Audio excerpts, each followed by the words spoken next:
Humanity's final stand in BattleNet. In Manhattan, New York, USA, a notification warning of imminent demotion prevention emerged. Upon receiving the message, the players looked up and were horrified to see the sky turn crimson. An eerie rupture in space unleashed a colossal, menacing monster, plunging everything into chaos with its earth-shaking stomps.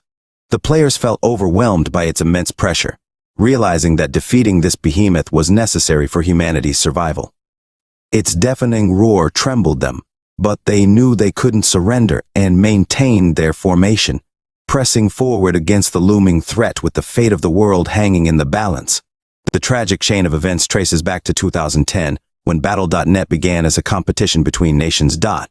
It transformed in 2022 when the Space League emerged, turning the contest into a battle for survival against space crews.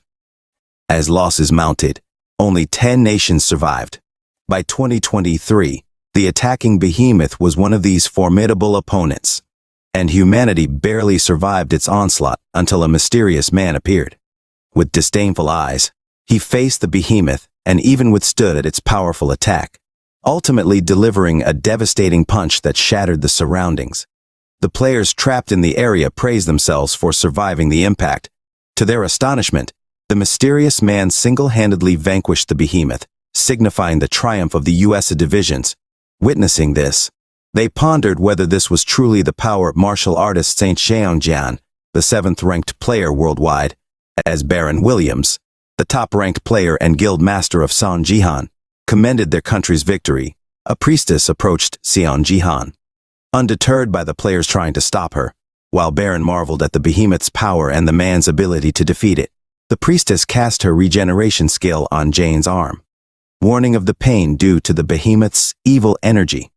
Enduring the agony, Jane's arm began to heal when a chest emitting a golden light appeared before him. This was the reward for slaying the boss monster. However, Baron asserted that he would manage the reward, causing discontent among the other players who recognized him as the strongest and felt powerless to challenge his decision. Baron then addressed the American First Guild and informed everyone that he would now commence the distribution of rewards. All Sophia and Xiangjihan could do was watch and hope for their names to be called. Unfortunately, only the top 5 players received rewards, leaving Xiangjihan empty-handed. The priestess tried to protest, pointing out that Xiangjihan was the one who defeated the boss, but Baron stood firm on his decision not to give Xiangjihan anything due to his non-American citizenship, despite being naturally. In a brief flashback, our Xiangjihan acquired a formidable triple S rank skill called the Nameless Divine Arts. This skill allowed him to climb up to the impressive 7th place in the world ranking, despite facing various forms of discrimination for not being American. However, the burden of surviving alone in the world, as the last Korean and feeling powerless during that time still haunted him. Xiangjihan then proceeded to heal himself. As the mission results were about to be revealed, a notification appeared indicating that only 2 out of the 10 countries had survived the Bronze League demotion mission. The USA and China passed, while Russia and other nations failed, including Japan. Humanity's loss in the demotion prevention led to notifications announcing that they would have to face the other species that also failed in this mission, the formidable orcs. Panic swept through humanity upon hearing this news. Sophia urged Baron to include Jin in the final battle, since he was the only one who had previously defeated the orcs. However, Baron's prideful stance led him to insist on proceeding without Jin, summoning players from each planet. Baron and 4 other players stepped onto the stage, greeting their formidable orc opponents even in the face of such powerful adversaries. Baron exuded confidence, bordering on arrogance, as he checked his team, a combination of the top 4 players from his guild and 1 highly skilled Chinese player. He declared that he would take on the fight alone, convinced they didn't need any additional help. The top-ranked player, full of determination, emitted a powerful aura and charged towards the orc group. However, in a shocking turn of events, a colossal orc swiftly intervened, accomplishing the seemingly impossible by defeating the top-ranked player. The other rankers, including Baron's companions, were stunned, and those watching the broadcast, including Jane, witnessed the fall of Earth's mightiest player. A notification confirmed Baron's death, plunging humanity into despair as one by one, the players faced the same tragic fate. The orcs' unmatched power proved to be too overwhelming for Earth's best. As the last surviving player, a priestess struggled to match the orcs. The orcs expressed gratitude to humanity for their perceived weakness before delivering their final attack. The game concluded with humanity's loss, resulting in their demotion from the Bronze League. Unfortunately, with no leagues below this one, humanity was deemed worthless and expelled from the Space League, leaving them in a dire and hopeless situation. A dark aura materialized on Earth, rapidly expanding and engulfing everything in its path. Upon finding himself helpless against the force of the path, Seon Ji-han feared the world's demise. The dark aura transformed into a miniature black hole, devastating the planet within seconds, leaving no one with the power to survive. A notification confirmed humanity's total deletion, except for one anomaly, Seon Ji-han, the lone survivor. Realizing that his nameless divine arts, a skill of triple S rank, somehow resisted this fate, he remained unaware of the true situation, contemplating if being stronger could save everyone. A series of notifications appeared, indicating a conversation from mysterious beings observing the events. They offered Seon Ji-han another chance, and he was transported back to the league's earliest entry era. The darkness around him dissipated as he awakened, still dealing with a hangover. Confused, he gradually recognized his surroundings, realizing he was back in South Korea in the year 2020. Observing children imitating swordplay and hearing people discussing a game, Seon Ji-han felt a spark of excitement, knowing he had been granted a fresh opportunity. Checking his status, he found himself at level 2, the exact point when he first entered the league. Armed with knowledge from his previous life, Seon Ji-han was determined to change the future and save humanity. As he looked at a family portrait, he vowed to alter the course of destiny, being the only human who had witnessed the endgame and now returned to rewrite the fate of humanity. In the year 2020, South Korea boasted a formidable position among the world's rankers, with the top 11 players considered the best. Among them, Yoon Se-jin, the Sword King, held the prestigious third place, renowned as the treasure of Korea and the mightiest warrior globally. His status changed dramatically in July 2020, when he abruptly changed his nationality to become a naturalized Japanese citizen. On the day Seon Ji-han regressed, the news of Se-jin's decision shook the career to its core. The repercussions were evident as chaos ensued and concerns about their standing in the league surfaced. Seon Ji-han understood that without the Sword King's support, the country was left vulnerable. Although some held on to hope, the brutal reality of Battle.net, once a mere game turned deadly, took its toll. The Battle.net became a survival of the fittest scenario, where players faced real-life consequences upon death. The invasion of monsters furthered the destruction of lower-ranking countries, and Korea was no exception. The impact of Yoon Se-jin leaving was deeply felt, leaving a void that no one could fill. As Jane's brother-in-law remarked, Jane's actions infuriated him, leading him to destroy a portrait and wonder about his sister's affection for the man. Seon Ji-han couldn't help but ponder how things would have been different if she were still alive. Recognizing his own weaknesses, Seon Ji-han acknowledged his inadequate stats, a result of his past gambling and drinking habits. Regretting his misuse of his gift, which was considered an F rank, he now understood its true power after it awakened in this world. Everyone became a player at 18, but only a select few received gifts. Jane's gift was undervalued, leading him to squander it on various things, including predicting matches. His revelation about the true potential of his gift was marred by his low stats, leaving him puzzled about how he reached level 2. Seon Ji-han recalled a bottle of experience potion he found alongside his alcoholic drinks during his drunken state.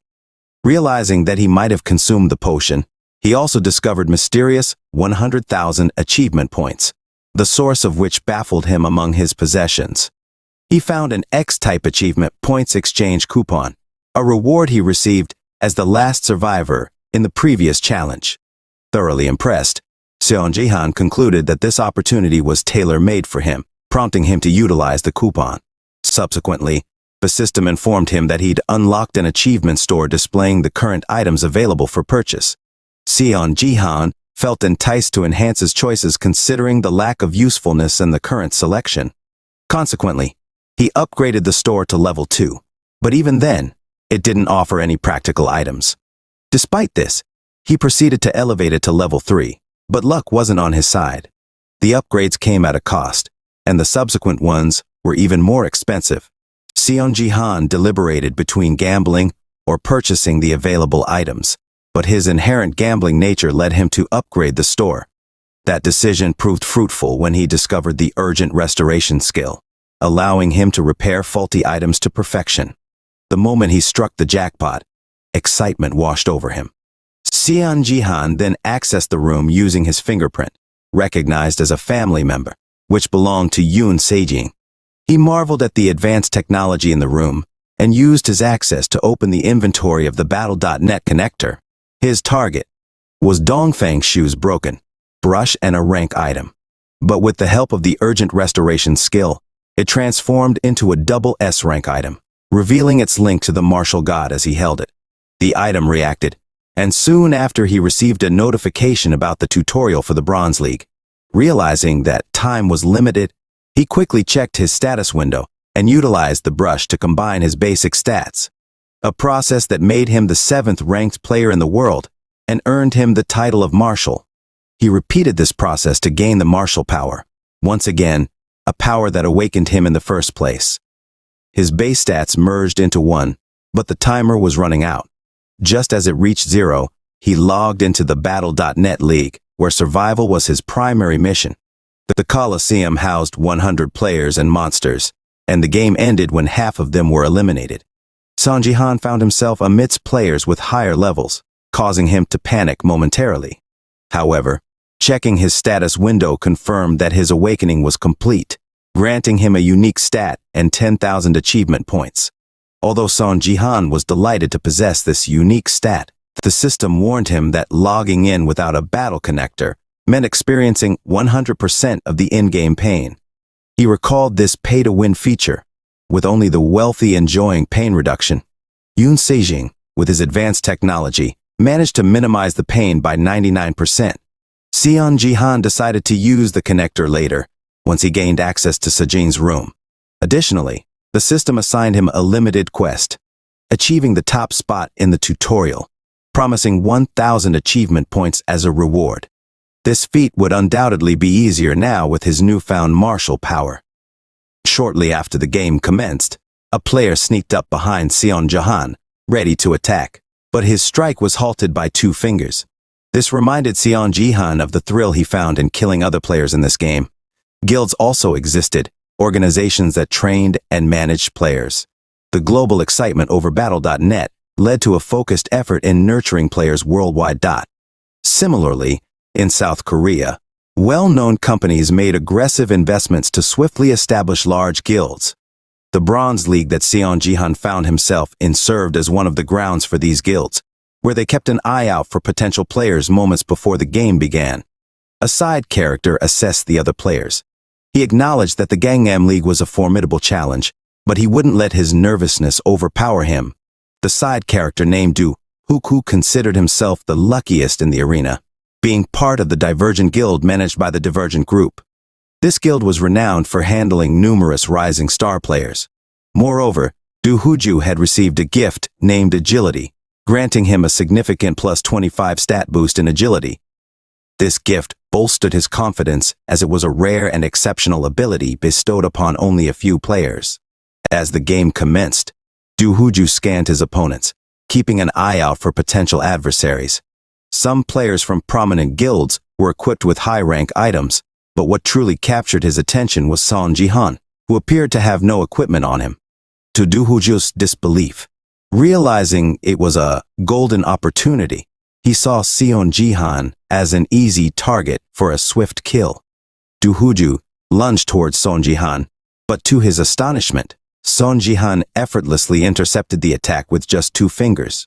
Seon Ji-han not only matched his speed, but also deftly evaded all of Do Hooju's attempts to strike. Do Hooju's nimble movements left him feeling frustrated and incensed.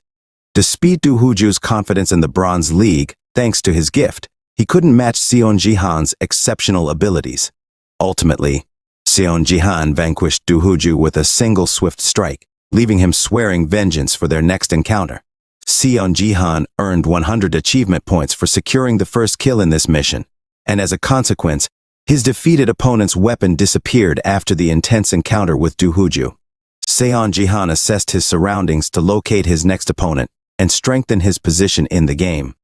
He noticed that nobody had ventured towards the monsters as they yielded fewer points. However, Seon Jihan's mindset shifted when a quest materialized, demanding him to vanquish all the orcs. This quest offered a substantial 500 points, far more than what he had gained from the first kill, providing him with the motivation to confront the formidable monsters. Harnessing his martial power to gain an early speed boost, Seon Jihan charged towards the orcs. The sight of his rapid movement sent the orcs into a state of panic. Despite the orcs hurling 2 axes at him, Seon Jihan effortlessly caught them and demonstrated the proper way to wield those weapons with his formidable strikes, triumphing over the orcs one by one. Seon Jihan strategically positioned himself in the heart of the orcs, granting him the perfect vantage point to dispatch them with greater speed and efficiency. Upon witnessing Seon Jihan's impressive skills, all the orcs attempted to attack him, but Seon Jihan's knowledge of their attack patterns allowed him to easily deflect each attempt. In addition, he skillfully reduced their number. When one orc tried to use a spear against him, it broke, providing Seon Jihan with an opening for a counterattack. He was also bothered by the noisy orcs and advised them to carry better weapons next time, since their feeble ones were inadequate. As the orcs saw Seon Jihan's weapon break, it alerted everyone, and they rushed towards him again, further frustrating him. In response, Seon Jihan stomped his foot, creating a small crater that made the monsters lose their balance, presenting a perfect opportunity to complete the quest. Seon Jihan relentlessly bombarded the orcs with swift slashes, overpowering their feeble speed, resulting in more and more of them being eliminated. Seon Jihan had become adept at wielding 2 weapons, growing accustomed to their usage.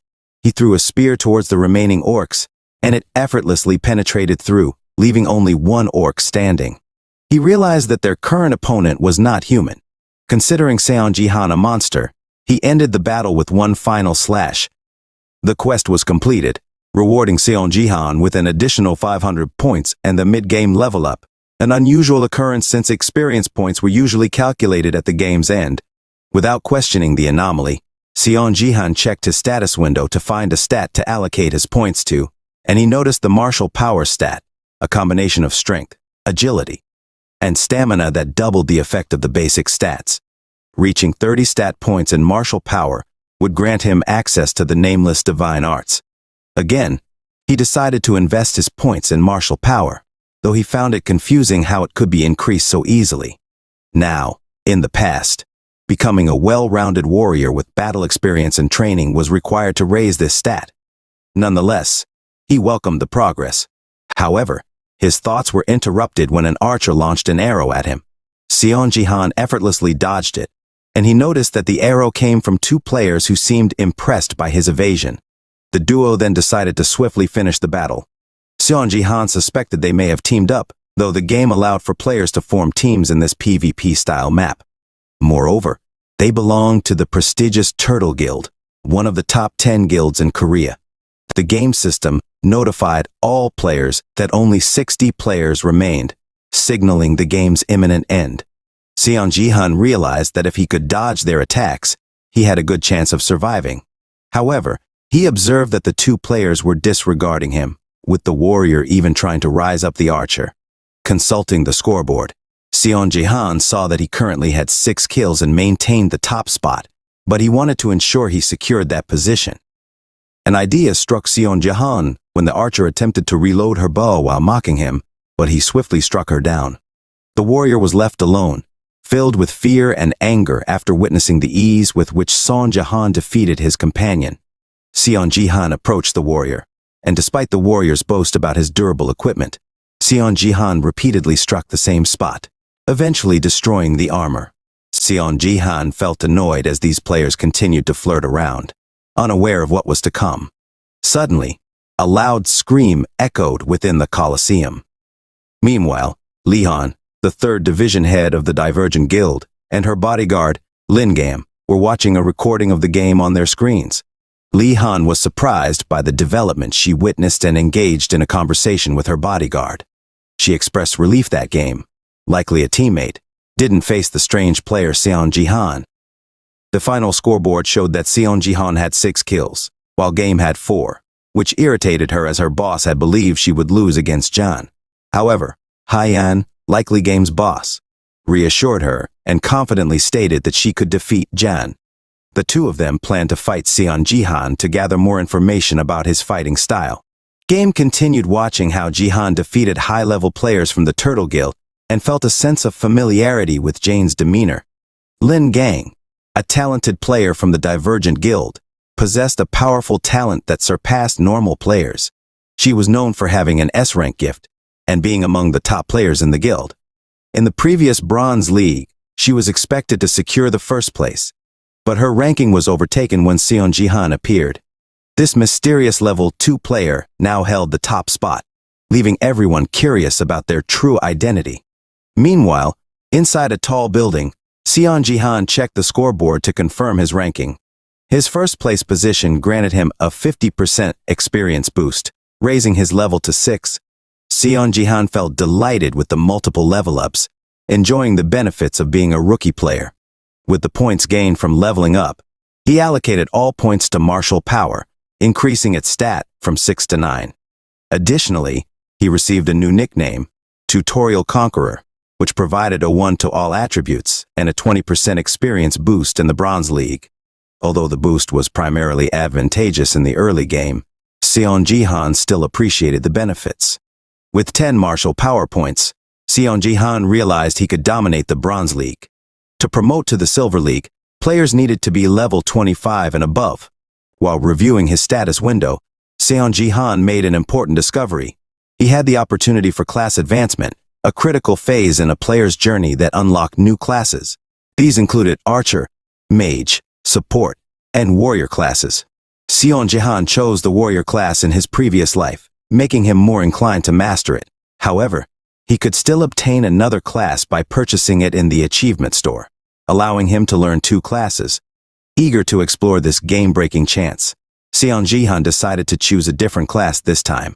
Shortly after the next mission commenced, welcoming all players to the Bronze League in the Gangnam area, the theme of the mission was defense. Players were summoned on top of towers tasked to protect the crystal and survive amidst waves of zombies. Lin Gang, a warrior class player, was among those summoned. 2 more players joined her, one from the LK group as the archer and the other a mage with impressive equipment. Gang eagerly awaited the final player who would be crucial in the mission, the support class player. To her surprise, the support player turned out to be none other than Seon Ji-han Seong-jun. John had been excited about the map setting for the support class 20 minutes prior, despite the system's concern about his decision to choose support due to its lack of compatibility with his skills and stats. Seon Ji-han confirmed his choice. His class advancement went smoothly, motivated by the divine power that came with it. However, leveling this divine power was challenging as it couldn't be increased through regular training. Points needed to be invested in it. Seon Ji-han intended to continue investing in martial power to obtain the nameless divine arts again. Nonetheless, he had another method to increase his divine powers. Returning to the present situation, Gang couldn't believe that John had chosen to be a support class player. The mage and the team started to mock Seon Ji-han's equipment, calling him a poor player and questioning his abilities. Undisturbed by their remarks, Seon Ji-han remained silent. The archer tried to intervene and defend the support, but the mage persisted in his ridicule. Suddenly, Seon Ji-han seized hold of the mage and effortlessly lifted him from the ground. The mage's threats turned to fear as he found himself helplessly dangling in Seon Ji-han's grasp. Seon Ji-han then threw him into the sea of zombies, leaving Gang and the archer in shock. John calmly stated that if the mage didn't wish to participate in the game, it was fine as they could still manage without him. After the incident, the mage known as Kim Duke started displaying courteous behavior towards Seon Ji-han. His sudden transformation resulted from the mechanic in the battle.net, where each player had 3 lives in the defense. His initial life was lost when Seon Ji-han threw him at the zombies. After his resurrection, he was thrown again, and now he only had 1 last life left. To avoid ranking last on the scoreboard, he sought Seon Jihan's favor since he faced severe penalties, including a significant reduction in levels and the loss of his hard-earned skills and equipment. Seon Jihan anticipated another attack from the mage upon his second resurrection. Seon Jihan praised the mage's fire magic, which led to a change in his mood, believing he could be crucial in repelling the zombies. With increased confidence, he boasted about his level 15 status. Gang continued to observe, and that's when she recognized the Mage Duke as someone who used to belong to a top guild. He was once respected, but his reputation declined due to overconfidence and repeated mistakes. Both Gang and the archer considered Duke to be hopeless. While Seon Jihan was willing to cooperate with him for the mission's sake, Duke went too far, demanding an apology from Jan. The archer believed that reconciling would be natural for the team, but that wasn't the case. Duke provoked Seon Jihan, prompting Seon Jihan to grab him once again. Seon Jihan was impressed by Duke's persistence in seeking an apology. However, it was too late, and Duke was thrown upwards again. Seon Jihan, holding a bat, refused to apologize, fearing it might appear as if he started the fight. He swung the bat like a baseball, sending Duke free-falling, leading to the system confirming the mage's death. Gang and the archer were speechless while dealing with their tasks, and the zombies began to climb up. Players in other towers had an easier time as their mage could cast fireballs on the zombies. The archer realized their need for a skilled mage and nagged Seon Jihan about how things could have ended better if their Seon Jihan had asserted his ego. However, Seon Jihan wasn't listening as he focused on an interesting quest he found in his status window, along with a linked quest with a challenging time limit. Seon Jihan was determined to achieve the 3,000 achievement points by scoring the highest among the towers and killing 1,000 zombies on his own. He acknowledged the difficulty of the task, but didn't want to miss out on the rewards. While Seon Jihan pondered how to tackle the quest, Dang remained astonished by his actions, thinking he might be a troll player due to his behavior. She couldn't believe he chose the support class, despite his impressive specs, and requested information about the divergent guild's decision to recruit him. On the other hand, the archer grew frustrated with John's continuous disregard for him and asked Seon Jihan to fight the zombies alone. This inspired Jan, who felt thrilled and believed he could complete the quest during the mission. Gang offered to be the frontline fighter, allowing the others to stay behind. But Seon Jihan surprised her by insisting on taking the front and assigning Gang to protect the archer. As the zombies approached the tower, Gang and the archer were astonished to see a strange-looking zombie, a blood zombie with a liquid head, rendering physical attacks ineffective. However, John's divine powers enabled him to one-shot the blood zombie, leaving them speechless. Seon Jihan continued to use his precise and powerful strikes to fend off the charging zombies, having killed 6 out of 1,000 so far.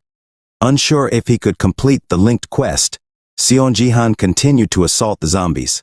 The number of foes he vanquished kept increasing, and after a few minutes, he'd already taken down 26 of them.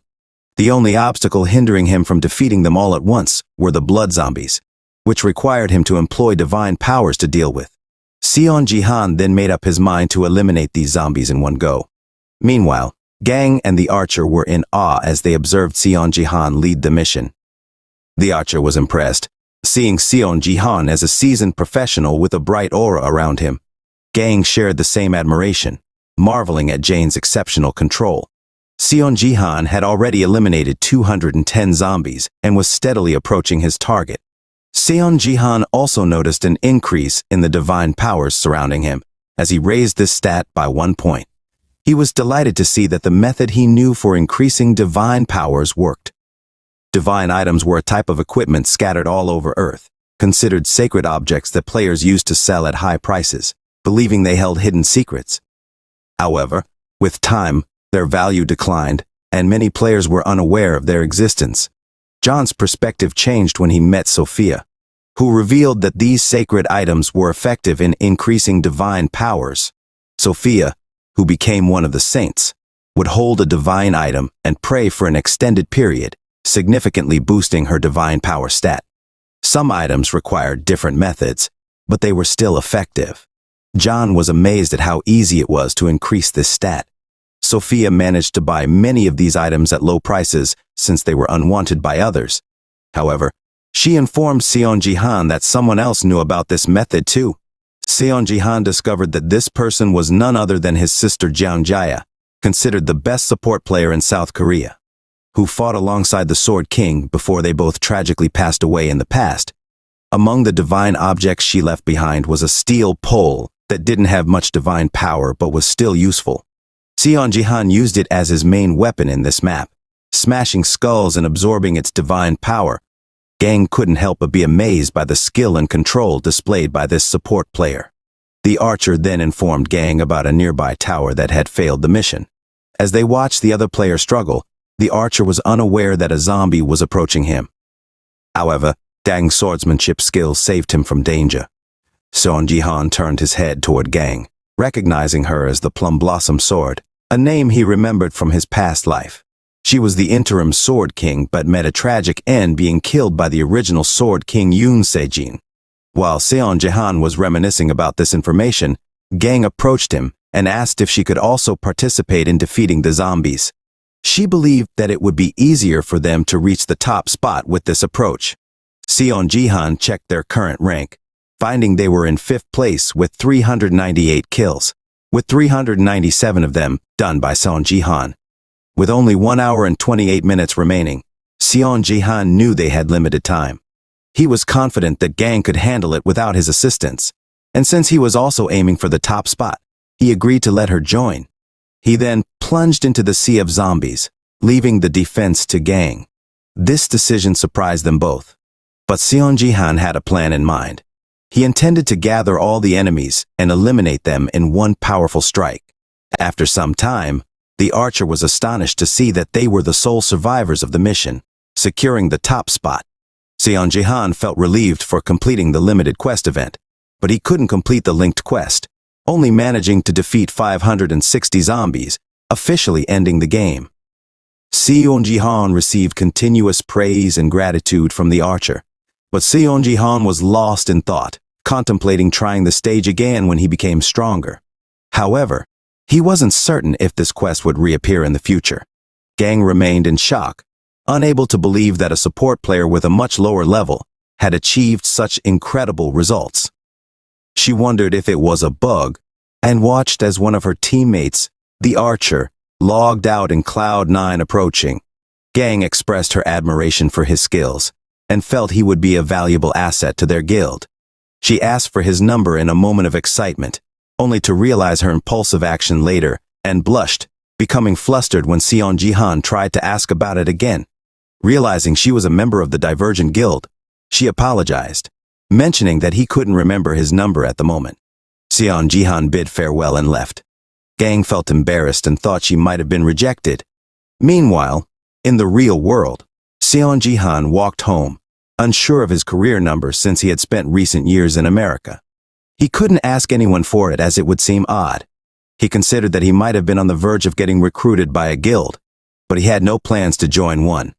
Seon Ji-han checked his status window and found his level had increased by 2, earning him 1,500 points and a boost to his divine powers. While it wasn't enough to buy anything from the GP store, he planned to check his sister's items for something useful. Upon arriving home, Seon Ji-han noticed a pair of shoes at the front step, indicating someone was inside his house. He was anxious, thinking about someone important from his past life, his greatest regret as he couldn't protect her.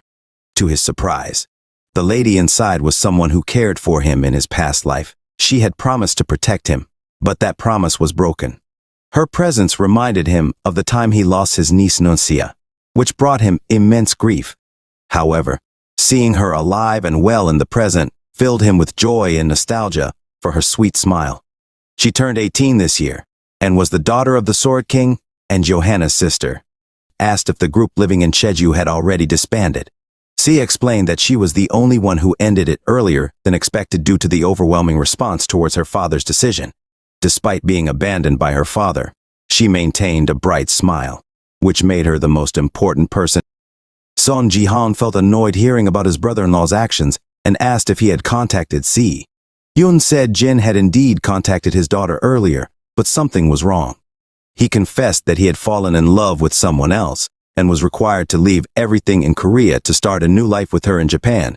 Sejin's decision showcased a lack of responsibility, as he chose to forsake his daughter for the sake of a single relationship.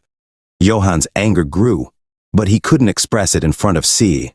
Later, Sia noticed her family portrait had been shattered and realized that her uncle broke it. Tried to explain himself, but Sie revealed that she wanted to do it herself.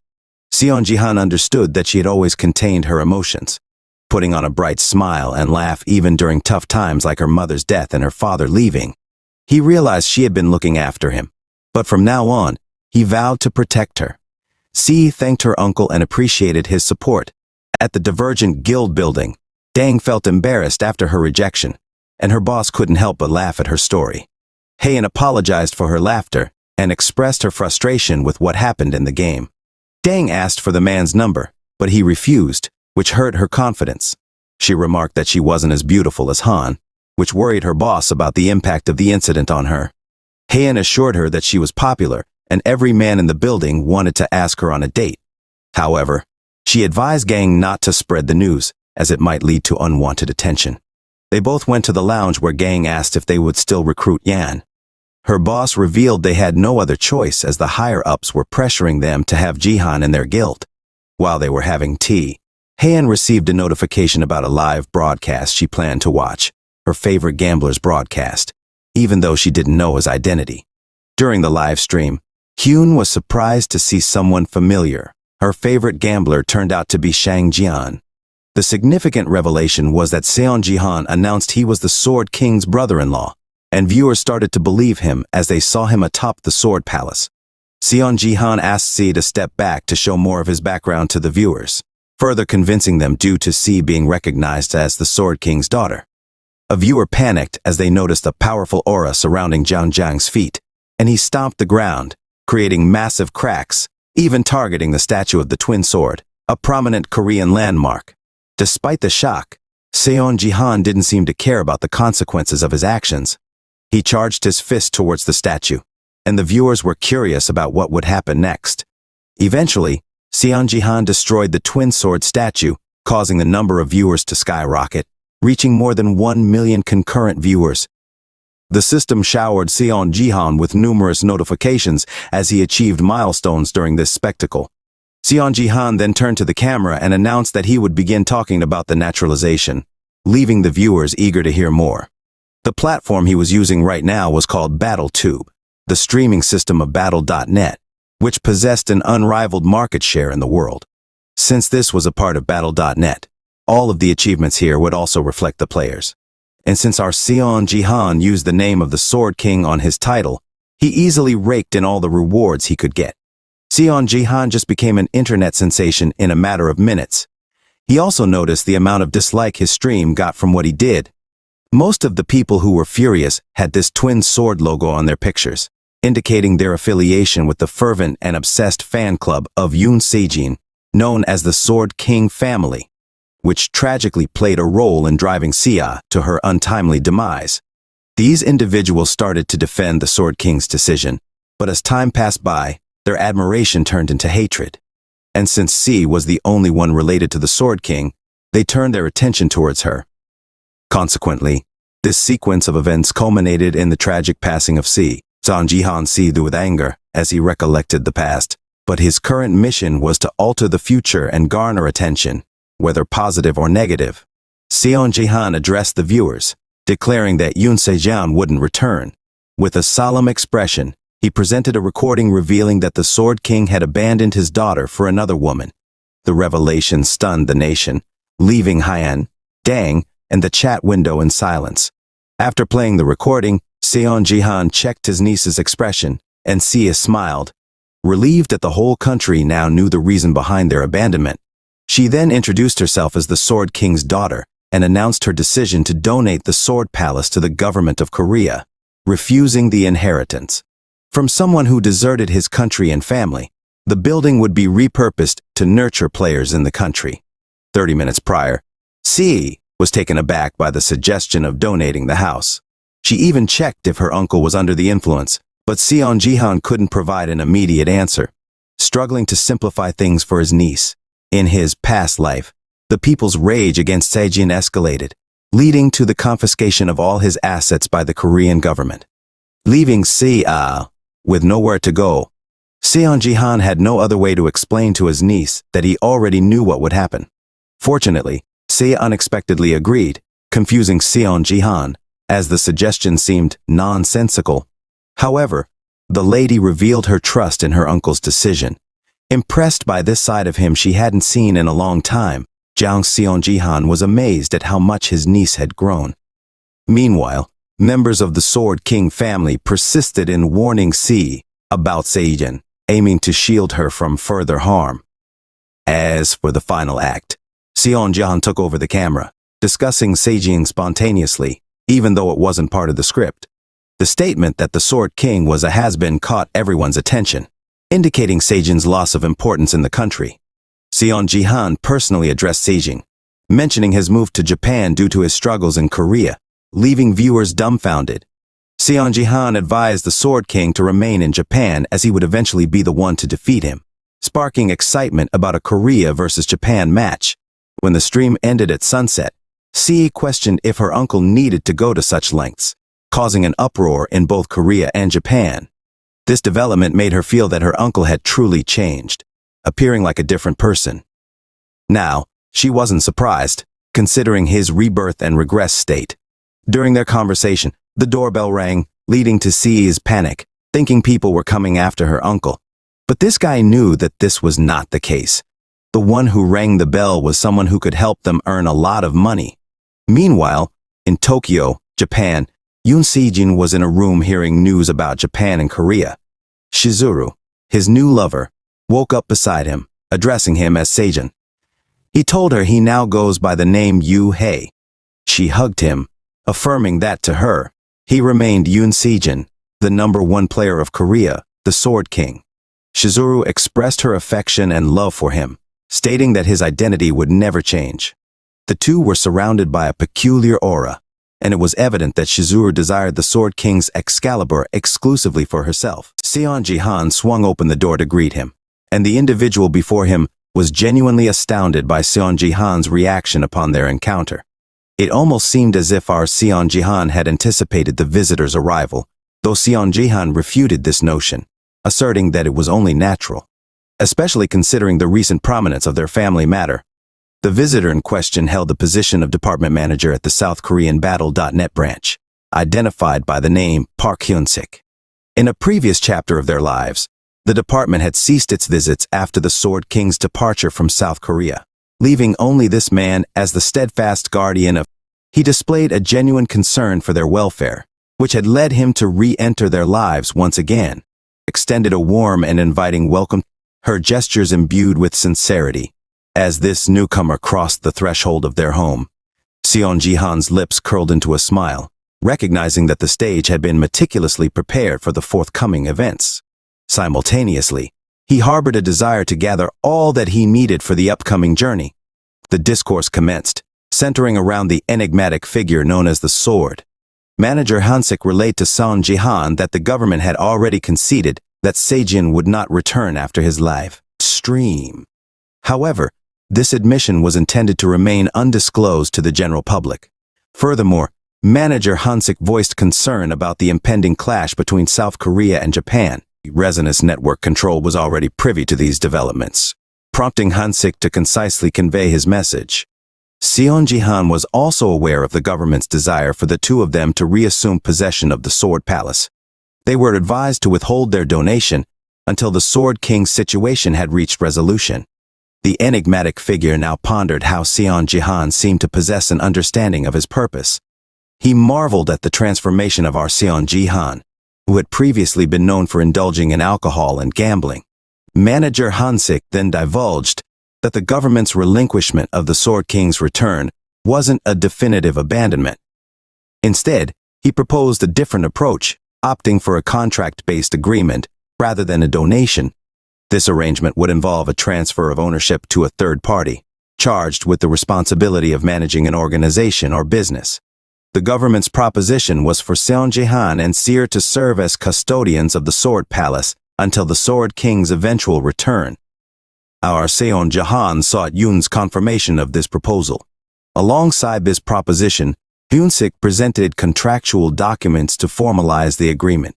Beyond these formalities, he held a genuine concern for our Seon Jihan's well-being, suggesting that they take up residence at the Sword Palace.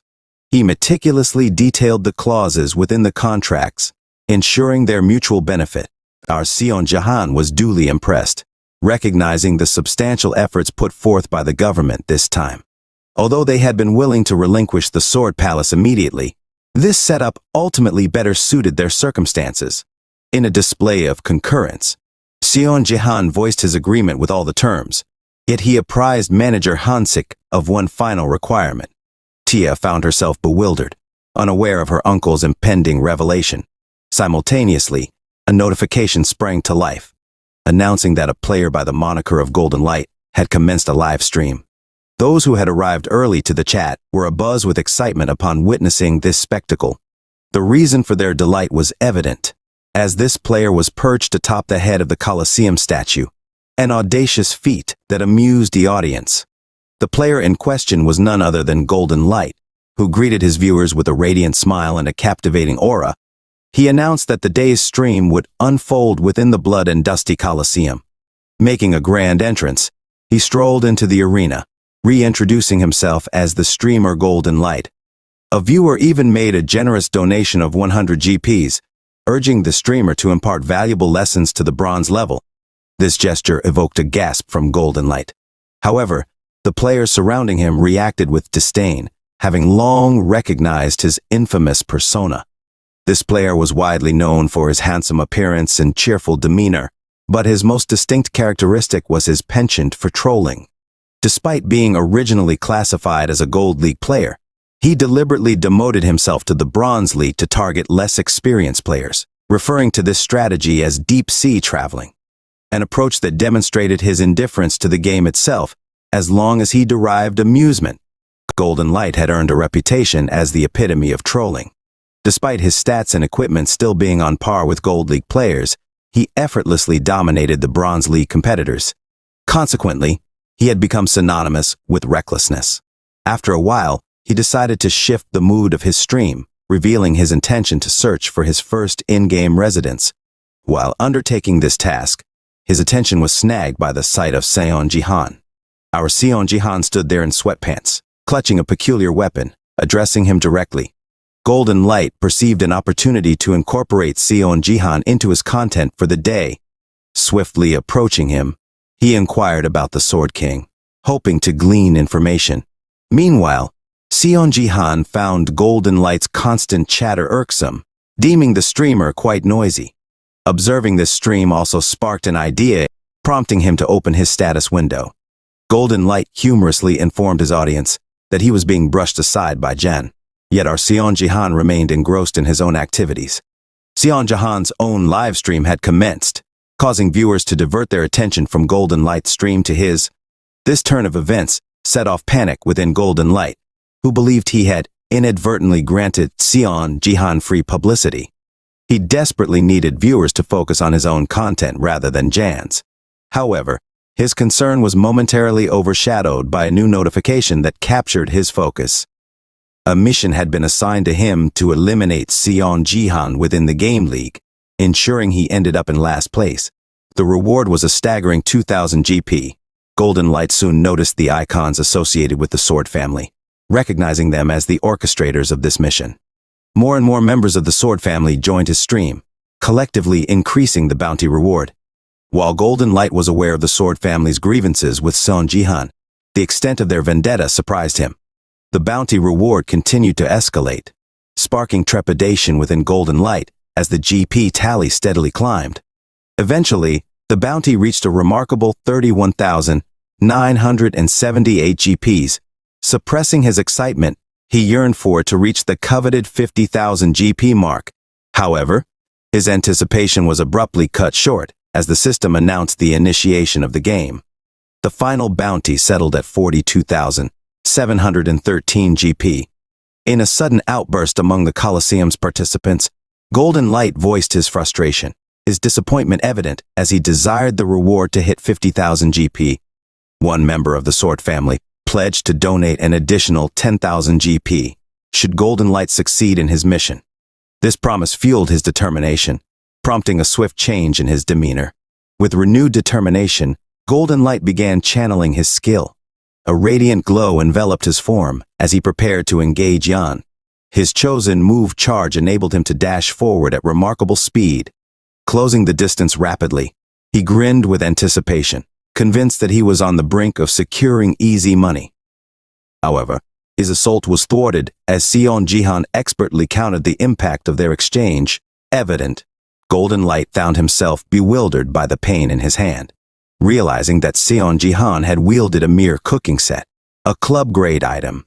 Seon Jihan had expended all his resources to deflect an attack from a Gold League player, and in response, he readied himself to unleash his own prowess, preparing to employ his sword. In a matter of moments, Golden Light found himself subjected to a barrage of hundreds of slashes. The assault intensified by his mid-air position. His screams of agony reverberated through the arena, leaving viewers in Seon Jihan stream in awe. They bore witness to Seon Jihan executing a move known as Sword Kai, an impressive feat for a Bronze League player. Seon Jihan was awarded for achieving the first kill in the match, intriguing observers who hadn't anticipated his role as a support class. Yan's weapon of choice, a kitchen knife, now served as his sword. Having triumphed over a Gold League player, Seon Jihan's expression seemed to reflect his realization that he hadn't engaged in cooking for a while. A familiar voice echoed through the Colosseum. I fell into the pitch of darkness of death. I couldn't see anything, and it felt like all of my light disappeared. However, the deeper the darkness, the brighter the light. It was the voice of Golden Light, now revived. He returned puzzled, those unaware of the game mechanics, leading to speculation about cheating or system hacking. However, his revival was attributed to an item named the Crucifix of Revival, deployable only once and off-limits during National League games or guild matches. Golden Light aimed to win back his viewers' favor with a comeback, yet the odds seemed stacked against him, given the looming threat. The devil that had been lingering made itself known, wiping the smile off Golden Light's face as he noticed Seon Jihan at his side. After a brief moment, Golden Light met his demise once more. The audience for today's match consisted of worthy elves, a race integral to humanity's downfall. Yet Seon Jihan was preoccupied with other matters. He observed that the players around him froze, intimidated by his victory over a Gold League player. He received a quest to subdue the goblins congregated around the Goblin Champion. Armed with his cooking set items, Seon Jihan defeated the goblins, extracting divine power from them. With only one Goblin Champion remaining, Seon Jihan dispatched it with ease. Upon completing the quest, he shifted his focus to the remaining competitors in the area. Despite their retreat, Seon Jihan remained unperturbed, opting to pursue them himself. Meanwhile, in Seoul Metropolitan City, Golden Light scoured the internet for articles about himself. He struggled to fathom Seon Jihan's strength, as some speculated Seon Jihan's stats exceeded the Bronze League limit of 35. Leading Golden Light to consider the possibility of hacking. Watching Seon Jihan's stream, he marveled at Seon Jihan's skills and the ease with which he bested multiple opponents. Seon Jihan's performance culminated in a pentakill, making him the first player to achieve 10 consecutive kills since Yoon Se-in. Following his 10 kills, John set items reacted, granting him another divine power stat before becoming redundant. He also received a hidden quest to locate the Shadow Queen, an unusual feat for the Bronze League. The reward encompassed 5,000 achievement points and the attention of the constellation Shadow Queen. These constellations represented omnipotent beings that sponsored players based on their interests, endowing them with unique abilities. Seon Jihan grasped the significance of capturing the constellation's interest as he observed numerous elves in the audience. He suspected that the Shadow Queen might be among them. Realizing the need to garner her attention to potentially attract other constellations, Seon Jihan focused on the spectators, particularly the elves, whose gaze remained fixed on him. The impressive performance of Shang Seon Jihan in his last match reverberated throughout South Korea, garnering widespread attention.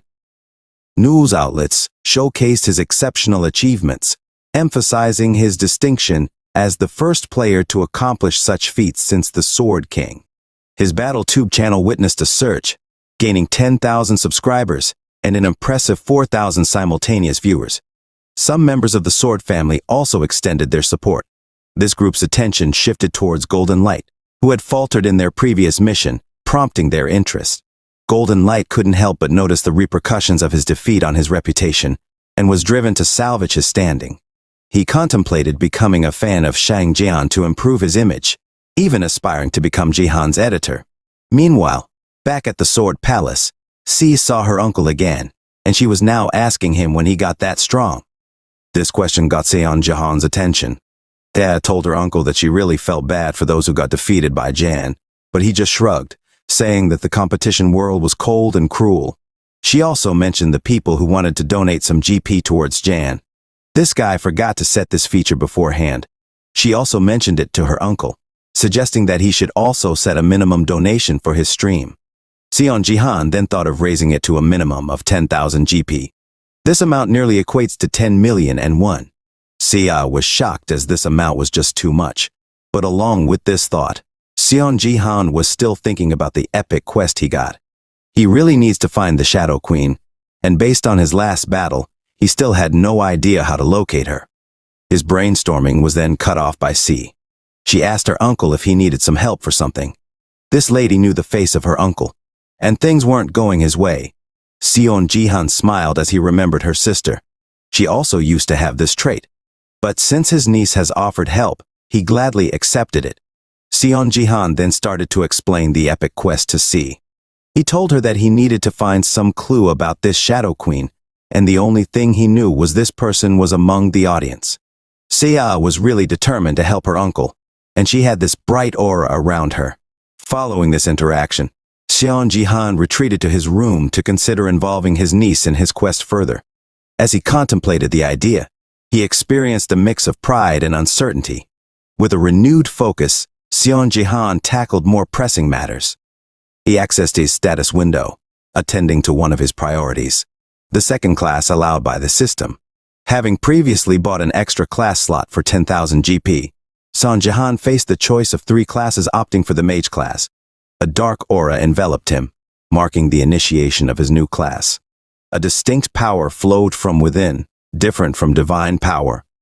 Keen to explore his new abilities, Jihan's concentration allowed him to harness both support and mage class powers, resulting in the creation of force. Seon Jihan learned about the concept of force from Baron during a night.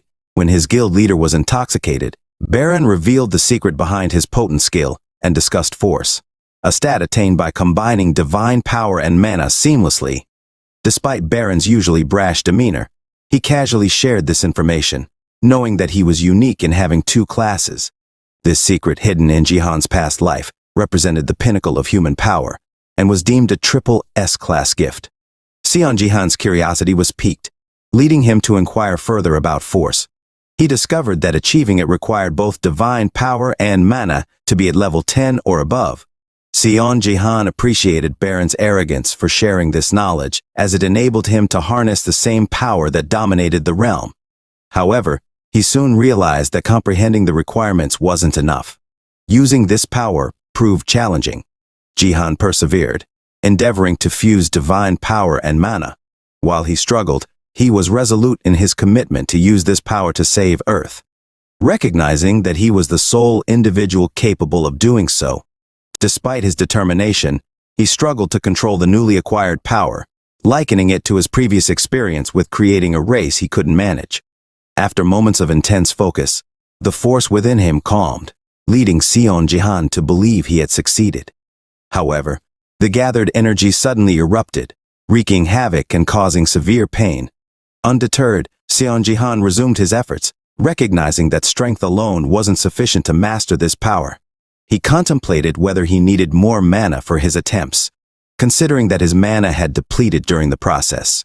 He realized that containing the force within his hands wasn't necessary and took a different approach. Closing his eyes, Seon Jihan envisioned the interaction between divine power and mana. He decided to concentrate the power within his body, fusing mana from his central denshin with divine power from his lower denshin. This fusion aimed to eliminate any leaks in the process. Despite his efforts, an attempt to further compress the force ended in failure, resulting in pain. The system intervened, issuing a red notification signifying danger. Jihan had unintentionally combined 3 tensions, surpassing his limits and putting his life at risk. This endeavor underscored the hazards of pushing his boundaries. Meanwhile, in her room, C sensed something amiss, prompting immediate concern for her uncle. Each individual's physical form converged in a 3-dimensional space. In the case of Seon Jihan, he endeavored to amalgamate his divine abilities with mana. Yet he also subconsciously harnessed his martial prowess to encompass and compact these 2 energies. Venturing to unite these powers was already deemed exceedingly perilous due to the stringent nature of each chai, with their distinct essences. The prerequisite for this undertaking was that the player must possess a minimum of 100 points across all their attributes. Such an endeavor was fraught with the potential for loss of life. The current predicament Seon Jihan faced mirrored this. The energies within him were reacting, engendering chaos. C was alerted by the resounding screams emanating from her uncle's chamber. She promptly hastened towards it, fearing for his safety. Upon flinging the door open, she cried out her uncle's name, only to be rendered speechless by the sight before her. Moments later, C arrived with a towel wrapped around ice cubes. As it turned out, Seon Jihan survived the mishap, attributing it to a severe. He persevered in concealing his plight from his niece, aiming not to unduly distress her. C tendered her apologies for her outburst, erasing the tears from her eyes. She elucidated that her fright arose from the prospect of harm befalling him. Seon Jihan then recognized his insensitivity, having neglected to consider his niece's emotions. Sea's tears abated, as she inquired of Jihan's improved condition. Seon Jihan reassured her of his well-being, expressing remorse for having caused her concern. Sea was taken aback by his words, subsequently transitioning the atmosphere with a gentle blow to her uncle. This gesture symbolized their mutual intent to move forward. Seon Jihan mused that he should endeavor not to reveal his vulnerabilities to her in the future. Revisiting his earlier attempt, the system verified his failure, attributed to a deficiency in experience and level. Yet a measure of solace was derived from this outcome, for he now possessed the ability to wield the force. His triumph lay in merging divine power and mana, his sole shortfall being the fusion of the 3 forces. This setback conferred a deeper comprehension of these unique attributes, fostering a tenuous link between the 3. Seon Jihan was flabbergasted as he scrutinized the present level of his force attribute, commencing at the same value as his martial prowess, namely 12 attributes. The system apprised him that this tenuous connection between the 3 attributes enabled them to interact, exchanging their potential values. Seon Jihan was stupefied, grasping the enormity of this development. Elevating one unique attribute would concomitantly augment the other. As a result of his experiment, both his unique attributes stood at 14 attributes. Seon Jihan pondered this boon, akin to discovering a cheat code within a game, yet resolved not to dwell on it. Recognizing his current under-leveled state, he ventured that miscalculation might culminate in his demise. Seon Jihan proceeded to employ a basic mage skill, conjuring a fireball that manifested as a modest flame. The system divulged that this diminutive fire was a byproduct of his depleted mana reserves. The subsequent day, Seon Jihan roused in response to the sun's rays filtering through the curtains. A system notification proclaimed his acquisition of 10 divine powers simultaneously with the realization that he could no longer garner divine power from holy items of D rank and below. The holy items he had placed beside him the previous night had turned obsolete. Seon Jihan experienced regret for his investment in these items. Using his accrued points, venturing outside, he assessed his niece's condition, discovering that she had persevered through the night while engrossed in the task he had assigned. This attested to the daunting nature of uncovering clues about the Shadow Queen. Yet C's diligence yielded positive results. She showcased a video from another streamer that focused on the Colosseum audience, with an emphasis on other species present. Seon Jihan's irritation mounted as he discerned that a player exploited their gift to record other species. Yet, C's discourse captivated his attention. The video spotlighted the royal elves, with two figures resembling high-ranking elves and a dark elf standing out notably. Seon Ji-han surmised that this would be a perfect disguise if the Shadow Queen intended to conceal her identity. Seon Ji-han commended Si for her commendable efforts, though beneath the surface, he harbored skepticism about the simplicity of deducing the Shadow Queen's identity. Si pledged to continue her search, delving into videos from international streamers, even undertaking the task of editing and compiling them for Ji-han's perusal. This revelation unveiled Si's hidden talent for video editing, the same skill she employed in editing her father's match videos. The thought evoked recollections of Yoonjing for both Seon Ji-han and Si. Upon their portrait, a realization dawned upon Ji-han.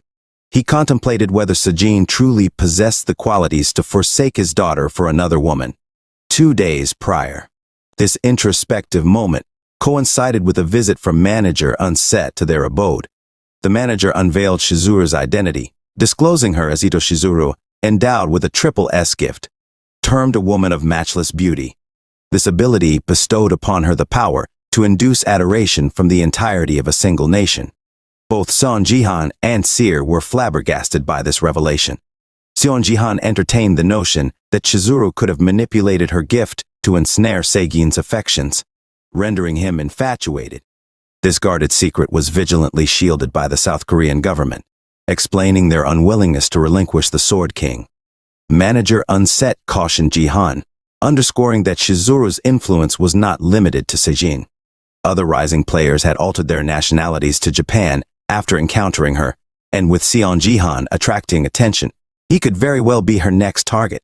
Post-meeting, Seon Ji-han scoured the internet for information about Shizuru to no avail, highlighting Japan's thorough concealment of her identity. Acknowledging the need for vigilance, Seon Ji-han resolved to prepare for future developments, anticipating Japanese potential maneuvers. His foresight proved accurate.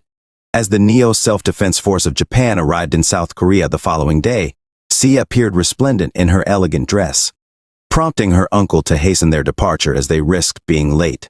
Seon Ji-han, dressed in a suit, reassured Seer and declared their readiness to leave. Anticipation filled the air as important guests awaited their presence. Within the elevator, Seon Ji-han noticed Chana's preoccupied state, her nerves evident. He offered a soothing reminder that there was no cause for concern and encouraged her to relax. This marked their first official public appearance since the Sword King's predicament. Seon Ji-han urged her to summon the same confidence and boldness she exhibited during their last endeavor. His words proved effective in quelling her anxiety. As the elevator doors parted, a multitude of guests greeted their entrance, revealing the grandeur of the Sword Palace's lobby. A man approached Jan, expressing their anticipation and the successful preparation of the event. Seon Ji-han expressed gratitude to this individual, recognizing his meticulous management. This man was none other than manager Yanchik, orchestrating every aspect of the event. Seon Ji-han acknowledged that he had sought a favor from Yanchik, requesting South Korea's government to host an auction for the former Sword King Yoon Se-in's possessions. The stage was gradually set for the heart of the event. Ji-han's intention all along had been to lure Japanese forces to the event, tempting them into purchasing SIGINs. Seon Ji-han had personally selected the items to be showcased that day, Sejin's battle connector and the battle data stored within. Seon Ji-han foresaw Japan's strong interest in these items. Meanwhile, a luxurious car conveyed two men, one clutching twin swords, toward the Sword Palace. Seon Ji-han held hopes that even the Sword King might attend, a move that could shift public opinion in Korea's favor. Manager Yanchik marveled at Seon Ji-han's adept handling of the situation, perceiving an uncanny foresight in his actions. Seon Ji-han underscored the significance of the event as their last chance to reshape public perception. He implored the reporters to observe Japan's table closely amidst their strategic planning. A group of people began shouting Si's name. Si turned to find her aunts and uncles attempting to gain entry. They voiced concerns about her intent to auction her father's cherished possessions with her aunt, even labeling Seon Ji-han a fraud. Sea's words resonated powerfully, exposing their exploitation of the Sword King's name for their personal gain. She unveiled their history of scams under the guise of the Sword King's legacy. In response, the group fell silent, chastened by Si's revelations asserting her ownership of her father's possessions. Sia dismissed their claims. Turning to the guards, she instructed them to remove the group. Seon Jihan commended her for her courage and unexpected resilience. Manager Yanchik declared their readiness, guiding them into the auction room and onto the platform. The presence of Seer and Si elicited excitement among reporters and news outlets, who immediately barraged Seon Jihan with questions about the auction's purpose and influences behind the decision. Exhibiting composure, they calmly advanced when the questioning persisted. Yan employed his newfound power, shattering the cameras of one reporter. The crowd puzzled over the sudden camera malfunction. Seon Jihan emphasized that the event was an auction, not a press conference, quelling the unnecessary inquiries. Seon Jihan signaled the commencement of the auction, introducing 3 items from Yoon Se-yin's collection. The first item was a battle connector capable of reducing in-game damage by 99%. The others contained Yoon Se-yin's analysis of his battles against other players, detailing their battle styles and information. The elite attendees from various companies vied for these priceless items, all eyes set on the upcoming South Korea versus Japan matchups. A hand raised in the crowd captured Seon Jihan's attention, and he was taken aback upon recognizing the person who had signaled. The individual was Takeda Kazuo, the recruitment manager of Japan's Neo Self-Defense Force, accompanied by someone bearing a striking resemblance to Yoon Se-jin. The individual swiftly initiated his bid as the auction's commencement was announced. The Japanese recruitment manager promptly entered the fray, offering $5 billion. This proclamation drew the attention of everyone in the room towards him. He declared this bid applicable to all items in the auction. Additionally, he expressed a desire for a private meeting with Seon Jihan and Si. However, Seon Jihan had anticipated this maneuver from Japan. He approached Mr. Takeda, suggesting that if a discussion was warranted, it could transpire right there. Seon Jihan held reservations about private discussions, given the potential for misinterpretation by the public. Nonetheless, Mr. Takeda dismissed these concerns, urging Seon Jihan to temper his glare and cautioning against aggressive actions, citing the possibility of intervention. Almost immediately after this warning, a figure brandishing twin swords materialized before Jihan. This individual was Shadow, Mr. Takeda's personal bodyguard, and a standout player named Shadow. Though not on par with the Sword King, he ranked among their best players. This theatrical display aimed to unnerve Seon Jihan. Yet Jihan's gaze remained steadfast, unwavering. In that moment, he pondered whether the person confronting him bore a resemblance to a duplicate of Yoon Se-jin. He proceeded to strike a blow against the high-level player. However, the opposing player was compelled to retreat, leaving her bewildered. After a brief pause, she clenched her teeth in frustration. Seon Jihan inquired of Shadow whether she desired to continue their mini-duel, noting that the pressure surrounding them was already enough to make even this powerful foe quiver. He also reminded her that his BattleTube account was streaming their encounter globally. This assertion held true, as the worldwide audience had their attention fixed on Japanese strategic moves. An elderly man, an ardent admirer of the late Yoon Se-jin, also chose to withdraw. He reassured the audience that Japan would not engage in such tactics. Mr. Takeda, displaying humility, extended a bow and offered an apology to Jihan. Yet beneath these polite gestures, the elderly man subtly conveyed to Seon Jihan and Si his lingering expectation for full compliance, particularly in securing a private meeting with Seon Jihan and Si. He asserted that the $5 billion offer should suffice to warrant his request, and most crucially, he sought to hear Si's final decision personally. The viewers discerned the intentions of the Japanese individual. He aimed to exert pressure. Seon Jihan, too, found himself caught off guard by this maneuver. Mr. Takeda asserted that Si's voice carried greater weight in this matter due to her direct relation to the Sword King. Moreover, he indicated that the private meeting was specifically intended for her. He alluded to divulging her father's current location as an enticement. Seiya found herself rendered speechless by this proposition. He also assured her that he was prepared to address any inquiries she had concerning her father. Mr. Takeda's behavior could only be described as reprehensible. His intent was apparent in his eyes. Now he anticipated Seiya's acquiescence to his terms. While most people would swiftly accept the $5 billion offer, his response was unexpected. She declined the offer, a decision that left the Japanese man incredulous. He even appeared pixelated, unable to fathom the rejection of $5 billion for his solitary private meeting. Sia's subsequent responses led him to make peculiar hand gestures illustrating his bewilderment. She concurred with her uncle's counsel, advocating for heightened caution, and stated that she did not require her father's communication if it came at such a cost. Being a minor, she entrusted all decisions to her uncle. Attendees hoping to secure auction items felt a sense of relief, believing that their chances had improved. After hearing her remarks, Mr. Takeda fell momentarily silent. His tone underwent a subtle change as he remarked that since she declined the meeting, he was unable to alter the situation. While many anticipated the withdrawal of his offer, the Japanese individual adhered to his bid of $5 billion. His offer remained unaltered even in the absence of the private meeting. Sion Jihan's irritation with this man was palpable. He sensed they were being manipulated. Mr. Takeda then revealed that the $5 billion offer was Japan's initial directive. He presented a letter to C, conveying that it came from the Sword King himself. C was taken aback by this unexpected correspondence from her father, evoking a sorrowful expression as she examined its contents. The name penned on the letter was a novel choice by her father. Subsequently, Mr. Takeda indulged in boasting, speculating that he had secured victory in the auction due to his unmatched bid.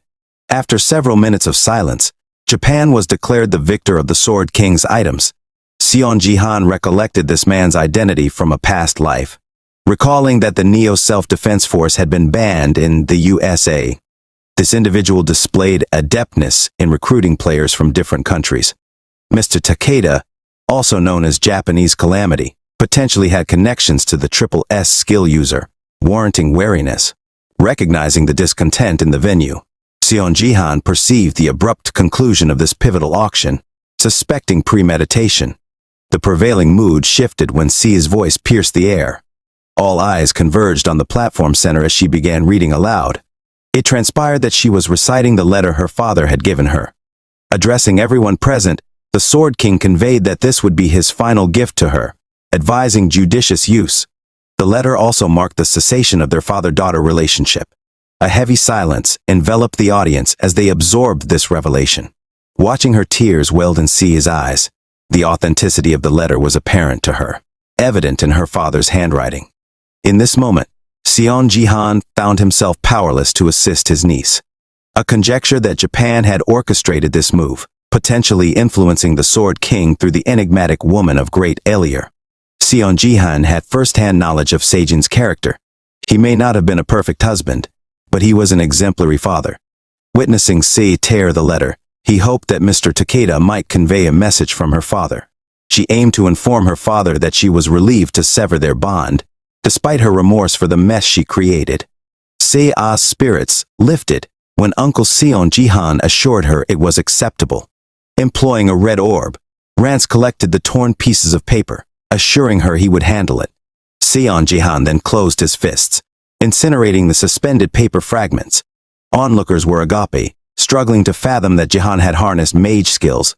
Puzzlement arose as they recognized Sion Jihan's dual strength as both a warrior and wielder of mana and divine powers.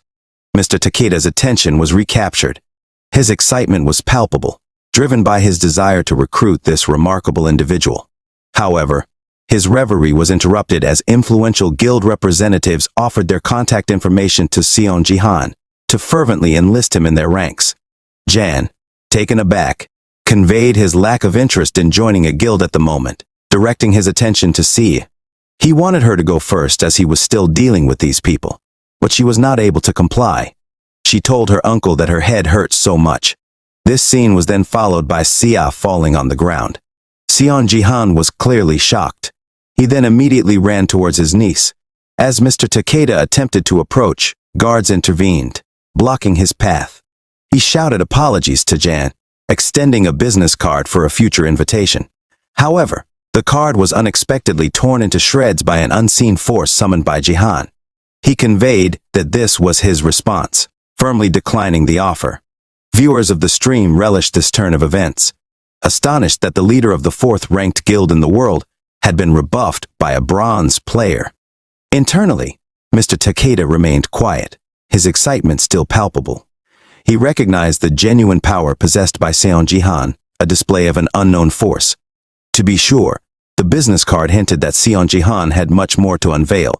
Furthermore, being a bronze player meant Seon Ji-han could potentially climb the ranks in the future. Mr. Takeda's gaze remained fixed on him, his desire to recruit Ji-han intensifying. Seon Ji-han and C had executed their plan successfully. Jan commended his niece for her audacious act, acknowledging her achievement. Armison's attention was diverted by an unread notification from the system. A donation had been made from Mr. Takeda amounting to 10,000 GP, along with a message identifying the sender as Jan's top fan. She marveled at this gesture, surprised that the old man had still made a donation, despite the stream being turned off. Seon Ji-han maintained his disdain for the behavior of those individuals. Unexpectedly, a mysterious woman appeared, creating tension. The appearance of this woman, Lee Hain, outside the event surprised the two. Hain introduced herself as the third department head of the Divergent Guild, accompanied by her gang.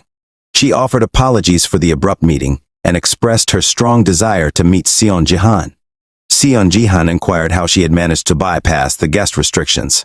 Seon Ji-han found her voice familiar, prompting him to recall where he had heard it before. Hain explained that she had close ties with South Korea's Battle.net department, leveraging her connections for this encounter. Her assured response reminded Jan of someone else with a similar attitude. Extending her hand for a handshake, Hain triggered a realization in Jan's mind, linking her voice to that of Sean, the guesser of Victoria. This masked woman was a player from his past life, the one who had unveiled his true identity. Seon Ji-han continued to scrutinize her, confirming his suspicions. C observed his behavior and misinterpreted it as a romantic interest in Hain. Seon Ji-han then recited the famous quote, "While the world is full of possibility, it's difficult to ignore." Hain and her gang were taken aback. This quote was attributed to Dostoevsky, a renowned writer with a known gambling problem. Jan's knowledge of this quote led him to ask Hain if she liked it. Gang perplexedly questioned Seon Ji-han about his true identity. Yang's confusion escalated as Jan's familiarity with her master's favorite motto emerged. She screamed that only a few individuals were aware of her master's gambling inclination. Jan's hypothesis was confirmed. Sean, known as Manager Zero, was a member of his former American guild. This player, a Korean named Zero, had risen to the top through her voice ability, evolving from a simple experience buff to influencing player stats and gifts. Seon Ji-han admired the prowess of the Divergent Guild, astonished by their array of powerful players. He offered the alibi that he had seen Hain on one of his broadcasts in the past, where she had mentioned the quote, "making it easy to read." Seiya, seeking to protect Jan, questioned if her master truly engaged in chat during streams. Hain continued speaking, aiming to dispel any discomfort. Using the moniker Gambler, Seon Ji-han appreciated her response, and C noticed his smile, convinced her uncle was interested in Hain. She assumed that Seon Ji-han liked her and exuded charm, expressing that she didn't mind being treated as a gambler to foster a friendly atmosphere. She handed her phone to Jan, prompting C to believe they were exchanging numbers. Hain revealed her desire for Seon Ji-han to join the Divergent Guild and meet again. Seiya was overjoyed, imagining the possibility of having Aunt Hain. Hain felt a sense of accomplishment in her approach, exuding confidence. While conversing with Jan, she directed a glance at C, intending to demonstrate her charm prowess. However, C remained completely oblivious to the unfolding situation. This was Hain's display of charm, but despite her beauty, Seon Ji-han remained resolute in declining the offer. He explained to her that he couldn't recall his phone number. This response left both Hain and Seiya utterly confounded. Seiya even attempted to inquire about his number from her uncle, which caught Seiya off guard. Seiya began concocting various scenarios, believing that her uncle was deliberately playing hard to get. C continued her act, maintaining her facade of feeling unwell. Seon Ji-han found himself puzzled, unsure whether Seiya was still feigning illness, but he decided to go along with it, informing Hain that they would be departing. Hain was then left standing there rejected, still clutching her business card. Seiya wore an expression that suggested she believed she was aiding her uncle in his romantic endeavors. Meanwhile, Seiya began to tremble, holding back her laughter. She realized that her master had experienced the same fate as her, being rejected by Seon Jihan and receiving the same response. Faced with the awkwardness of the situation, Hain grew irritated and requested her bodyguard to laugh, seizing the chance to lighten the mood. The bodyguard complied, breaking into laughter as the scene played out. After the meeting with Hain, Sia shared her thoughts with her uncle, commenting on his unexpected actions lately. She noted that it was the first time she had seen Jihan in a suit, and that too was her father's attire. The topic shifted to his interactions with Hain earlier. Sia expressed her opinion that Jan's approach was outdated and too tacky, referring to the strategy of playing hard to get. Seon Jihan found himself puzzled by her words. Sia continued, suggesting that playing hard to get and the phone number alibi were terrible tactics. Seon Jihan was genuinely perplexed, his serious expression attesting to his honesty, but earnestly told her that he really doesn't know his number. Sia was shocked and asked if he was for real. With that, they stared at each other for a moment. The silence was loud. Sia amusingly questioned if he was developing dementia following the incident. A new game began involving the same defense mission. Seon Jihan found himself transported, tired from the recent event and still preoccupied with consoling Sia. Sia regretted her performance in front of Hain, fearing that she had sabotaged her uncle's chances at a relationship. Seon Jihan sighed, realizing that she had genuinely believed he had feelings for Hain. He hadn't expected to encounter someone from his past in that way. Winner Zero was someone he considered important in his mission to save the world. The two had grown closest as refugees who lost their home country. They had shared experiences like watching sports and making bets, with Zero's tendency to bet on the wrong teams.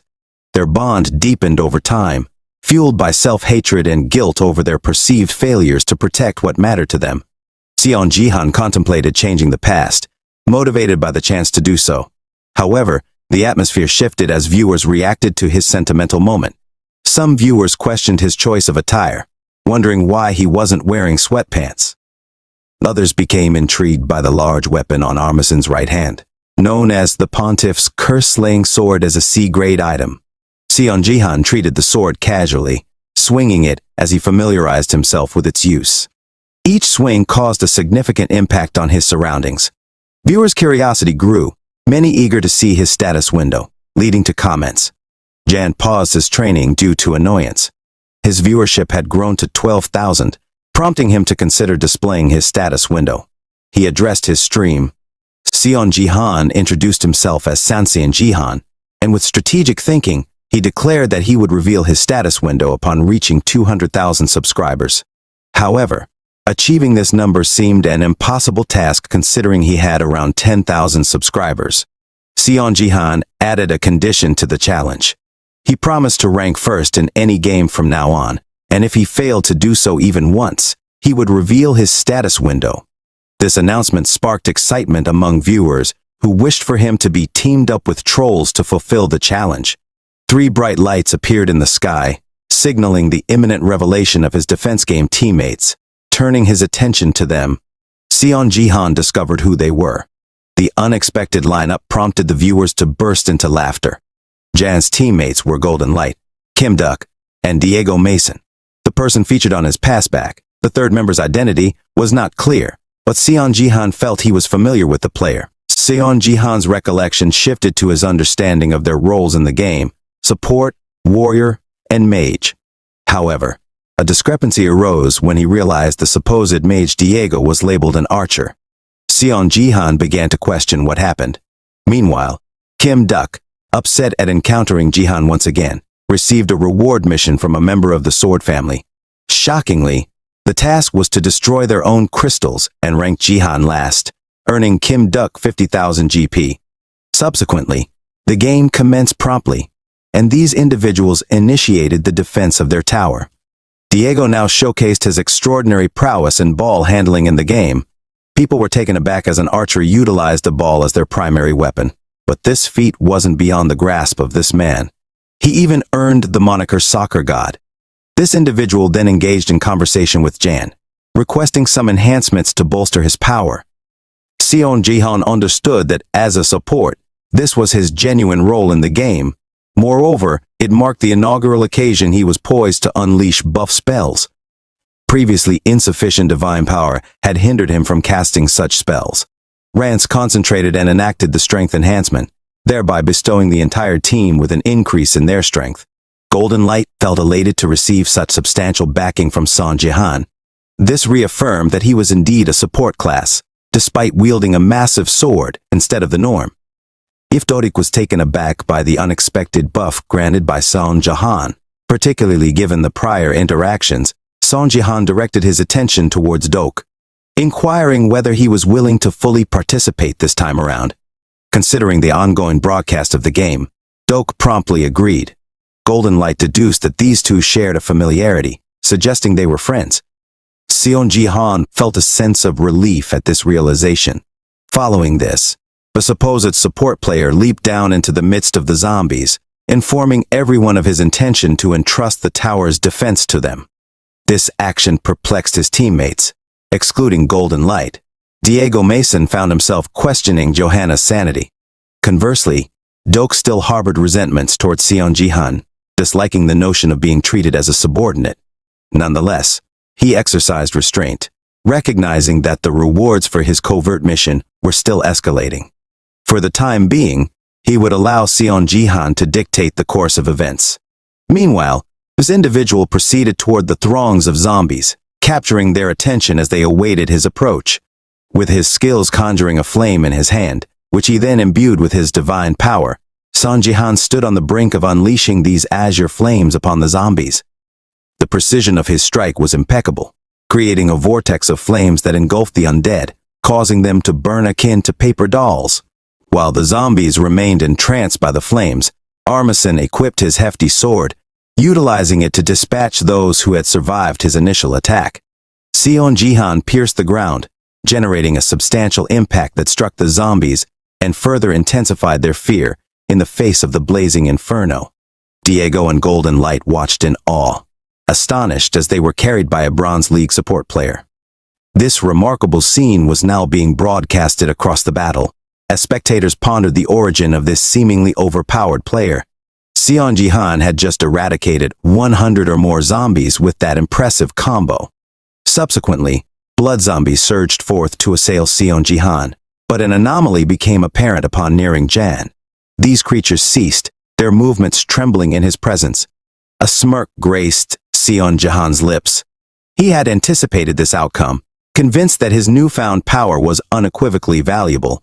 This was the true manifestation of his space control ability, aptly named Absolute Territory. Within this domain expansion, he held absolute authority.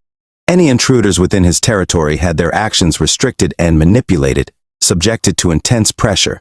He alone comprehended the genuine potential of this formless power. Having witnessed it firsthand, Baron remained indifferent to the exposure of his secret. The American individual had become Son Jihan's personal training partner, sparring frequently to enhance their capabilities. Returning to the present, Son Jihan retrieved order from the earth. Having ascended to the status of an absolute being, he could now seamlessly harness both mana and divine power. In addition, he had acquired two unique attributes, force and martial power. It was evident that the confines of the Bronze League had grown inadequate for him. No adversary posed a challenge. With a single swing of his colossal sword, Thalus, there was a substantial increase in the number of undead casualties. Son Jihan realized that he could now accomplish the quest he had previously fallen short of, defeating 1,000 zombies. The interconnected quest had resurfaced, motivating him to surpass all expectations. He dashed for the monsters, wielding his sword with remarkable fitness, defying the preconceived notion of him as a mere support. His speed and precision continued to escalate, leaving bystanders stunned by the unfolding massacre. The scene was both surreal and bewildering, prompting viewers to recognize that Son Jihan's commitment was well-founded. Some even endeavored to secure 200,000 subscribers, fully aware of his insurmountable lead. Golden Light pondered the current state of our MC's status, but one observant viewer noticed an individual standing inconspicuously in the background. Kim Ju-huk exuded an ominous aura, coupled with a sinister grin. Golden Light was prompted to showcase their mage on the stream, and upon redirecting his gaze to Juke, he spotted something peculiar. Their mage stood before the crystal, harnessing more mana for his fireball sky. Judex braced himself, issuing a resounding roar that invoked Seon Jihan's name. He addressed him with derogatory language, insinuating his lack of parental guidance and channeling his anger and disdain. This declaration reverberated through Seon Jihan's ears, inducing panic among stream viewers who were unprepared for Judex's outburst. Juke remarked that Seon Jihan had been quite occupied lately, coercing his own niece to compliance and implying that he had instructed C to behave in such a manner. This revelation halted Seon Jihan's movements, and it became apparent to all that the mage had crossed the line. The mage persisted with his commentary, inquiring about Seon Jihan's actions toward his niece. Viewers interpreted Seon Jihan's outwardly calm demeanor as a testament to his extraordinary patience, although the truth was quite the opposite. And an intense undercurrent of animosity radiated from Seon Jihan, foreshadowing a confrontation that would firmly establish the magic's rightful place in the unfolding events. The motivation behind this individual's audacity to confront stemmed from the rewards Juke could secure, currently amounting to around 55,000 GP. This sum was sufficient to aid his recovery and regain the skill he had lost previously. RC halted his quest to listen to this significant discourse.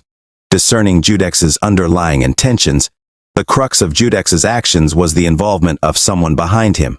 It was evident to Seon Jihan that this individual had a bleak future ahead of him. Juke surmised that Judex had planned to flee after shattering a crystal. Our MC was unperturbed by the insults hurled by Judex, but his stance shifted drastically when his niece was dragged into the altercation. No one had the right to utter derogatory remarks about Youngsia. Her innocence and purity rendered her impervious to such low tactics. Recalling their reunion stirred a memory. Seon Jihan had tried to suppress the day he lost C.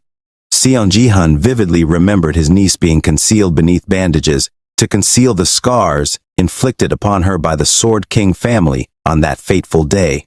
He cradled her in his arms, their injuries casting a shadow of despair. Since then, Ardency had borne the weight of regret, haunted by his inability to rescue his beloved niece, who lay dying before him. This was the driving force behind Seon Jihan's commitment and his solemn vow to prevent history from repeating itself. This individual emitted an intense aura, as reflected in the chat, where Seon Jihan's fury was palpable. Simultaneously, he realized he could now harness the power he had long awaited, the nameless divine arts. In this critical moment, he intended to remind everyone that SEAH was not to be trifled with.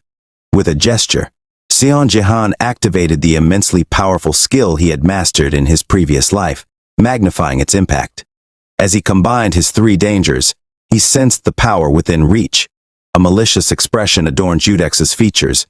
Meanwhile, zombies attempted to converge upon him, yet he sensed electricity coursing beneath his feet. A simple tap triggered a lightning discharge, causing the zombies to be struck. Rance melded their foes into a thunderbolt, a technique reminiscent of his method of shattering the sky, known as the flashing sky thunder steps. Meanwhile, their allies remained atop the tower, and UX's primary sponsor donated an additional 100 GP to alert him of Seon Jihan's advance. Satisfied after venting his frustration, Judex resumed his effort to destroy the crystal, only to be interrupted. Golden Light attempted to approach him, but Judex repelled him, warning Sparky not to obstruct him. Capitalizing on the situation, Golden Light urged his viewers to subscribe, aiming to thwart the mage, but met with limited success. Judex initiated mana accumulation for his next fireball, resolute in culminating his quest with this attack, his expression tinged with menace. He was jubilant at the prospect of finishing last in the game. His fire skill engulfed the crystal, but a surprise ensued as a soccer ball materialized, absorbing the flame. The unexpected turn of events left everyone astounded. Judex turned his gaze toward the culprit, Diego Macy, who had effectively safeguarded the crystal. The soccer player divulged his enduring passion for gaming and his determination to thwart Judex's attempts at sabotage. He also couldn't let go of the fact that this mage had disparaged the teammate who had been carrying the team.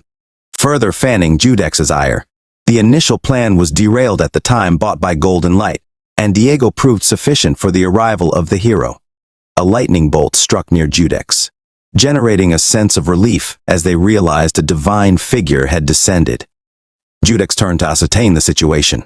Seon Jihan greeted Judex, observing that the latter seemed to have much to say about him. An overwhelming sensation of rage emanated from our MC, causing Judex's thoughts to race wildly. He recognized the gravity of his misstep. Judex attempted to hurl more curses at Jihan, but an unseen force prevented him from speaking. Seon Jihan earnestly maintained his intense gaze, employing his forceful pressure while simultaneously unveiling a world unknown to Judex. Seon Jihan hoisted the mage onto his shoulder. Judex believed that even if he met his demise, his level wouldn't diminish, rendering the move futile. He regarded his capacity to enrage this individual as a triumph, yet his satisfaction was short-lived. The mage found himself gripped by unexplainable agony, surpassing his comprehension. Ardency persisted in his unwavering gaze, questioning Judex's profound discomfort. The latter merely hinted that the ordeal had yet to begin. Kim Ju-hyuk's agonizing screams reverberated, pleading for Seon Jihan to cease the desperate cries echoing everywhere. Even the golden light shuddered at Jihan's cruelty, a sentiment shared by Diego. Puzzled, the golden light questioned the strangeness of the situation, considering that people usually employed Battle.net connectors, which shouldn't inflict such excruciating pain. Diego pointed out that Jihan was utilizing a healing skill with one hand, causing the golden light to wonder if this was a side effect, a bug where a healing skill used on a long-lasting Kim Ju-hyuk. Overtime effect overloaded the connector, intensifying the pain. The credibility of the golden light's explanation was bolstered by the Kim Ju-hyuk's anguished expression. The horror deepened as the golden light realized the technique Jihan employed, a bone-crushing and muscle-twisting martial art ravaging every fiber of the Kim Ju-hyuk's being. The Kim Ju-hyuk's internal monologue revealed his use of a top-tier Battle.net connector that should have diminished the pain by, leaving him baffled. The pain felt like organs being torn apart, leading him to curse Jihan and request death. Jihan complied, beheading him with a determined expression as the viewers bore witness. Jihan scanned for the Kim Ju-hyuk's impending resurrection, while the golden light, still traumatized, failed to notice a zombie approaching him. As a fan of Jihan, the golden light experienced firsthand the chilling extent of Seon Jihan's power.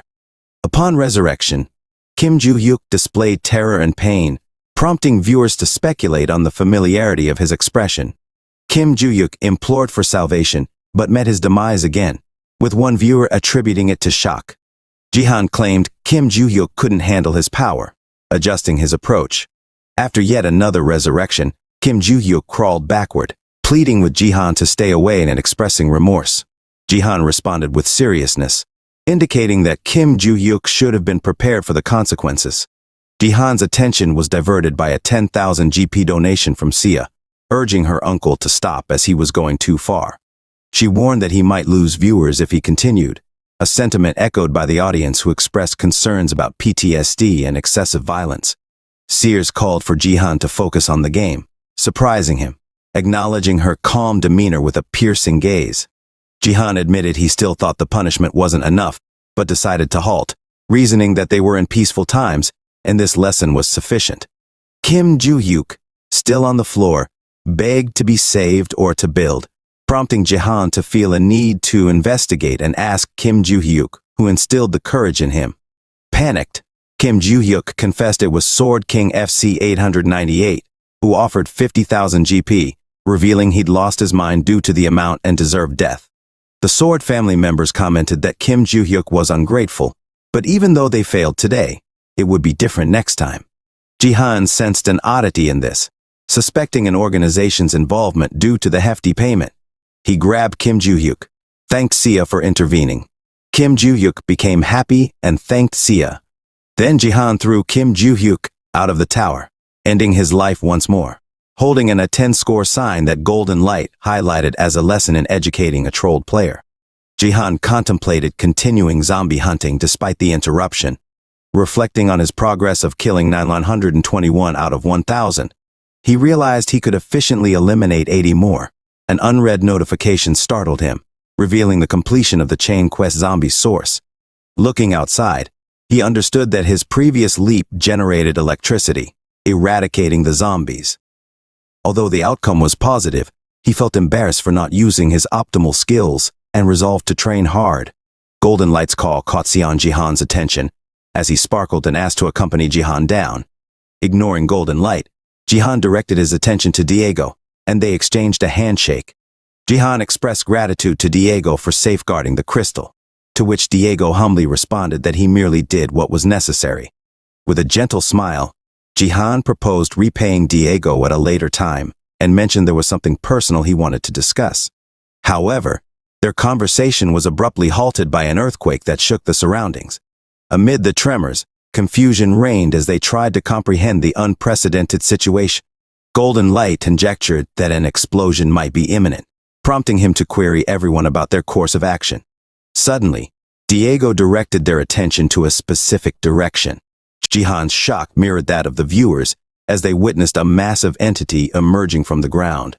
The sight of an enormous hand, complete with a mouth, sent shockwaves through them, and the hand unleashed a deafening scream that reverberated with an overwhelming sense of impending doom. While they roamed the area, contemplating the grotesque hand before them, Golden Light remarked on its enormity and wondered about its true scale. The ominous hand was encircled by a horde of zombies, and a scream emanated from its mouth, sending shivers down Seon Jihan's spine. Abruptly, the zombies began getting cleaved in two, and upon closer observation, Jihan realized that the hand was devouring them. The gigantic hand feasted upon the repulsive zombies, morphing them into a nauseating green mass. The putrid mound dropped from its mouth to the ground, taking on a zombie form. This astonishing occurrence in a bronze-level game puzzled Golden Light, as it was something anticipated to emerge in gold leagues or higher. Jihan internally identified this creature as a flesh golem, spawned from the dismantling and reshaping of bodies by the hands. It aligned with Golden Light's earlier statement that such manifestations hadn't occurred in the Bronze League previously. He pondered if this anomaly resulted from the chain quest he had received. The quest demanded him to defeat the flesh golem without relying on the crystals. Distant and perplexed, Jihan contemplated the system's meaning of without the crystal's help as a system notification arose, announcing their completion of the defense map with 10 towers. Consequently, they received a bonus quest, tasking them with eliminating the flesh golem. Curiosity arose among other players, questioning if bronze maps typically featured bonus challenges, and if the system truly intended for them to eradicate the creature. The system urged them to halt the flesh golems spawned by the Black Hand, the apostle of destruction. Once the flesh golem emerged, the Black Hand receded, leaving its minions to wreak havoc.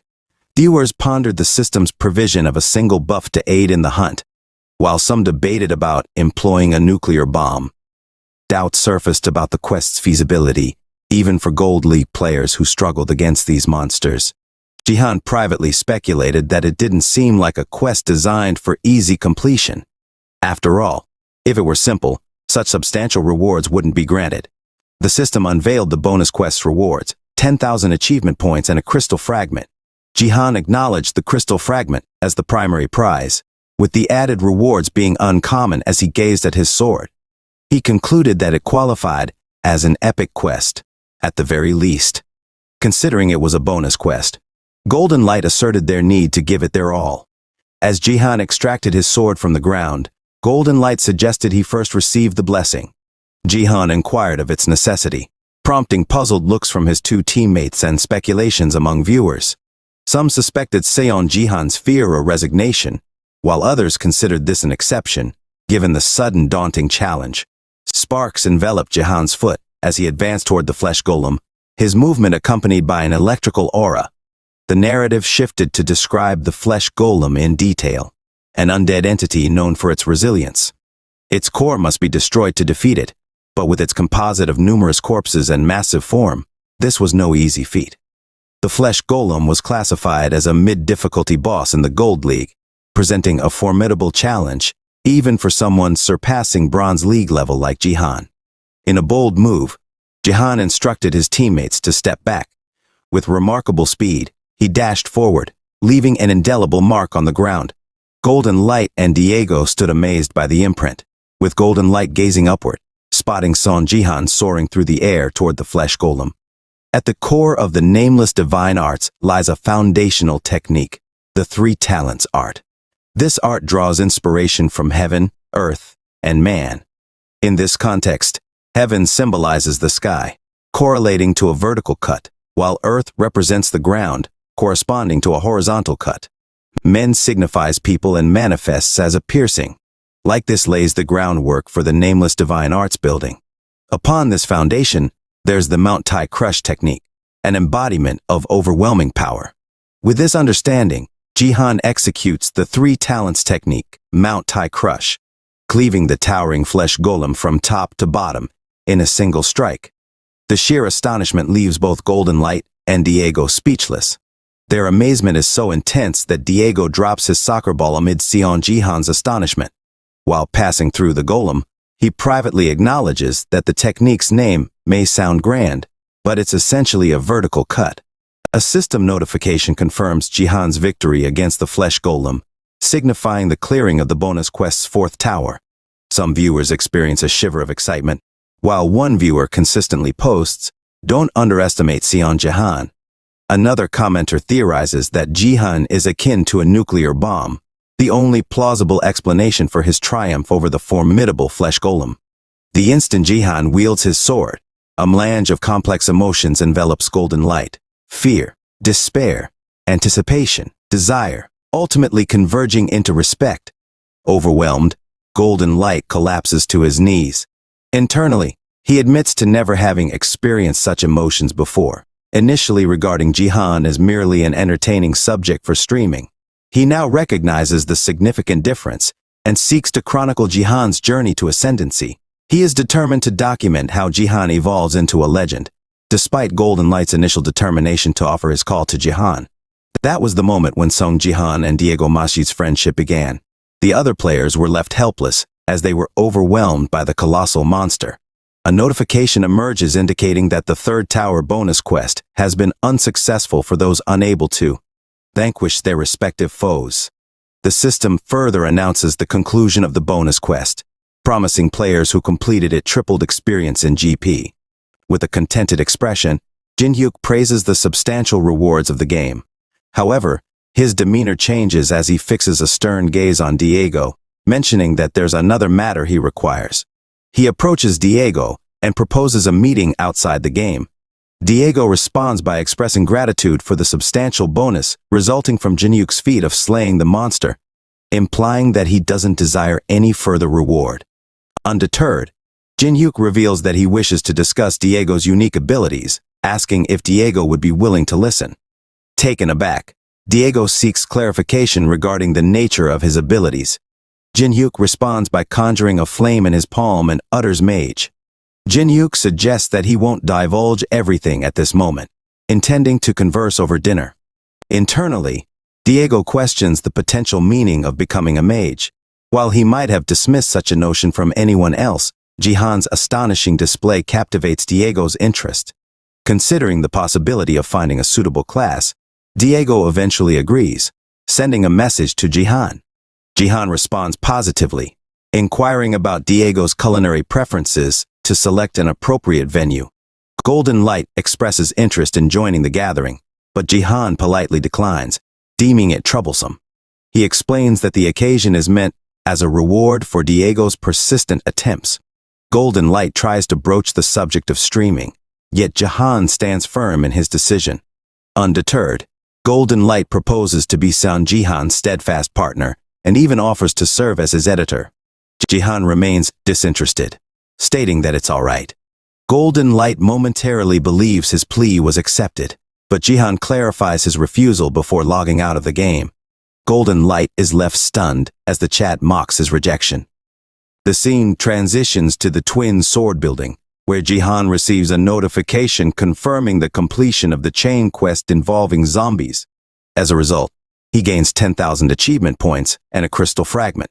The system additionally assigns Jihan another quest, directing him to trace the whereabouts of the apostle. However, this particular quest will only be accessible once he reaches the Silver League. Observing the substantial reward of 10,000 points, Sion Jihan remarks that the quest's difficulty is justified by the enticing rewards offered. He's content that he had acquired the power in advance, though he finds the crystal fragment slightly underwhelming. This fragment of the crystal bestows upon the player a one-time use divine blessing. an item exclusive to the Bronze and Silver Leagues. The Divine Blessing is a remarkable enhancement, available only to the Apex support job, that is capable of augmenting all statistics by 50%, a necessity in the upper echelons of the leagues. Jihan's ability to utilize the Divine Blessing is limited to a single use, solely within the Bronze or Silver League, a limitation he finds regrettable. Anticipating the clear reward for securing the top position, the GP and experience he gains undergo a 50% increment. He calculates that there are a dozen levels remaining before he can engage in the silver promotion match. His current statistics, truth be told, are astonishing, prompting him to wonder whether any other player has ever achieved such rapid growth. Abruptly, his weapon begins emitting a luminous glow, and a notification emerges indicating that his sword is responding. Further details reveal that Seon Jihan has comprehended an otherworldly sword, elevating his divine, integrating it with his force. The system further notes a decline in the sword's rank to E. This revelation astonishes Jihan, who ponders why his stats did not experience an uptick. Now comprehending that divine power and force are not on a direct 1:1 ratio. Suddenly, the notification's hue changes to red, bearing the news that the sword has failed to contain its remaining power, leading to the destruction of the equipment. The sword shatters explosively, releasing a considerable surge of energy. Internally, Jihan recognizes that the 3 elixir fields might, within the sword, be dissipating. Outwardly, he muses whether it failed to withstand the pressure akin to that of Mount Tai's force. The burst of energy emanating from the sword unexpectedly begins to lacerate Jihan. Struggling to reabsorb the surging energy, he acknowledges the potential peril of absorbing too much abruptly. Jihan's eyes widen as the intense illumination from his room becomes visible from outside. Gradually, the brilliance wanes, simultaneously within a room adjacent to Jihan's building. A light emanates from a building, prompting the occupant to express annoyance at the situation. The occupant turns out to be Takeda Kazuo, who laments having ended up living next to Jihan. He expresses that one might be surprised to see his plan fail. A swift flashback depicts Kim Joo-hyuk receiving a quest to shatter the crystal and thwart Jihan's race to first place. Concealed behind a partition, Takeda Kazuo dubs himself the savior, acting in the interest of a fellow ally. He conveys that the Kim Joo-hyuk's vendetta will come to fruition, and he will be privy to Jihan's status. Mando Takeda notes his adeptness in manipulating the Sword King family effortlessly, targeting Jihan by posing as a member of the Sword King fan club. He remarks that this endeavor couldn't have been simpler. In a slightly unsettling manner, he observes Jihan's wariness towards him. Takeda Kazuo suggests Jihan should be more concerned about his own circle, casting a gaze at Kim Joo-hyuk. He asserts that Kim Joo-hyuk ought to impart a lesson in defeat to Jihan. Returning to the present, while relishing his fried chicken, Takeda contemplates the failure of his elaborate plan. He acknowledges that it's time to suspend his disrupting efforts temporarily. Yet, he mourns the lost chance for success, criticizing Kim Joo-hyuk as inept after the mistake. He mocks the Kim Joo-hyuk's inability to pretend a defeat, stating that the maid should have immediately shattered the crystal instead of wasting time. Frustrated, he takes a vicious bite of chicken, cursing at Kim Joo-hyuk. Upset by the deviation from his plan, Takeda finds it annoying that someone else might apprehend Jihan before he does. He forcefully slams his hand on the table. The narrator explaining that Takeda Kazuo of the Neo Self-Defense Force finds himself in a vexing situation. This ordeal makes him realize that recruiting Jihan is crucial. However, his superiors demand solid evidence before taking action. Thus, they seek further confirmation for Takeda's claims. His main requirement is Jihan's status window, which will be the foundation of his arguments. The overweight individual expresses urgency, noting his limited time. He acknowledges the inadequacy of using such amateur tactics and advises Jihan to be patient. Once he obtains Jihan's status window and gains approval from his organization, he plans to use a method similar to the Sword Kings to claim Jihan as their own. In essence, he intends to use persuasion to make Jihan join them. Jihan receives a notification indicating an increase in his divine power by 1, now seamlessly integrated into his force, resulting in a force increment of 1. Seated on the floor, He internally reflects on his force growing by 1 for every 3 units of divine power. Another notification appears, informing him of an increase in both force and connected martial power by 1. Grateful, he notes that his martial power has now reached 18. He wonders if the remaining divine power absorbed by the sword was eliminated, lamenting the weapon's unfortunate fate. However, the substantial rewards he has gained make up for it. Suddenly, his train of thought is interrupted by a notification that his force points have surpassed 17, and from now on, he can only assimilate divine power from relics of rank or higher. Frustrated, he finds this restriction too demanding, feeling like it pushes him to continue dreaming for the foreseeable future. Considering it a regrettable circumstance, Sia enters the room, calling out to him cheerfully. She shows him her phone, excited about the 50 billion balance in her bank account. However, upon noticing Johanna's disheveled appearance and his room, she asks about what happened. He replies with a smile, explaining that his weapon unexpectedly exploded, with a trickle of blood from his head, reassuring her that it's nothing serious. Sia's anger rises, and she pulls at her uncle, expressing her frustration and insisting that she can't stand seeing him in this condition. She urges him to freshen up quickly so she can provide treatment. She remarks that she thought Jihan was showing more mature behavior lately, but he remains the same youthful person as always.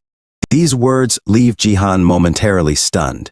The scene transitions to him and Sia at a restaurant, during which he reflects that this is his inaugural experience consuming real food since his regression. The notion of occasionally dining out like this doesn't seem disagreeable to him. He conveys his preference for Korean cuisine. Sia, still somewhat perturbed, informs him that she's treating him. Thus, he should have taken the opportunity to request something luxurious and costly. He dismisses the idea, asserting that they will be sharing 3 meals a day for the time being anyway. Unexpectedly, Sia interjects, suggesting that they might not even manage to share a single meal together. This statement leaves Jihan perplexed. Sia clarifies that she's returning to school, highlighting that despite her appearance, she holds the position of student president and doesn't feel justified in taking a break. Jihan contemplates whether it might be more prudent to take a week-long respite, as the instructor had suggested. She said that the day when she will be getting the blessing in the gift hall is coming soon now that he thinks about it. He now realizes that Sia's birthday is rapidly approaching, specifically on August 22nd, marking her transition to 18 years of age. She will be legal, even amidst the current challenging circumstances. Sia has consistently looked forward to this milestone. She has fervently awaited this day, a beacon of hope throughout these arduous times. Sia, who has been consistently graced with the Academy's gift hall offerings, had nurtured an expectation that her circumstances might improve following the reception of a noteworthy gift. Unfortunately, this aspiration was swiftly shattered. The gift bestowed upon her was of the F-ranked variety. This pivotal moment served as a devastating blow to Sia, who had persistently held onto her strength and resilience. While enjoying a meal, Jihan privately acknowledges that divulging the nature of the F-ranked gift in advance would only lead to disappointment. Consequently, he finds himself compelled to gently manage her expectations. He broaches the topic of her departure on the following day. She responds affirmatively, citing Monday as an opportune moment for her departure. Jihan expresses his concurrence and commits to personally driving her. Sia reacts with astonishment, asserting that she's no longer a child and thus requires no such special treatment. Jihan, however, underscores the current circumstances and firmly asserts that he has already made up his mind. He encourages her to acquiesce to his arrangement, although she wears an expression of dissatisfaction. She inquires about Jihan's uncharacteristic display of assertiveness, as such behavior appears incongruous to her perception of him. His response comes in the form of a meaningful gaze followed by laughter, prompting her to query the reason behind his mirth. Jihan clarifies that his amusement is unrelated, urging her to focus on the meal. Sia asserts her intention to independently utilize public transportation the next day. However, Jihan insists she shouldn't take that stance and should instead follow his plan, reiterating his intention to assist her. As the next day arrives, both Jihan and Sia are bewildered by the scene in the parking lot. They wonder about the fate of the many cars and luxury vehicles that once filled the space. Explains that their associates had planned to sell the cars. though she hadn't anticipated the complete liquidation that had occurred. With a hand on his forehead, Jihan regrets not being able to find the car keys, explaining why they were missing. Just as Sia considers relying on public transportation, Jihan notices something out of the corner of his eye, a car belonging to Sia's mother. He suggests that this particular vehicle was likely left untouched due to its limited profit potential. Trying to access the car, Jihan finds it unlocked with the key still inside. Sia asks about their plan to use the car, expressing concern about its condition. She quickly clarifies that her unease is not about embarrassment, but something more subtle. Jihan then asks her to explain her worries. The scene shifts as a man instructs Jihan to move the car. Aya reveals that her concern was about this exact situation. They find themselves at the Seoul-based Gangnam-gun Battle.net Academy. Privately, Jihan reflects that he expected the modest car might draw attention, but he hadn't anticipated someone daring to challenge him. Gangnam-gu. Lee Hyun summons Lim Jong to join her. Haeyeon reveals they're headed to Battle.net Academy, sharing a post revealing Jihan's location. Jong seeks an explanation for the sudden change of plans, prompting Haeyeon to assert they're going to closely watch over him. Filled with anger, she declares that Jihan has dared to ignore her, and she's on her way to confront him. The burly man can't help but let out a stream of profanities at the sight of what appears to be a beggar emerging from such a rundown car. He menacingly poised himself for a punch at Jihan, all the while demanding that Jihan bow his head in submission. However, Jihan's eyes began to emit an eerie crimson glow, and just as the beefy man swung his fist at him, he reminded Jihan that he'd asked him to lower his head, adding an unsavory term to address him. Sierra's face twisted into a mix of shock and worry, clearly evident from her expression as she anxiously called out her uncle's name. Among the onlookers, one person commented that Jihan wasn't giving in, while another astute observer pointed at Jihan and the heftier aggressor, questioning the oddity of the big man's fist stopping right in front of Jihan's nose, surrounded by Jihan's inexplicable red aura. The big man internally pondered why he couldn't move his body. All of a sudden, in the midst of attempting another string of curses, a red aura sealed his mouth, rendering him mute.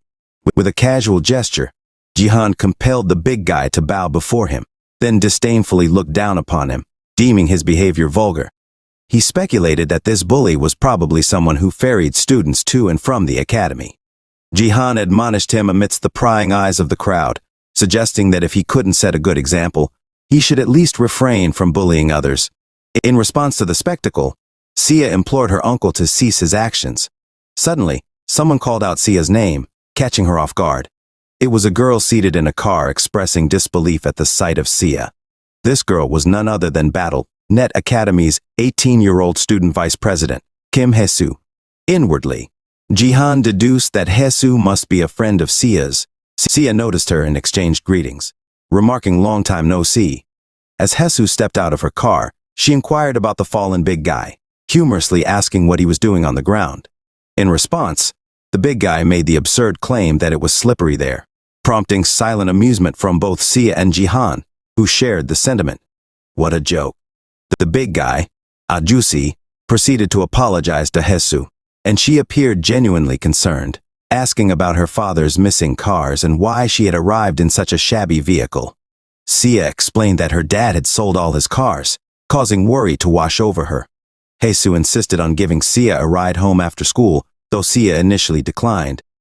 Hae-soo, however, pointed out that Sia would attract even more attention in that dilapidated car, ultimately persuading Sia to agree, citing her reluctance to burden Hae-soo.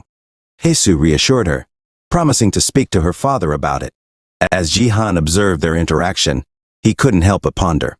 He questioned whether there had always been someone this close to Sia at this particular time, casting an intrigued gaze upon Hae-soo with a nagging feeling that something didn't quite add up.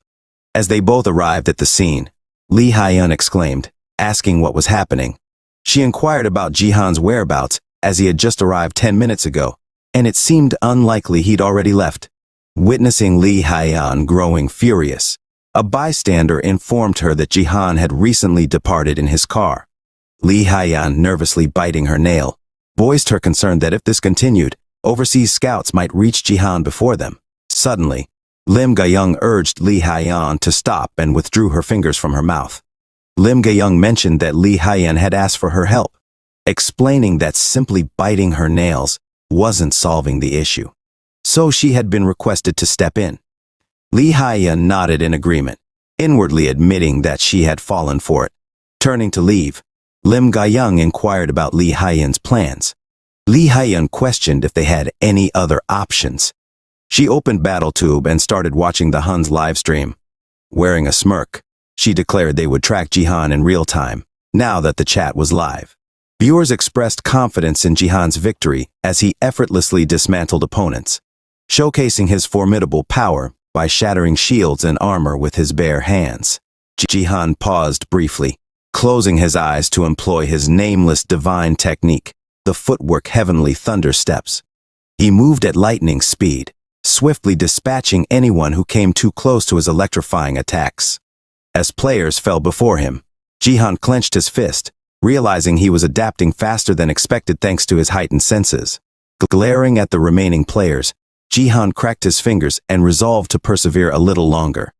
Two individuals observed him nervously, aware of their fate. Seong Jihan, the man who effortlessly defeated a gold-ranked flesh golem with a single strike, was truly unexpected for Bronze League players facing him. The arena was engulfed in Jihan's overwhelming power, with spectators screaming in terror as if witnessing a natural disaster.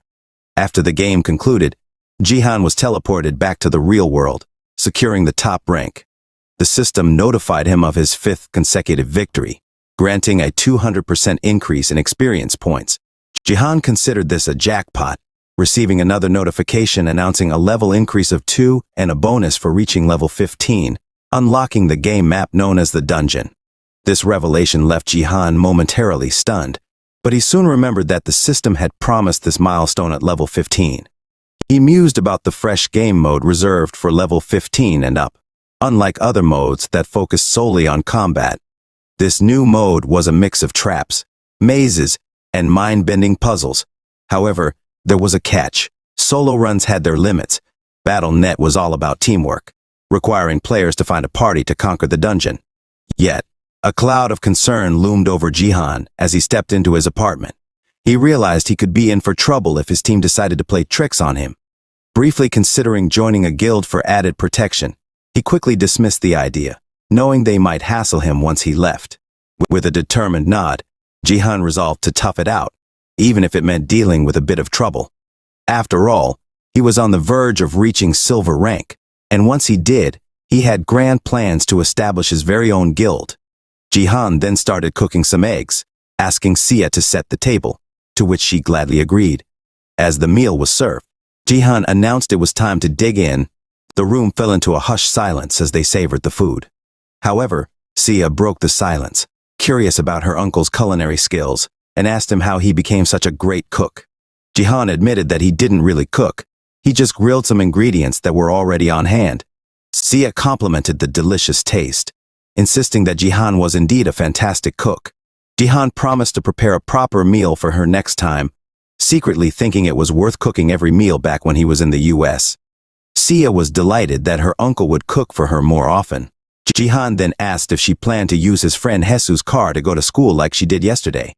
Sia, knowing who he meant, firmly replied that she wouldn't be using Hesu's car and asked him not to bring it up. She explained that the discomfort she felt during the ride was unbearable, almost like she was going to die. In a quick flashback, we saw Sia's uncomfortable experience in Hesu's car, where Hesu bombarded her with questions about her future and offered to help her. Sia expressed sympathy for Sia, wondering how her father could abandon his only daughter. Jihan, looking annoyed, muttered how lame, to which Sia responded with a simple very. Then she revealed another reason, mentioning that her mom's car was much better. It felt cozier and more comfortable. Jihan was surprised by her comment, but also smiled, agreeing. The scene then shifted to the academy, where scouts eagerly awaited Jihan's arrival when they spotted his car.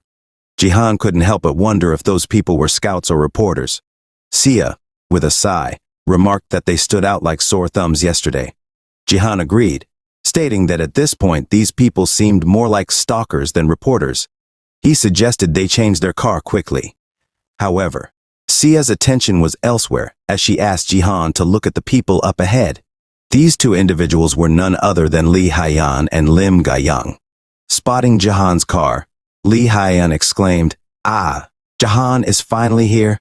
As Jihan stepped out of the car, Sia asked him what was going on, while Jihan couldn't help but wonder about the tense atmosphere.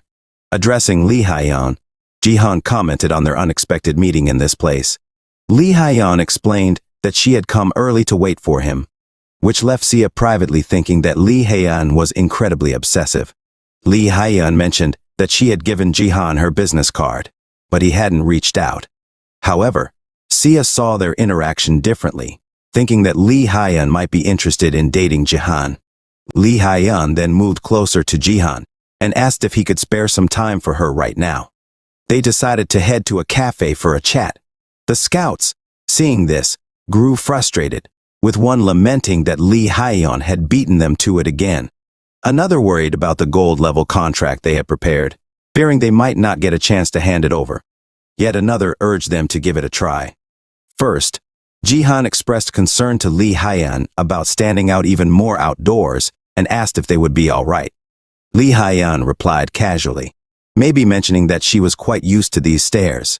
Lim Ga-young also expressed her bewilderment at Jihan's reaction, and he promptly apologized, explaining that he had been preoccupied with his busy schedule. Lee Haiyan reassured him, saying it was all right and even found it refreshing in its own way. She explained that it was a first for her. When Jihan inquired what she meant by it was her first, she clarified that it was the first time someone had made her chase after them. Lim Ga-young handed Lee Haiyan a contract. She revealed that she had prepared an impressive platinum-level contract. The scouts standing nearby couldn't believe their eyes as they watched Lee Haiyan hand a platinum-level contract to a bronze-ranked player. Another scout, looking utterly devastated, couldn't help but exclaim with a resigned tone, "Haha, I'm out." Inwardly, Jihan found this unexpected, realizing that Lee Haiyan had put in significant effort into all of this. Leaning in close to Jihan, Lee Haiyan credited the contract to her feelings for him, mentioning her meticulous planning and desperation. Jihan inwardly noticed that Lee Haiyan had the same center, feeling the same way. On the other hand, Lee Haiyan was shocked by Jihan's calm reaction, while Jihan wondered if it would remain the same. Blushing in embarrassment, Lee Haiyan felt her pride slowly being wounded as she sat down, realizing she didn't even have Seon Jihan's number yet. She asked Jihan to send her the contract after checking it, and requested his contact number. Jihan, however, responded by asking, "Do you want my number?" This statement further hurt Lee Haiyan's pride, and Lim Ga-young found it amusing. Jihan then proposed a bet, explaining that he had reached level 15 and was heading to a dungeon. This left Lee Haiyan and Lim Ga-young astonished, wondering how Jihan had reached level 15 so quickly. She couldn't believe that Jihan had reached level 15 in less than a month, and on top of that, he wanted to make a bet. She asked Jihan about the conditions of the bet, and he explained that he planned to connect to battle.net without using any pain reduction machines. He stated that if he didn't rank first, he would sign a contract with the Reason Guild and provide her with his number. Confused, Lee Haiyan mentioned that many people were eager to recruit Jihan. Meanwhile, Lim Ga-young wondered if Jihan was going into a dungeon without a guild or party. Jihan responded that it was worth a try, and Lee Haiyan, still surprised by his unusual offer, asked him what the catch was. Jihan, needing to confirm if Lee Haiyan was zero, told her that if he won, he wanted to see her status window. He inwardly wondered if she possessed the cultivation gift and the same skills as before. Lee Haiyan questioned if it had to be her status window, and Jihan affirmed. He inwardly thought it was because cultivation acted like an extra buff during this period. Judging her reaction, Jihan assumed she had it but wanted to confirm with his own eyes. Lee Haiyan sighed in agreement, cautioning Jihan not to regret it later. She suggested they move since Jihan had to connect now, but he assured her they didn't have to. As he disappeared while connecting to battle.net, he instructed them to wait there because it wouldn't take long. Simultaneously, Jihan activated his Battle 2 broadcast, and viewers began to comment and prepare, sensing that something significant was about to happen. The game mode Jihan would be playing was a dungeon, specifically the Imperial Tomb of the Conqueror, showing a bearded, cool old man riding a horse. The Conqueror's Imperial Tomb boasted a high difficulty rating, dwelling deep beneath the earth where a legendary conqueror rests. This underground maze isn't just teeming with monsters. It's riddled with intricate puzzle contraptions like traps and mazes. However, what truly elevates this dungeon's challenge is the requirement for all party members to survive until the end, a real test of teamwork. Now, as the system announces the entry of a player named Sung Ji-han, and with the game about to commence, Ji-han silently thinks that his team this time doesn't seem half bad. His teammates are taken aback, amazed to find Ji-han on their side. While surveying his companions, Ji-han privately acknowledges that all three of his teammates hailed from the same guild, and their gear is top-notch. One teammate humbly expresses the honor of meeting Ji-han, while another warmly extends greetings, vowing to excel in this game. An observant viewer spots the Black Eagle Guild logo on their attire, igniting a spark of enthusiasm. A member proposes they aim for first place, a sentiment echoed by their peers who believe it's a cakewalk with Ji-han on board. When Ji-han's teammates suggest they take the lead, Ji-han declines their offer. They're puzzled, thinking warriors should be at the forefront, but Ji-han reassures them, expressing confidence in his raw strength. Recalling Ji-han's epic triumph over the zombies, the viewers chime in, declaring Ji-han as the epitome of reliability. The three comrades unanimously rally behind Ji-han, pledging trust and allegiance. Ji-han breathes a sigh of relief, sensing no trolls in this team, which had been a concern given the strict clearing conditions. With a determined expression, he says, "Well then, shall we get started?" Ji-han and his team make their way to the first basement floor of the Imperial Tomb of the Conqueror. As they notice the approaching enemies, the green-eyed man signals the imminent arrival of the Imperial Tomb Guards, animated statue sentinels wielding an array of weapons poised for battle in the hero's path. The green-eyed man turns to Ji-han and inquires about their formation, suggesting that he can create a path using his magical skills. Ji-han, however, dismisses the idea, striding confidently ahead of the guards. He instructs his teammates to follow closely behind. As the guards rush to attack Ji-han, he effortlessly dodges a slashing attack, then swiftly shatters one of the stone guards with a powerful punch. Without wasting a moment, he continues his assault, effortlessly breaking through the remaining foes. His teammates are left in awe, and Ji-han questions why they haven't caught up yet, even shattering another stone guard's head as he speaks. Within the depths of the Imperial Tomb of the Conqueror, a complex labyrinth housing 10 passages, each leading to the climactic 7th basement floor. Among those currently assigned to the 8th passage, Sung Ji-han's team is dominating with unprecedented speed. By the time they reach the 3rd floor, the man in glasses is deeply impressed, expressing awe at witnessing Seon Ji-han's abilities in person. The green-eyed companion readily agrees, remarking that Ji-han seems to dismiss the formidable stone guards with ease, as if they were nothing more than mere statues. In Ji-han's mind, he contemplates that this challenge may be less daunting than he initially anticipated. Viewers are left wondering whether Ji-han intends to tackle this challenge without using a weapon from start to finish. Some assert that in the Bronze League, Ji-han doesn't need a weapon at all. Another viewer recalls Ji-han's previous feat of destroying a flesh golem, bolstering their confidence that this journey should be a cakewalk for him. However, their speculations are interrupted as Dajiang generously donates 10,000 GP to Ji-han. Ji-han takes notice of the donation and can't help but wonder about the intentions of this player, pondering what schemes he might be hatching once again. Daki Chang's accompanying message in the donation prompts Ji-han to check his memo box, emphasizing that he's prepared a generous donation for him. Viewers become agitated with Fatty, suspecting ulterior motives and labeling him as desperate to recruit Ji-han into the self-defense force. One viewer earnestly advises Ji-han against joining, while another contemplates migrating if Ji-han ever ventures to Japan for that. Ji-han reassures them not to worry, boldly declaring that he won't go to Japan even if it means facing dire consequences. Instead, he decides to block Fatty, touched by his steadfast commitment. Viewers begin chanting Ji-han's name in the chat. The man with green eyes expresses disbelief at how swiftly they cleared the 3rd basement. Furthermore, he admits that typically he'd struggle to get past the 1st floor.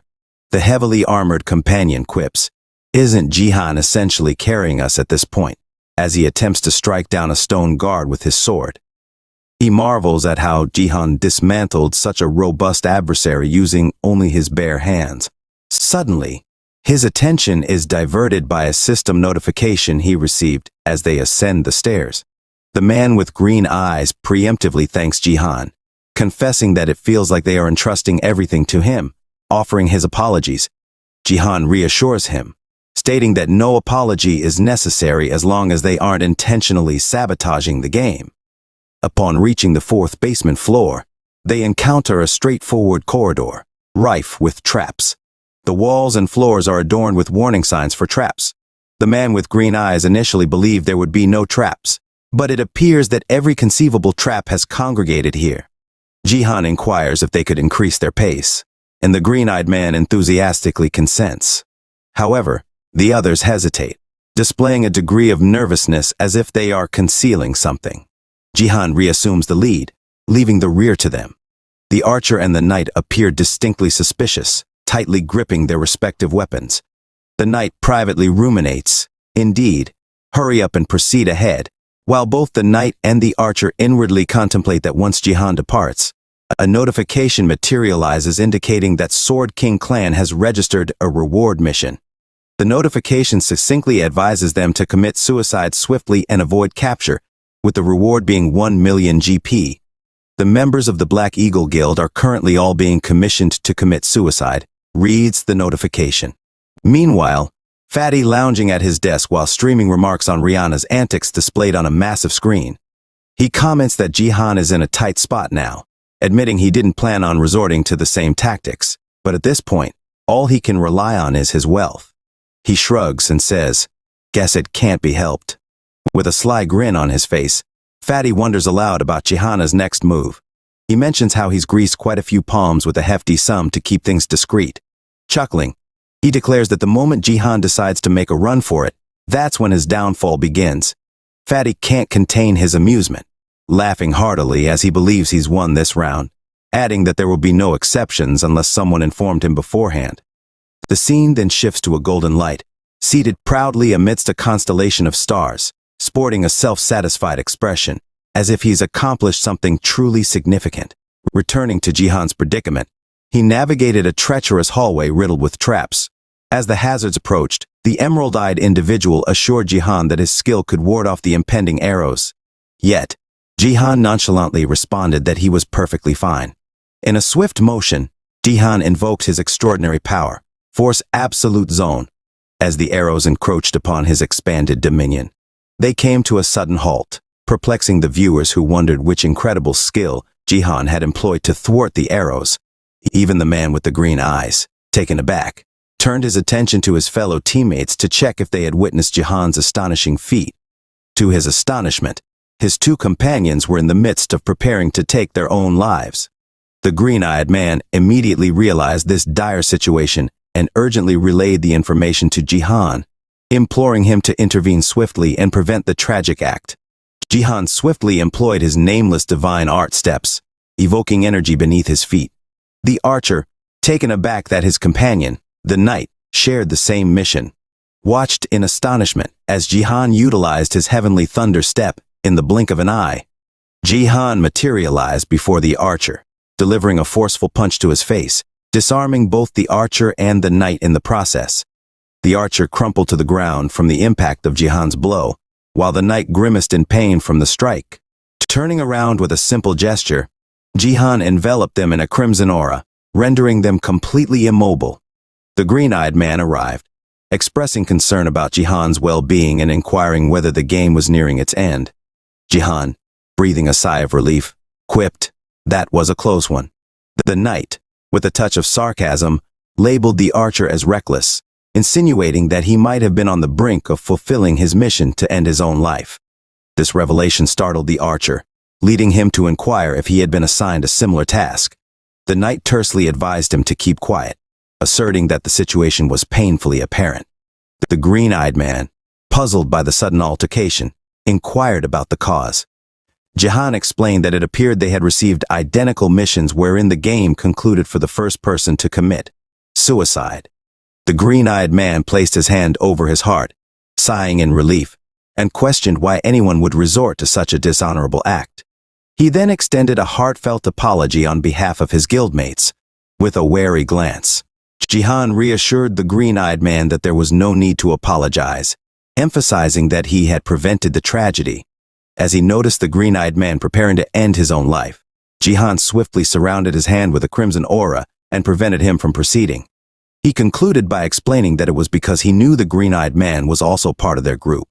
The green-eyed man, his voice filled with shock and disbelief, screamed at Jihan, demanding to know how he had uncovered their association, insisting that he had not engaged in any suspicious actions. Deep within, Jihan acknowledged that it aligned precisely with what he had warned, that all members of the Black Eagle Guild had been instructed to take their own lives. In the chat, the viewers were left perplexed, wondering how Jihan had come to this revelation. Then, a notification about a donation appeared.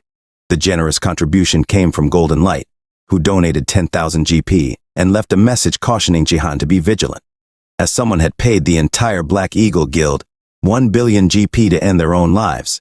Golden Light, sporting a bright smile, credited Jihan's diligent assistant for this revelation and expressed gratitude. The chat was left in wonderment, with everyone curious about how these events transpired. Golden Light stepped in to elucidate, revealing that he had been an unwavering fan of Jihan. He watched Jihan's live broadcasts regularly, which by extension included Jihan's current team members. During one of these broadcasts, he had a front row seat. When Sword King posted a mission offering 1 billion GP, the chat was astonished, finding it unbelievable that someone would offer such a sum for a task. One viewer pointed out that Sword King might be the same person as before. Golden Light confirmed this and explained how he had previously informed Jihan about the situation. He recounted that although he initially found the 10,001 donation message to be too high, he justified it as a matter of justice and felt compelled to act, believing it wasn't a waste. As Jihan's loyal editor, he was determined to contribute. Jihan chimed in, questioning the unusual nature of the situation and raising doubts about the rationale behind. He deemed it excessive, even for those harboring grudges, arguing that such missions should have had a lower price considering the gravity of the actions involved. The chat members concurred with Jihan's perspective. One viewer noted that it didn't make sense, even if it was indeed the Sword King clan, while another wondered if it was truly the Sword King clan in the first place. Jihan then shared his conclusion, speculating that the person behind the billion GP missions must either hold a rank in a named guild or be part of a specific group unassociated with the Sword King clan. The chat found this possibility plausible. Jihan continued, suggesting that creating tests in exchange for 1 billion GP just to see a mere status window seemed like an obsession to him. One viewer humorously pondered if he was the only one who thought of that one fat guy in relation to this situation. Takeda was visibly sweating and couldn't help but mutter angrily, calling Jihan One of the viewers noted that it had been a while since Takeda had spoken up. Meanwhile, Jihan was scrutinizing his stats and expressed his frustration that people were willing to stoop so low just to see his status. He decided it was time to amend his promise. The viewers were taken aback, wondering if Jihan intended to retract his earlier commitment. However, Jihan reached into his inventory and pulled out a rope.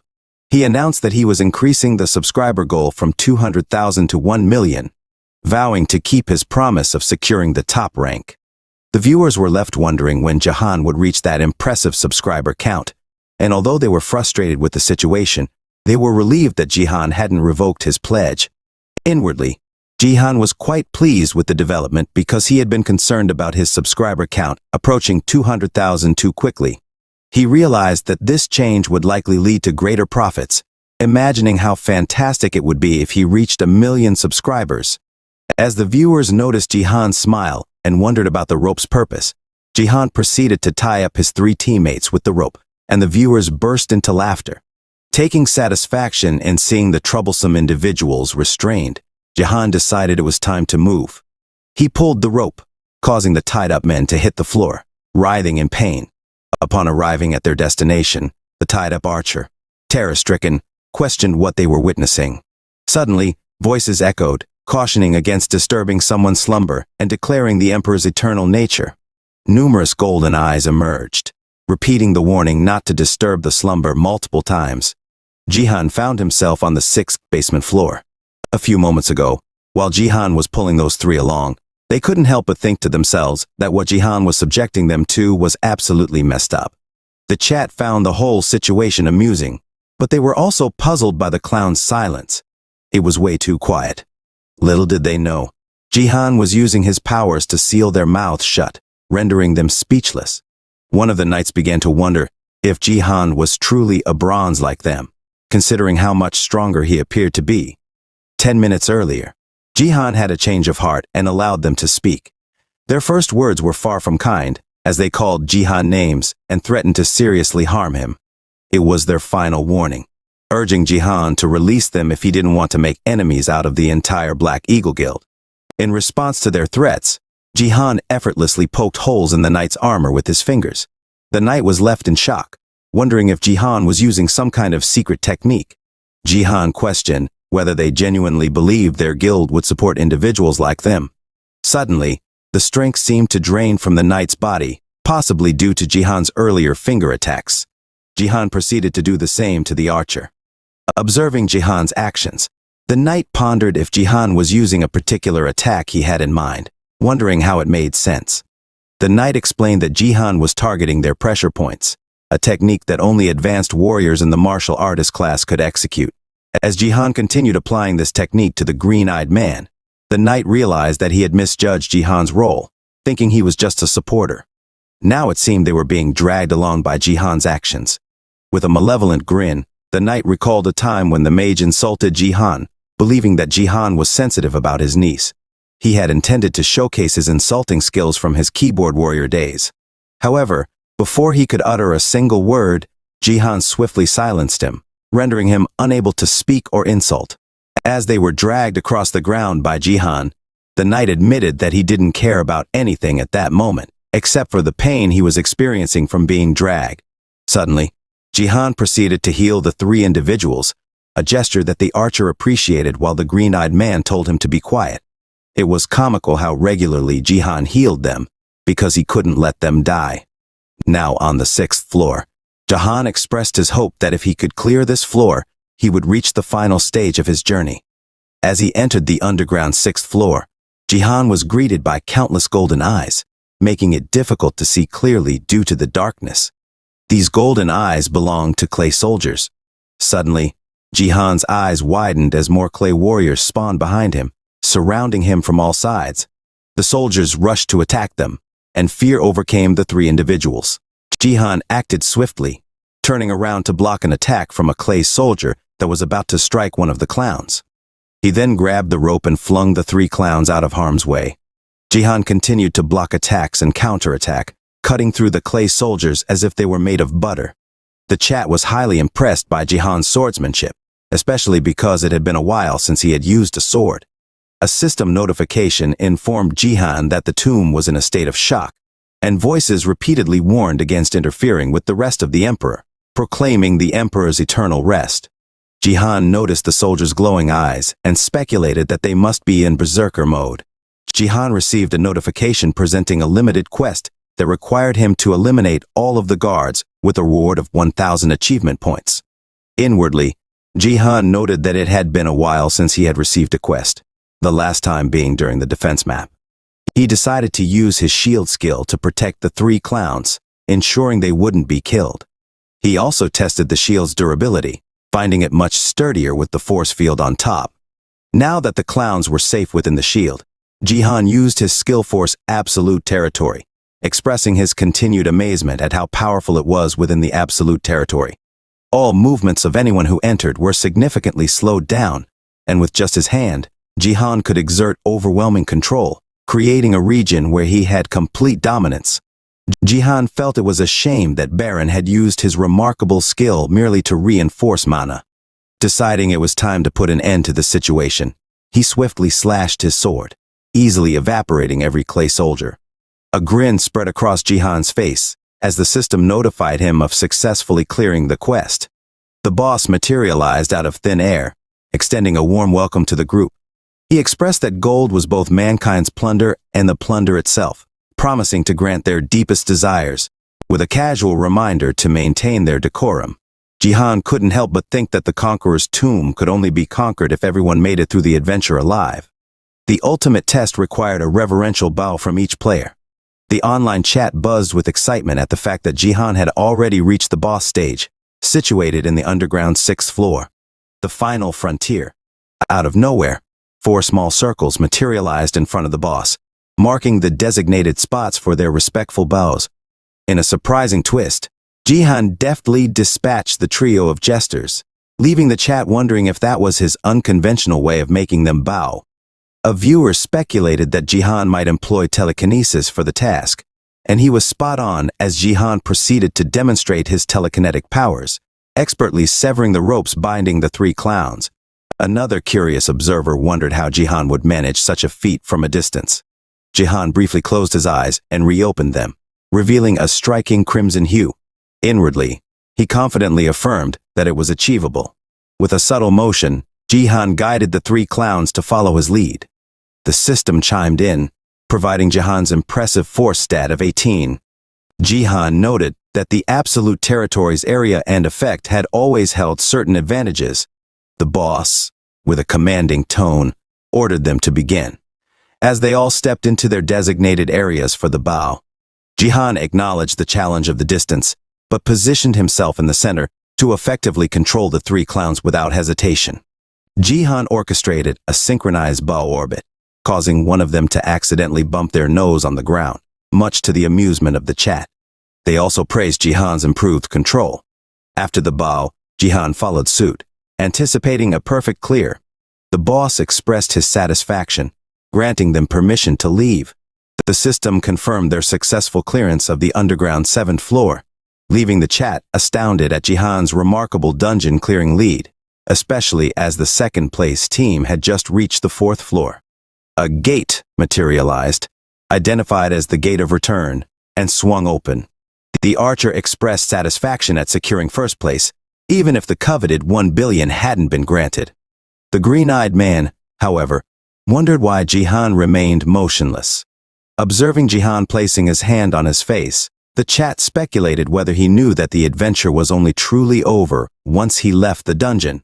Jihan's face lit up with a surprised yet mischievous grin, contemplating the nature of the quest he had just received. A hidden quest tasked him with displaying genuine respect to the Conqueror statue. The promised reward was an enticing 5,000 achievement points and the enigmatic Conqueror's arrows. As he looked at the boss, Jihan mused that 5,000 points alone were fantastic, but the prospect of receiving something as substantial as the Conqueror's arrows felt like a tremendous boon.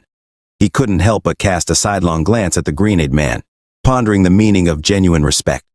Growing impatient, the green-eyed man questioned Jihan's momentary distraction, wondering about the 2nd place competitors.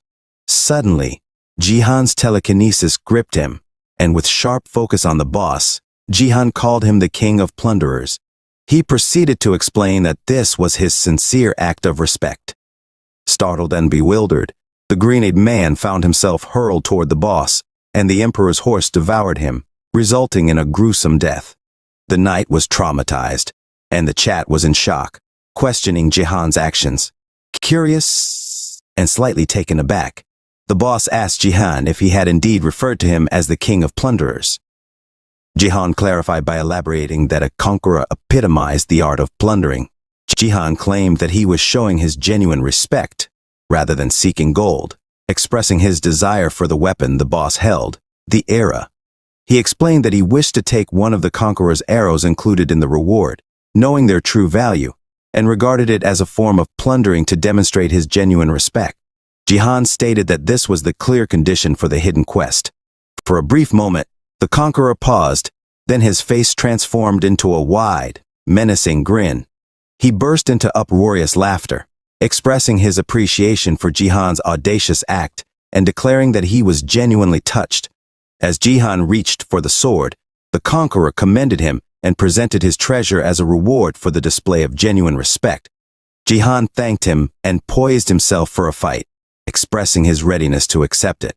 The conqueror then pointed his arrow at Jihan, introducing it as the Phoenix Arrow, challenging him to try and take it. The conqueror instructed Seon Jihan to give his utmost effort in catching the phoenix arrow. As Jihan prepared for the task, the chat pondered whether the tomb held such mysteries and marveled at how Jihan was familiar with such pursuits. Suddenly, the archer began perspiring profusely and struggled to breathe, fearing suffocation. They felt like they were about to combust, leading the chat to wonder if the scorching heat was causing them to ignite. Seon Jihan stood drenched in sweat, hearing his comrades cry out as they burned. Inwardly, he realized the peril his teammates' demise would lead to the disappearance of the weapons they wielded, including the one he currently held, not his own. He had to finish before that happened. The chat was in disbelief at the intense heat. Even the gold was melting, though the conqueror hadn't yet released the arrow. A notification revealed the loss of a party member, the archer, reducing the team to 2 out of 4 members. The heat was terrifying, and Seon Jihan sensed he couldn't defend against the impending strike. With unwavering resolve, he aimed for the bow before the conqueror could release the arrow. A long time ago, a sage had once offered guidance to someone who had lost their way, directing them down the path with the advice to move straight forward. This was the human aspect of the 3 talents, an exceptionally refined, instant stab. Seon Jihan and the conqueror simultaneously launched their attacks. Jihan's sage guidance struck so swiftly that it cleaved the bow before the conqueror could shoot his arrow. The chat wondered in amazement about the events, particularly how the bow had shattered. The conqueror addressed Seon Jihan as the plunderer and inquired about his name. Internally, Seon Jihan celebrated the success of his plan and introduced himself as the conqueror complimented Seon Jihan, labeling him an extraordinary area. The arrow then levitated and flew towards Seon Jihan, who caught it with skill. The conqueror continued declaring that Seon Jihan had displayed immense respect and was now the rightful owner of the phoenix arrow. This revelation astonished the chat, leading them to question the weapon's appearance, which resembled a spear more than an arrow. The conqueror addressed Seon Jihan and expressed his hope for a more honorable encounter in their next meeting. Seon Jihan nodded and replied, "Sure." Inwardly, he contemplated the numerous battlefields within Battle.net, realizing that they might indeed cross paths again. Seon Jihan eagerly tested out his new weapon, experimenting with various tricks and perfecting its utility. He marveled at the weapon's field and considered removing the feather at the tail to use it as a spear. After witnessing Seon Jihan's incredible display of skill, the chat inquired about the technique he had used to defeat the conqueror, as they couldn't even discern the attack even when slowing down the video. Seon Jihan explained that Sage's guidance was both nearly instantaneous and relied on precise control of thin sword, key to target a specific point. His mastery of the nameless divine arts was improving, becoming more efficient and precise with each use, paving the way for him to tackle higher-level techniques. A notification announced that Seon Jihan had been recognized by the conqueror and was exempt from the underground 7th floor's trial. Jihan questioned if it was all over. The chat was bewildered by Seon Jihan's trial option and wondered how everything seemed to work out for him, even though his entire party had perished. Seon Jihan decided it was time to wrap things up neatly. Astonished by the notification, inquired about when the archer had died. As he looked up, he saw Seon Jihan standing before him. The knight wept as Jihan made it clear that he wasn't inclined to offer a free pass to someone who had betrayed. Seon Jihan raised his spear and swiftly ended the knight's life. A smirk played across Johan's face as the system message confirmed the death of a party member, leaving just 1 out of 4 members remaining in the party. A system notification popped up, signaling the end of the game. Seon Jihan re-entered the real world clutching his new formidable weapon, securing the first rank. The nearby recruiters were genuinely impressed by Seon Jihan's formidable new weapon, considering it quite the marvel for a bronze-level dungeon. Seon Jihan turned to Lee Haeyeon and asked if she had been watching the stream. Given his victory, Lim Gayoung internally admitted she couldn't quite get used to this, no matter how many times she witnessed it. While Lee Haeyeon praised Seon Jihan, calling him amazing, Seon Jihan prodded Lee Haeyeon to reveal her promised status window, and though she hesitated at first, it wasn't due to fear, but rather the awe of his new weapon. She requested that he put the weapon aside as it was somewhat meeting. She then displayed her status window, cautioning Seon Jihan that he might regret seeing it. Yet Seon Jihan, with a knowing smirk, observed her status, revealing Lee Hyeon's gift of fostering. She pleaded with him not to disclose her status to anyone. Lim Ga-young pondered if Lee Hyeon would be okay, knowing her aversion to discussing her gift, regretting her investment in what she perceived as a subpar ability. In a brief flashback, Lee Hyeon expressed her apprehension, muttering to herself that the newcomers from the Turtle Guild possessed impressive gifts this time. She recalled with a less than joyful expression the anxiety she had felt after spending a considerable sum of money and days in prayer, only to receive the underwhelming fostering gift. She questioned her decision to attend the academy in the first place. In the present, Lim Ga-young noted how Lee Hyeon always criticized the academy and her gift whenever she could, only to end up unveiling fostering. Lee Hyeon blushed, embarrassed and anxious, questioning why Seon Ji-han remained silent. Noticing his smirk, she asked herself if Seon Ji-han was mocking her, inquiring if he thought it was rude to laugh at someone. Seon Ji-han clarified he wasn't laughing at her but was simply delighted.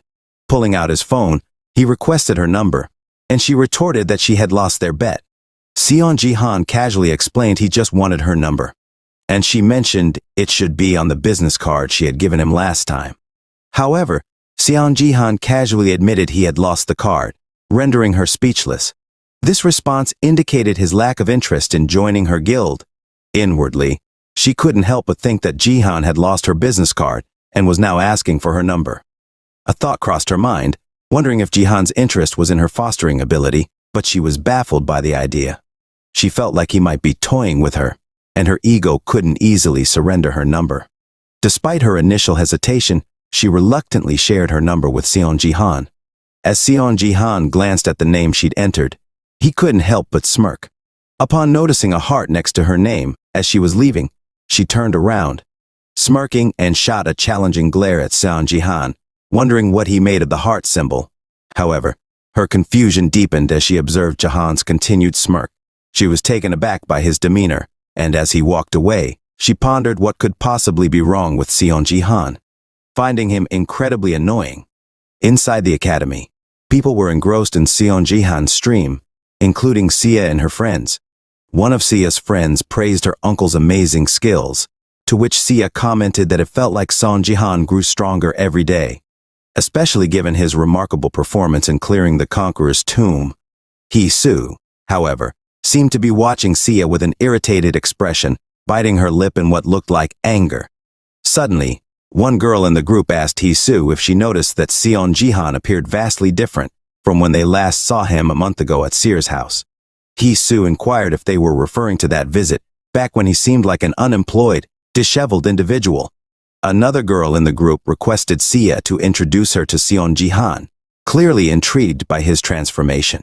She uttered those words right in front of her boyfriend. Sia couldn't help but feel a surge of pride, silently thanking her uncle for his remarkable growth. Suddenly, Jisoo brought up the fact that Seer's 18th birthday, the day she would officially become a player, was approaching. Turning 18 allowed everyone to unlock their status windows, and one of the girls commented on the potential nervousness Seer might be feeling.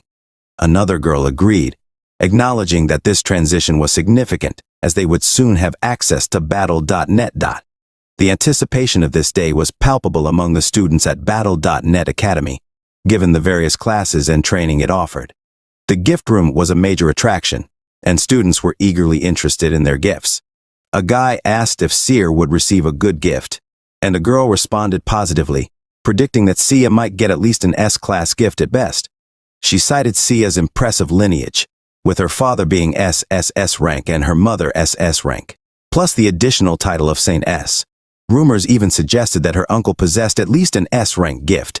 Sia interjected, mentioning that it had been established that DNA had no bearing on gift selection.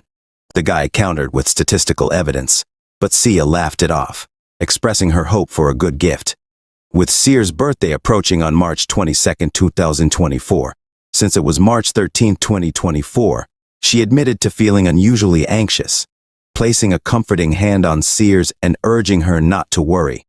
She advised Sia to look forward to the gift she would receive from her on her birthday, even as Sia declined, claiming she didn't need a gift.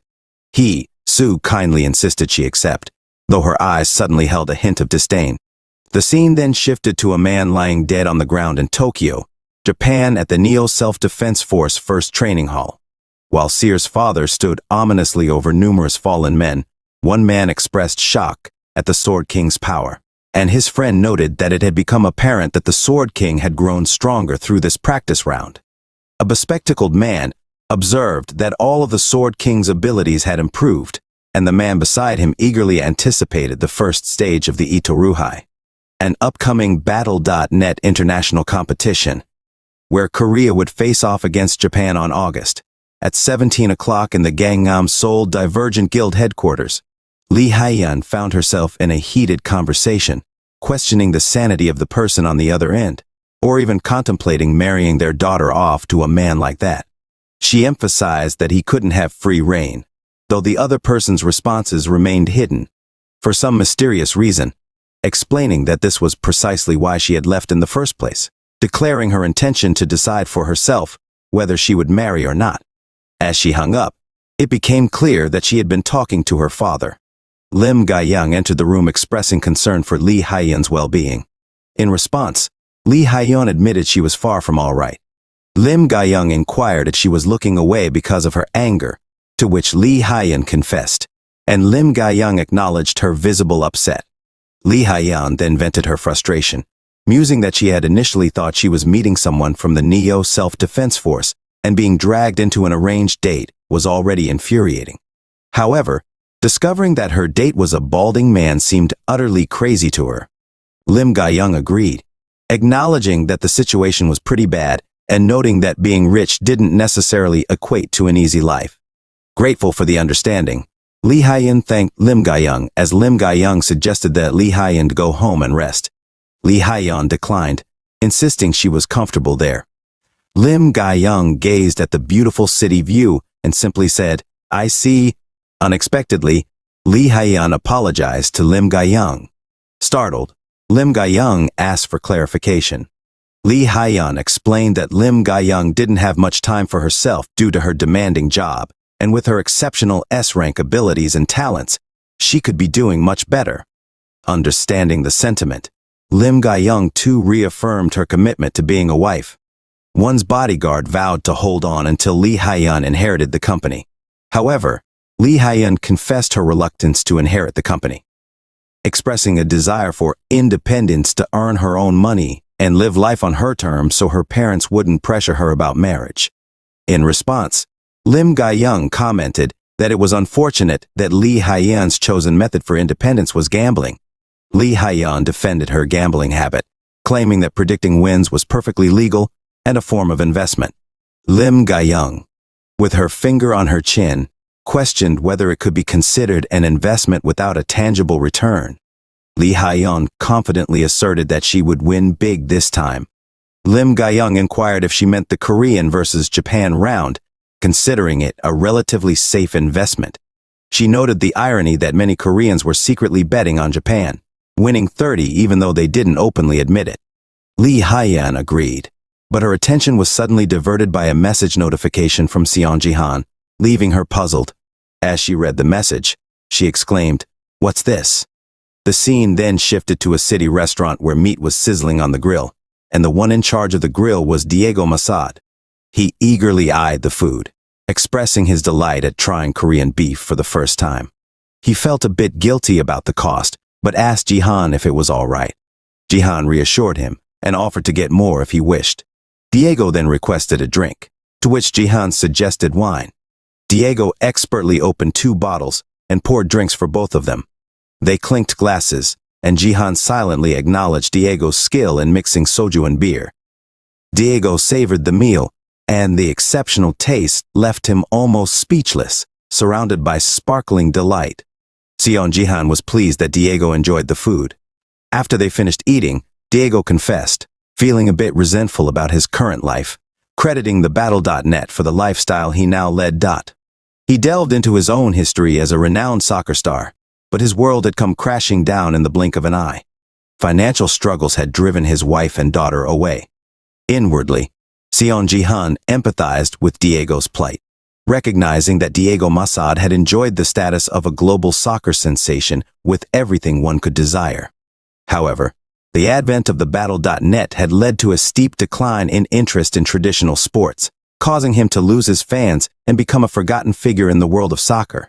Now he found himself in a career teaching kids. Diego, eager to get to the point, questioned Seon Jihan about why he wanted him to become a mage. Jihan explained that Diego's gift reinforced all equipment resembling a soccer ball, which was why Diego always carried around a soccer ball. Diego expressed doubts about his potential as a mage due to his poor manner. Seon Jihan urged Diego to check out a unique item, and upon seeing it, Diego was surprised. The item in question was the Arachnid's Orb, boasting AB-ranked status, a mystical artifact from the spider tribe called Arachne. It was wrapped in spider silk, which lent it remarkable elasticity. Since spiders only had feet, the beauty of it was that it essentially served as a ball tailored perfectly for Diego's use. Seon Jihan was curious to know what Diego thought because he found it fascinating. Inwardly, Seon Jihan believed that this item had the potential to unleash the real power of Diego from his past life, back when he was the mightiest mage to ever exist.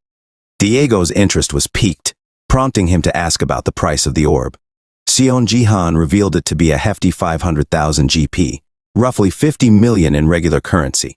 Diego was flabbergasted by the price, even comparing it to a down payment on his house. He felt that even with 10 years of saving, he wouldn't be able to afford it.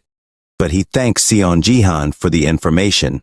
Jihan, however, hadn't yet revealed his main point. He expressed his intention to give Diego the orb, as well as provide financial support when needed. Puzzled, Diego inquired further, wondering why Seon Jihan was making such an offer. Seon Jihan explained that he wanted Diego to join his guild, which he planned to establish once he reached the silver rank. Diego was taken aback, questioning whether Seon Jihan had the financial means for such an endeavor. Seon Jihan affirmed this and said that he was going to earn even more. He then displayed his phone screen to Diego, revealing something astonishing.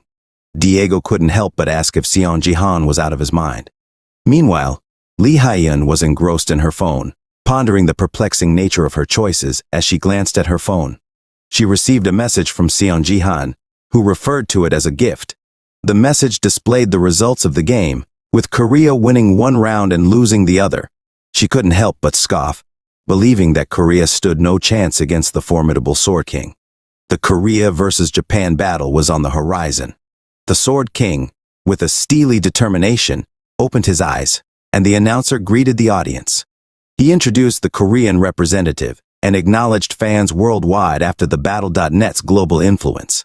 The much-anticipated Korea versus Japan round was about to begin. Jihan then displayed the bet he made, predicting South Korea would win one round and Japan would secure 3, nominating Lee Henwick as South Korea's team MVP and Ito Ryuhei as Japan's. Diego, uncertain, noted that he wasn't undervaluing the Korean team, but inquired if Jihan comprehended the Sword King's nature. Diego described the Sword King as someone so formidable, capable of single-handedly taking down an entire team, thus considering him now an adversary. Jihan, grabbing the TV remote, acknowledged the difficulty in explaining but believed it would be easier seen on screen. He switched on the TV, tuning in to witness the match and its outcome. Impact on the battlefield. The system announced the commencement of the international competition, outlining the victory conditions. Defeat all opponents in 5 rounds, with the first to secure 3 wins declared the overall winner. The crowd erupted in cheers. After that, the Sword King urged his teammates to follow his lead. A tense silence followed, broken by their outright refusal to acknowledge him as a teammate or leader. When the Sword King questioned whether it was due to his Korean identity, they clarified that their loyalty lay with Sagi, their longtime comrade. They pointed out that Sagi was sacrificed due to the Sword King's actions, confronting his apparent coldness and suggesting he owed Sagi an apology. Amidst the standoff, someone materialized behind the Sword King. He briefly closed his eyes, then opened them as a golden aura emanated from him, the light descending upon him. He addressed the misunderstanding, culminating in a blast of golden light, termed divine, dispersing the dust in an explosion. His teammates recognized the phenomenon but also readied for battle, acknowledging the presence of the Korean team. Surprise swept through the attacker, who managed to hit the Sword King. Shocked that their strike connected, another player was astounded that the Sword King fell victim to a supporter skill, speculating that his focus on the dispute prevented him from noticing the attack. As the Sword King's body began to pixelate, the Korean team seized the moment to attack him. Their leader instructed them to strike first, prompting a rush toward the Sword King. However, in a surprising turn, the Sword King swiftly swung his sword toward the oncoming Korean team, creating a deep crack in the floor. Shocked by his action, one of the Sword King's teammates questioned his motives with a mixture of emotions. The Sword King replied by referencing their earlier refusal to follow his lead, then impaled himself with his own sword, effectively eliminating himself from the match due to his team's lack of cooperation.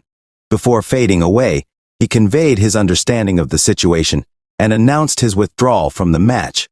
A system notification confirmed the Korean team's unexpected first kill, the Sword King. The crowd, including Diego, was taken aback, while Jihan remained composed, seemingly anticipating this outcome. The match commentator remarked on the unbelievable turn of events, crediting Divergent Guild's Lee Jin-wook with the final strike and potentially positioning him for the round's MVP. Diego queried Jihan about his prior knowledge, to which Jihan alluded to it being a company secret, urging them to focus on the ongoing fight. Meanwhile, Jihan checked his phone, remarking on the familiar aspects and the unchanged dividend rate. He privately speculated that his earlier suspicions about manipulated circumstances might hold true.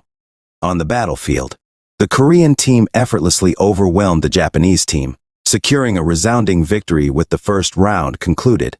The system declared South Korea the victor. The commentator attributed South Korea's win to the Sword King's unexpected action and highlighted Lee Jin-wook as the anticipated MVP. The commentator expressed certainty that players from both nations were taken aback. Meanwhile, the system altered its settings, and amidst this shift, the Sword King found himself grasped by the collar by one of his teammates, who angrily demanded an explanation, accosting the Sword King for eliminating himself. Despite being the national representative, the teammate's frustration boiled over. With a menacing demeanor, the Sword King scorned his teammates, branding them as unprofessional and lacking in sense. Understanding now why they perennially lost a career, disregarding their camaraderie, he asserted that if they refused to recognize his leadership, he would continue to eliminate himself. He presented them with a choice: win with him or lose as pitifully as they had before. Releasing the Sword King's collar, the teammate reluctantly acquiesced, cursing under his breath at the lack of alternatives.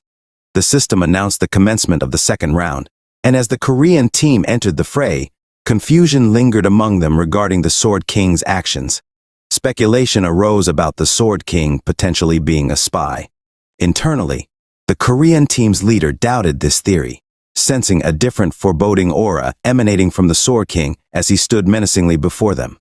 Advising his teammates to stay vigilant, the leader was abruptly interrupted as the Sword King unleashed a dual-blade attack, slicing through the entire Korean team except for one member, leaving the lone survivor trembling in shock.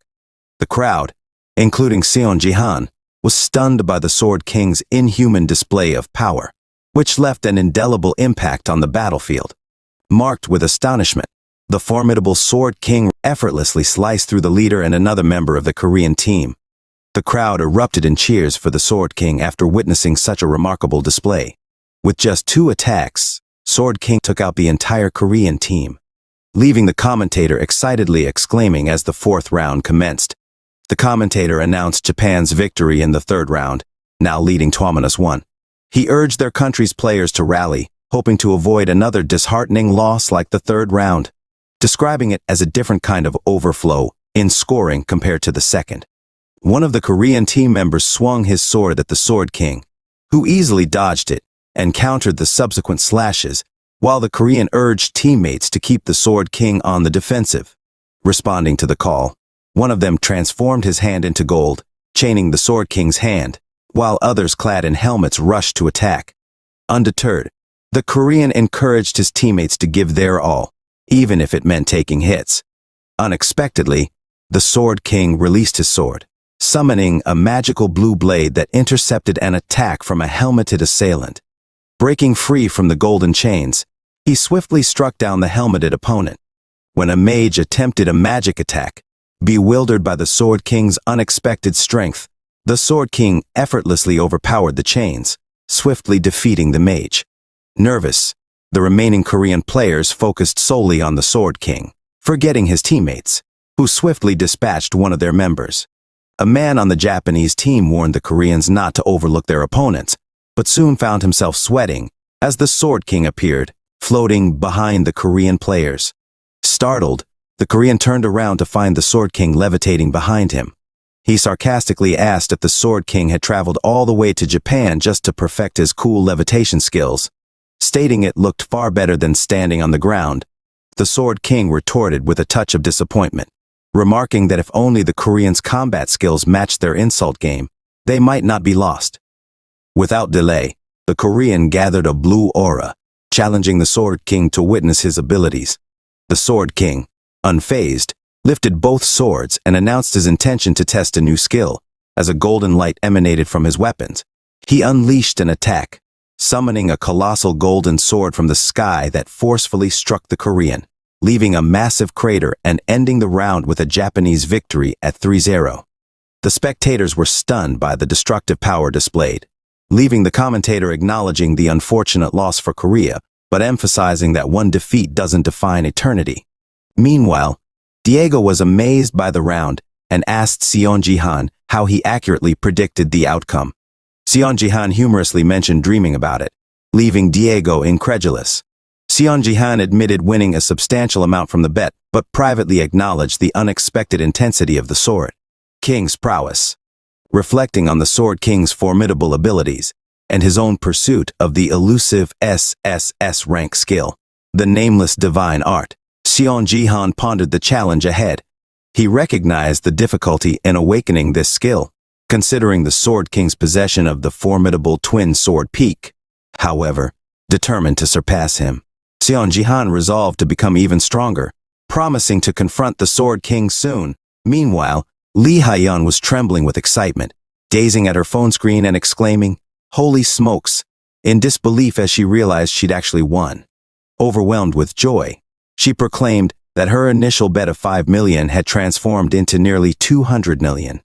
Grinning from ear to ear, she expressed her surprise at this unexpected turn of events and gratefully thanked Seon Ji-han. Thanks to Seon Ji-han, Lee Ha-yeon joyfully announced, "I raked in a profit of 180 million. However, she also lamented losing 20 million in the process. Confident in South Korea's imminent victory at 0-3, she staked a total of 200 million, assuming it was a surefire bet. However, her certainty backfired, resulting in the loss of her entire wager. "Man, bro," she muttered to herself, "I just lose 200 million. I lost my shot at a bright future." Back with Seon Ji-han and Diego, Seon Ji-han asked if Diego would consider signing the contract to work together. Scratching the back of his neck, Diego honestly admitted he couldn't fathom why someone like Seon Ji-han would want to collaborate with him. He questioned his own worth and importance. Seon Ji-han grinned, expressing his confidence in his decision, much like his accurate prediction of the Japan versus Korea outcome. Diego prodded, curious about Seon Ji-han's cryptic statement. Seon Ji-han explained his belief in Diego's potential to become the most formidable mage. He pitched the contract as an investment in Diego's future and asked for his partnership. "Be on my side," echoed in Diego's mind, a sentiment he hadn't experienced in a long time. Feeling a sense of importance once more, he accepted, eager to collaborate and promising to repay Seon Ji-han's faith. Initially with a 1,000-fold commitment that swiftly escalated to 10,000, Seon Ji-han appreciated Diego's determination and eagerly anticipated their collaboration. On the battlefield, a man charged towards someone with a sword in hand, swiftly defeated by the person with just 2 slashes. That skilled combatant turned out to be Ga-young Lim. As 2 others rushed towards Ga-young Lim, shouting threats, she deftly countered them, remarking, "Not enough," before skillfully dispatching them. With 50 survivors remaining, the game concluded, declaring Ga-young Lim the first-place winner with 5 kills. Despite her victory, Ga-young Lim couldn't revel in it, feeling the urgent need to improve. Comparing herself to the likes of the high-ranking Sword King, who dominated the South Korea versus Japan match, and Jihan building a legendary record of no losses, she recognized her considerable lag behind them. Comfort in the divergent guild had made her complacent, and she resolved to push herself further to avoid falling further behind. Meanwhile, Sia was immersed in an article chronicling her father's victorious involvement in the Japan versus Korea battle.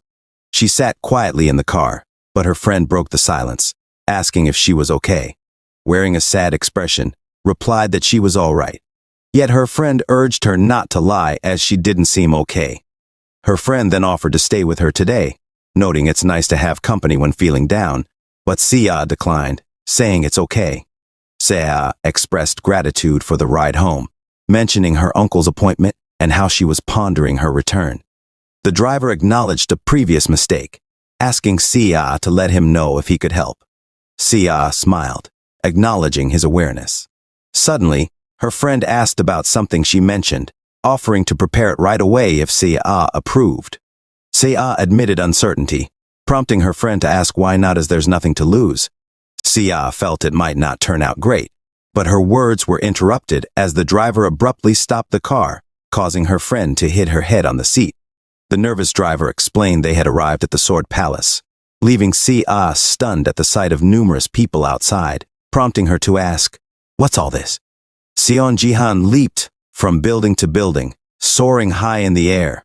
Landing atop another building, he tested his agility, noting that he definitely felt lighter than before, having improved quite a bit.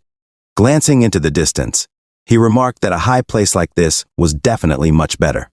As he observed the sun rising, casting an orange hue across the sky, he sat and peered down, watching people walking below. He reminisced about ascending to such heights back in the United States, allowing himself to space out. These memories triggered reflections on the past with closed eyes.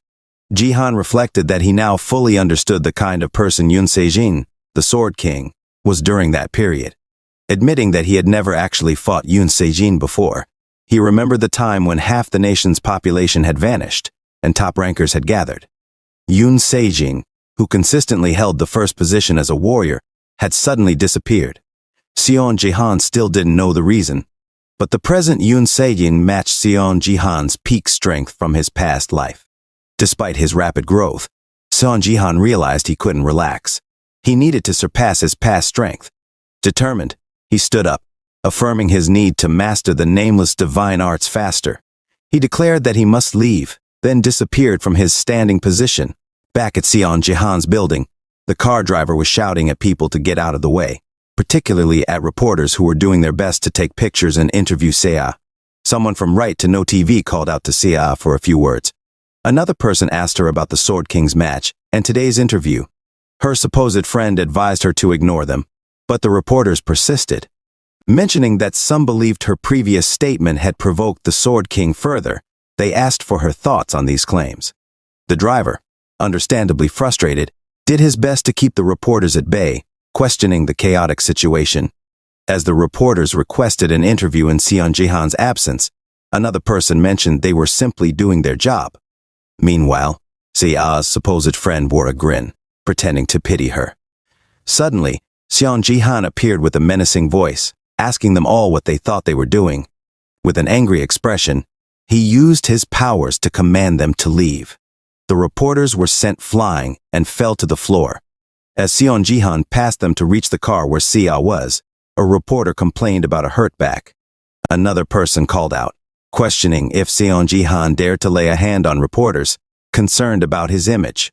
Still menacing, Seon Jihan replied that he did care, which was why he reacted as he did. The reporters, now scared, lowered their gaze. Continuing, Jihan mentioned that he had gone easy on them because it was their first time, warning them to be grateful that this was all he did. Jihan grabbed the car door, opening it, and called for Sia to join him with a bright smile. He told her it was time to go home. Stepping out of the car, Seon Jihan thanked the driver for protecting Sia. The driver humbly answered that it was nothing. As they left, Jisoo advised Seon Jihan to take good care of Sia. Jihan responded with gratitude, appreciating her concern. They exchanged farewells, and once Seon Jihan and Sia departed, Jisoo after a moment of quiet, burst into laughter, finding it hard to contain herself. Observing her, the reporters recognized her as Taiwan Day's CEO's granddaughter, Kim Hae-soo, from South Korea's leading press company, as she wiped away her tears of laughter. Hae-soo remarked, "Our dear Seiya, it's all over for you, isn't it?" Meanwhile, an interview with the Sword King, Seiya's father, was being watched. When asked about his daughter, he stated that he had no such thing as a daughter, claiming he buried all of his past to move to Japan. He declared that he had no daughter, requesting they refrain from such unproductive questions. Seon Ji-han watched the interview, realizing the reason behind these interviews. With an angry expression, he muttered about wishing he could confront the Sword King. Internally conflicted, he wondered what he should do next, noting that Se seemed to be improving, but this interview had completely dampened her spirits. Suddenly, Seiya interrupted, calling Seon Ji-han's attention. Ji-han looked at her, asking, "What's up?" Seiya asked if he remembered promising her a wish, the wish for finding the Shadow Queen. Ji-han recalled this and expressed disbelief upon hearing that Seiya claimed to have found the Shadow Queen. The next day arrived, and at the arena, the system announced that the game would commence. Seon Ji-han's live stream received a query from someone in his chat, questioning if they had heard correctly. Curious, the chat inquired about Ji-han's intentions. With confidence, Ji-han replied, "I'm going to destroy them." Observing the audience seats, he remarked, "Let's give it a go." He needed to confirm if the dark elf in a coat truly was the Shadow Queen. Just a day prior, Seiya had informed him about the Shadow Queen and observed Seon Ji-han's reaction. Showing him a picture of the dark elf, she assumed this figure to be the Shadow Queen, though not entirely certain, labeling her as the primary suspect. Ji-han inquired about her reasoning. Seiya explained her doubts about the elf queen seated on the thrones, finding them too conspicuous due to their status. However, this enigmatic elf bore a closer resemblance to a shadow. "Shadow," Ji-han exclaimed in confusion. Seiya instructed him to check the file she had just sent. As he scrolled through the files, Seiya pointed out the first detail, the elf's eye color. While black eyes were not uncommon among elves, having even the normally white parts filled with black was exceedingly rare. Agreeing inwardly, Seon Ji-han acknowledged she was right. Seiya continued, highlighting another peculiar behavior. The elf had consistently focused on a specific spot before the beginning of each game. Perplexed, Seon Ji-han inquired further. She clarified that the elf had been unnervingly fixated on Ji-han throughout. Seiya had extended her observations beyond his match, looking at other matches too, pointing out instances where the elf's intense gaze was always fixed on the player who eventually claimed first place.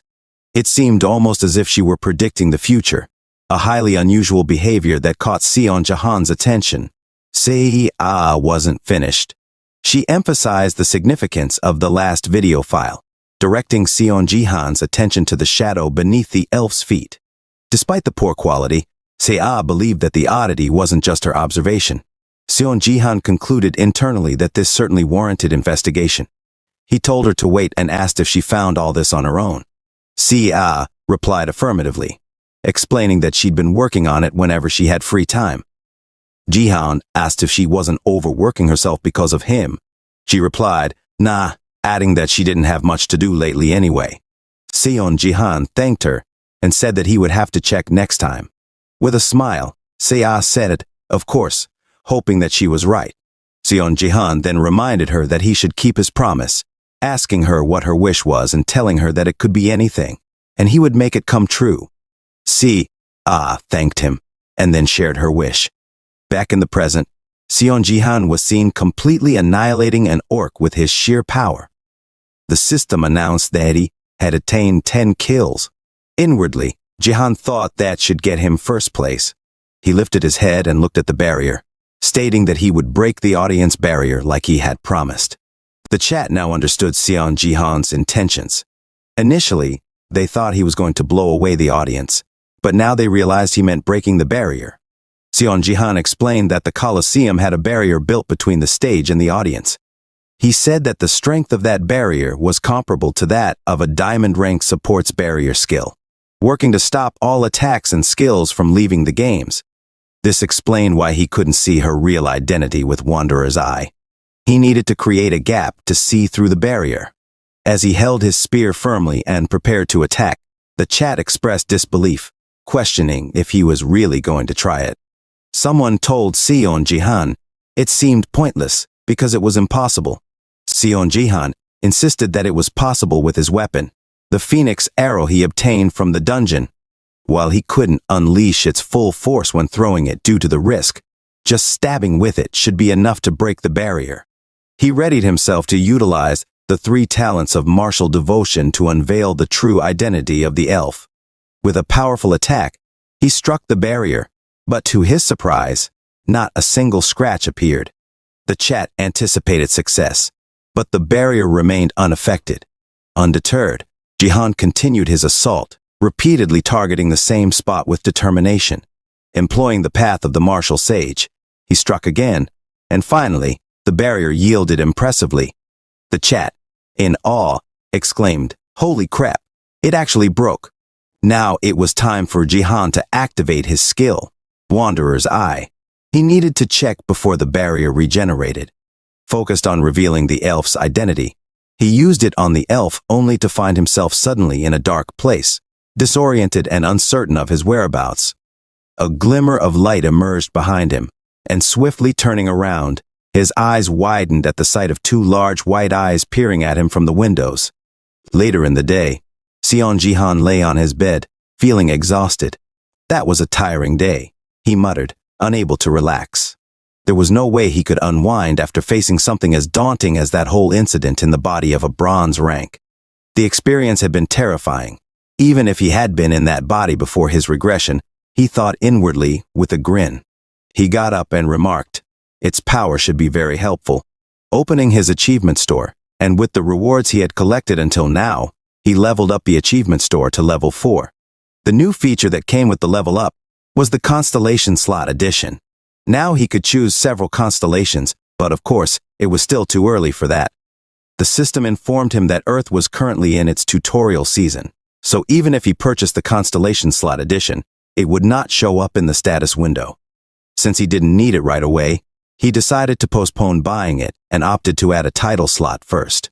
Opening his status window after doing so, he saw that he had reached level 22.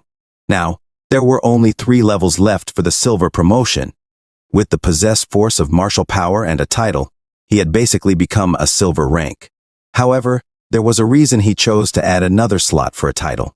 It was for the sake of martial, God's successor, that he would soon obtain. Seon Jihan's martial power would reach 30, and he would master the nameless divine arts in the process. He would be linked to the martial god and earn the title martial god's successor.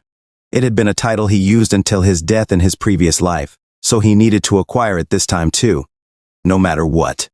With a fierce gaze, he acknowledged that he would soon have to confront him, this imposing figure, a man standing on a pile of bodies surrounded by a red or pink aura, or flames.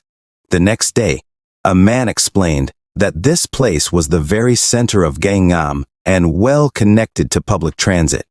The area housed numerous renowned scholarships and boasted a view of the Han River from the top floor. The man asserted that this was the best estate he managed and suggested that a 200 SQM space should suffice for both of them. Inwardly, Sia wasn't impressed. Her inner voice echoed, "It's too small."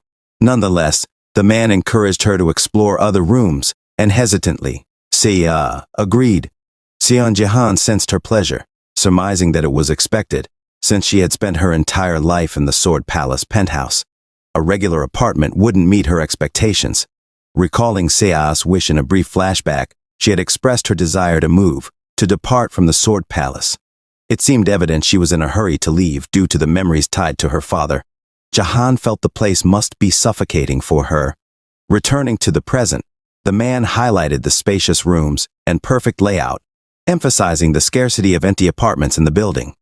Despite the price, Jihan glanced at Sia and mentioned that he needed to find a place she'd like, soon. He informed the man that they would require more space, explaining that Sia would soon become a player, necessitating additional room for the connector. Understanding, the man agreed to search for more options. remarking how fortunate Seiya was to have a strong and dependable uncle like Jihan. Modestly, Seon Jihan admitted that he still had many shortcomings, expressing his support. The man said he'd always cheer for Seon Jihan as a fan, prompting Jihan to offer thanks. Surprised by the man's gratitude, Seon Jihan inquired further.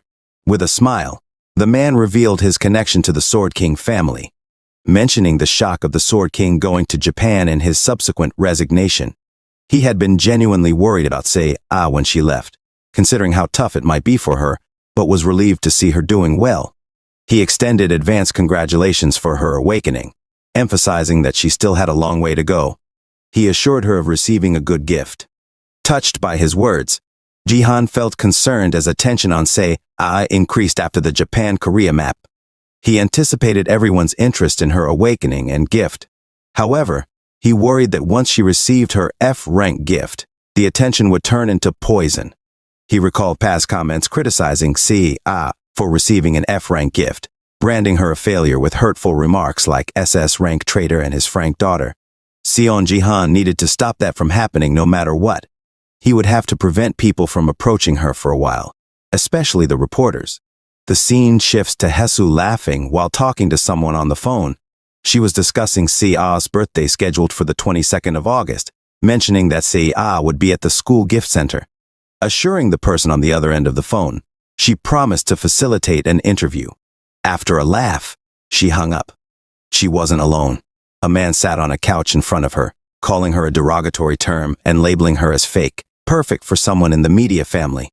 He soon retorted, telling the man that no one was forcing him to stay. Annoyed, she asked how he would have gotten linked to Seiya if it wasn't for her. Then the man questioned her disdain for Seiya with an annoyed expression. Hesu replied that Seiya wasn't from a reputable family, yet people kept comparing them.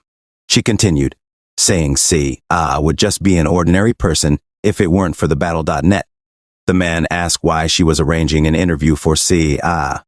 She giggled and explained it would make a great article benefiting her family while potentially undermining Seiya with the lackluster gift issue, and the man shared a laugh. He called her a demonic witch. In response, Hesu showed him a picture of Seon Jihan, emphasizing the man's crucial role. She questioned if he was confident in winning against Seon Jihan in a fight. The man grinned, stating he didn't care about that insignificant person, urging Jesu to keep her promise. Grinning, Hesu called him a dirty little dog, assuring him not to worry. Once her scheming was complete, she vowed to let him do as he pleased with Seiya. In Seoul, at the Gangnam Battle.net Academy on Seiya appeared nervous. Jisoo, who was nearby, tried to reassure her, telling her not to be so tense.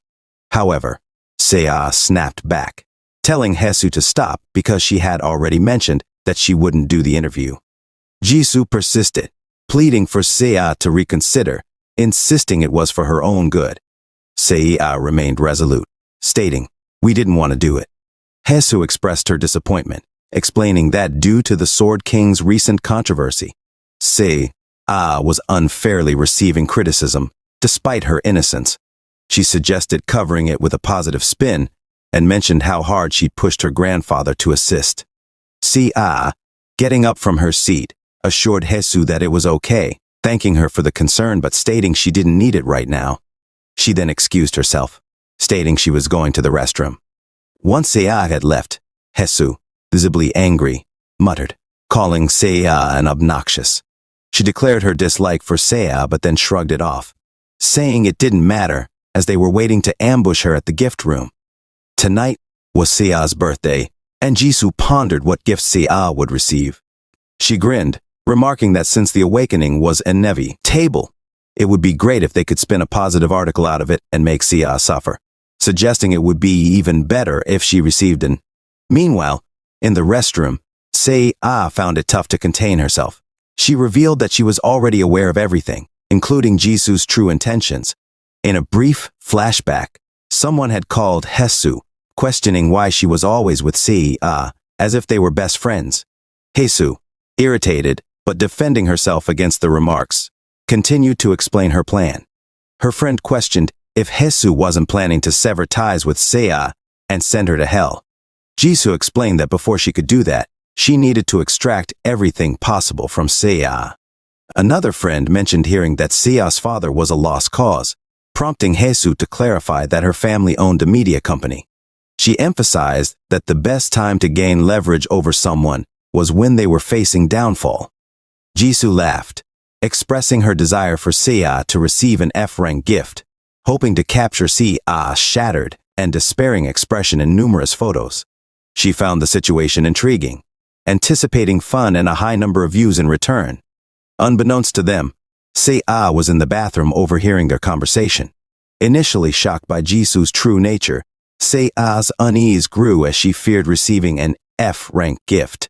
In the present, Seiya found herself in the gift room, clasping her hands together, praying fervently for anything but an F-rank gift. As the room brightened, Seiya looked up, shocked to see her own ability manifesting, although the specifics remained undisclosed. At the same location, on the same day, but now at 7:00 p.m., 5 hours before Seiya's awakening, Jihan glanced at his watch, noting the dwindling time. As he readied himself to depart, 2 individuals escorted him, guiding his way. He inquired about Seiya's well-being in the gift room, and one of them assured Jihan that Seiya was secure under the protection of security personnel. Expressing his gratitude, Jihan emphasized the need to ensure that no outsiders, especially reporters, could approach Seiya. The man reassured him, explaining the implemented security measures that barred even school personnel from getting close to Seiya, highlighting the government's heightened concern the day before.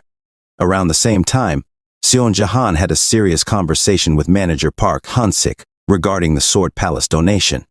Manager Park recalled Seiya's impending awakening as a player the next day, and Seon Jahan confirmed his awareness of the tense situation. Manager Park expressed concern that someone might intrude into the awakening room. Recognizing the gravity of the situation, he proposed increasing security within the building. Consequently, the government provided extra security to safeguard Seiya. In the present, Jihan smiled, acknowledging the necessity of seeking help once more. Abruptly, one of the men informed him of their arrival, gesturing towards a door labeled as the gift room. They mentioned setting up chairs inside for him to wait comfortably. Thanking them, Jihan mentioned he would return after midnight. The man agreed and urged Seon Jihan to notify them immediately if he required anything. Seated on the chair as the men departed, Seon Jahan let out a sigh, feeling the weight of worry settle upon him. However, he quickly dismissed his concern, reassuring himself that this time he would stand by Seiya's side to protect her. He hoped fervently that the gift he brought would bring solace to Seiya. As night fell on the same day, but now at 11:55 p.m., just 5 minutes before Seiya's awakening, Jisoo arrived, accompanied by a cameraman. "Oh my, you're really here," she exclaimed. Jesu giggled, remarking on how frequently they seemed to encounter each other. Seon Jihan, recalling Jisoo being introduced as Seiya's friend, wondered if the accompanying person was a reporter. Curious about her entry, Jihan inquired how she managed to get in when all entrances should have been blocked. Hesu laughed again, explaining that media companies had extensive connections, allowing her to gain access through someone she knew. Jihan noted her lack of intent to conceal her sneaking in, to which she casually responded, secretly. Jisoo claimed she had her own school-related business, indicating she was supposed to conduct an interview with Seiya. Jihan firmly told her to stop with the nonsense and leave, as Seiya would head straight home after her awakening. With a menacing tone, Jihan issued a stern warning, declaring it to be his first and final caution to them. The cameraman, visibly frightened, questioned Hesu about the potential trouble they might face. Hesu, feeling cornered, expressed her necessity to conduct the interview. In response, Seon Jihan warned that if she persisted, he wouldn't stand idly by and watch. Hesu closed her eyes and pondered their options, fully aware she couldn't defeat Seon Jihan in a fight. Opening her eyes, she smiled and suggested, "How about a level 27 support?" Seon Jihan, who was protecting his niece, gets attacked by an unknown level 50 warrior as she spoke. Someone emerged behind Seon Jihan, a man charging up a powerful attack poised to strike. Meanwhile, inside the gift room, Seiya fell to her knees, gazing at the system notification, congratulating her on awakening as a player. Her gift was late bloomer, an F-rank gift. She had hoped this wouldn't happen. Back to Seon Jihan, the man landed a punch on the back of Seon Jihan's head. The scene shifted between Seon Jihan and Sia, tearfully devastated, muttering, "It's really all over now," following a sudden punch from behind by the blonde man. A wicked grin spread across his face as he mocked Seon Jihan to stay down, promising to lavish their Sia with love and care. Seon Jihan whirled around, his expression dark and menacing, demanding to know how the man dared to mention her. Impressed by Seon Jihan's resilience, despite the blow, the man recognized him as far tougher than he seemed. In a surprising twist, Seon Jihan struck the blonde man on the head without warning, only to notice the man's reaction to the blow, noticing his hardened skin. The man grinned, revealing the toughened skin where Seon Jihan's punch had landed.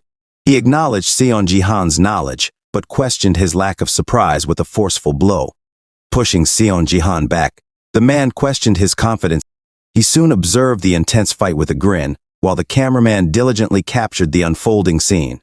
As the man continued his relentless assault on Seon Jihan, Hesu wondered if the man was gaining the upper hand. Charging up for a powerful punch surrounded by a red lightning aura, the man scolded Seon Jihan for his inflated ego, fueled by others touting him as a rising star. Landing a hard punch on Seon Jihan's face, he pressed Seon Jihan to respond, resorting to calling him a weakling. Suddenly, the man's face contorted in pain as Seon Jihan retaliated with a powerful punch to his chin. Seon Jihan maintained a cool and composed demeanor as he delivered the blow. Executing it with such ease, the man was sent hurtling through the air, leaving the cameraman, along with Hesu, standing in stunned silence. They witnessed the sudden manifestation of a crimson hand-like aura, seizing the man by his hair, hoisting him aloft. The source of this power was none other than Seon Jihan, using his abilities to lift the man who, while suspended, writhed in agony as his hair was pulled, vociferating questions about the inexplicable event. Surrounded by a crimson aura, Seon Jihan spoke, his voice edged with menace, likening the man's bully actions to his appearance. With a piercing gaze, Seon Jihan menacingly threatened to use his abilities to prevent any recurrence. With a swift motion of his hand, it appeared as though the man's head was violently severed from his body. The cameraman fled in terror at the gruesome sight, while Hesu stood frozen. Her eyes widened with shock, transforming into sheer terror as the man's lifeless form collapsed near her, eliciting a piercing scream. Meanwhile, within the confines of the gift room, Sei-ah sat in contemplation, tears streaming down her cheeks. Yet she resolved to release herself from this sorrowful burden, wiping away her tears. Internally questioning the impact of grieving alone, she sighed, affirming that she should rise. Her uncle awaited. As she made her way towards the exit, she examined her status window with a sorrowful countenance, glancing at it with a mournful expression, silently acknowledging that despite her status as an active player with an F-ranked gift, she would likely falter in the Bronze League, succumbing to fear. Reading the description of her gift, labeled as a late bloomer, promising the realization of her potential at a later time, she pondered the laziness behind such an explanation. As the door creaked open, revealing the man's hair floating amid Jihan's crimson aura, Sei-ah shut her eyes tight, lamenting her plight. Feeling foolish for devoting herself to prayer only to receive an F-ranked gift. Abruptly, she snapped her eyes open. Upon hearing Hesu's scream, a shift in perspective revealed that the man's head hadn't separated from his body, rather, his hair had been detached from his head. Turning to her uncle, Sei-ah inquired about the situation. Seon Jihan, with a nonchalant expression, simply conveyed that the man deserved his fate. Sei-ah swiftly redirected her attention toward Hesu's protests, accusing Seon Jihan of reducing his brother to such a state. As she touched Bro's head, she questioned if he knew the identity of her grandfather, the president of Taiwan Daily. In response, Seon Jihan unleashed a laser-like attack, retorting, "So what?" Dismissing the significance of her family's prominent media position, he challenged whether she intended to manipulate the press. Sporting a malevolent grin, with the man's hair slipping from her hand, Sei-ah provocatively questioned if he truly believed she would stop there. brazenly declaring her intent to fabricate and circulate false news. Her eyes took on a demonic glint as she vowed to tarnish their reputation, transforming them into the most reviled family globally, capable of making people gag merely upon meeting them. She asserted that truth held little sway over people's concerns, particularly when public opinion was already tainted due to the Sword King's actions. This turn of events played into her favor, making it easier for her to disseminate false information. Unfazed, Jihan encouraged her to do her utmost, suggesting that leaving Korea remained an option if things took a turn for the worse. In response, her expression turned fearful as she queried, "What do you mean?" Flames danced on Jihan's hand as he questioned her ability to bear the consequences of her current actions. Dismissing his warning as an attempt to appear impressive, Sia derided him as a lame ass, attributing their association solely to Battle.net. With a swift gesture, Jihan enveloped her in flames, asserting that self-reflection was not within her nature. He vowed to etch into her the repercussions of her actions should she dare to cross certain boundaries. The blaze consumed the room, drowned out only by Hisu's piercing screams. Later, in the parking lot, Jihan and Seiya sat inside the car. Concerned, Seiya questioned the safety of their actions. Satisfied with seeking retribution against Hisu, she voiced her apprehension. Jihan, fastening his seatbelt, inquired, "About what?" She cautioned about the dangers of antagonizing Taiwan Daily, the largest media conglomerate in their country. Seon Jihan reassured Seiya, expressing his belief that the colossal size of the company would deter any hasty action. He inwardly reasoned that it wouldn't make sense for the media entity to act solely due to the president's granddaughter. Rationally, they wouldn't risk targeting a player who was currently under such intense public scrutiny. Observing her uncle's confidence, Seiya marveled inwardly at his assured demeanor, finding it fascinating. She then diverted the conversation, inquiring about the gift she'd received.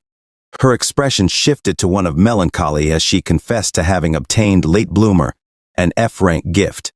Internally unsurprised, Seon Jihan silently acknowledged its predictability.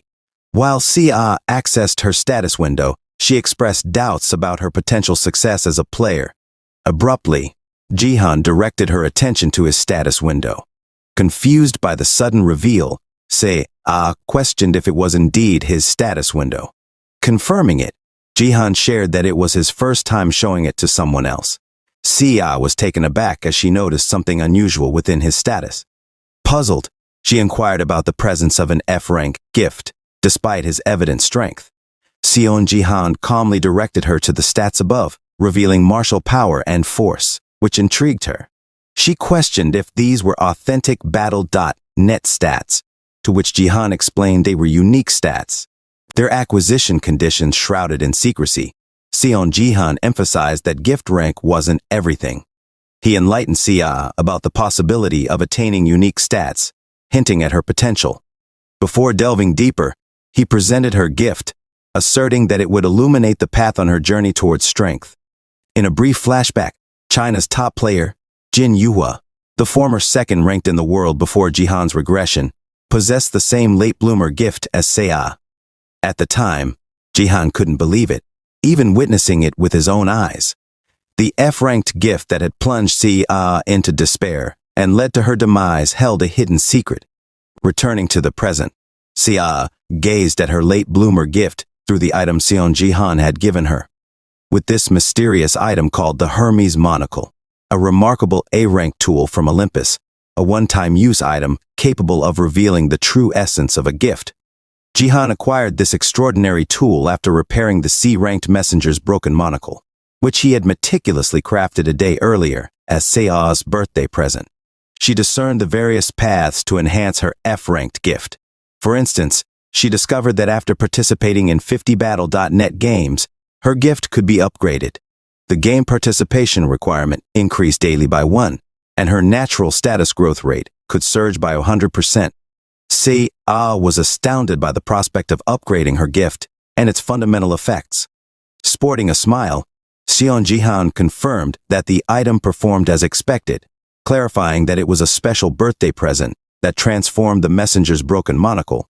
He explained that while the ability to upgrade her rank was surprising, The inherent ability itself was commendable, enhancing her training effectiveness by 2 times compared to others. Once the 100% growth rate kicks in, you will acquire rare stats faster. That effect is incredible, right? Nervously stammered. Jihan reassured her, affirming the incredibility of the effect and highlighting how it would swiftly help her gain the rare stats he had mentioned before. Upon hearing her uncle's encouraging words, a mix of emotions surged within Jihan had expressed his belief in her potential to become a top player. However, Jihan was caught off guard by Sea's sudden tears as she questioned the quality of the gift. Despite her doubts, Jihan reassured her with a smile, affirming that it was indeed an excellent gift. Yet inwardly, Jihan couldn't help but wonder about the depth of her anticipation. Sea had faced abandonment from her father, who denied her existence, while others gossiped about her. As more people started talking, Sea must have yearned to rise above it all, not solely as the abandoned daughter of the Sword King, but as a player known as Nunsa. She likely feared receiving a worthless gift, hoping to overcome the challenges that plagued her past. Suddenly, Jihan employed his powers to float a tissue towards her, acknowledging the hardship she had endured, encouraging her to let it all out. He gently urged Sea to release her pent-up emotions. Sniffling, Sea replied that crying felt okay. She hardly found time to laugh anymore. Then, in a moment of vulnerability, she confessed to finding Jihan fascinating, as though he held knowledge of the entire future, nervously chuckling. Jihan attributed it to mere luck. Feeling less anxious now, expressed her hunger. Rising from his seat, Jihan suggested making something to eat. Surprised, Sea exclaimed, "Right now." But Jihan reminded her of his promise to prepare an even tastier meal next time, having lined up quite a spread for her birthday. With a cute expression, Sea responded with an okay. Meanwhile, Hesu the witch was screaming, her voice echoing in distress because Jihan had scorched off all her hair, even her eyebrows, in her room. She seized, hurling curses at Jihan in various derogatory languages, worried about facing her parents looking like this. "Oh, my God.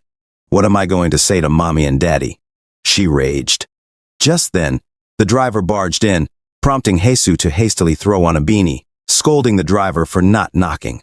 First, he apologized and handed her the CCTV video she had requested, triggering more frustration before she dismissed him unseen. Her associate couldn't ignore her attitude, inwardly labeling her a rude. Hesu, resembling a drug dealer, couldn't let this slide. She was determined to find something to screw them over. Suddenly, her demeanor shifted, a sly grin forming as she gazed at something, the cute little Sea. She chuckled, eyeing a camera image capturing Sea exiting the gift room. "You really can't hide those facial expressions of yours," she remarked. Observing Sea's vulnerability, an expression on the verge of tears, Hesu found it perfect for an article. Amused, she laughed, noting, "Looks like it's an F rank." She soon felt elated. Sea's unwittingly captured expression was a perfect tool for her to undermine and harm her. Bro was contemplating one-sided love and a broken heart, while Golden Light was back to streaming after a lengthy hiatus. Sharing his recent struggles, Golden Light confessed to feeling hollow and lost, having not been chosen by the person he deeply admired. In the midst of Golden Light's streaming session, viewers noticed Jihan's stream playing on Golden Light's computer. Chat members suggested Golden Light confess his feelings to Jihan. Golden Light's imagination soared as he declared, "The ugly and nasty flame mage and those dirty eagles." He expressed his willingness to deal with everyone who bothered Jihan. Although the chat somewhat agreed, one member found the depiction amusing, leading to bouts of laughter. Golden Light then stood up, proclaiming a newfound realization. He believed that he was destined to become Jihan's manager. His sole wish was for Jihan to acknowledge his message. Meanwhile, in the realm of a zombie game map, a powerful golden beam sliced through a zombie, catching the attention of viewers. It was none other than Jihan, showcasing his remarkable skills while live streaming. The chat marveled at his extraordinary gameplay but wondered about his teammates. It was a common trend among Jihan's teammates to simply spectate, munching on popcorn, knowing that as long as they didn't disrupt him, victory was assured for the team. Blue and yellow electricity crackled beneath Seon Jihan's feet as he executed the nameless divine arts, flashing sky thunder steps. With that move, the game concluded, and Jihan claimed the top spot. Among his teammates, banter about the difficulty of munching through all the popcorn ensued. Someone suggested a blend of onion and caramel flavors for the next batch. Amidst the chatter, the system announced Seon Jihan's elevation to level 25, granting him access to the silver promotion battles. The chat erupted in disbelief, questioning how Jihan was still in bronze. Urged by another member to ascend to silver, the system mentioned Seon Jihan earning the title ruler of bronze for securing the highest win rate in the league, also securing a spot in the global top 110 of the Bronze League. The mention of the upcoming August 25th promotion battle sent shockwaves through the chat. "Wait, global top 100, exclaimed one member, while another remarked on the rarity of Korean players reaching such heights. Assuredly, it seemed Seon Jihan's move to silver was all but guaranteed. Global top 100 means that your Battle.net results were in the top of the entire world. If those selected for the top 100 just participate in the promotion battle, they are guaranteed to admit. In addition, the promotion battle has another special aspect, which is that they shall fight until only one is left standing. The promotion is a survival game and only ends when one person is left, rather than half a stage that determines who shall be placed first." While Seon Jihan was looking at the top 100 list, he inwardly remarked, as expected, this person also participated in the global top 100 at this time, muttering to himself, "It's been a while. Baron Williams." Seon Jihan had thought he'd meet him sooner than before, but to encounter him this soon was unexpected. However, this was concerning because Seon Jihan had never beaten Baron.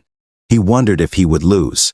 The decisive factor for Seon Jihan to get within the top 100 was the unique stat, force. Of course, martial power is a great unique stat too. But before unlocking the nameless divine arts, it's nothing more than strength, stamina, and speed put together.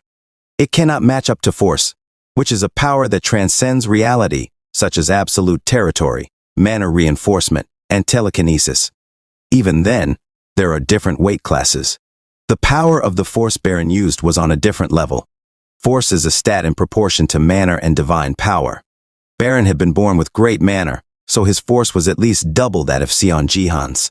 Seon Jihan may have precise control, but that means nothing in front of absolute power. Baron had reached first in ranking with just his power alone.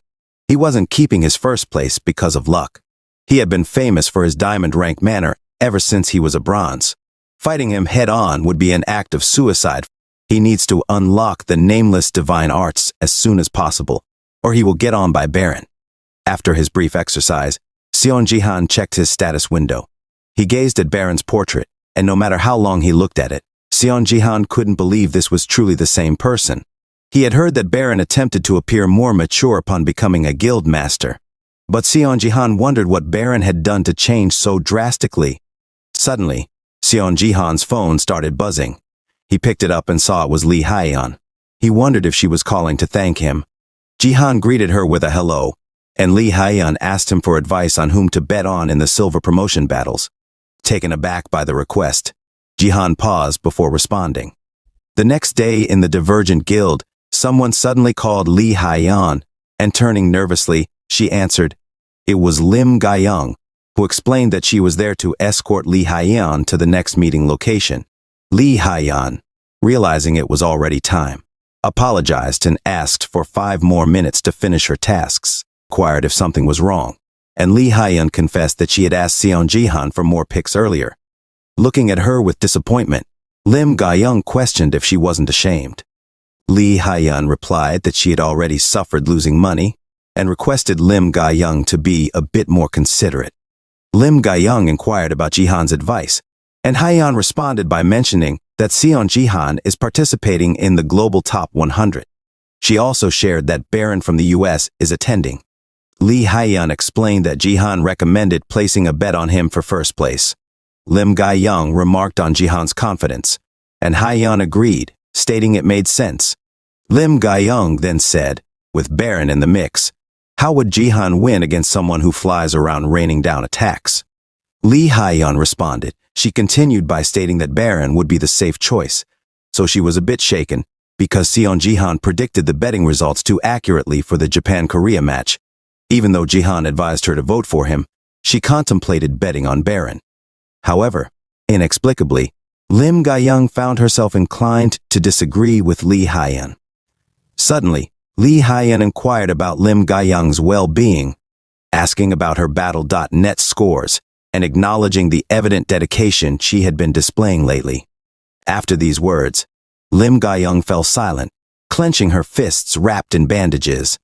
Meanwhile, Seon Jihan, having finished scrutinizing his status window, closed his eyes, took a deep breath, and then reopened them with a determined look. He increased his martial power by 1 point, reaching 30, asserting that all conditions were met. Closing his eyes again, the system indicated that the Wanderer's eye was reacting. His eyes snapped open, and before him materialized the constellation Wandering Martial God, detecting him through his traces. In the enveloping darkness, Seon Jihan could sense a familiar feeling, just like the last time. The Wandering Martial God gazed upon him and recognized Seon Jihan as its successor, initiating the bestowal of the nameless divine arts. In his past life, Jihan had received significant assistance from the entity, typically a constellation sponsorship, carrying substantial consequences. Yet the Wandering Martial God made no demands of Jihan. Shortly after, Seon Jihan received a system notification indicating the acquisition of the martial arts techniques, 3 talents, martial devotion, and flashing sky thunder steps. Seon Jihan then expressed his goal to reach 30 in martial power. Seon Jihan's words are abruptly cut short as the Wandering Martial God starts to frown. Confused, Seon Jihan questions what is happening, pondering if the connection with the deity got severed. A notification reveals that the deity is displeased because Jihan's 3 dantians are already open. As Jihan's confusion grows, the system explains that the Wandering Martial God is extremely wary of him.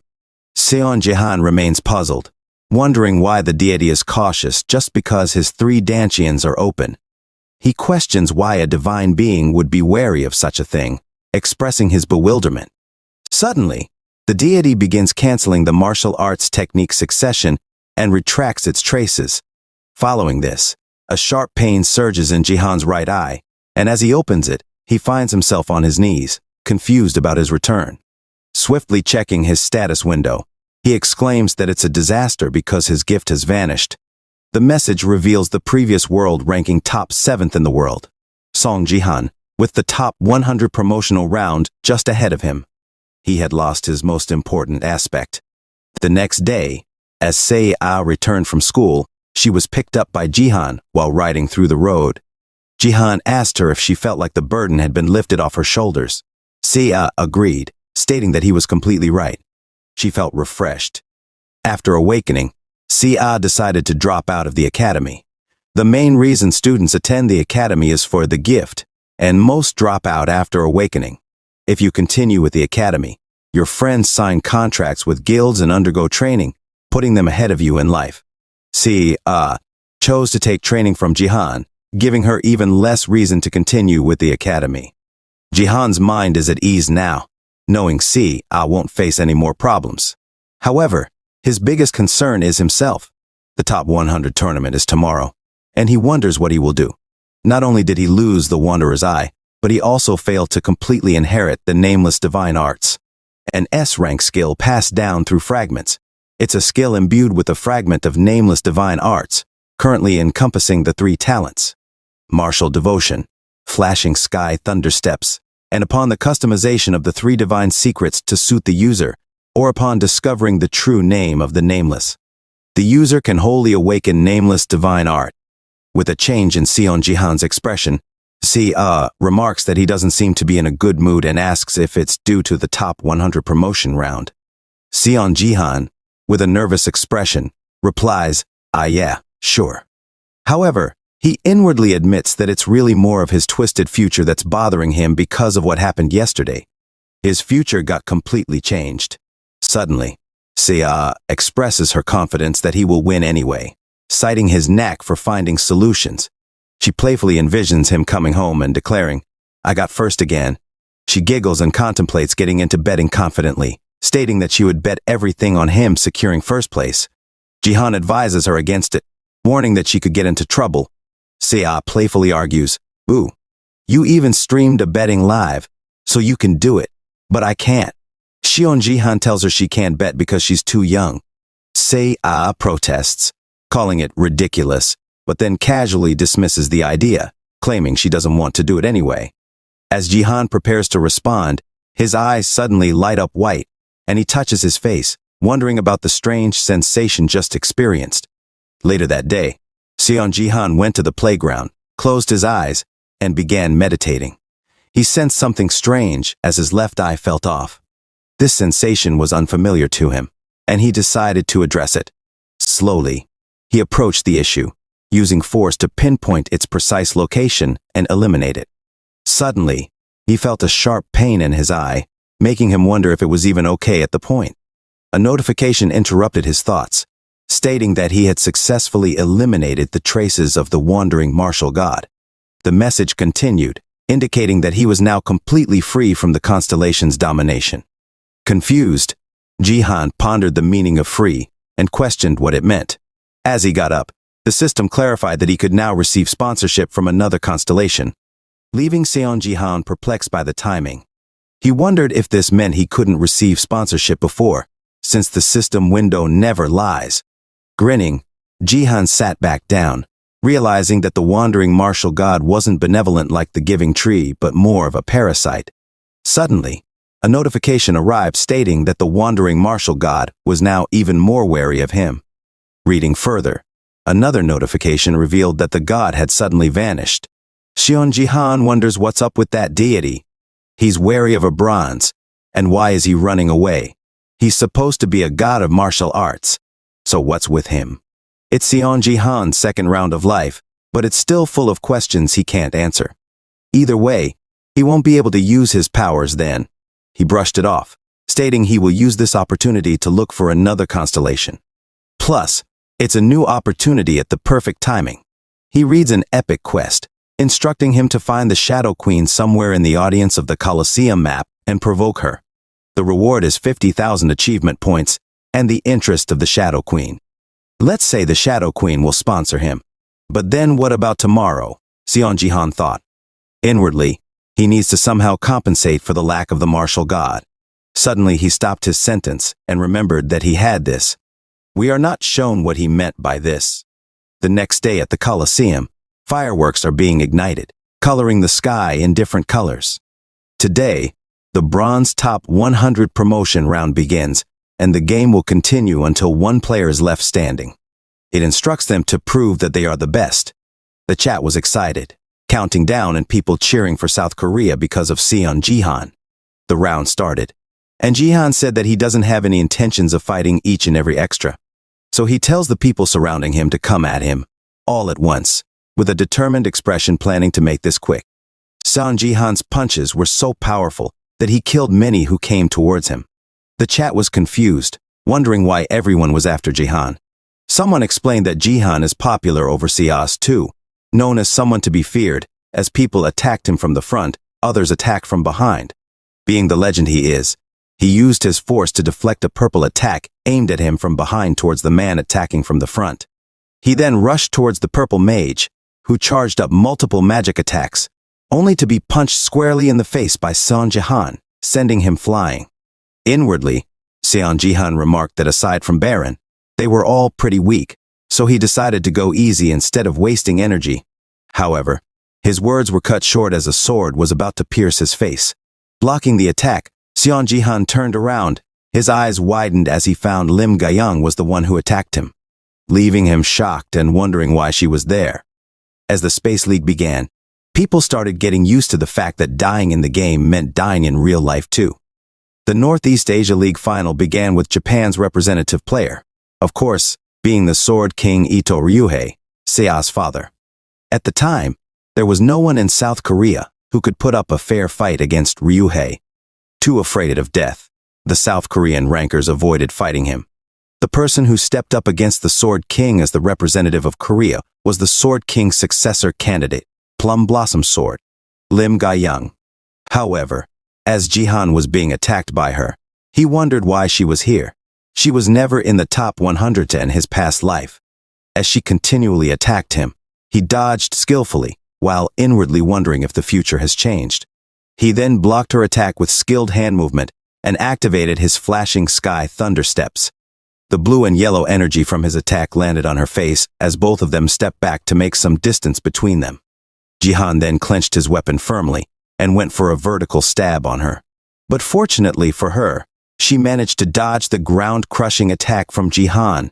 Resolute, a pink aura of flowers surrounded her as she dashed towards Son Jihan, launching numerous attacks on him. Prompting him to block all of her attacks, Jihan was taken aback, wondering if she was always this strong.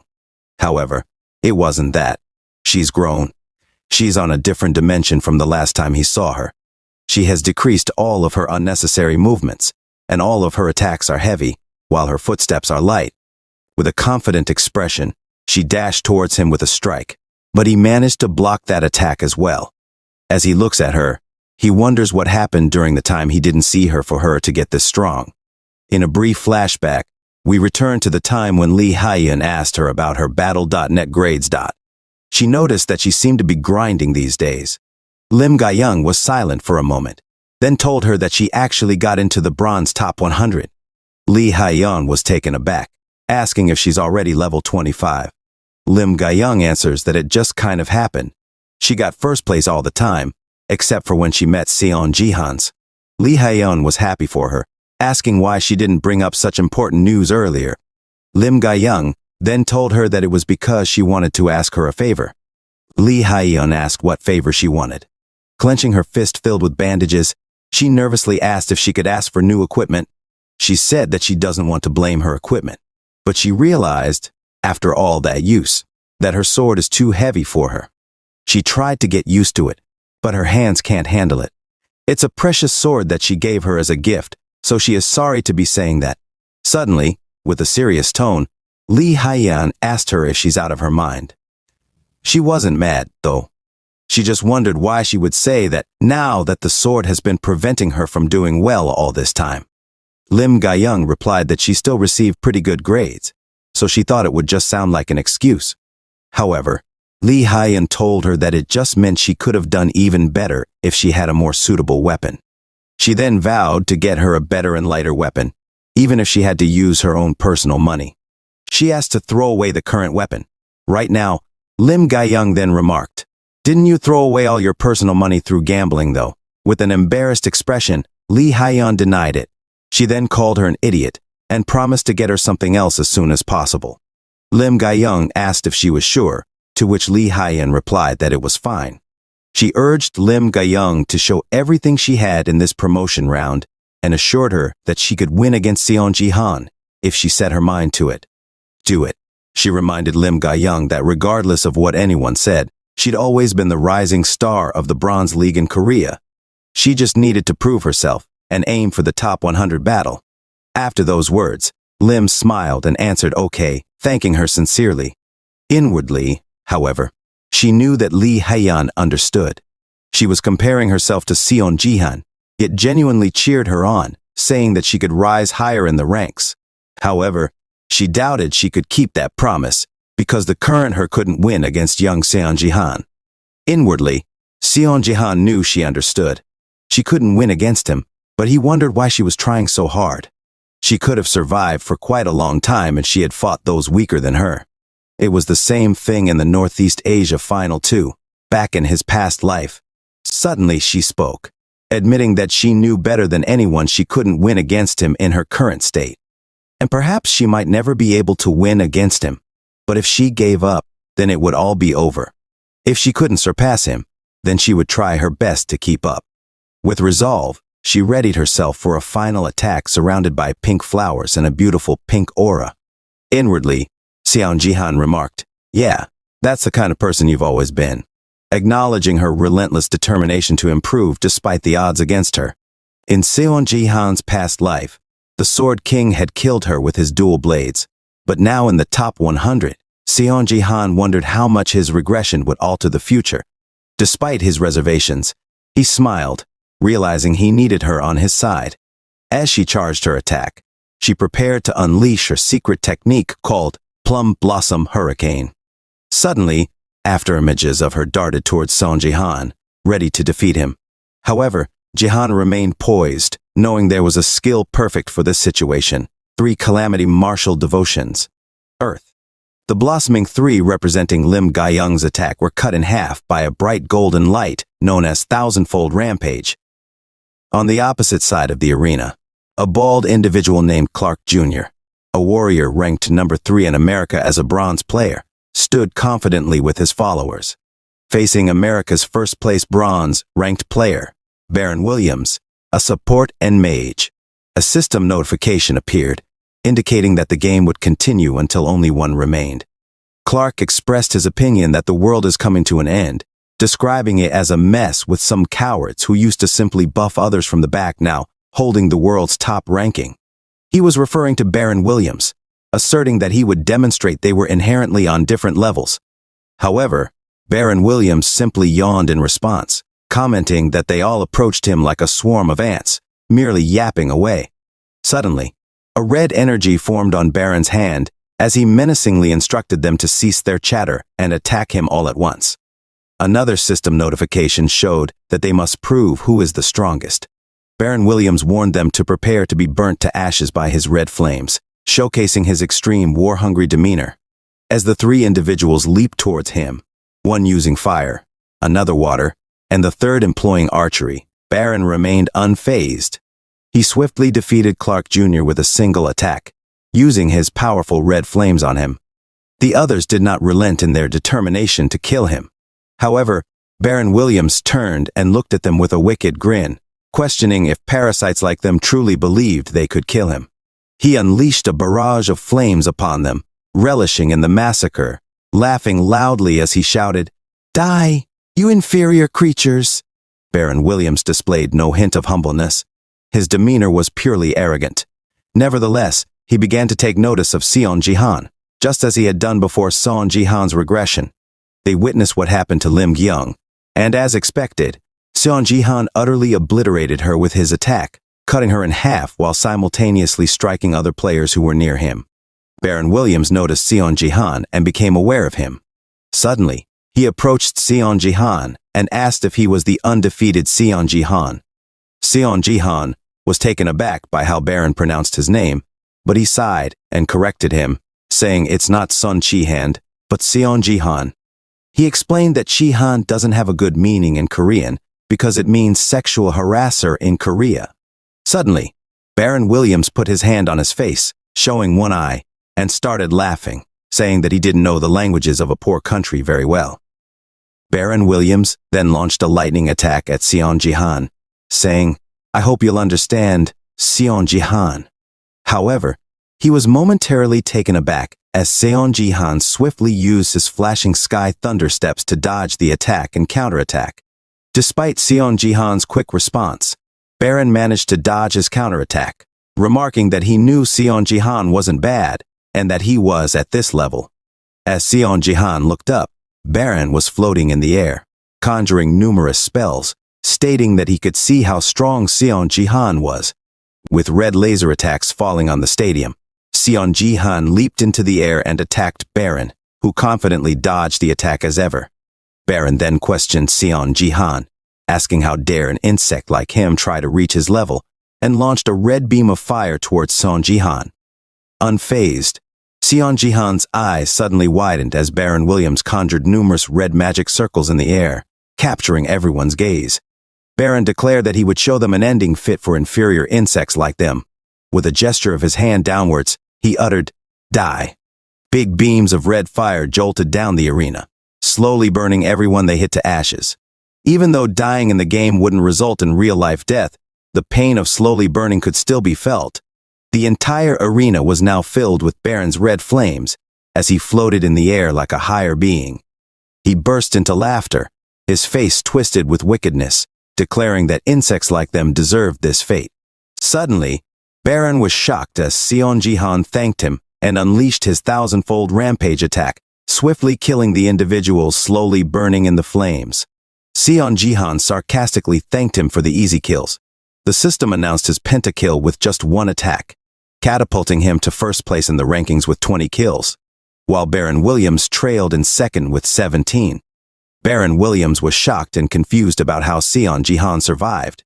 He was certain that his flames combined with his force would continue burning anyone they touched, until they perished. However, he noticed that the flames weren't touching Seon Jihan, leading him to wonder if Seon Jihan also wielded force. After confirming it, Baron Williams grew angry, shouting at Seon Jihan, insisting that it couldn't be possible because only he, Baron Williams, possessed force, as evidenced by his 2 status windows. He demanded to know what kind of trickery this was. Confidently, Seon Jihan assured him that he wasn't playing any tricks. He explained that having 2 status windows wasn't exclusive to Baron Williams, and that upon acquiring it himself, he realized how unskilled Baron Williams truly was. These words fueled Baron Williams' anger further. His entire body now covered in red, Baron menacingly accused Seon Jihan of pretending and dared to mock him, declaring that he would burn Seon Jihan until there weren't even any ashes left. Nonchalantly, Seon Jihan responded that he couldn't allow that to happen. Suddenly, a blue crystal appeared in his hand, and he announced that he hadn't yet unleashed all of his powers. In a brief flashback to when Seon Jihan was in the park, he remembered possessing the crystal fragment. This crystal fragment was limited to one use and granted the player a divine blessing, which could only be utilized in the bronze or silver zones.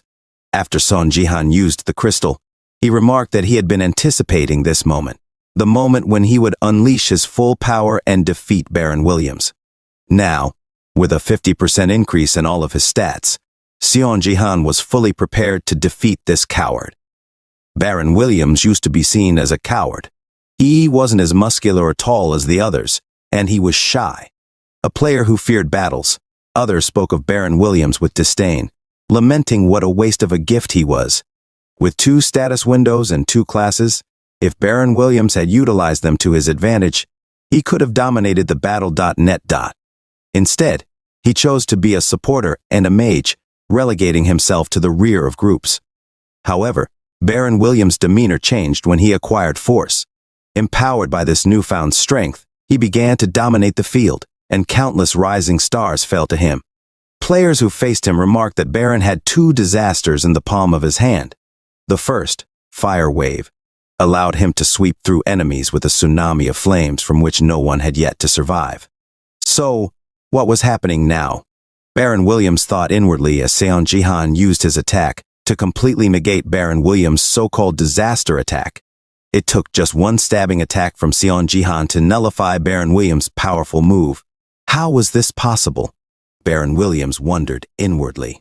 Seon Jihan then smirked, stating that he knew the truth. Baron Williams seemed strong on the outside, but he lacked true strength within.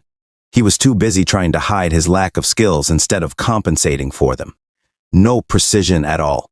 That's what Baron Williams is, Seon Jihan said, completely overpowering Baron Williams and sending him crashing to the floor. But Baron Williams wasn't defeated yet. He spoke, saying that Seon Jihan talked as if he knew everything about him. Seon Jihan answered that Baron Williams was very similar to someone he knew.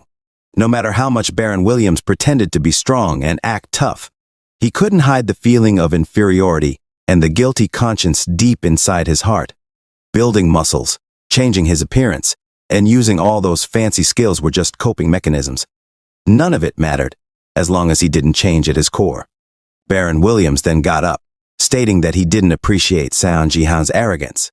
Seon Jihan answered that he could say the same inwardly, hoping this would teach Baron Williams a lesson, ready to end the fight. Seon Jihan said they should end the chit-chat as he dashed towards the motionless Baron Williams. Suddenly, Baron Williams lifted his hand, making his finger resemble a gun, and shot a lightning attack at Seon Jihan. It was a point-blank attack, and Seon Jihan couldn't dodge, but he managed to block it just in time. Unlike the wide-ranging fire wave, lightning was a high-level skill that concentrated mana to pierce the opponent. It was a perfect skill for Baron Williams, emphasizing the sheer power he possessed rather than precise control. Baron Williams was impressed to see that Seon Jihan took the attack full force and still survived. He wondered inwardly if Seon Jihan had blocked it with his spear at the last moment to avoid lethal injuries. He complimented Seon Jihan's fast reaction time, acknowledging that while he wasn't able to perfectly block the attack, it was still impressive. Then, Baron Williams declared that this time, he would give it his all. Floating in the air, surrounded by a lightning aura and a fire aura, he readied his most powerful attack towards Seon Jihan. The other players knew that this was the real deal, thinking it was over for Seon Jihan as even he wouldn't be able to block it. However, Seon Jihan alone predicted that he would win. It was because the Shadow Queen was looking at him. For those who forgot, the Shadow Queen only looked at the person who would win the round and no one else. So, Seon Jihan knew he was going to win. Righting his posture, Seon Jihan faced Baron Williams as he unleashed his lightning attack.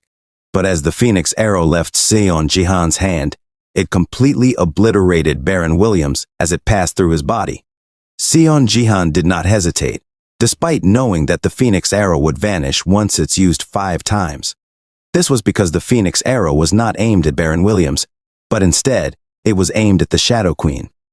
For the first time in history, the Colosseum's barrier was shattered. This was truly hitting 2 birds with 1 stone. The worldwide broadcast of the fight captivated audiences from every corner of the globe. Among them was Lee Haeyeon, who had staked her entire savings on Baron Williams emerging victorious. However, she found herself completely astounded, wondering how Seon Jihan could be so skilled in combat. How on earth was he able to outmatch Baron Williams like that?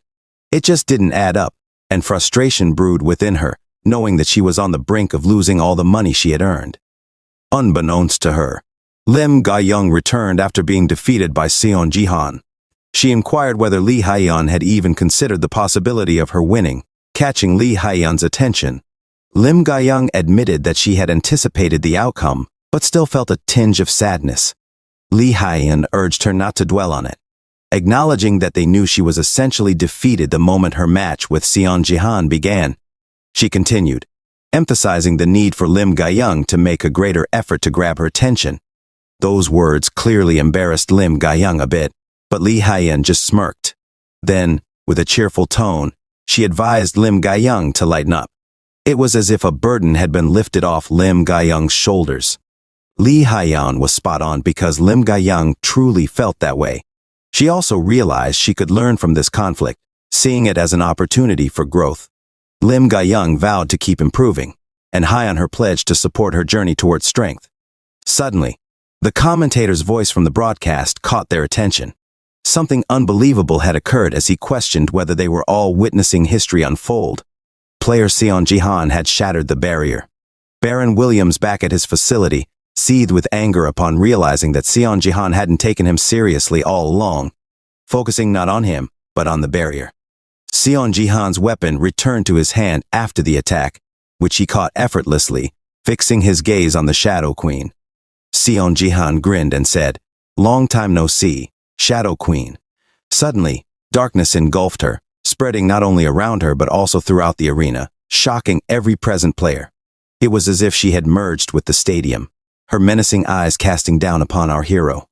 Then, an error message appeared on the system, and the broadcast signal was abruptly cut, leaving those outside unable to witness the unfolding events. Seer, who was watching, looked completely worried for her uncle. It's pitch black, and the air feels icy and heavy. Breathing feels like a chore, but amidst it all, Seon Jihan knows she's staring him down. Despite the lack of any notifications, it doesn't seem like that counted as a challenge. Nevertheless, Seon Jihan is geared up to tackle this quest, tightening his grip on his spear, sending a beam of intense light piercing through the darkness towards her. However, upon contact, his light is absorbed by her, leaving Seon Jihan stunned as his attack seemed futile. As something begins to materialize behind him, Seon Jihan reacts swiftly, landing a solid punch. Yet his expression shifts as he realizes he's punched nothing but shadows. She's really pulled a Seon Jihan move on him. Not only do the shadows target Seon Jihan, but they also assail other players who are left bewildered by their presence. While some manage to fend them off, others meet their demise. Meanwhile, Seon Jihan navigates through the shadows, effortlessly blocking their attacks. However, it's frustrating, as physical blows seem ineffective against them, prompting Seon Jihan to resort to divine power. Though it doesn't directly damage them, it manages to weaken some of the shadows. Recognizing their vulnerability to light, Seon Jihan notices a shadow lurking beneath him, immobilizing him by grabbing his leg. Another shadow looms before him, ready to strike. But Seon Jihan isn't going down without a fight. Recalling his past experience with lightning, Seon Jihan unleashes bolts all around him, attempting to fend off the shadows. While some are eradicated, others evade the attack. Cornered, the shadows hesitate to approach Seon Jihan, surrounded as he is by light. Just when Seon Jihan starts feeling confident, his demeanor falters as a colossal shadow emerges, brandishing a massive sword. Seon Jihan can't help but think, you kidding, right? The Battle.net connector is essential equipment for participating in Battle.net, as it significantly reduces the pain experienced during gameplay. Given that amputations, burns, and other injuries are common in Battle.net, the simulator replicates 100% of real-world pain, making the connector usage highly recommended. The recommended model diminishes pain by 80%, while many top players opt for models that reduce pain by 90%, enabling them to play more boldly by overcoming the fear of pain. However, Seon Jihan chose not to use a connector for a simple reason. He foresaw Battle.net becoming a reality soon, and understood that reducing pain with the connector would only provide temporary relief. It would be useless once the real game, Space League, commenced. Seon Jihan faced battles as if they were real-life situations at all times, enduring unimaginable pain such as fire burning through his skin and a lightning strike to his heart. Now faced with the danger of being cleaved in two by a 10-meter sword, Seon Jihan found himself overwhelmed. Other players watched in confusion, unaware of what was happening and puzzled by the gigantic looming shadow. As the sword swung towards Seon Jihan, it became apparent to the players that it was specifically targeting him. Despite the relentless attacks, Seon Jihan managed to dodge them. As he looked up at his adversary, he realized the unfairness of the situation. The Shadow Queen was way too formidable at the moment. So, what was his game plan against her? This situation was dire because if he kept evading her attacks like this, he'd end up 6 feet under real soon. It wasn't just her. The earlier skirmish with Baron Williams had put a target on his back, attracting the attention of other players who wanted him gone. Playing defense wasn't an option anymore. With a heavy sigh, he realized he had no choice but to fight back. Activating his force, he also unleashed his skill, mana reinforcement and fire, gearing up to confront them head-on. All of his focus was on the Shadow Queen as he unleashed a fiery onslaught that pierced through the darkness. But Seon Jihan wasn't done yet. If she wanted to shroud him in darkness, he would banish it with an even greater light. Channeling his nameless divine arts, he unleashed a devastating attack, heaven illuminating the previously darkened stadium.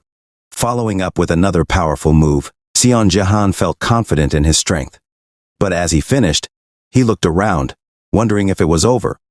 However, his attention was drawn to the other players fleeing from him, avoiding any confrontation. One of them even quoted his dad, saying that avoiding a losing fight is the path to victory. With them gone, only she, the Shadow Queen, remained. Suddenly, darkness enveloped Seon Jihan once more, prompting him to mutter, this again, feeling a bit weary of the recurring situation. He realized it wouldn't end until he dealt with the origin. But Seon Jihan wasn't about to let this cycle continue. He received a notification indicating that his 3 Dantians were stirring vigorously. This prompted him to consider that he might be capable of higher levels of martial arts. It dawned on him that he managed to execute the 3 Calamity martial devotion without even using the nameless divine arts. Granted, it wouldn't be flawless given his current level, but he could tap into the power of the Phoenix arrow. The fire of the Phoenix was unleashed upon throwing the arrow, so Seon Jihan decided to utilize that to make up for his lack of strength. Throughout history, lightning has been seen as divine fury, a form of punishment delivered by an enraged deity upon humanity. In times of darkness and chaos, people seek a beacon of light, and lightning happens to be that illumination. It's a formidable force that even the system warned Seon Jihan exceeded his current capacity. Putting his life at risk, however, Seon Jihan remained undeterred, ready and resolute to wield the god of lightning's martial arts that purified all demons and evil. The nameless divine arts, divine lightning technique. This technique showcased a whole new level of martial arts prowess, as Seon Jihan compensated for his lack of strength by wielding the phoenix arrow, thereby mastering another extraordinary skill. However, he admitted, well, just 80% of it. Originally, the lightning bolt flash was a fusion of numerous lightning bolts into one powerful strike. Yet Seon Jihan's bolts struggled to unify and lacked the speed of the phoenix arrow. Despite its incompleteness, the technique he unleashed towards the Shadow Queen was bright, swift, and forceful enough to pierce through her darkness and come to a halt right in front of her. As the arrow's light illuminated the area and stopped before her, it only managed to reveal a glimpse of the Shadow Queen's face, failing to harm her. At least that's how it seemed. Seon Jihan actually managed to graze her. After executing the powerful attack, Seon Jihan grinned, proclaiming, "Did it."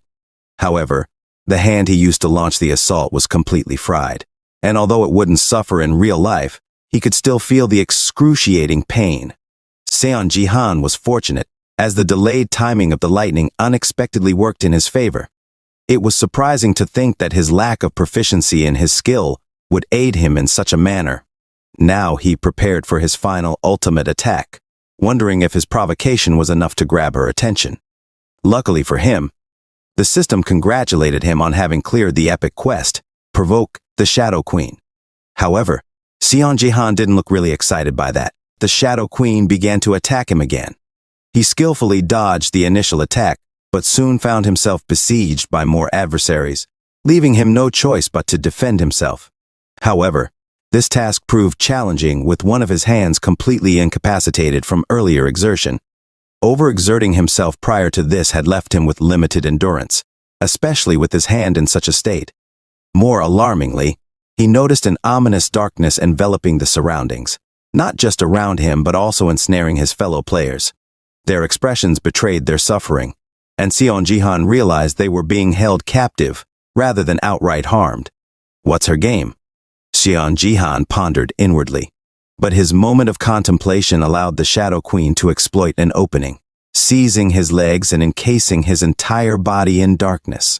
However, the sudden move clarified her intentions for Seon Jihan. She intended to eliminate him first and deal with the others later. Despite his predicament, Seon Jihan wasn't ready to give up. Attempting to employ his signature flashing thunder steps proved futile, as he found himself immobilized. As the looming, shadowy sword materialized before him and advanced slowly, Seon Jihan couldn't help but wonder at the deliberate pace of the impending strike. Why the slow approach? He mused. It seemed she derived some twisted pleasure from prolonging his demise. What twisted taste she has, he thought, looking back at the other players. He inwardly lamented the possibility of losing his first-place spot if things continued this way. He had to make the others fail first, their faces showing they couldn't wait for her to kill him so they could take a shot at winning. But Seon Jihan wouldn't go down easy, even with most of him tied up. If he could wiggle his fingers, he could still pack a punch. The other survivors were feeling pretty confident, clueless about what was going down, but thinking luck was on their side. They were stuck thinking she was aiming for Seon Jihan first. Then their joy turned to terror as they couldn't even talk or catch a breath. Their bodies just gave out on them, and then they died, with their demise leaving only Seon Jihan standing. The Shadow Queen's whole plans were blown to bits, and Seon Jihan threw in a sarcastic jab. "Oops, my bad. Looks like I ruined your plan." The system gave him props for snagging the top spot in the top 100 and scoring that sweet victory royale before logging him out. But unlucky for him, the Shadow Queen wasn't ready to call it quits. She was all about dishing out pain. So instead of taking her time, she moved her hand down to ramp up the torture, Seon Jihan still standing, asking if she didn't think that was a bit much. But sadly for Seon Jihan, that sort of hers wasn't backing down now. This attack of hers was going to hurt like hell. A colossal dark sword descended from the sky towards Seon Jihan, causing the arena ground to shatter under its immense weight, enveloping the arena in darkness. From a distance, The Shadow Queen observed the attack, silently commenting to herself, "What a pity." She was then taken aback by the sight of Seon Jihan, his arm dismembered, muttering about barely dodging the Shadow Queen's strike. Seon Jihan mentioned that once the game concluded, the influence of the battle.net would gradually diminish, just as the Shadow Queen's shadow would fade. Gazing at the Shadow Queen from afar, he remarked with a tinge of regret, "Such a pity." Seon Jihan then turned to the Shadow Queen, sarcastically telling her to be satisfied that she had only severed his left arm this time. A system notification announced the end of the game, forcibly logging Seon Jihan out. As he sarcastically remarked about seeing her next time, the Shadow Queen grew visibly enraged. The system encountered an error during the log-out process, mentioning that the shadow of the sun fell upon Seon Jihan's left hand. Back in his apartment, Seon Jihan collapsed in relief on the floor, admitting that the game had been exceptionally challenging this time. He reflected on the consecutive battles with Lim Ge-young, Baron, and the Shadow Queen, realizing it had been overwhelming. Still shaken, he thought about how a mere milliseconds delay could have meant the end for him. In a flashback, just before the Shadow Queen's sword reached him, Seon Jihan glanced at the three remaining opponents. Summoning all his strength, he focused on severing the blood vessels in their hearts with his fingers. Despite the formidable opponents, he feared the Shadow Queen might intervene, but thankfully, she remained oblivious. Relieved that he had only lost his left arm and not his life, sparing himself the agony of being cleaved by a massive sword, Seon Jihan decided that one risky move was more than enough for him. Examining his rewards, the system revealed that he had achieved a top 100 placement, earning him 1 million GP, bonus experience, and reaching level 5. Seon Jihan grinned with satisfaction, acknowledging that being in the top 100 brought rewards beyond compare. Seon Jihan was once again taken aback as he received a notification, informing him that he had acquired the title of King Among Kings, Bronze. This title was bestowed upon the winner of the top 100 promotion match. With this title, all his stats would increase by 5 in the Silver League, and a 50% experience increase would always be applied. Thinking it was finally time to replace the title of one who conquered the tutorial, Seon Jihan smiled and made the change. This new title would allow him to grow more rapidly in the Silver League. He then turned his attention to the special achievement rewards. First, he received 10,000 points as a reward. In the special achievement rewards, he obtained a total of 10,000 achievement points. Additionally, for placing first without any gifts, he was rewarded 50,000 achievement points, bringing his total to 60,000 achievement points. Surprisingly, losing to the martial god ended up being beneficial for him this time. However, he noticed something strange. Looking at his arms, he saw that his sleeves were torn, even though they had been perfectly fine before. Wondering if he had been directly affected by the battle.net, he questioned whether such a thing could happen during the tutorial period, or if it was due to being on a different level like a constellation.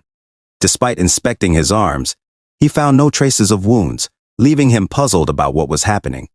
Suddenly, Sia rushed towards Seon Jihan, expressing her worry about him after the broadcast was abruptly cut off. Seon Jihan repeated her words in surprise, questioning why the broadcast had been cut. Sia explained that it happened after he broke through the stadium barrier, clutching her chest in anxiety. She informed him that everyone in the community, even the news outlets, was in an uproar.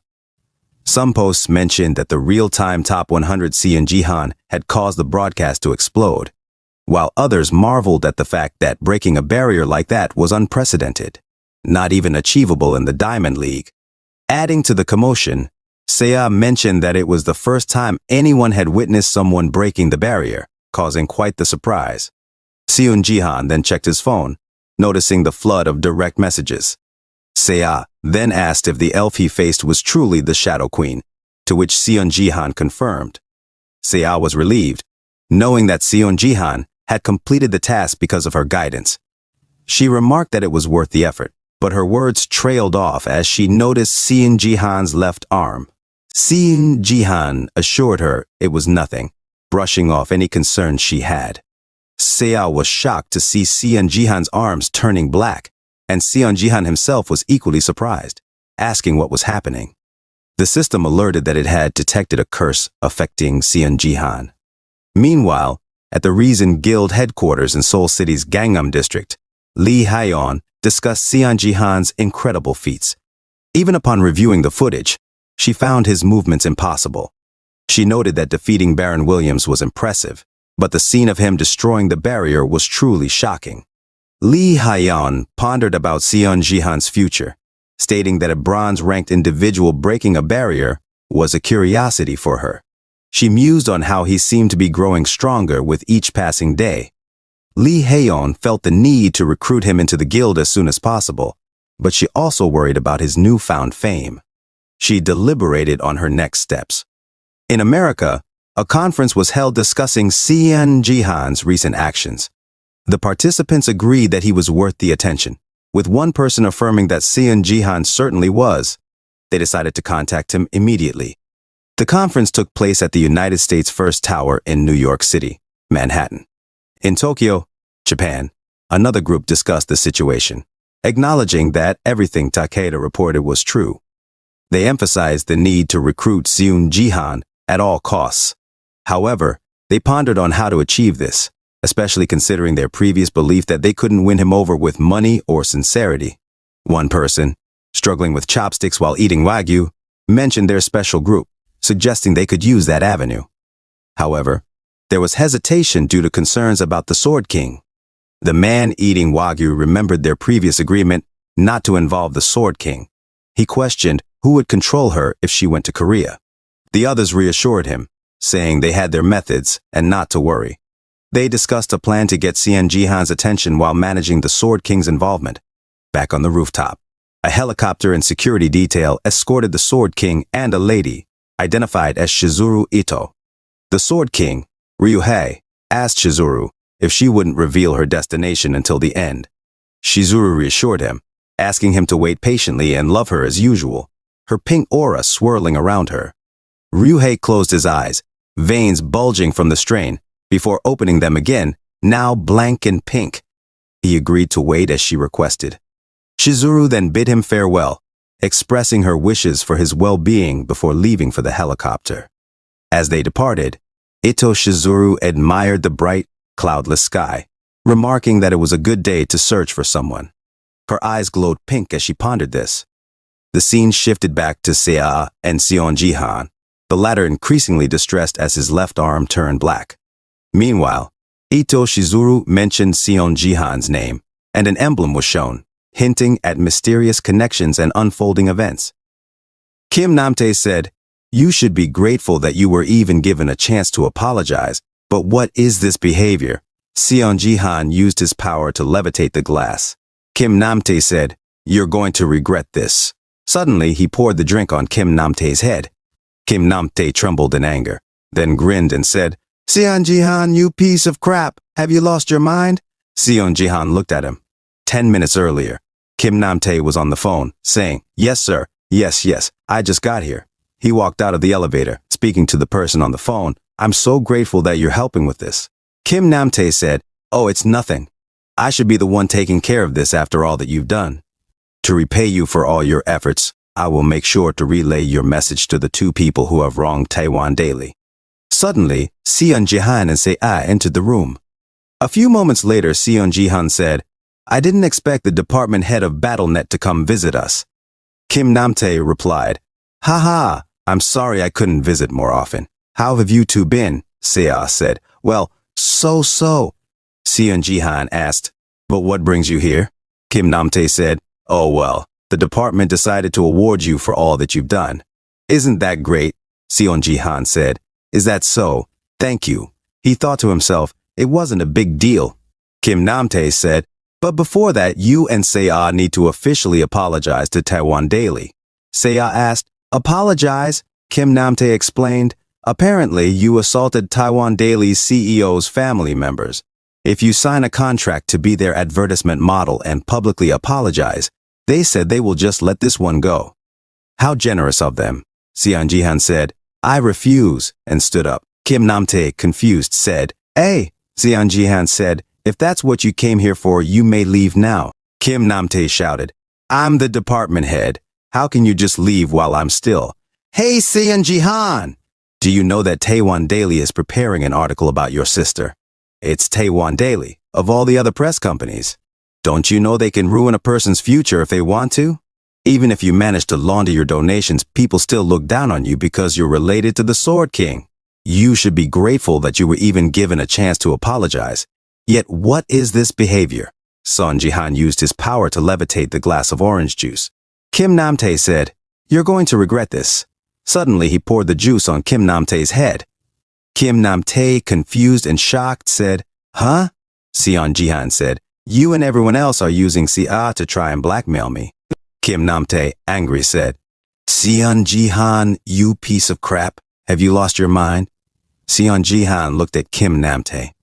Kim Namtae stood up and said, "You dare to treat me, the department head of South Korean BattleNet, like this? You must not understand the severity of what you've just done. You've just made an enemy out of both the South Korean government and the press. Understand? Frick this.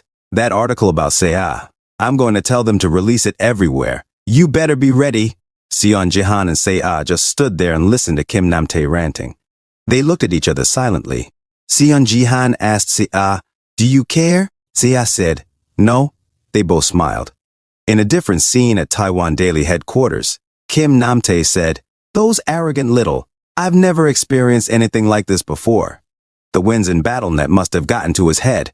Taiwan Daily co Kim Hyun-chul said, "That must have been really hard to deal with." Jesus said to Kim Hyun-chul, "Daddy, look, the article about Yoon Se-a's gift. Everyone's talking about it." Someone commented, "She's an F rank even though her family members are all S rank. For real?" The article read, "Sword King's daughter, Yoon Se-a, receives garbage gift." Another commented, "It's gotta be a talent to get an F rank in a family of S ranks too, lol." Another commented, "I kinda feel bad for her. She should have just not received it, lol." Jesus said, "We shouldn't have waited so long to release this. She got what she deserved." Another commented, "Is this why the Sword King left her?" Another article read, "Photo, Yoon Se-jin's daughter Yoon Se-a looking serious coming out of the gift room." Another commenter said, "What's with the comments here?" Kim Hyun-chul said, "Since that's what's going on, don't be so upset. They may be arrogant at the moment, but they will learn to be humble once they see how this affects them." Kim Namtae laughed and said, "Ha ha, that's right.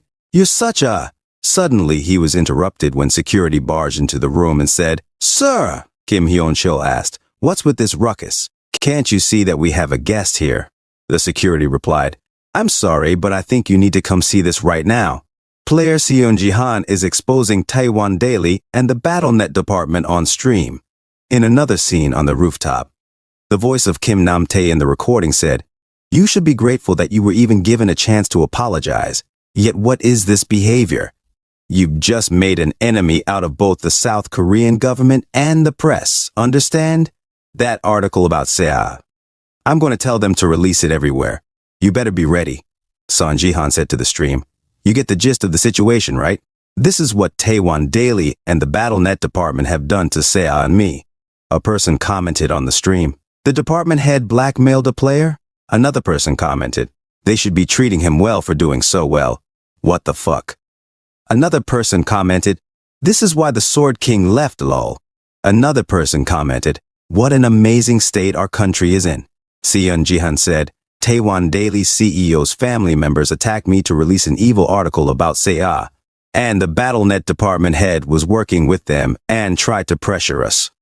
When that didn't work, his last resort was to release articles about the gift that Seiya received." Seon Jihan thought to himself, "I already analyzed what Seiya's gift can do using Hermes' monocle. Once the true nature of a gift is revealed, others can see it too." Seon Jihan said on the stream, "So, I guess it's time to publicly introduce Seiya's gift to everyone watching. Seiya, are you ready?" "Yeah, my status window's open now." The status window said, "Gift, late bloomer rank. Number of game participations necessary for upgrade, 50 upgrade conditions. Partake in BattleNet games. Rank effect. Number of daily game participations increases every day by 1. Status natural growth rate increases by 100%. Hesu was shocked and said, "An upgrade gift? That kind of gift exists." Cursinggrams commented, "What the fuck is this?" Mapoclass commented, "That's way too op." Kiwikapoki commented, "Brew, This should have an SSS next to the F. Sense Addicted commented, solo leveling, LOL. Stellacan commented, with that kind of gift, any guild will want to take her. Winter Season Fish commented, far, it's a gift that gets better with time. Sion Jihan said, as you can see, Seiya's gift is not something you might call useless. I hope the misunderstanding is cleared.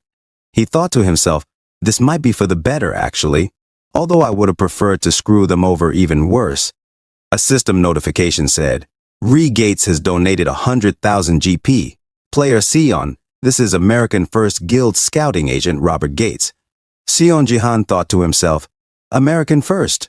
Another system notification said, Re Gates has donated 100,000 GP. I was very impressed by both your fights and today's stream. I would like to offer you a contract. Could you open your DMs?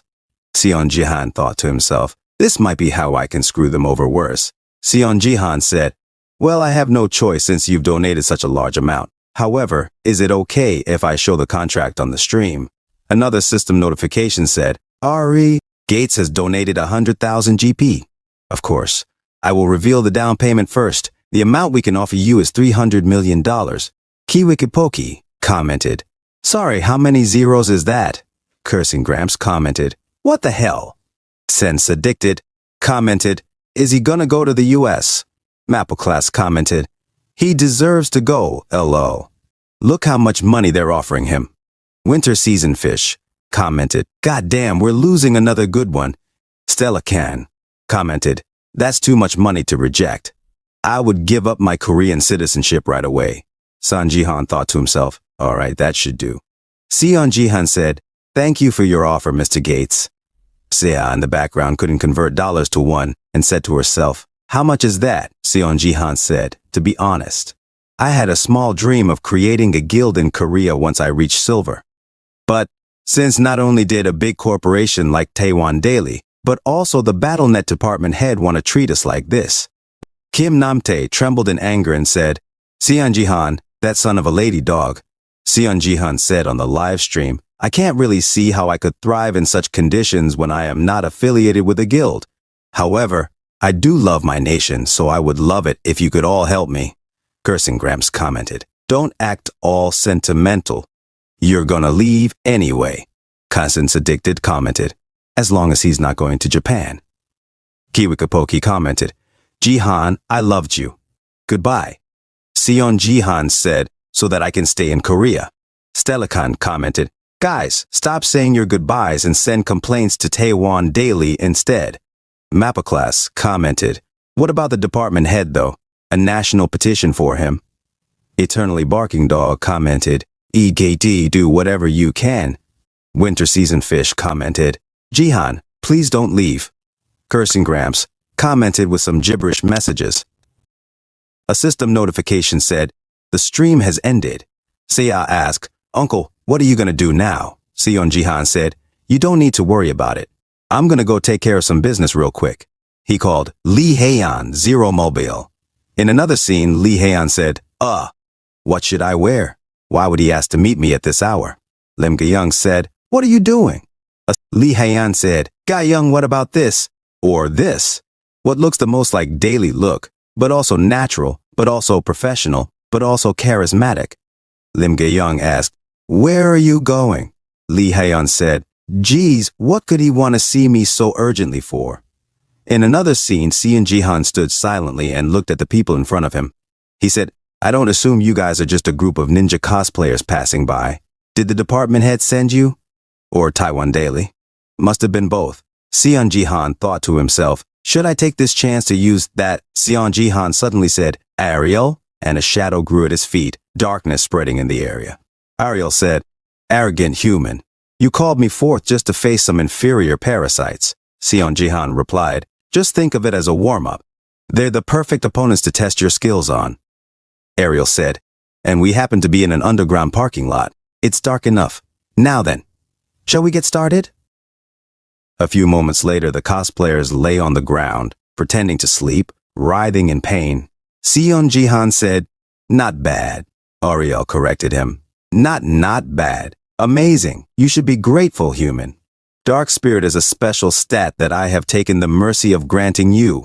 You need to be aware of how great this stat is. This is a whole different level of. Seon Jihan ignored Ariel and took out his phone, saying, "Hello?" Ariel got angry and shouted, "Did you just ignore me?" Lee Hae-in said, "Jihan, I just got here. Where are you?" Seon Jihan was shocked and started sweating. Seon Jihan said, "I'm sorry. I'm actually..." Lee Hae-in interrupted. "What? All of a sudden?" "Oh, all right, yes, I'm sure. I get it."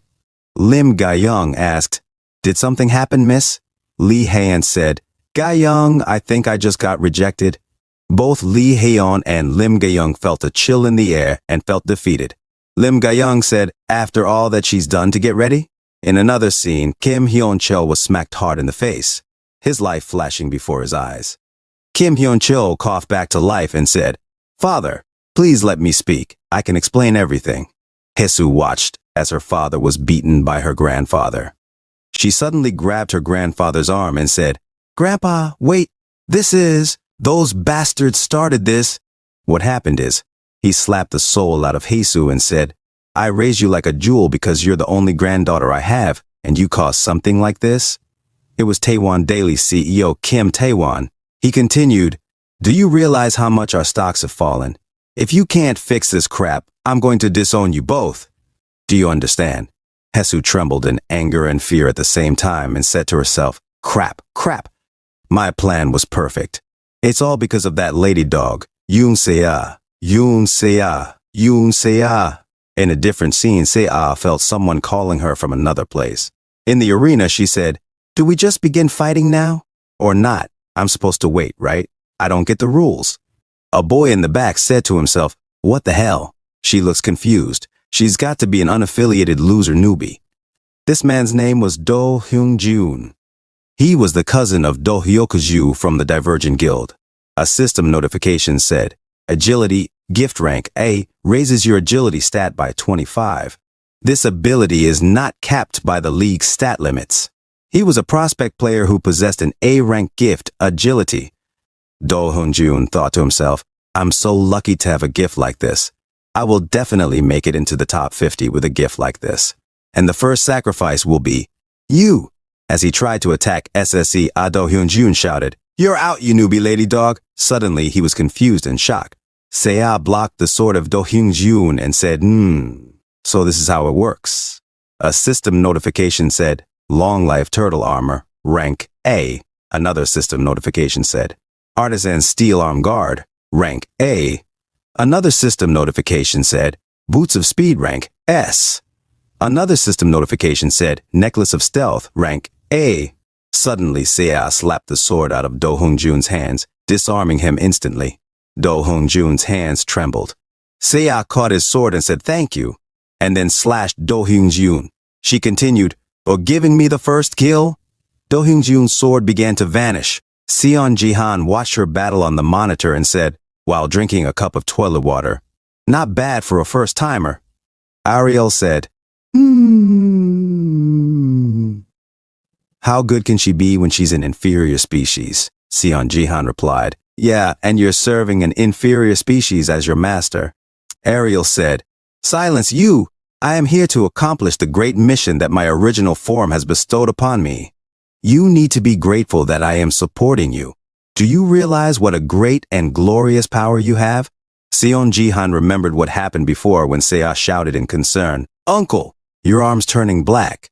A system notification said, "Curse, rank unknown, absorbs the user's GP and EXP until the curse is undone." Seon Jihan thought to himself, "Curse?" Se-ah asked, "Is this bad, uncle?" Seon Jihan thought to himself, "This message formula, it's the same as when it's a description of an item." Then, Seon Jihan used his skill, Urgent Restoration. A system notification said, "Restoring Shadow of the Sun, curse." Another system notification said, "The status of the Shadow of the Sun is too severe. Only a partial restoration is possible." Seon Jihan was shocked and said, "Urgent Restoration." A system notification said, "The status of the Shadow of the Sun is too severe. Only a partial restoration is possible." He shouted again, "Urgent Restoration," and silently started sweating. Another system notification said, "The curse has been undone. The curse unknown's true feature has been unlocked." A system notification said, "Shadow of the Sun rank, SS Constellation Shadow Queen's terminal, can be changed into the Shadow Sword, Eclipse. You can raise its rank through the authority of the constellation Shadow Queen." Sia said, "Uncle, your arm." "How's your arm?" Seon Jihan replied, "Yeah, I'm fine now." Ariel said, "What a dramatic human." Suddenly, a shadow appeared at their feet. Seon Jihan shouted, "See back!" as dark energy formed above them. Without warning, Ariel materialized. Seon Jihan and Seiya were shocked. "I am the clone of the constellation Shadow Queen," Ariel stated. "Seon Jihan, the original found your powers interesting and ordered me to assist you in your endeavors. So from this point onwards, I will serve you as my master." Seon Jihan asked, "What the hell is this about?" A system notification said, "Constellation Shadow Queen's clone Ariel has gifted you a stat, Dark Spirit." Seon Jihan said, "Dark Spirit?" In the present, Seon Jihan thought to himself, "A power that allows you to dominate the shadows to wield as your weapon. I have yet to use it in BattleNet, but it's definitely useful." Ariel said, "Are you listening? If you heard me, then raise your Dark Spirit stat." Seon Jihan ignored her and thought to himself, although there is an annoying little mosquito by my ear all the time now. A few moments later, at the dining table, Seiya said, "Whoa, the tutorial was so hard." Seon Jihan said, "You did great. That was really good for your first time." Seiya enjoyed her meal and said, "Right, uncle. What are you going to do about the offer from American First?" Seon Jihan said, "I'm going to reject it." Seiya said, "Really? But they offered so much money." Seon Jihan replied, "I can make that much later on too. Plus, I don't want to enter a guild. I want to make my own. And I know a cheat key." As Lee Haeun looked at their building outside with Lim Ga-young, Seon Jihan continued, "That's specialized in supporting this kind of endeavor." A few moments later, Lee Haeun was shocked and said, "Huh, what?" Seon Jihan said, "I'll repeat myself. Become the guild master of the guild I'm going to create." Lee Haeun said, "What kind of wares is coming from?" Seon Jihan said, "Well, I said guild master, but it's fine if you want me to do the managing. Just let me use your name." Lee Haeun shouted, "I'm a part of the Divergent Guild." Seon Jihan said, "You're the sales manager of Divergent Guild, not a player affiliated with them?" Lee Haeun said, "Either way, you need to be the guild master. A skilled player who can represent the guild should be the guild master. Someone like me is more suited for management. Why are you even offering me this?" Seon Jihan put down his coffee and said, "You have a support gift, right? All it does is give a 10% EXP buff. I'm sure you thought it was a useless gift since it doesn't even stack with other XP buff items." Lim Ga-young was shocked and thought to herself, that's what she hates to hear the most. Lee Haeun's vision became dark. Seon Jihan continued, "But I believe that if you become the guild master, the true value of that gift will be able to shine." Lee Haeun silently looked at Seon Jihan and thought to herself, does he know something that I don't? How can he be so sure? It may be a rank, but all the professionals called it useless. A system notification said, "Fostering gift rank. A support gift helps other players improve quickly." Lee Haeun thought to herself, I do want to believe him since he's the first to value my gift so highly. But becoming a guild master of a different guild? Seon Jihan said, "I will reward you accordingly, of course. I will tell you all the correct bets for the future BattleNet matches." Lee Haeun was silent, and Lim Ga-young said, "Miss?" Suddenly, Lee Haeun stood up and said, "I'll do it. Do it." Lim Ga-young was shocked and shouted, "Miss." Seon Jihan laughed while looking at the system and said, "All right, then sign here." Lim Ga-young asked, Lee Haeun, "You're really going to do it?" Lee Haeun looked at the system prompt and pressed yes to creating a new guild. She thought to herself, if I can get all the bets right. The system shined brightly, and she was shocked and said, "What?" A system notification said, "Support gift. Fostering's effects will be applied to every member of the guild. The improvement rate has been increased by 200%. All guild members will be buffed with a 30% increase in EXP." In a different scene outside, a lady said, "Huh?" And the system said, "The stream has begun." The live stream comments said, "First place fan. What?" Sea Sunflower. Seon Jihan streaming Let's Go. Eternally barking dog. Seon Jihan opened a guild. Everyone beat Melvus up. He really meant what he said then. Doubty's money. Watch him be streaming in NYC, LOL. Jihan look at Meples. But, who is that woman? In the live stream, Lee Haeun said, "Hi everyone. You all saw the stream title, right? Nice to meet you everyone. This is our first stream as the Great Vessel Guild. I'm the Guildmaster Lee Haeun." Vein Pointer said, "Great Vessel Guild? What's that?" Selfie Artisan said, "She's so pretty." Or Esakao said, "I've heard that name before." Ugadit Fights said, "She's kind of famous for being the finance goddess of Divergent Guild." Ikanut Replies said, "What's she doing here then?" Seon Jihan said, "Miss Lee Haeun here has taken on the most important role of the guild I created. She's the guild master, just as she mentioned. Now, let's delve into our guild's concept. I'll explain it to you right away." A system notification displayed.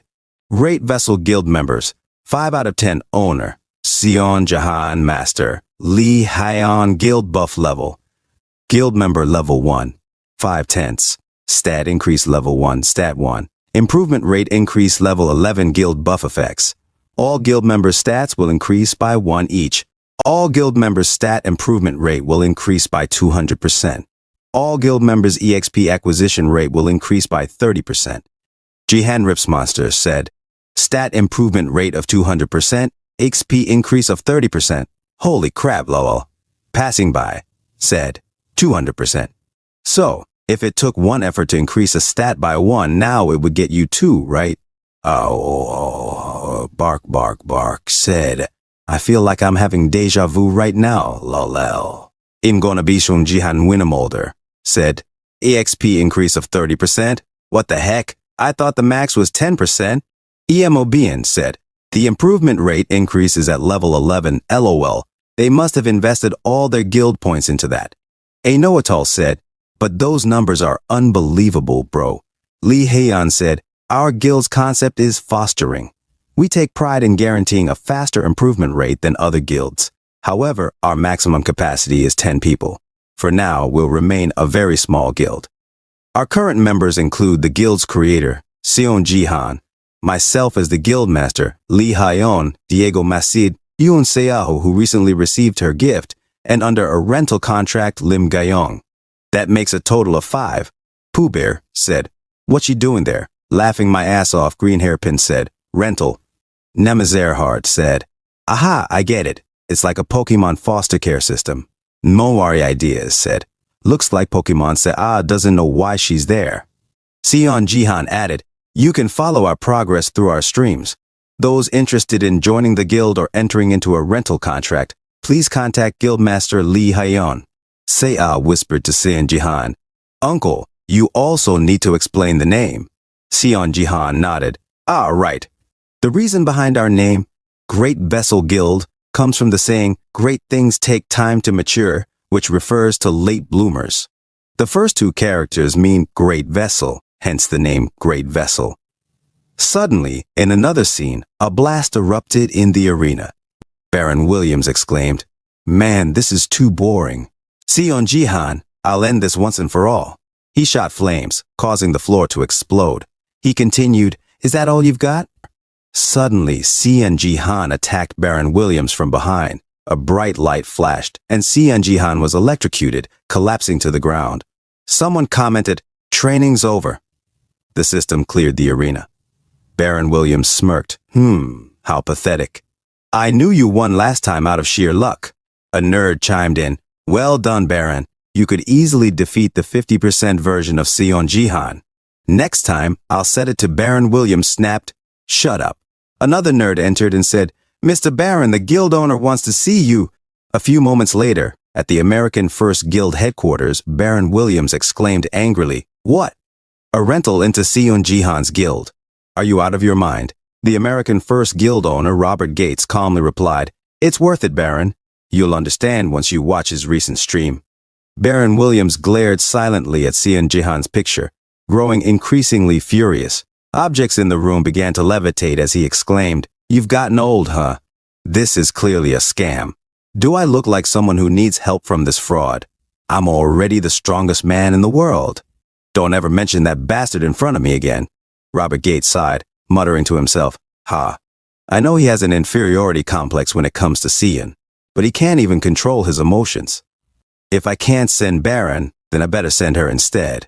In another room, Sophia, the saintess affiliated with American First, exclaimed excitedly, Oh, player Cian Ji-han. So cool. Meanwhile, in a different setting, Lim Gaeyong stood quietly next to Lee Haeon. Lee Haeon turned to Cian Ji-han and said, Ji-han, American First offered us a significant sum for the secret behind our guild buffs. And from China, too. Cian Ji-han cautioned, I'm telling you this just in case, but don't ever disclose it to them. Lee Haeon affirmed, That's a given. What do you take me for? She thought to herself, No way. I never imagined my gift was this valuable. She recalled what her boss had told her before meeting San Ji-han. He said he needs your gift? I'm sure that was just a lie to cover up the fact that he's personally interested in you. Take this opportunity to try and seduce him. It's not like you ever did much for our guild anyway. Lee Haeon declared, Ji-han, I'm going to really put an effort for this guild. Cian Ji-han asked, Where's this coming from? You just need to be the guild master in name, really. Lee Haeon shouted, No! Cian Ji-han thought to himself, I was planning to disband the guild once I achieved the guild's goals and the members were skilled enough. Lee Haeon slammed the table and said, My true dream was actually to be a guild owner. I started BattleNet betting to save up funds to start a guild. Isn't that right, Gaeyong? Confused, Lim Gaeyong replied, I think so. I can't really remember. Lee Haeon's eyes lit up. So until I can establish my own guild, I'm going to give it my all to nurture the Great Vessel Guild. We'll need to set up an office for the guild first. We can use the communal rooms in Sword Palace, right? And Gaeyong, could you post job notices for channel editors? As Cian Ji-han silently listened while sipping his warm milk, Lim Gaeyong interjected, I'm a bodyguard, not a secretary. Cian Ji-han thought to himself, Now I feel too guilty to tell her the truth. A few hours later, at the BattleTube editor interview room, Lee Haeon addressed the candidates, Thank you all for coming. Could each of you introduce yourselves? The first interviewee, Ju Yoonji, said enthusiastically, Hello, I'm Ju Yoonji. I've been creating commercials and other advertisement videos since high school, and I majored in this field in college. While reading Ju Yoonji's file on her lemon pad, Lee Haeon thought, not bad. I rushed to find people, but she's better than I expected. Aloud, she said, Thank you. Next, please introduce yourself. The second interviewee, Lee Jimbit, snapped to attention and said, Hello. I've been eagerly waiting for the opportunity to work for owner Song Ji-han. I'm Lee Jimbit. It's a pleasure to meet you, Guildmaster Lee Haeon. Known as the streamer Golden Light, he continued enthusiastically. I can handle editing. I can handle advertising. I can do whatever you need. I'm the gem of this era, Lee Jimbit. I've been a devoted fan. I've respected Mr. Ji-han since his early Ming days. My head is bursting with ideas perfect for Mr. Ji-han's channel. If you hire me, I'll give my all for the Great Vessel Guild. Nice to meet you. The room fell silent. Lee Haeon hesitated before saying, Thank you. Please take a seat. Golden Light Lee Jimbit responded promptly, Yes, ma'am. Lee Haeon thought to herself, I invited him for an interview because he's supposed to be a famous BattleTube creator, but what's with this enthusiastic person? She then said, Next, please. The third interviewee, Kim Jianwoo, introduced himself calmly. Hello, I'm Kim Jianwoo. I've been a video editor for 4 years at the XX Guild, specializing in BattleTube videos. If hired, I'll use my experience to contribute effectively to the team. Lee Haeon inquired, That guild is quite renowned nationally. Why did you apply to us? Kim Jianwoo replied confidently, The Great Vessel Guild may be new, but with Mr. Seung Ji-han as the owner, it's already gaining popularity. I believe this position will help me further develop my skills. Golden Light Lee Jimbit nervously thought to himself, My competitor had to be someone with so much experience. He did great in his interview too. Lee Haeon thanked Kim Jianwoo and asked, Do you have any questions for us? Kim Jianwoo hesitated before asking, Is Mr. Song Ji-han not participating in the interviews? Lee Haeon chuckled. Oh, well, I handle the management. Ha, you're a fan too, I see. Kim Jianwoo nodded. I understand. By the way, which floor does he live on in this building? Lee Haeon began to sweat nervously and said, "That's." Suddenly, Golden Light Lee Jeonbit stood up abruptly and interrupted. "Hold on. You've been bothering me all this time." He grabbed Lee Haeon's shoulder and continued. "But I've been waiting the longest to meet Mr. Jihan here. I know you must love him, but you can't pry into his private life like that." A knife fell to the floor, catching everyone's attention. Golden Light Lee Jeonbit asked, "Did you just drop a knife?" Third interviewee Kim Jeon-woo suddenly became enraged. He grabbed the knife and shouted, "You sickening Sung Jahan minions! Did you really think you could smoothly run a guild after tarnishing the Sword King's reputation? Where is that bastard? The Sword King hasn't returned because of that son of a bitch." Lim Gae-yong, clutching Lee Haeon's stomach, thought to herself, "The Sword King's family?" Kim Jeon-woo yelled, "I'll kill you all to teach him a lesson." Golden Light Lee Jeonbit swiftly intervened, throwing Kim Jeon-woo to the ground. Kim Jeon-woo muttered, "You little," as Golden Light Lee Jeonbit stared him down. Kim swung the knife, but Golden Light Lee Jeonbit dodged, delivering a punch that disarmed Kim and knocked out a tooth.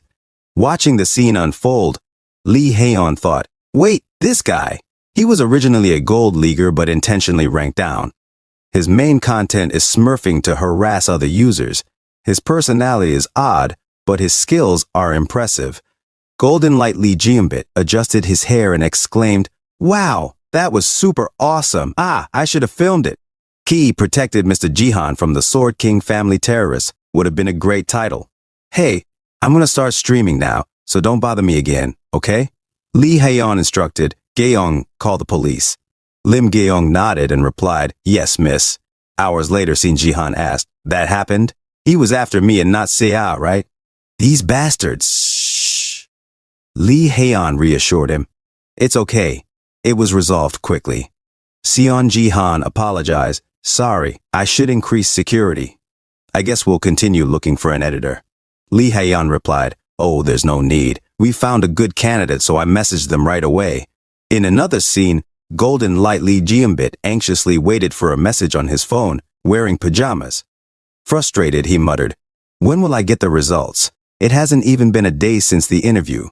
He worried, "I hope I didn't blow it. Was I too intense? I should have handled taking down that Sword King family heretic better." He checked his phone and was shocked to see. Interview result notice. Congratulations on passing the interview for the Great Vessel Guild's editor position. We will send you more details via email in the coming days. Please prepare accordingly. Thank you. Meanwhile, Ju Yoonji exclaimed, "Oh? I got the job." Takeda Kazuo commented to her, "As expected of you, a goddess, but is it really okay to infiltrate as an editor? I don't want to overstep, but video editing is tough." Ito Shizuru reassured, "Don't worry, editing is my forte." Back in Golden Light Lee Jeonbit's room, he sighed deeply. In the chat room, people were discussing, "Dia Greek yogurt? What's up with this guy?" Golden Light. He got rejected from the Great Vessel Guild editor interview. Golden Light Lee Jeonbit exclaimed, "Why was I rejected? I showed how loyal I am to Mr. Jihan. I even took down a spy from the Sword King family. I did everything perfectly." Streamer Gold Idiot. "Maybe because you beat him up." Streamer and his viewers. Editor's duties. Beat someone up. Streamer Golden Light Fan has donated 10,000 GP. "Why didn't you apply to be a bodyguard instead? It would have been perfect for storytelling."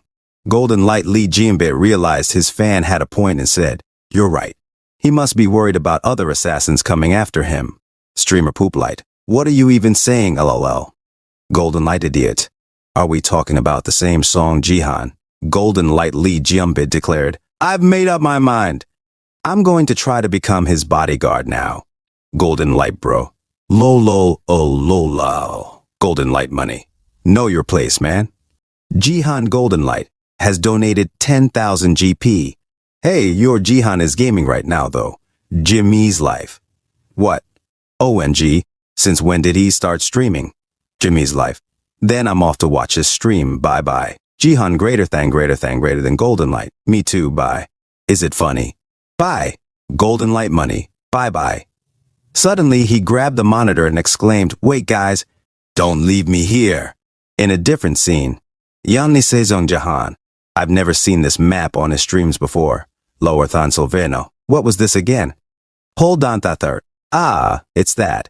Jihan looked at me. It's the mission you can try once you're silver. The announcer said, "Welcome to Silver League Gangnam area. This mission is less than invadict." Sion Jihan commented, "I haven't been here in a while." Lim Gayong questioned, "What do you mean? This should be your first." Lim Gayong and Son Jihan formed a party to tackle this mission together, to be precise. Lim Gayong recalled Lee Haeyeon's advice, "You two play together so we can get more exposure, and level up while you're at it too." Sion Jihan remarked, "I've seen this map in streams before. It feels different playing it myself." Sturdy morning. ONG, it's Lim Gayong. A para. Are they going to have a rematch? Sion Jihan extended his hand and offered a handshake, saying, "I look forward to working with you in this game." Lim Gayong shook his hand and replied, "Yes." She thought to herself, "I ended up getting scouted by the person we worked so hard to scout." Sion Jihan added, "It seems like the rest of the team is here too." He thought to himself, "Phew, I'll use this chance to train." Suddenly, a person exclaimed, "Huh, Gayong?" It was the Divergent Guild's promotion preparation party. A lady recognized her and exclaimed, "It's you, right?" Ekra sometimes, "Huh? You want to go home? Damn this matching system." I don't be a El Mao. I talk through song names. BGM, wrongful meeting. Sion Jihan remarked, "Oh, this party's full of Divergent Guild members." One of Gayong's friends exclaimed, "Gayong, I heard you were rented out to the Great Vessel Guild." The archer shouted, "Hyuk, Sion Jihan." Another friend greeted him warmly, "Oh wow, hello." Sion Jihan greeted them back, "Hello." Baldy. The atmosphere isn't bad. Ping pong. She hasn't actually left the guild. A friend asked, "How have you been? How's the Great Vessel Guild? You're not leaving us forever, are you? When are you coming back?" The mage friend, looking melancholic, thought to himself, "Gayong as beautiful as always. It's only been a few days, but I've been suffering terribly since you left." He knelt down and continued to himself, "I wanted to teach her everything once she made it to silver." He daydreamed about life with Lim Gayong. Lim Gayong suddenly felt a chill and said, "Why am I suddenly getting chills?" The mage burst into flames of anger and thought to himself, "My Gayong left our guild because of this bastard." A friend asked, "Is this your first time in an invade mission? Do you guys need an explanation?" Lim Gayong replied, "A brief one would be good." Her friend explained. Invade missions have 10 players divided into 2 teams, Angel Camp and Devil Camp. It's a 5 against 5 team fight.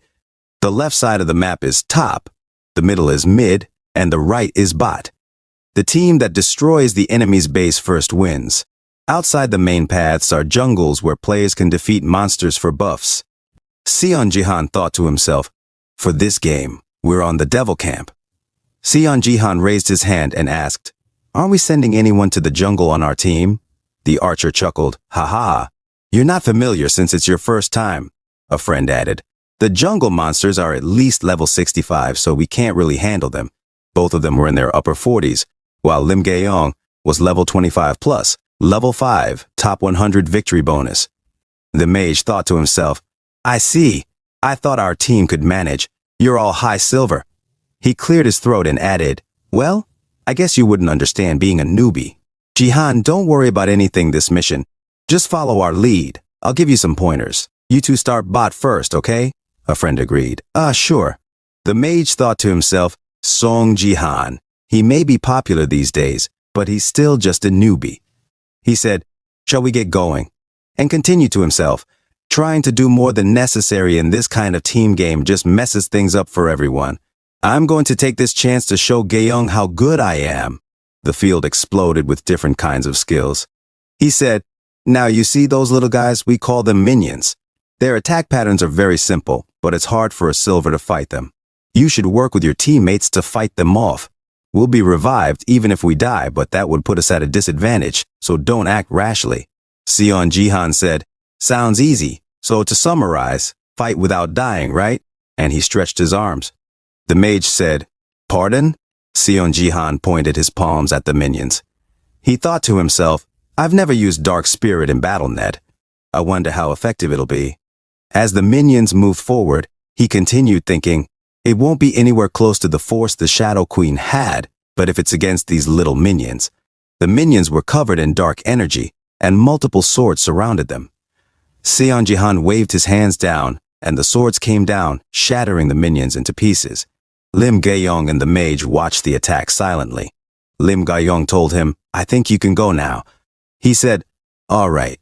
A system notification announced, "You have defeated 50 minions. The demonic god of the devil camp praises you and bestows a blessing. All stats will be reinforced by 20%. Seon Jihan thought to himself, 20% buff? I could go into the jungle on my own with a buff that big. Seon Jihan said, "Gaeyong." Lim Gaeyong responded, "Yes." Seon Jihan said, "I'll be back. Just give me like 10 minutes. Lim Gaeyong asked, Where are you going?" as he pointed towards the forest. "I'm gonna do some solo leveling," he replied. Lim Gaeyong exclaimed, Wait, Song Jihan. You can't just leave." But Seon Jihan ran off, leaving her behind. Suddenly, the mage jumped out from behind her and looked at her seriously. As Lim Gaeyong glanced behind her, Lim Gaeyong drew her sword in surprise. A barrier appeared, protecting her. She said to herself, "The mage," as he used his shield to fend off incoming attacks from other players. 5 minutes earlier, the mage cursed to himself, not wanting to be heard. Song Jihan, that arrogant little bastard. All of my plans were ruined because of him. I wanted to show Gaeyong how cool I was. Then he stopped and realized, wait, is there a point in me going mid? Gaeyong and I can just go top and have Song Jihan go mid. I'm a genius. It's only right to have him go alone since he doesn't want to listen to me anyway. Hold on, Gaeyong. I'm on my way. Suddenly, he saw 2 players approaching Lim Gaeyong and thought to himself, an ambush. My Gaeyong is in danger. He used his shield to protect her, and Lim Gaeyong thought to herself, I didn't expect the other team to ambush us like this. Wait, did this guy expect this to happen? The mage assured her, Gaeyong, don't worry about me. I will protect you no matter what. He spat strawberry juice, and Lim Gaeyong exclaimed, Mr. Mage. Suddenly, he was struck by a lightning attack, and Lim Gaeyong cried out, Mr. Mage, are you all right? He slowly vanished and said, I'm sorry, I really wanted to protect you. I think it's too late to tell you this, but I liked you. A lot. Lim Gaeyong thought to herself, Mr. Mage, you're going to be resurrected in a minute. The other players wondered, what's wrong with him? His friend said, I don't know, dude. The warrior said, if you're done with the romance over there, can we get back to the action? The mage advised, don't let your guard down because it's 2 on -1. That's Lim Gaeyong. She's the rising star of the Divergent Guild. Lim Gaeyong looked seriously at them and thought to herself, where did that bastard Song Jihan go off to? If it's a team game, you've got to work with your teammates. Suddenly, she felt darkness in the air as a ball of darkness formed above her, darkening the sky. Seon Jihan silently observed as a twin-headed wolf appeared before him. It was a twin-headed wolf, the most common monster to appear in the jungle. Seon Jihan grabbed its fangs, which were almost 3 meters in height and strong enough to crush a human skull. He managed to hold his ground and remarked, this monster is the most common in the jungle, but usually. He slammed it into the ground. You'd need 3 silver players to be able to defeat it, he added as it attempted to stand up again. Damn, you scared me, jumping at me like that. The twin-headed wolf leaped to attack again, but Seon Jihan dodged and used his dark shadow to strike its head. He followed up with another attack, cutting the creature into pieces. Seon Jihan admired his dark sword and thought, this sword is pretty nice. Ariel said, Eclipse, and Seon Jihan remembered it as an SS rank weapon used by the Shadow Queen in a promotional match. It was a shadow sword summoned only by dark spirit users.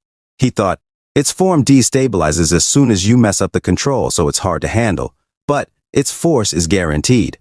A system notification appeared. You have obtained the achievement, Silver League's Jungler. You have earned 1,000 achievement points. Seon Jihan mused, I knew I'd gain achievement points for this. I'm sure I'll get other achievements if I get rid of all the monsters in the jungle. I still need to get player kills though.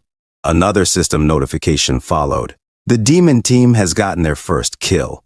They have been rewarded 100% achievement points. Seon Jihan noticed a player struck by his dark sword, and his mage friend looked nervous. He exclaimed, Crap! What the hell is that? Meanwhile, Lim Geong observed Ariel and wondered, where did that little minion come from? Ariel urged Lim Geong, what are you doing, swordsman? Get rid of the remaining guy. Lim Geong said, yes, ma'am. Suddenly, the mage used his fire skill at them and shouted, die, as the ground was blasted. He suddenly stopped, and Lim Geong jumped from the flames, slashing his body. She looked serious and said to Ariel, thank you for your help. Ariel said, I don't need gratitude from an inferior species like you, Lim Geong asked. But, who are you? Ariel replied, Sion Jihan made me stay with you since he left. I assume he wants me to fight in his stead, that arrogant little.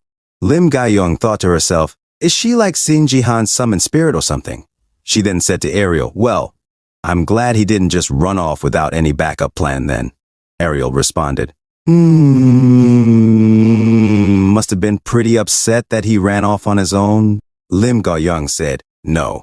But when's he going to come back? Ariel replied, I don't know. I can't stay in this form for long either. Lim Geong reassured her, well, I'm sure you won't die.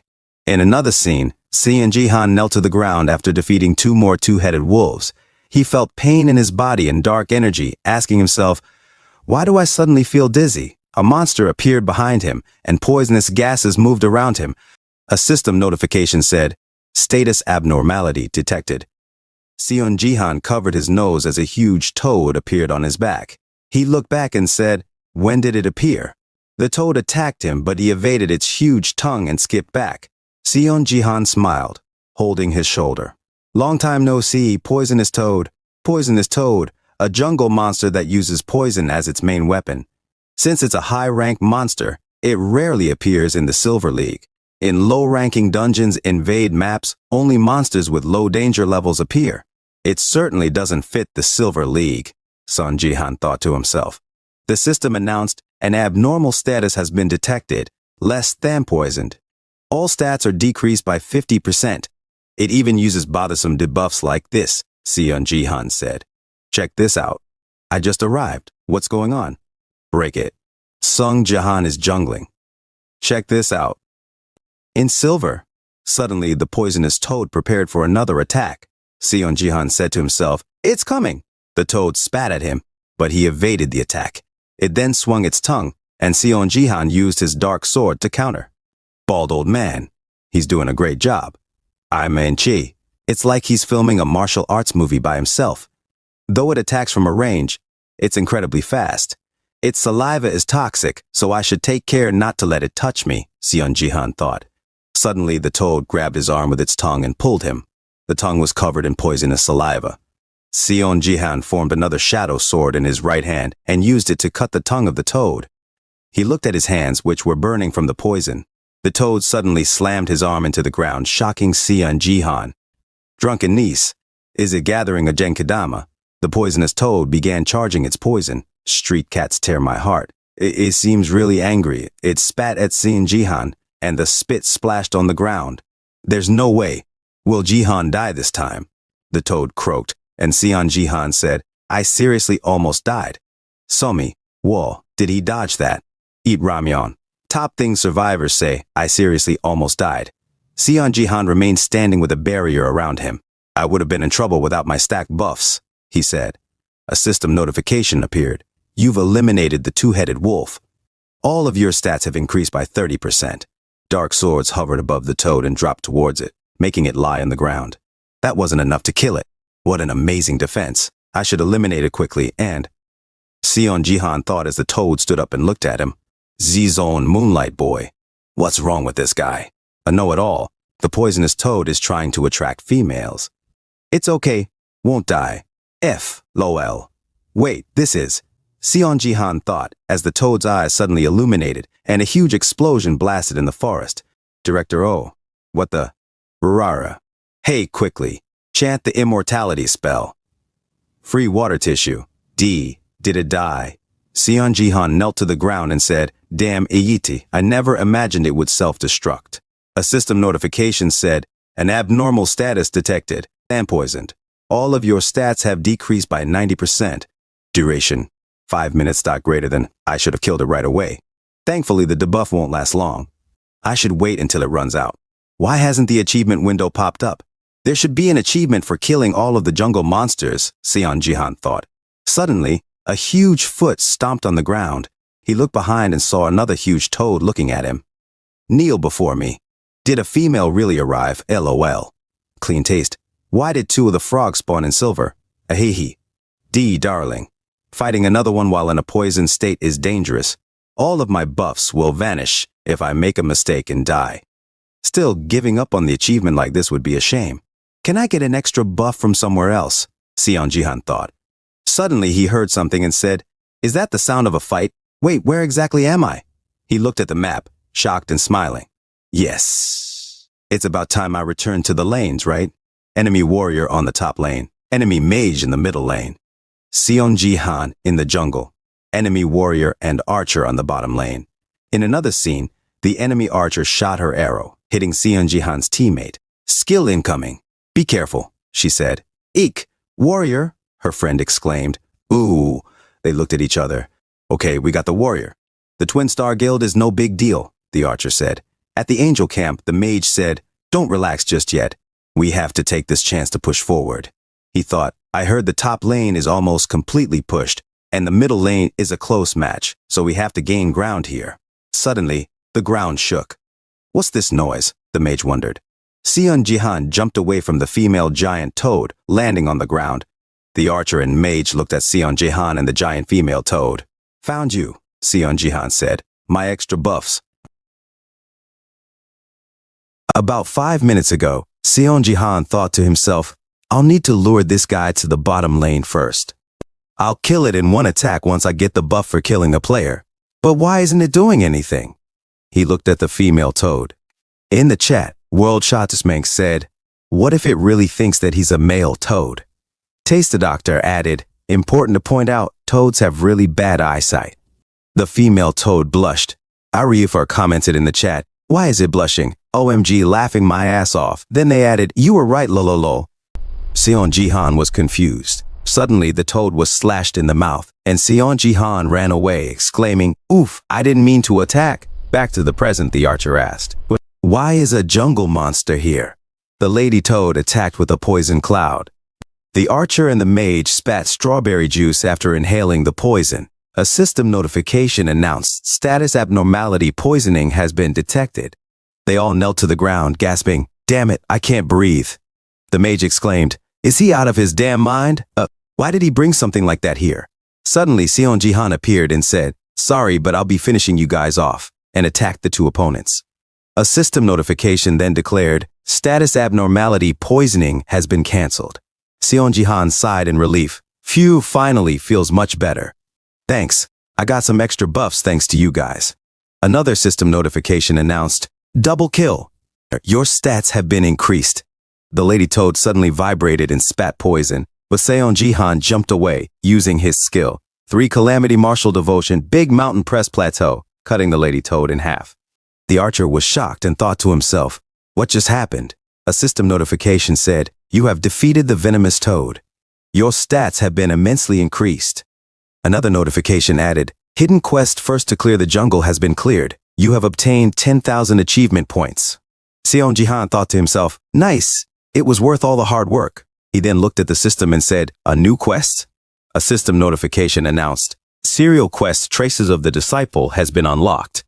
Seon Jihan asked the archer, hey, Mr. Archer, I don't really know the situation because I've been out jungling. What's the situation looking like? The archer replied, Gayong pushed most of the top and mid is about half and half, I think. We were losing here in the bottom lane, but you saved us.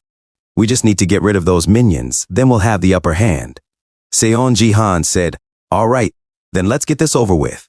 In another scene, the mage exclaimed, whoa, as he was hit by a blast. He shouted, hey, stop sticking to the turret like a coward. Come out here and fight like a man. He was in the mid lane in front of the angel team's turret. The enemy warrior retorted, as if you psycho bastard, go off to your own turret if you're jealous. The mage looked at the tower and thought to himself, I just need to bring down that turret. There's no one to aggro him, so we're just at a standstill here. He suddenly saw something and shouted, Seon Jihan.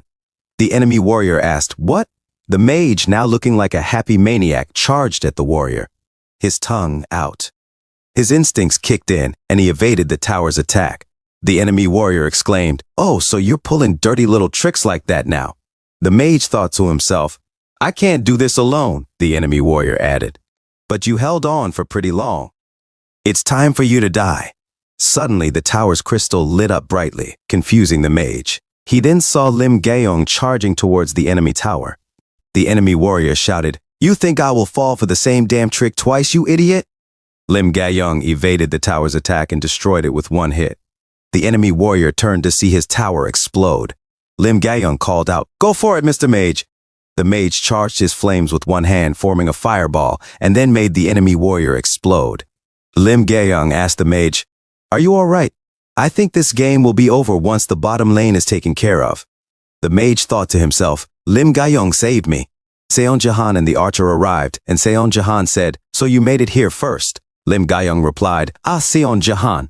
The mage thought to himself, "How dare he interrupt my alone time with her?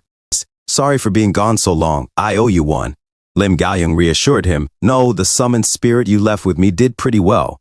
Ariel interjected, "I'm not some summoned spirit." Lim Gaeyong continued, "Anyway, it seems like the angel team is giving up. They're not even coming out of the spawn point."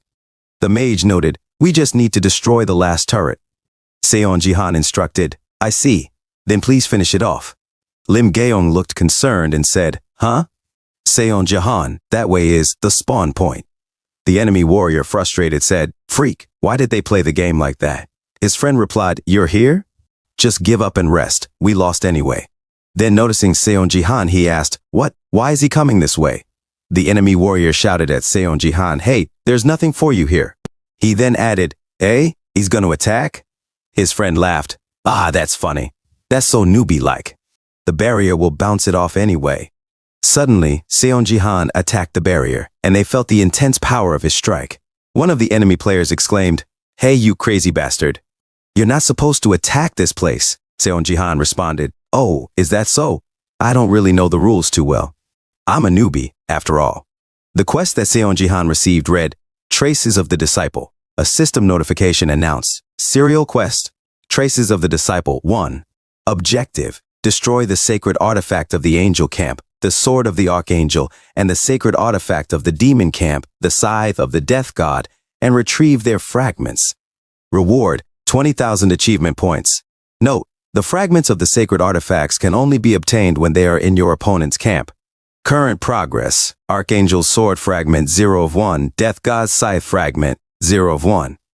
Seeing as how the reward is so much better than the jungle achievement and how it's titled as a serial quest, this must be a continuation quest from the flesh golem that I cleared in the defense map.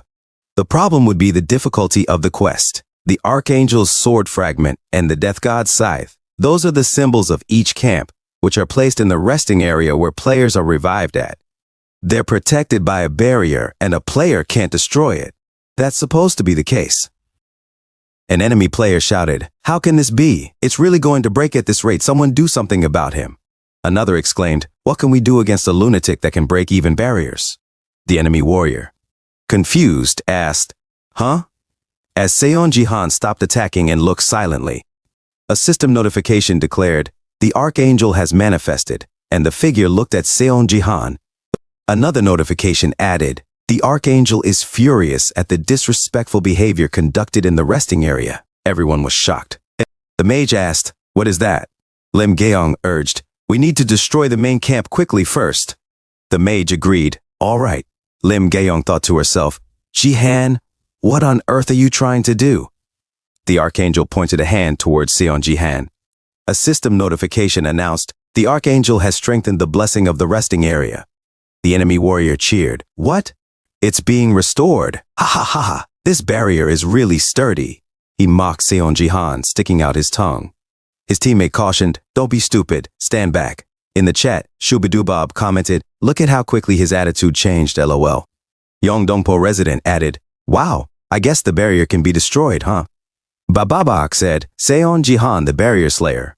I am tearing noted, "Just a little more and that'd have been broken though, what a pity." Seon Jihan, becoming serious, addressed the Archangel, "Is this your full power? For a low-ranked race, that's not too bad. Don't be too disappointed."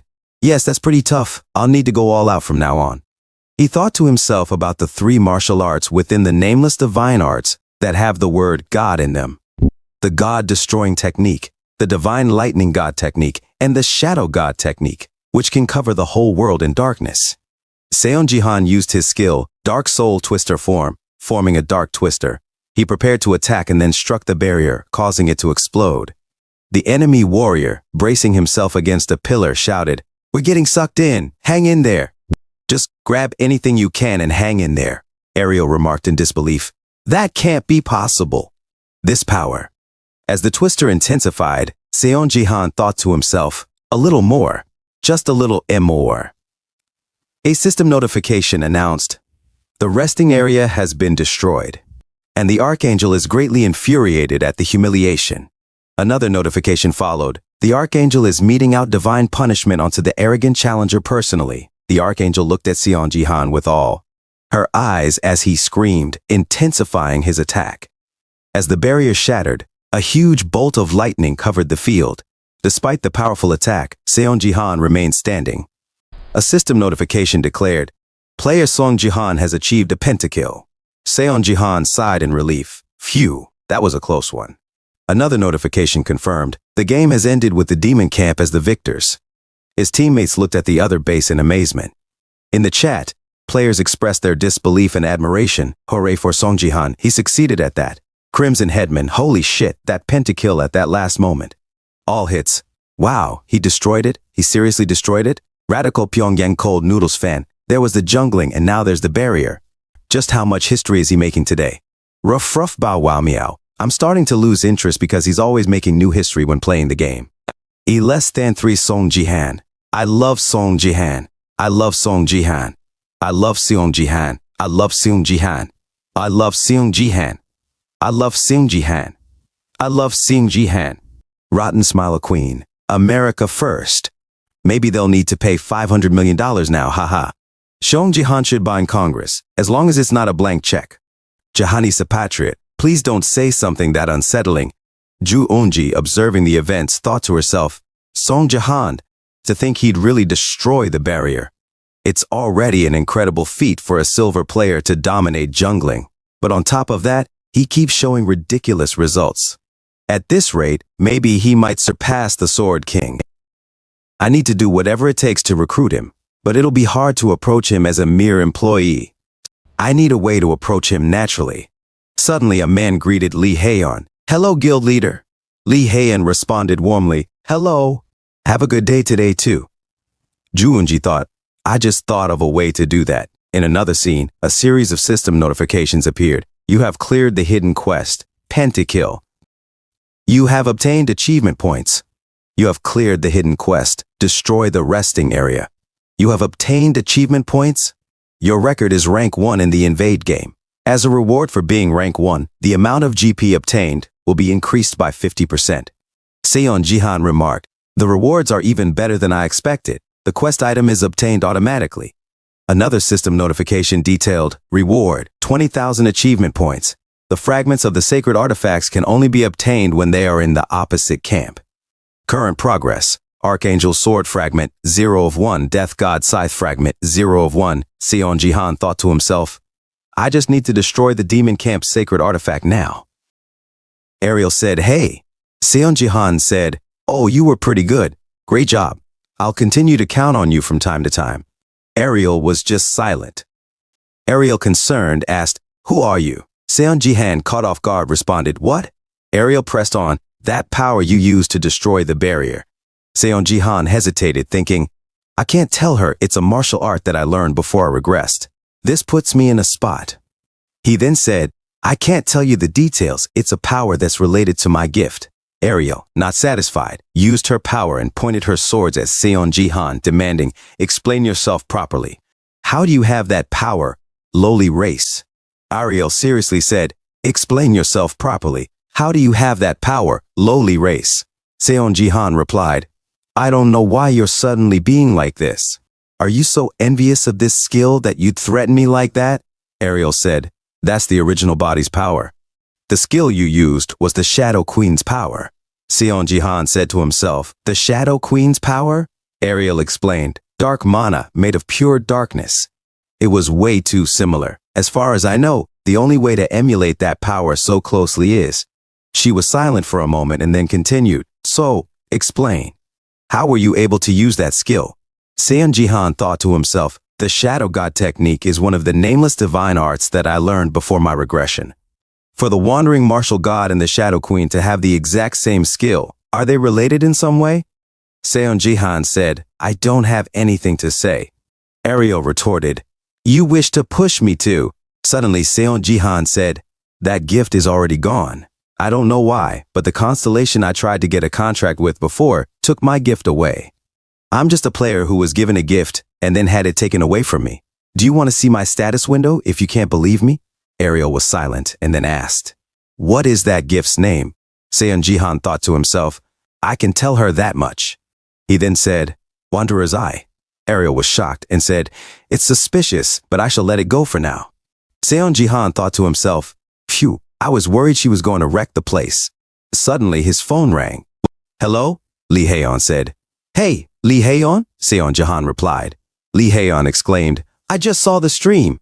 What's going on? The portal site is filled with articles about you. I would have gotten the good clips and uploaded them myself if you told me beforehand. Ah, is that so? Seon Jihan responded.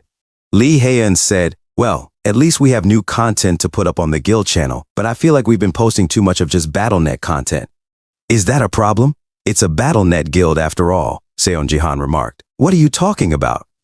The more diverse the content, the better. Don't you know that there's a fan community for you? Lee Haeon asked. I have fans. Seon Jihan was surprised. Lee Haeon said, on that note, there's a favor I wanted to ask. In a different scene, Lee Haeon was tied to a chair. A bald gangster wearing sunglasses at night said, it was quite the effort to bring you here. Is this woman the Great Vessel Guild's master? His goon replied, yes, countless guilds are giving this woman money right now. The bald gangster said, nice, nice. We'll be sitting on a pile of money soon enough if we use her well. Lee Haeon shouted, you guys, you think you'll be fine after doing something like this? You're gravely mistaken if you think I'll cooperate with people like you. I didn't become a guild master to give benefits to people like you. The bald gangster laughed. Coo-coo-coo! Scream while you still have the energy. Lee Haeon retorted, you bastard. Do you know how cringy it is for you to try to act all cool? Why are you even wearing sunglasses in the dark? Garbage piece of shit. Baldy. So damn fugly. His goon shouted, shut up.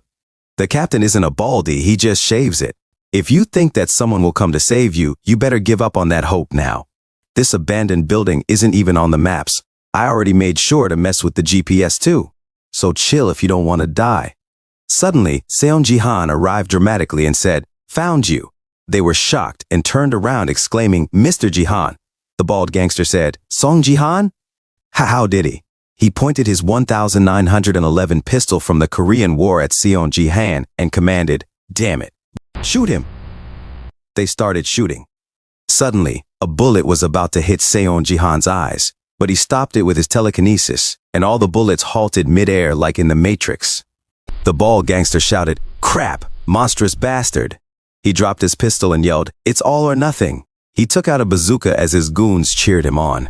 He then shouted, I'll blow you up along with the building, as a rocket with sunglasses emerged from the bazooka. Seon Jihan became serious and used his power to return the missile to the bald gangster. The gangster was confused and said, huh? A huge dramatic explosion occurred. Seon Jihan asked Lee Haeon, are you all right, Lee Haeon? Lee Haeon said, how did you find me? They said even the GPS wouldn't help. Seon Jihan replied, that's, and took out his new phone. All thanks to the Space 23, it comes with a GPS feature that can't be interfered with, and it's super accurate. Lee Haeon said, this is the Space 23 with the renewed shock absorption layer as well as the flexible display.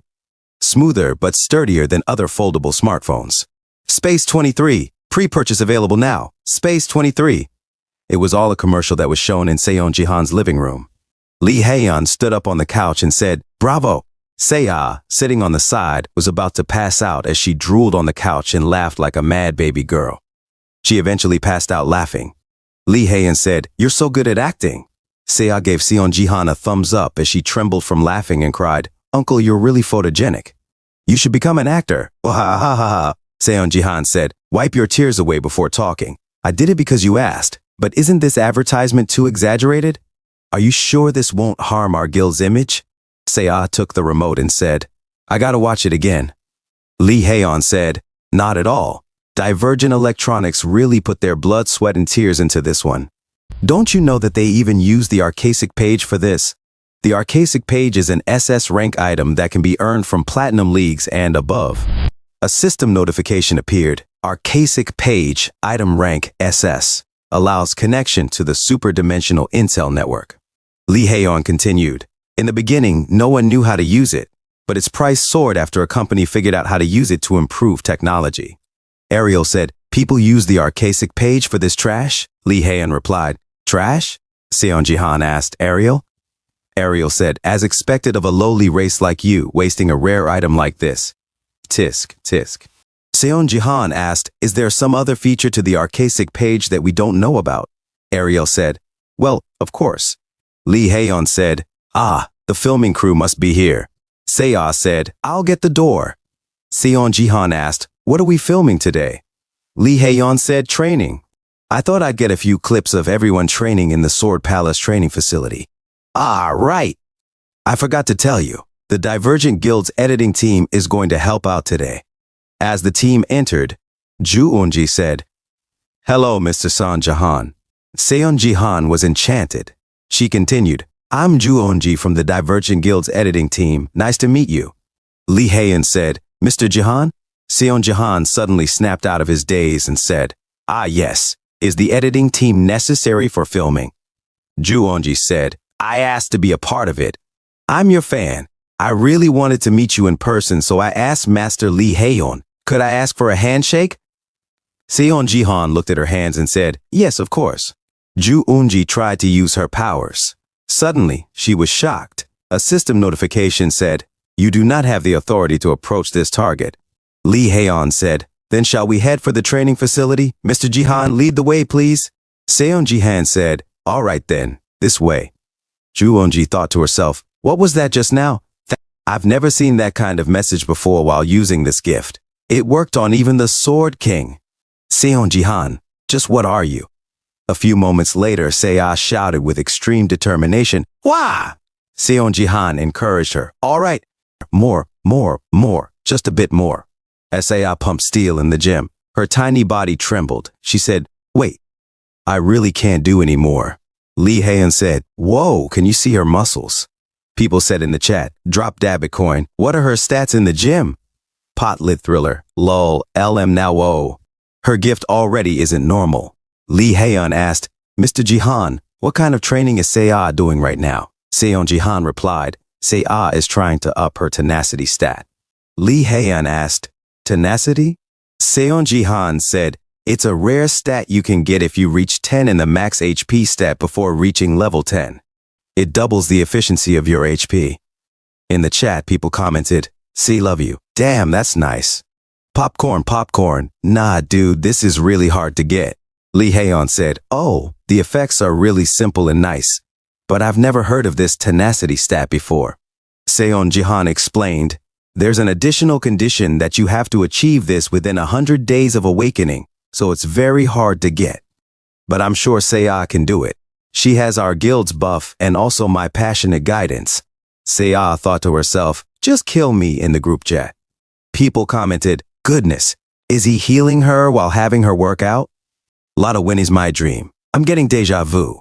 Fire up, Gyuhyuk, run, but it feels more like personal training at the gym rather than BattleNet training. Headshot, right?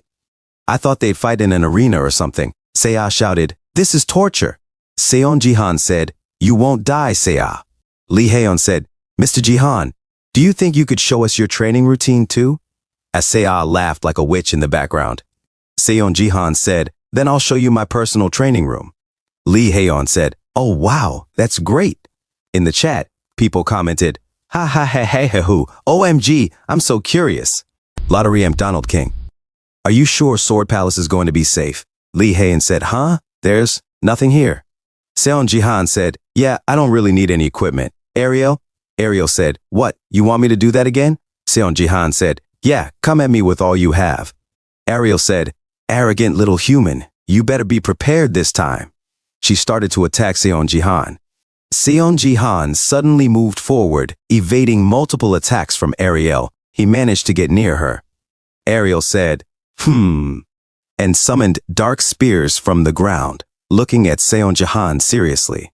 Seon Ji-han used his power to stop the spears, broke them, and put a heart-shaped sticker on Ariel's forehead. Ariel shouted, "So arrogant." Seon Ji-han said, "That was close." Lee Hae-on said, "Is it already over?" Seon Ji-han said, "Yes, that's all." In the chat, people commented, "I hate people house so. Did something just happen? Avocado 123, I couldn't see anything." Lee Hae-on said, "Is there any other training you do? That was way too fast for us to see." Ariel said, "As expected of a lowly species, they have such terrible dynamic vision." Seon Ji-han said, "What?" Ju Eunji thought to herself, "I can't believe it. That attack went straight for the blind S-bot, but he used force at the last moment to block IIT. Is that even possible? I had brought the Arcasic page just in case, but it's a good thing I did, as it was in her bag." Ju Eunji said, "Mr. Ji-han, I think we need to set up the mic again. May I?" Seon Ji-han said, "All right." Ju Eunji said, "Just a moment, please," and she used her power. Ito Shizuru's gift, a woman of matchless beauty, a skill that allows you to seduce others and control their minds. It is categorized as a support gift, like Lee Hae-on's fostering, and this Arcasic page, an item that magnifies the effects of a support gift. Suddenly she stopped and thought to herself, "What? Did I fail even with the Arcasic page? Even the Sword King wasn't this hard. What's going on?" Seon Ji-han said, "Hey." She was shocked and looked at Seon Ji-han, who said, "What was your name again?" Seiya looks at them from a distance and says, "No way. Is he really asking for her number right now?" Ito Shizuru, with her pinky at her lips, giggles and replies, "Hee hee." Seiya says, "What's with that face? I've never seen him make such a face before." Chills. He didn't even care when someone like Hae-on was next to him, though. She continues to herself, "This is shocking. I thought he had zero interest in dating." But at the back, Lee Hae-on's aura is raging in darkness. She adds, "Oh wow, so he does have an interest in women. But he told me that he doesn't even know his own phone number." As the cameraman records everything, he comments, "Nice shot here." Ito Shizuru says, "Here." Seon Ji-han responds, "Thanks. It must have been sudden, but I'm glad you were willing to tell me." Ito Shizuru exclaims, "Oh geez, I'm your fan. Of course, I'd give it to you." Then she thinks to herself, "Song Ji-han, this is really hard." The brainwashing hasn't worked fully, considering that he's not begging on his knees right now. Obedience didn't work on the Sword King either. Both are giving me a hard time. I'll need to try something else. A few moments later, at night, Seon Ji-han suits up. Seiya exclaims, "Whoa, uncle, what's all this? I've never seen you put on a suit before. Who are you meeting?" "That editing team lady?" Seon Ji-han stops, looks back and says, Today, never mind. Don't wait up for me and eat dinner on your own." Seon Ji-han leaves as Seiya stands there silently. She whispers, "What? Why does it feel like he's planning on never returning?" A few moments later, Ito Shizuru looks at her phone and asks Seon Ji-han, "Where are you?" Seon Ji-han replies, "I'm almost there." Takeda Kazuo nervously looks at Ito Shizuru. Goddess, is it really necessary for us to be in such a rush that we're even exposing our faces?" Ito Shizuru answers, "A player like Song Ji-han might break out of the skill at any time. You know I have to constantly maintain the Sword King too." Takeda Kazuo hesitates. "Yes, but you even used the Arcasic page." "I'm sure it won't be." Ito Shizuru cuts him off. "Whatever." She takes off her glasses and says, "Stop worrying about unnecessary things and just follow the plan. Even if something goes wrong, our shadow will help us." Suddenly, Seon Ji-han arrives and says, "Sorry for being late, Eunji. Did you wait long?" Suddenly, Seon Ji-han is shocked and confused. "Takeda, why are you here?" Takeda Kazuo laughs nervously. "Haha, Song-san, it's..." Ito Shizuru interrupts. "Don't mind him. He's just here to help me with my work." Seon Ji-han asks, "Your work?" Ito Shizuru confirms, "Yes, taking you to Japan is my work." She then says, "Takeda." Takeda Kazuo replies, "Right, Song-san. Let us share our emotions," as he uses his powers on Seon Ji-han. Ito Shizuru thinks to herself, Takeda's gift is useless in battle, but it's amazing when combined with mine. The gift, sharing, allows you to share emotions with the target. When combined with the Arcasic page, the target has no choice but to subjugate to me.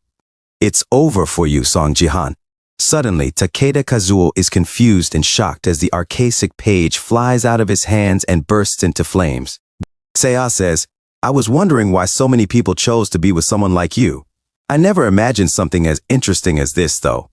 He shows off his power and says in a sexy voice, Ito Shizuru. Ito Shizuru is shocked and thinks to herself, the brainwashing never worked? Then she asks aloud, were you acting from the very start? She thinks again. He even knows who I am. This is bad. Seon Jahan responds, who knows? Do I have an obligation to satisfy your curiosity? What's important is that your skill doesn't work on me at all. I don't want to cause a ruckus in here, so you better be good. Ito Shizuru silently listens and says, this is my fault. I should have looked into you more before trying anything. But did you know that I? Suddenly, a dark figure appears behind Seon Jahan. Ito Shizuru finishes, have a plan B. Outside of the building, Seon Jahan and a lady assassin break through the glass as they fall. Seon Jahan blocks her attack with his dark sword. He grunts as he is about to hit the floor. Suddenly, they land with a blast. Seon Jahan stands up and puts down his coat. What's this? He asks as the lady fixes her hood. An assassin? Ito Shizuru and Takeda Kazuo watch from their room. Ito Shizuru thinks to herself, good thing I brought her in case something happened. Akari specializes in ambushes and stealth kills. She's the best when it comes to taking care of situations in secret. Seon Jahan thinks to himself, this makes things a bit more difficult. The way she moves, she's at least gold. No, she's got to be a diamond. I didn't expect them to be this prepared. What a terrifying enemy, Ito Shizuru. Takeda Kazuo takes out his phone. Seon Jahan says, but that's too bad. I came prepared too. His eyes glow red. Takeda Kazuo is shocked and says, Goddess, Shong-san's perspective is being streamed live right now on BattleTube. Ito Shizuru is stunned. Earlier that day, Lee Haeon said, the Divergent Guild's editing team is going to help out today. Ariel suddenly talks to Seon Jahan saying, something's off. Seon Jahan asks, what is? Ariel said, that woman, she's hiding the archaic page in her bag. Seon Jahan asked, an archaic page? Ariel explained. The true purpose of an archaic page is to amplify the effects of a support gift. It's not to make electronics or anything like that. I don't know what she wants to do with it, but it's suspicious that she's in possession of such a rare item. Watch out. Lee Haeon announced, we'll take a short break before resuming. Seon Jahan sat down and thought to himself, it is strange that an ordinary employee would have such a high-value item. Why did she bring that with her? Ito Shizuru approached Seon Jahan and said, Mr. Jahan, I think we need to set up the mic again. May I? Seon Jahan replied, okay. Suddenly, Seon Jahan felt something, and a system notification appeared. Ito Shizuru is attempting captivation. Another notification repeated, Ito Shizuru is attempting captivation. And then a third notification, Ito Shizuru is attempting captivation. Seon Jahan thought to himself, Ito Shizuru, this name. This is the name of the woman who seduced Yoon Sejin. Ito Shizuru called out, Mr. Jahan? Seon Jahan was shocked and thought, I need to focus or else I'll fall for her skill. I need to calm down. He used his skill, Nameless Divine Arts, Mind Technique, Mind over Matter. He continued thinking, Ito Shizuru. How did she come all the way here when the Sword King isn't with her? I want to expose her for who she is right now. But considering that she went this far to disguise herself, I don't assume she'll make it easy for me to expose her. Then he said, hey, and thought to himself, I'll pretend to have fallen for it.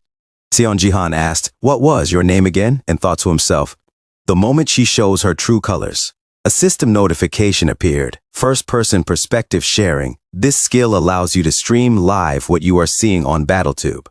Seon Jahan thought, I'll make sure you can't escape out of this one.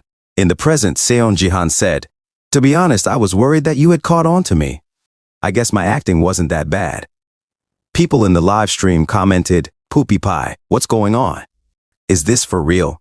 BZZs, I just got here. Can someone explain? Hi Belover, I think Japan just tried to brainwash Song Jihan to take him but failed. Elova Noodles, what was that skill that Takeda just used? What's that? This topic is the most searched right now. Seon Jahan said, how's that, Ito Shizuru? I guess you weren't satisfied with just the Sword King. Did you think that shitty little brainwashing skill of yours would work on me too? Ariel said, if it weren't for me, it would have. People in the live stream commented, Nandeo, hold up. The Sword King was brainwashed? Solif every time a leveling? What the hell is going on? Takeda Kazuo, worried, said, Goddess. Ito Shizuru said, Akari, do as planned. Akari replied, yes, ma'am. She looked at Seon Jihan seriously and said, Song Jihan, as the lady wishes, I shall take you even if I have to break all 4 of your limbs. She said it in stuttering Japanese with the cute voice of a kawaii girl. Seon Jihan said to Ariel, I don't think she's complimenting me, is she? Ariel responded, are you really asking that? Seon Jihan said, let's see, a translation feature. And he opened the system. Suddenly, Akari moved towards him. He was able to block her attack and charge towards Akari, slashing her face. Seon Jihan thought to himself, a shadow, and she turned into smoke. Suddenly, he felt something around him and thought, this is a different realm? Akari, in her tiny voice, said, you're as good as they say. But I am an assassin. You can't win against me on such a dark night. The shadows are on my side. Suddenly, she attacked again, and Seon Jihan managed to block her swings. Akari thought to herself, he's barely managing to block my attacks. I'll get this over with. As the shadows disappeared, Akari was shocked and said, what? My shadows are being sucked away. Jihan smirked and said, the shadows are on your side? He attacked her and she managed to block. Seon Jihan continued, what a coincidence, it's the same for me. A system notification appeared, Shadow of the Moon gift rank, SS. Widen the ruling domain of the shadows and absorb the enemy's shadow. Gato Akari blocked Song Jihan's attack and was thrown back. Song Jihan said, what? Are you taken aback? I told you I came prepared too. 2 hours earlier, Song Jihan looked at the system and said, that's a unique one. The achievement store has been upgraded to level 6. Gift slot edition has been added. This month's random chest has been added. Seong Jihan commented, I thought I'd organized this stuff before meeting up with Ito Shizuru, but I haven't really gotten anything useful. He noticed the new option and said, random chest, what is this? He then looked at the system as it sparkled with golden light. He smiled and said, I love me some gacha. Ariel asked, what are you doing? Song Jihan, a former pro gambler. The system notification said, you have purchased a random chest. This month's special gift chance increase has been activated. Song Jihan remarked, oh, I can get a gift from the random chest too? This is pretty amazing. Suddenly the system announced, congratulations, you have obtained gift, Dexterity A. Seong Jihan was shocked as his veins throbbed and he exclaimed, I don't need it, as his teammates gave him a thumbs up. The system then said, the constellation Shadow Queen is paying a large amount to substitute the contents of the random chest. Song Jihan reacted with a huh as the system continued. Gift, Dexterity A has been replaced with Shadow of the Moon. Song Jihan wondered, what's this? Ariel exclaimed, hey, are you out of your mind? How could you give an inferior creature like him the Shadow of the Moon? If you give out OP stuff like this so casually, you're gonna destroy the delicate balance of power. Ignoring her, Song Jihan closed his ears and looked at the system, thinking to himself, oh, it's an SS rank gift too. The system notification described Shadow of the Moon gift rank, SS. Power of the constellation Shadow Queen. Expand dominion over shadows and absorb the shadows of enemies. Absorbed shadows will fortify the Shadow Sword Eclipse. As if you have the Shadow Queen as your supporting constellation, the gift's rank will be raised 1 level. Song Jihan thought to himself, looks like the Shadow Queen wants me for herself, no matter what it takes. Ariel added, plus this skill is what allowed you to become a constellation. Song Jihan was surprised and asked, what did you just say? I thought constellations were born as constellations. Does that mean that I can also become a constellation if I become strong enough? Ariel responded, there's no point in telling you about this right now. What was she thinking, giving you such a powerful ability? Suddenly, Seiya opened the door and exclaimed, whoa, uncle, what's all this? I've never seen you wear a suit before when you're not going to work. Who are you meeting? That lady from the editing team? Song Jihan thought to himself, would it be okay to tell her the truth right now? The fact that the very person who took her father away from her is in Korea right now? If things go wrong. And I'm also brainwashed by those guys, leaving SSE Ahal alone. Jihan hesitated and then said, say ah. She looked confused, and Song Jihan continued, never mind, don't wait up for me. He then left, leaving Seiya alone.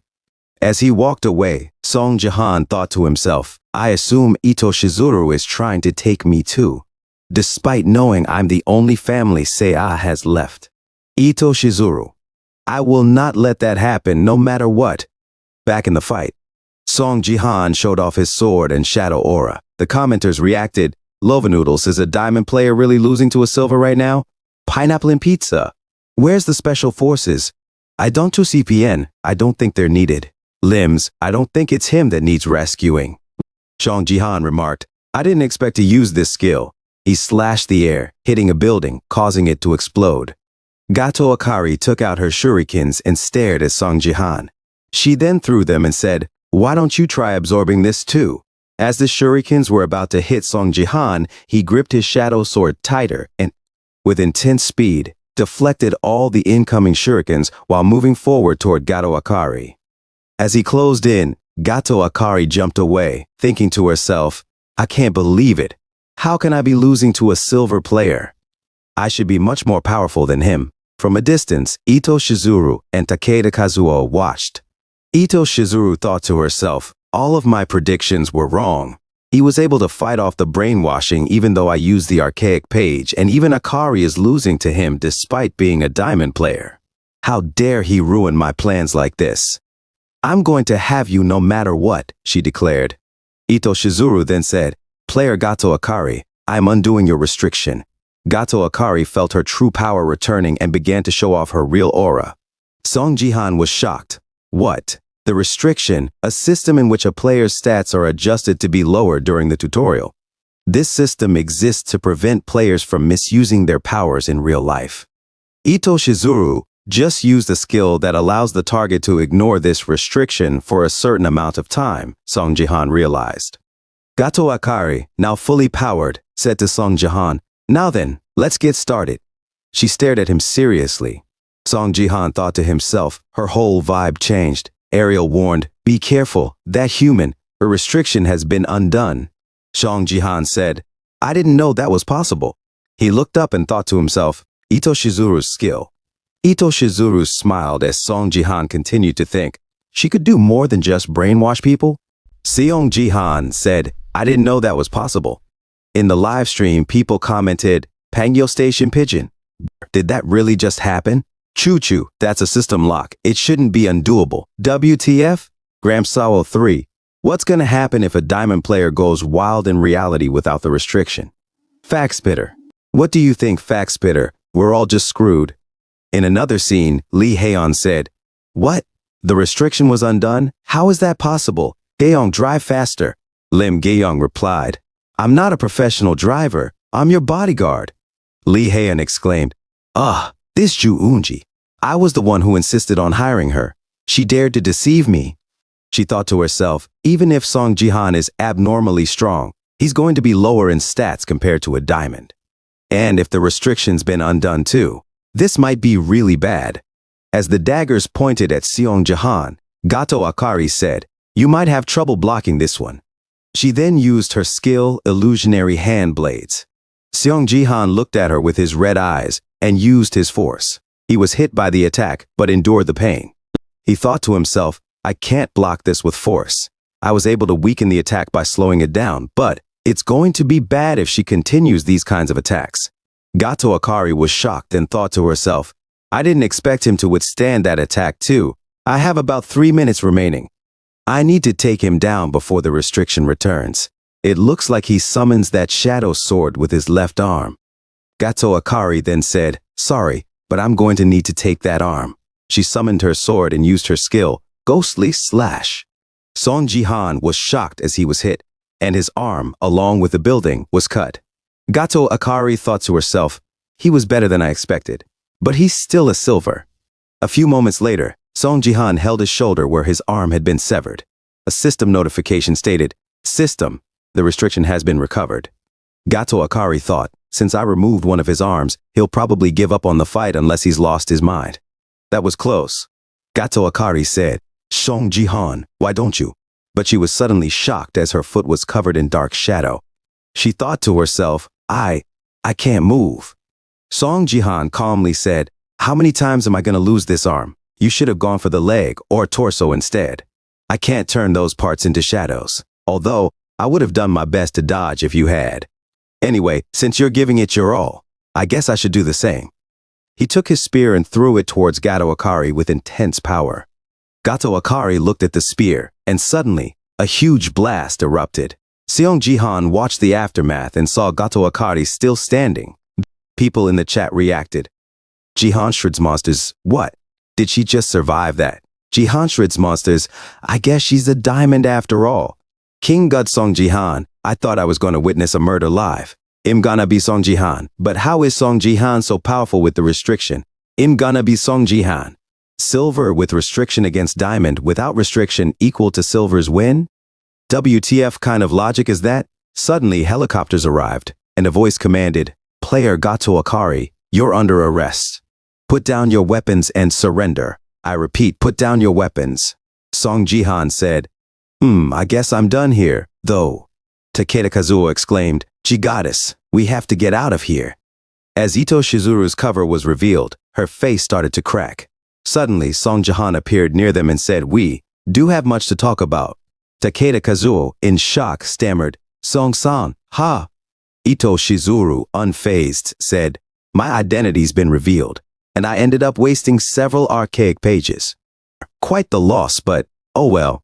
She then got serious and said, Akari, let's go. Gato Akari responded, Yes, master. She used her skill, spiritification. The police shouted, They're running, shoot them, and started to shoot at Gato Akari. Song Jihan looked back, and Ito Shizuru said, I wanted to talk to you more in depth. What a shame. Well, there will be more opportunities in the future.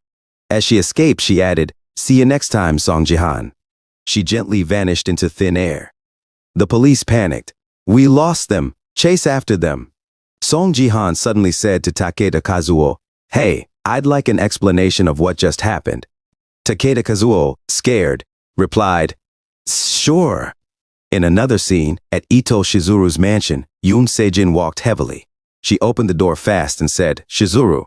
Ito Shizuru greeted her. Hello, Sejin. You look like you have a lot to say to me. Yoon Sejin narrowed his eyes. Shizuru. Ito Shizuru smiled softly. Hello, Yoon Sejin. You look like you have a lot to say to me. Sejin's voice shook with restrained anger.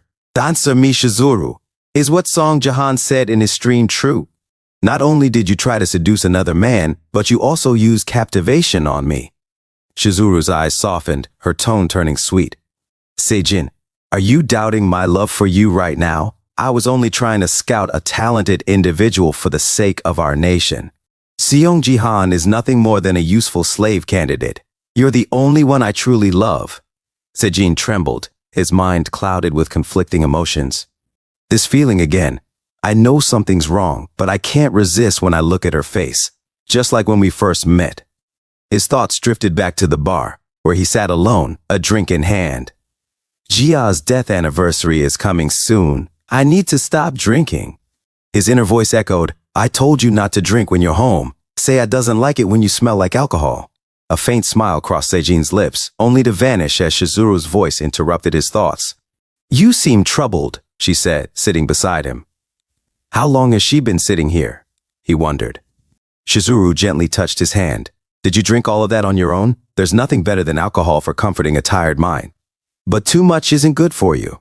Why not find another way to relieve your stress?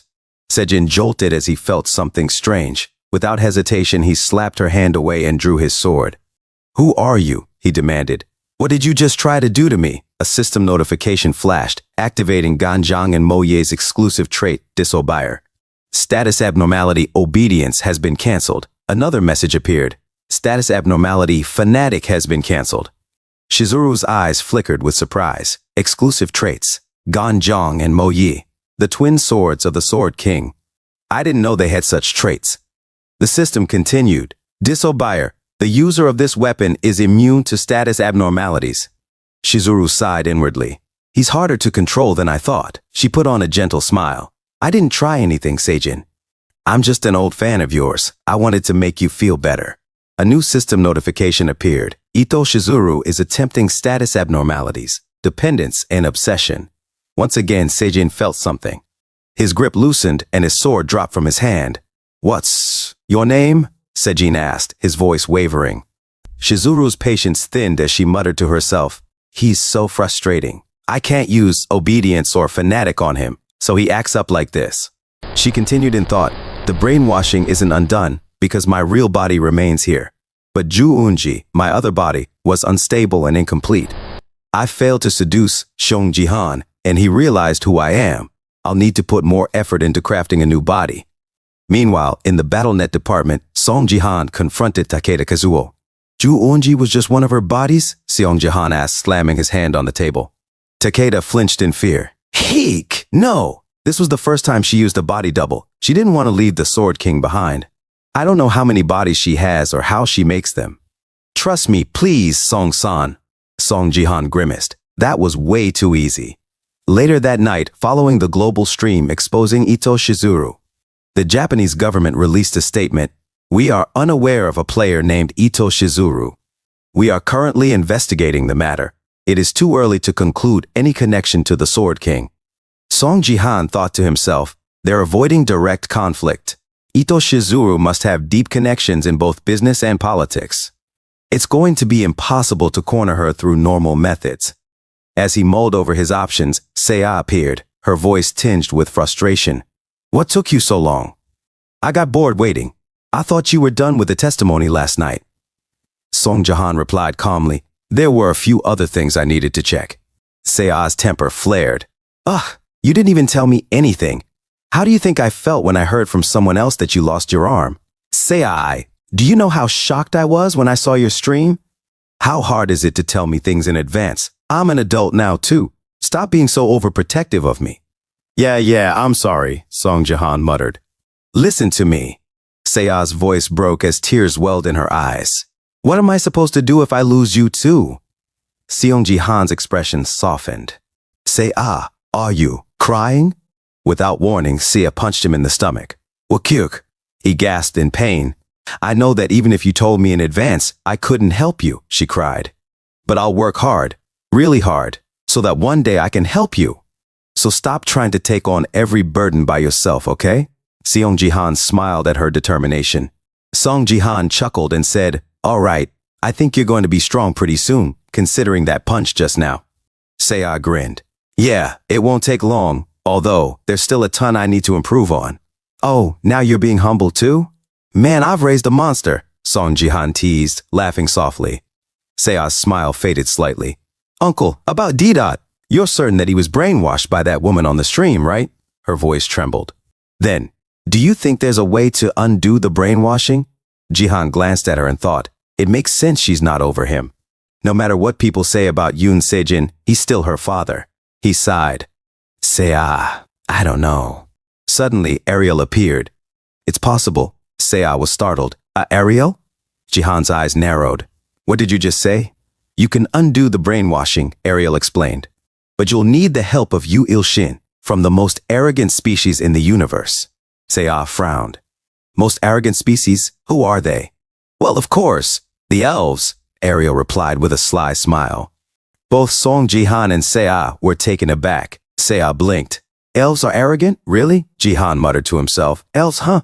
But aren't you an elf too, Ariel?" Seiya asked, confused. Ariel shook her head. "Nope, I'm a shadow elf." "That's different from regular elves." Song Jihan recalled his past. The Alliance of Elves, the World Tree Union. "In my past life, they were willing to do anything for their survival. In the end, they took up the top 5 ranks in the Space League." Seiya looked surprised. "That's so unexpected. In movies and novels, they're usually portrayed as kind." Ariel laughed lightly. "Well, they're kind to each other, but they have no mercy when it comes to other species and heathens. They can be very cruel and incredibly unfair." Seiya's brow furrowed. "So, who is this one god?" Ariel explained. That's the World Tree. It's the source of all life and essentially the elves' sole god." "The World Tree?" Seiya echoed. "Yes," Ariel continued. "It has the ability to undo all status abnormalities. So your father either needs to consume a leaf from the World Tree or touch a branch of it to have his brainwashing undone." Seiya's eyes lit up. "Then, my dad can go back to normal as long as we have that tree?" Ariel nodded. "Yes, but it'll be very hard." Song Jihan's thoughts raced. "Wait, Is that why Yoon Sejin was acting so strangely before my regression? Seo clenched her fists, a flicker of hope in her eyes. I'm glad. At least there's some hope, she thought, glancing at Song Jihan. In another scene, the lively voice of Lee Haeon filled the stream. Greetings, everyone. I'm Master Lee Haeon from the Great Vessel Guild. How have you all been? The comment section buzzed. Twitch. Hi Africa Kakao. You're pretty today too. Song Jihan Fan. Where's Song Jihan? Pup into Jahanshard. Is Jihan okay? Lee Haeon continued. You must have all been shocked by the last stream, but Mr. Jihan is fine. So don't worry. The Hunter Department had made a statement earlier about player safety, and the comments rolled in. Jihan as president. They should have paid more attention from the start. Sword King out. Our government needs reform. Fr. Grr. If we lose Song Jihan, we're doomed. Lo Lee. Haeon grinned. I thought I'd update you all on Mr. Jihan, and also fulfill our pledge today. Red-headed Jeff. What pledge? Bigger, better TV. Is this? Lee Haeon shouted. That's right. We promised to reveal Mr. Jihan's status window for reaching 1 million subscribers. A banner flashed on screen. Congrats, Song Jihan, on 1 million subscribers. As Lim Gayong popped a party popper, she grumbled, why do I have to do this? The comments continued. Windy Sheep, when did he reach 1 million? Balde. He hit it right after the last live stream. LOL. Rosetic Baki. That was fast. Lee Haeon's eyes widened. Oh, perfect timing. Looks like Mr. Jihan is in the lobby now. The map was Invade Dungeon and Song Jihan was on the angel side. Windy Sheep, isn't he showing his status window right now? Jihan Ali, oh, is he already revealing it? Mr. Jihan, Lee Haeon called. I told you to reveal it after more people joined. Balde, laughing my ass off. Commit, Song Jihan's trade doesn't give a damn. Lee Haeon's side. If you reveal it from the beginning, people might leave after. A system notification appeared. Name, Song Jihan level, 46 affiliation, Silver League, Gangnam 1 area martial power, 61 force, 61 dark spirit, 20 third-rate martial artist, archer, mage, supporter gift, Shadow of the Moon rank, SS, nickname, King of Kings bronze, ruler of bronze GP, 150,300. Is third-rate martial artist, a subclass of warrior. Another friend added, Jihan, how can you be a mage, archer, and supporter all at the same time? Someone else asked. Why does he have 2 nicknames? Balde, what the hell kind of stat is martial power? Calm woman, guys. One question at a time. Anyway, I have about a dozen questions. His friend shook his head in disbelief. What did you do, Jihan? When Nanido goes to Sakai, I don't think anyone's going to leave after seeing his status window. WTF. After the stream exposing Ito Shizuru, Song Jihan had gained an immense number of achievement points.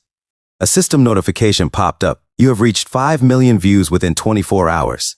You have received 20,000 AP as a reward. Another system notification followed. You have reached 10 million views within 24 hours.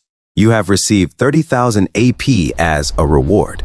Then, a final notification. You have reached 1 million subscribers. You have received 50,000 AP as a reward.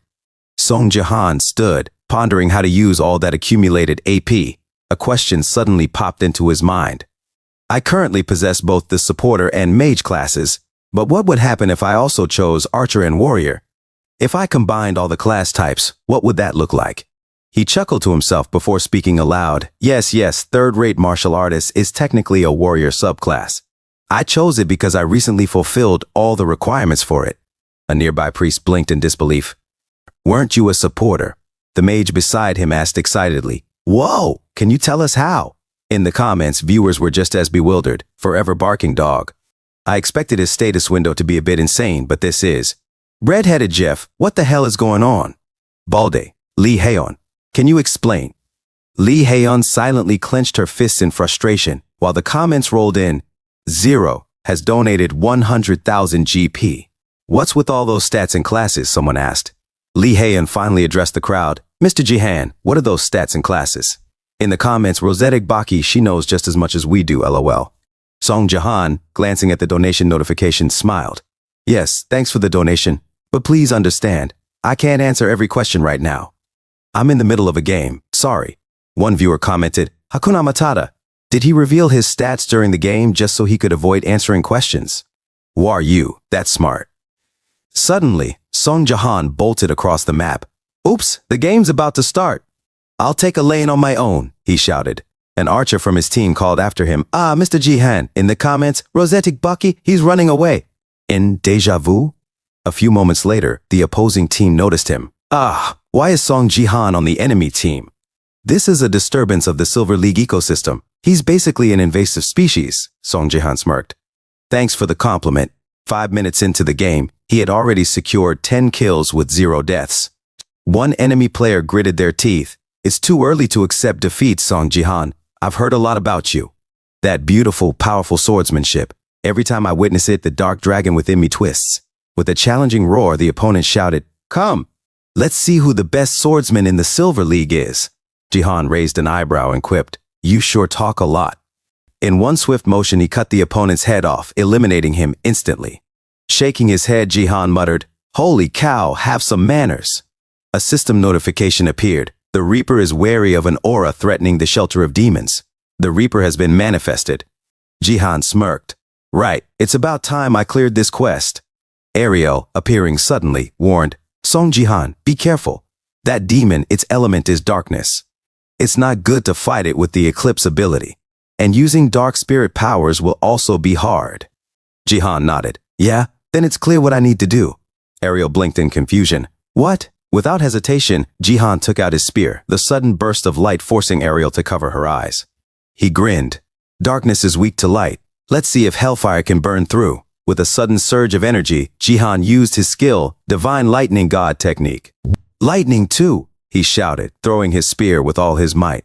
Lightning bolt flash. The weapon hit the Reaper directly. A series of system notifications appeared. You have destroyed the divine relic. You have obtained a fragment of the Reaper's scythe. You have cleared the linked quest, Traces of the Disciple 1. Song Jihan stretched, glancing at the notifications. On to the second phase then. Another system notification appeared. Traces of the Disciple 2 is now in effect. Meanwhile, in another scene, a young woman stared in awe at her new phone. Whoa, I finally get to meet him. It was Sophia, the representative of American First, who had just arrived in Korea. Her eyes sparkled with excitement.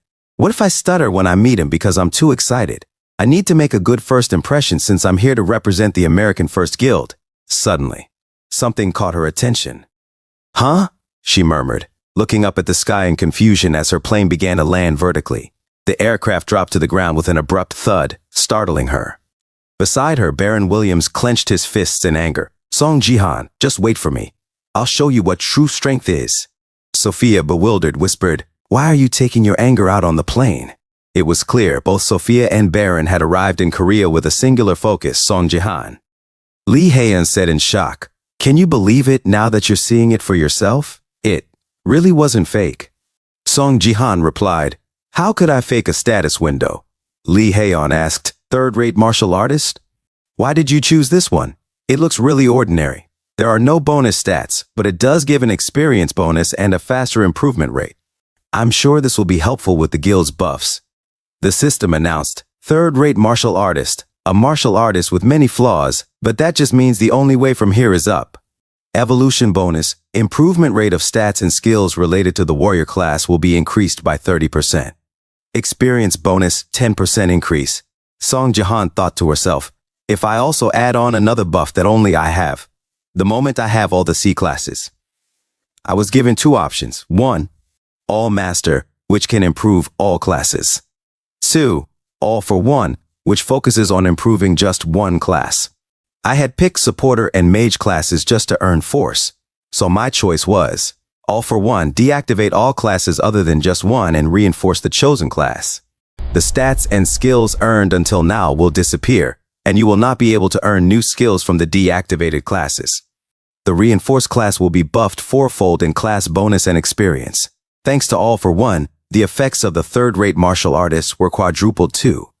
It'll only be a matter of time before I make it to gold, but I should finish the ongoing quest before I try to do that. What were the conditions again? Lee Haeun looked at Song Jihan deep in thought and asked, What is it? Song Jihan replied, Seo and Masid are the only bronzes in our guild, right? Lee Haeun nodded, yes. The rest are all silvers. Why? Song Jihan said, There's something I want them to see. I think I'm going to need your skill for this. Lee Hae-yeon sighed and said, all right, then let's go greet our guests. They've come a long way. In another scene, Baron Williams slammed his cup of coffee on the table and yelled, damn it! What is wrong with this coffee? It was the Great Vessel Guild's planned meeting with Baron Williams and Sophia.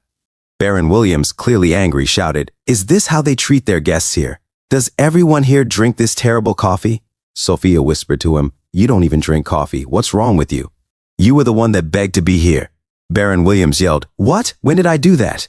That was because Gates asked me to, Sophia interrupted. The coffee tastes fine. What's wrong with it, least member? Baron Williams snapped, what's with that word choice? Diego Macid, playing with his ball, chimed in, it's rude to complain about food when you're the guest. Diego was part of the Great Vessel Guild, alongside Yoon Se-ah. Baron Williams sneered, are you defending your guild? Sophia tried to calm him. Baron, please stop. Baron glared at Diego, saying, this girl is lucky to be here since she's Song Ji-han's niece, but I don't understand why you're here. Are the rumors that you started over as a mage after dropping your level to 1 true? Baron Williams said, you're only going to be a burden when you're only good at throwing balls around. I guarantee you'll be the strongest mage in silver. Diego Macid just silently looks at Baron Williams, and Baron Williams said to himself, I guess he has nothing to say now. As Diego's ball was stopped by the force of Baron Williams, he replied calmly, I dropped that in the toilet this morning. Realizing what he was holding, Baron Williams tossed the ball back, shouting, damn it, take it back. Diego caught it with a grin and said, it was just a joke. Geez. At that moment, Lee Hae-yeon arrived and greeted them. It must have been hard coming all the way here. Welcome to our guild, Baron Sophia. Sophia, her eyes sparkling with excitement, stood up. Player Song Ji-han. Nice to meet you.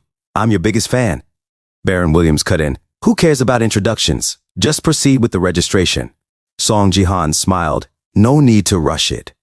He thought to himself, it's been a while since I last saw Sophia. I guess the last time was before my regression. I didn't expect to meet her like this. The room turned serious as Song Ji-han said, there's an offer I have for you both before we get into this. Baron Williams, confused, asked, an offer?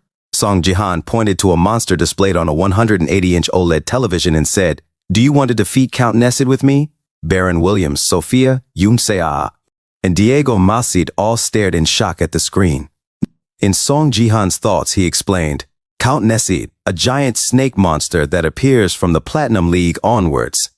Count Nessid is the strongest boss monster that spawns in the jungle, and also my next quest goal. The system announced Link Quest, Traces of the Disciple 2. Count Nessid is hidden deep within the lake where neither light nor darkness resides. Throw 2 divine fragments into the lake to lure Count Nessid and defeat him. Reward, 50,000 action points. Warning, this quest will be cancelled if you are promoted out of silver rank. Baron Williams shouted, nonsense! That's way out of our skill level. In the first place, Count Nessid doesn't even appear in the Silver League.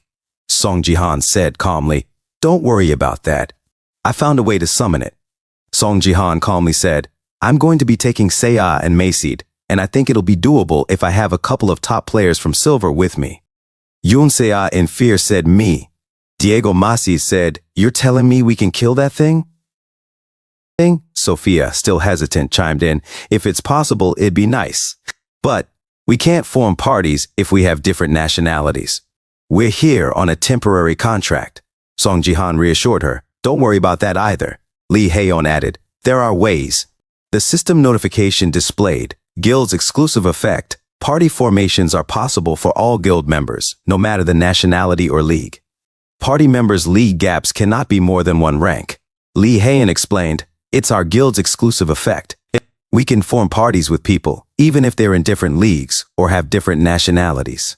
Of course, there are some restrictions, but it should be doable for this group.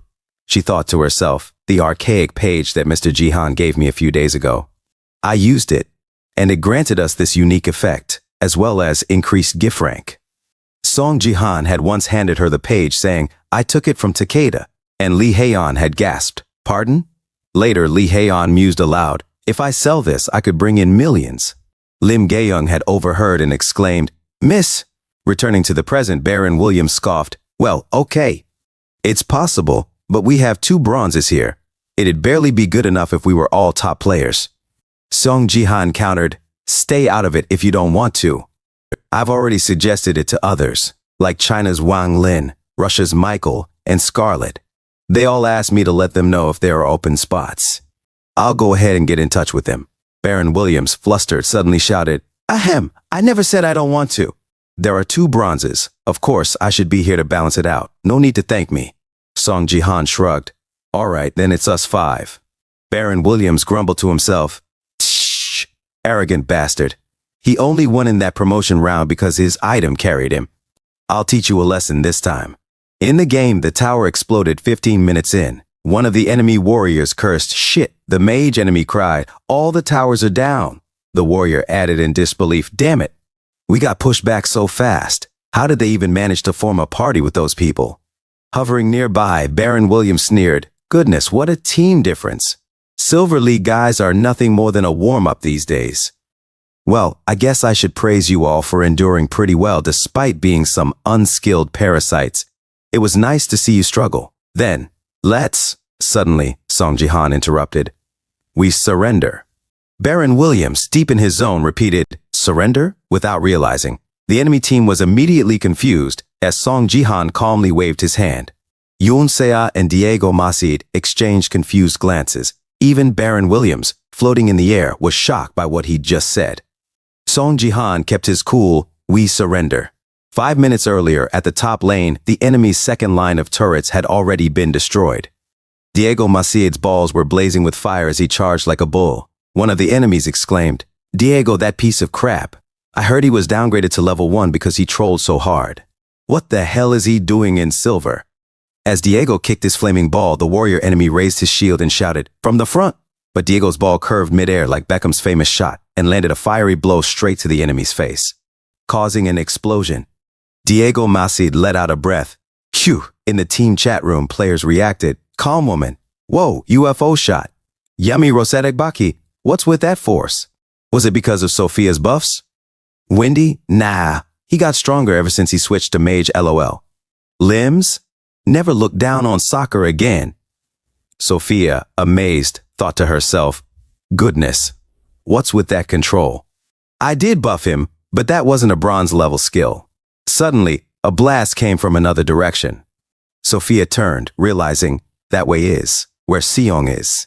At the bottom lane, Seong Jihan calmly said, much easier than last time. With him was Yoon Se-ah. He instructed, now Se-ah, they'll all die if you hit them once. Yoon Se-ah nervously nodded, oh, okay.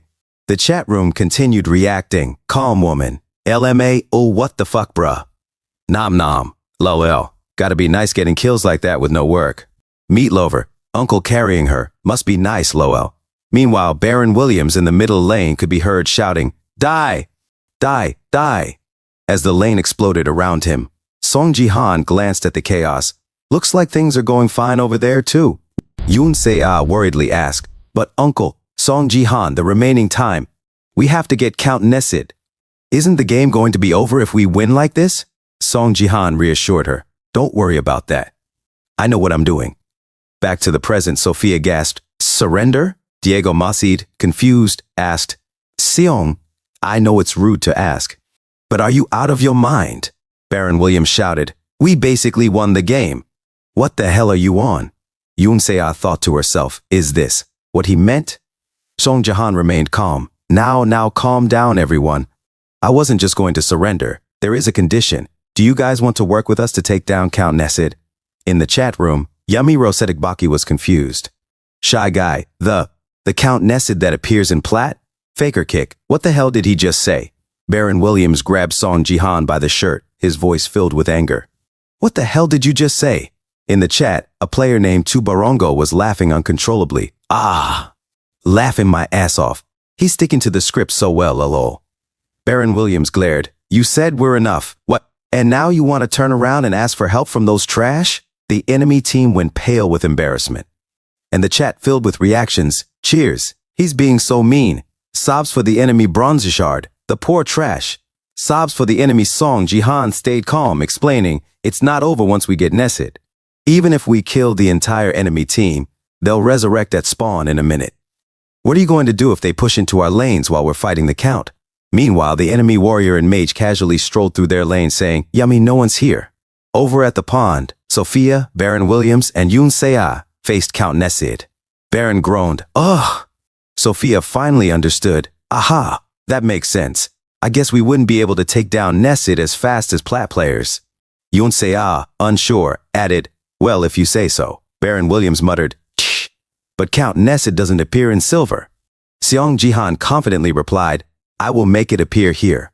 You guys just need to follow my plan." In the chat, Blade, laughing my ass off. "Bark, bark, bark. Man's definitely too lazy to explain." "Love Jihan. I want to know too," Song Jihan continued. "Anyway, on the condition that you guys help us take on Count Nesid, we will surrender this game. What do you think?" The enemy team looked at each other, confused. The warrior finally asked, "What should we help with?" A few moments later at the pond, Sophia gasped, "Whoa, it's so big." Yoon Se-ah, wide-eyed, added, "It's as big as its shelter." "That must be where Count Nesid comes out of." Song Jihan nodded. "I'll summon it right away then." Sophia quickly stopped him.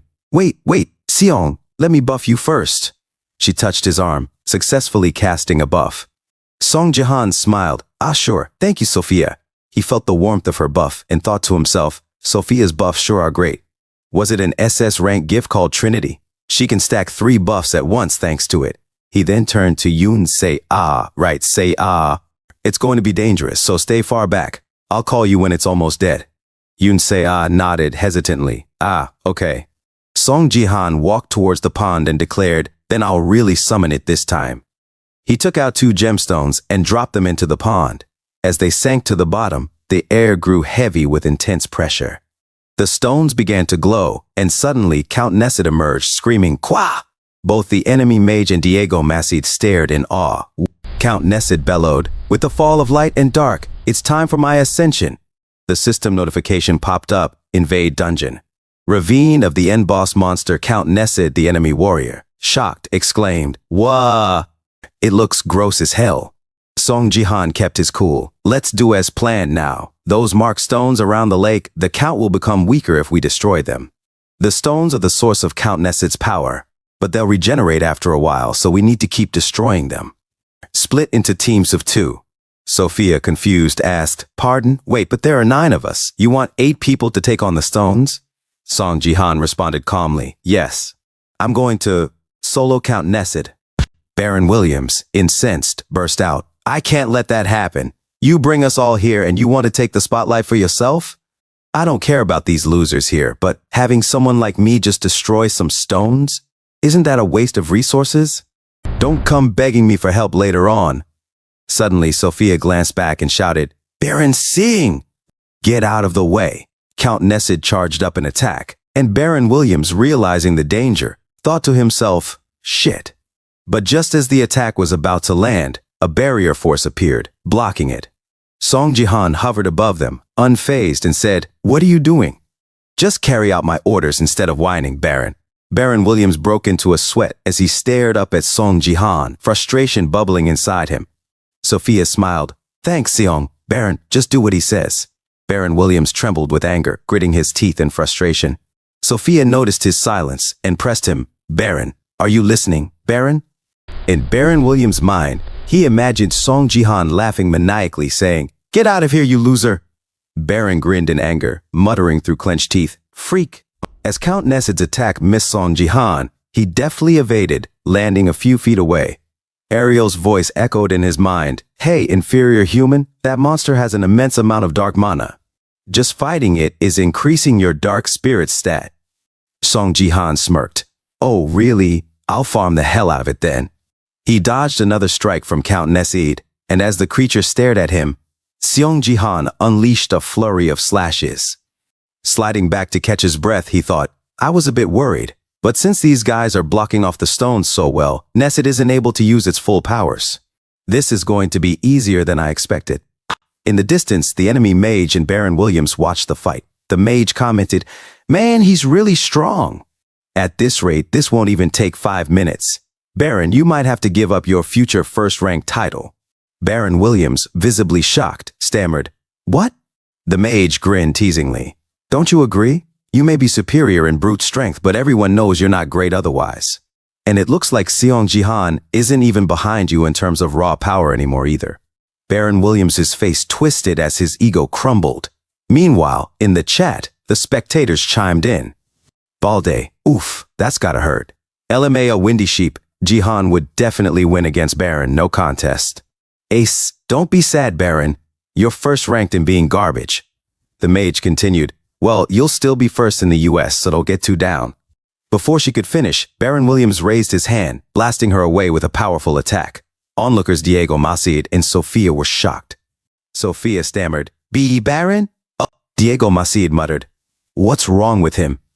The enemy warrior, confused, shouted, "Hey Baron, what do you do?" but was cut short as Baron made a hole through him. Seong Jihan glanced over in their direction, narrowing his eyes. Baron Williams declared, "This is what I should have done from the start." He raised his lightning-charged fingers towards Seong Jihan. "I can kill a monster like that on my own if I get buffed." A system notification chimed in, "Pentakill accomplished. Your stats will be increased." The chat erupted. Ripperman? What's wrong with him? Cafeteria lunch, American temper. Chinese food goddess, he's Canadian. Metal cook, LMAO Seong Jihan raised an eyebrow. "Baron, are you out of your mind?" Baron Williams, his voice filled with resentment, spat. "Seong Jihan, you bastard, how dare you cast me aside just to make yourself look good?" Seong Jihan, confused, asked, "What the hell are you talking about?" Baron, enraged, shouted, "I knew your plan from the start. Did you think I'd just sit there and take it?" "Hey, worm," he turned his attention to Count Nessid. "Aren't you tired of fighting that stupid moth-like bastard? I shall finish you off in one go." Baron attacked Count Nessid, but the creature endured the blow. Seong Jihan observed, his expression darkening. There are a few things Baron overlooked, he thought. First, wide-range attacks like that aren't effective against Count Nessid. Second, Count Nessid couldn't use its powers because the stones were blocked, but Baron killed our teammates, so the stones are now recovered. Suddenly, Count Nessid rampaged, lunging at Baron. Baron's face drained of color. Oh, shit. Before he could react, his head was bitten off. Seong Jihan sighed inwardly. A troll never has a good ending. Sophia and Diego Macid stood in shock as a system notification appeared. Player Baron has died. The chat buzzed again. Black V-Swite, oof. Fighting karma, laugh out loud hidden genius, everyone's screwed, not gonna lie. Another system notification followed. Count Nessid has regained its powers. Count Nessid growled, "Insolent, humans, I will return you all to dust."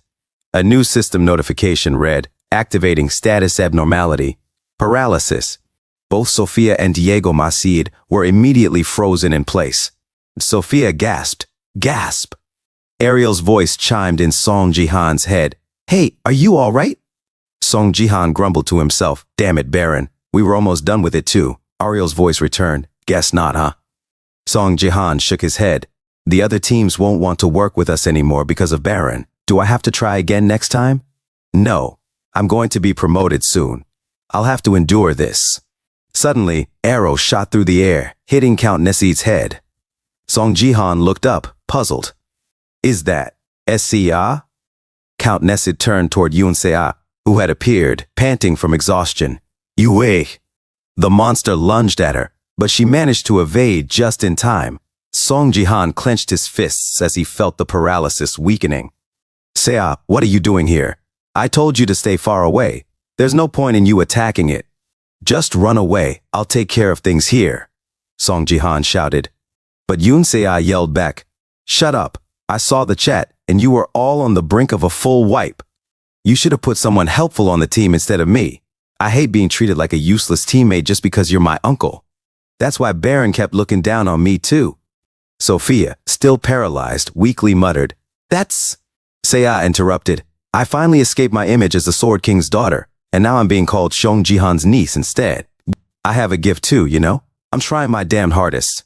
So, she skidded to a stop and yelled, "Tell me how I can help." Yoon Se-ah shouted, "Tell me how I can help." As Seong Jihan looked at her, she stopped and slid to a halt. Seong Jihan thought to himself, "Se-ah." Suddenly, Count Nessid attacked her. Yoon Se-ah ran away shouting, "Whoa!" Seong Jihan considered, Sophia and Macid can't fight right now. Thanks to Sophia's buff earlier, I'll be freed from this paralysis in about a minute. Then, Song Jihan shouted, "Say ah, from now on you're an autumn mosquito." Both Yoon Se-ah and Count Nesid looked at him, puzzled by his words. Song Jihan thought, there's a saying that mosquitoes are much more determined in autumn. There are fewer of them compared to summer, but just when you think they're gone, they suddenly appear and bite with all their strength. As he finished his thought, 3 arrows struck Count Nesid in the back. Count Nesid turned towards Yoon Se-ah and snarled, You little fruit fly."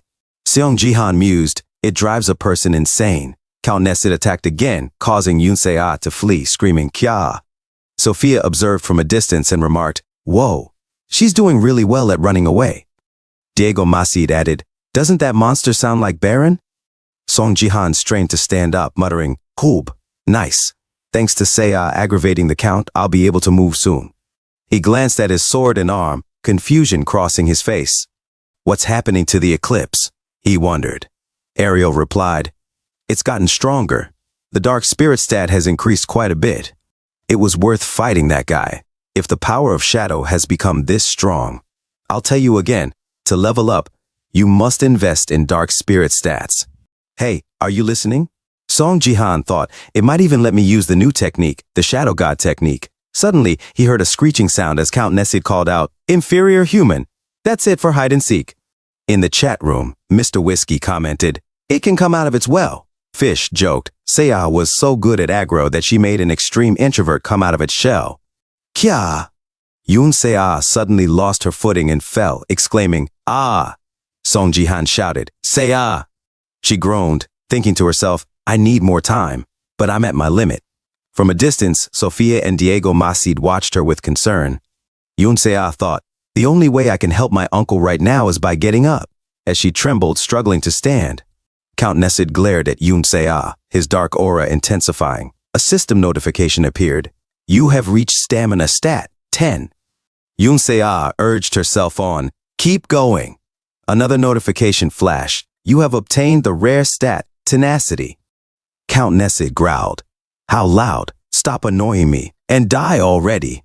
He unleashed a beam of energy toward Yoon Se-ah, then said, It's finally quiet. Suddenly, a voice rang out. Where are you looking? Song Jihan appeared, carrying Yoon Se-ah. Count Nesid stared at them in confusion. Song Jihan grinned. That was close. A system notification followed. Status abnormality, paralysis has been undone. Song Jihan said, Se-ah, you sure are tenacious. Yoon Se-ah, surprised, replied, Huh, a tenacity stat. When did I get this? Huh? Back off for a bit, Se-ah, Song Jihan instructed. Are you sure you can do it? She asked. There are only half the people left who can destroy the stones. Don't worry, I have my ways, he responded as he prepared to face Count Nesid. Song Jihan suddenly threw his dark sword. Count Nesid looked bewildered. Song Jihan smiled, raising his hands and declared, I surrender. Sophia and Diego Masid exchanged glances, thinking, not again.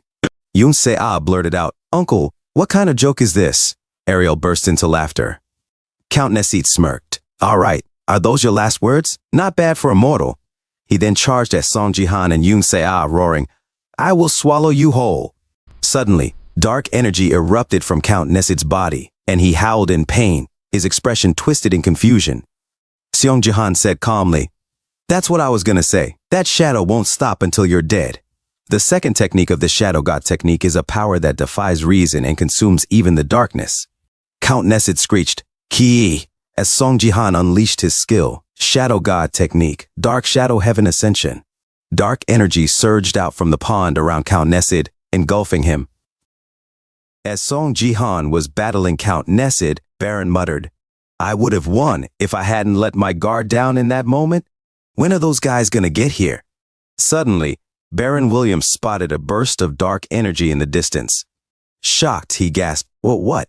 System message, the Angel Team has defeated Count Nesid. The Angel Team has received the blessing of the void. Baron Williams glared at the system, frustrated. What the? Are you telling me he actually defeated Count Nesid without my help? On his own? What kind of nonsense is this? Just then the enemy team arrived and one of them yelled, Hey Baron! The enemy warrior snarled, How dare you betray us, you piece of junk, the enemy mage added. Why did he respawn on his own? The enemy warrior declared, We're gonna win this game as promised. Die, you cowardly fool.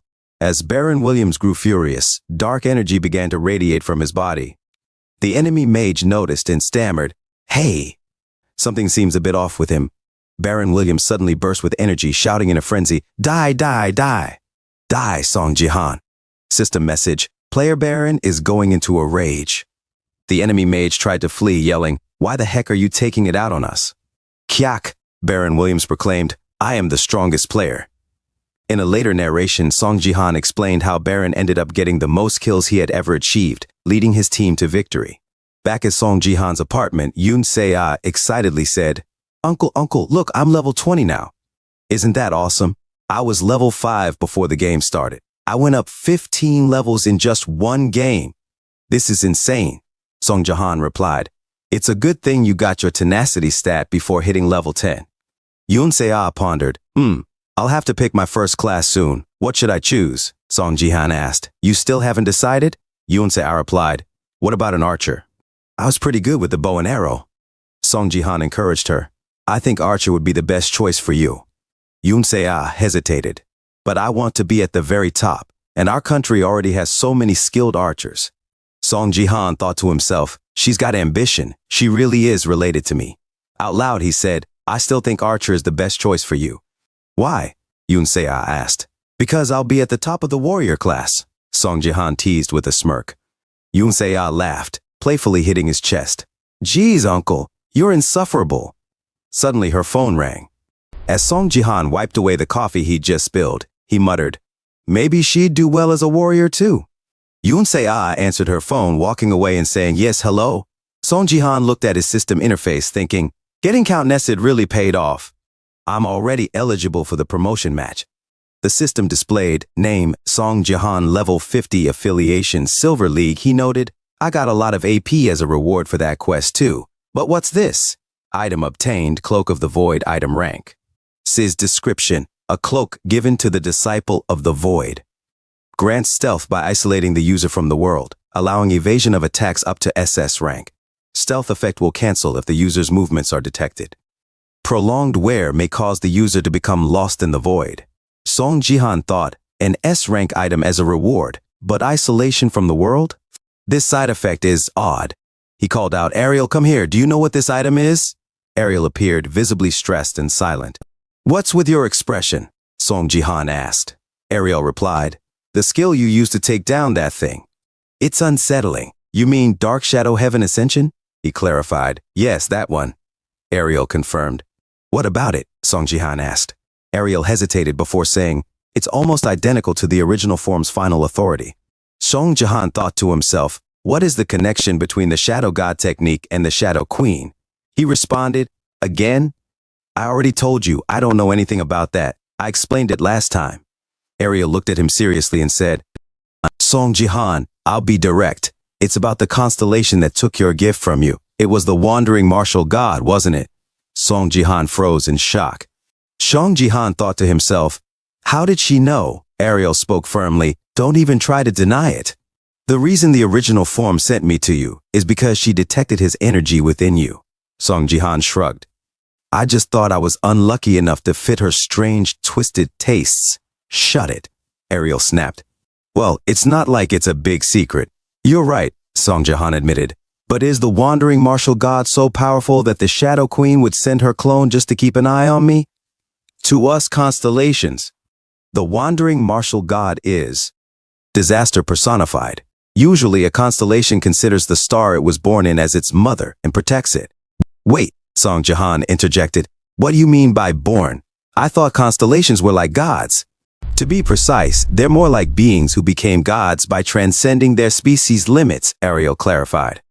"You can actually become a constellation if you reach level 777 in BattleNet." Song Jihan was taken aback. "I thought level 500 was the limit. That's possible?"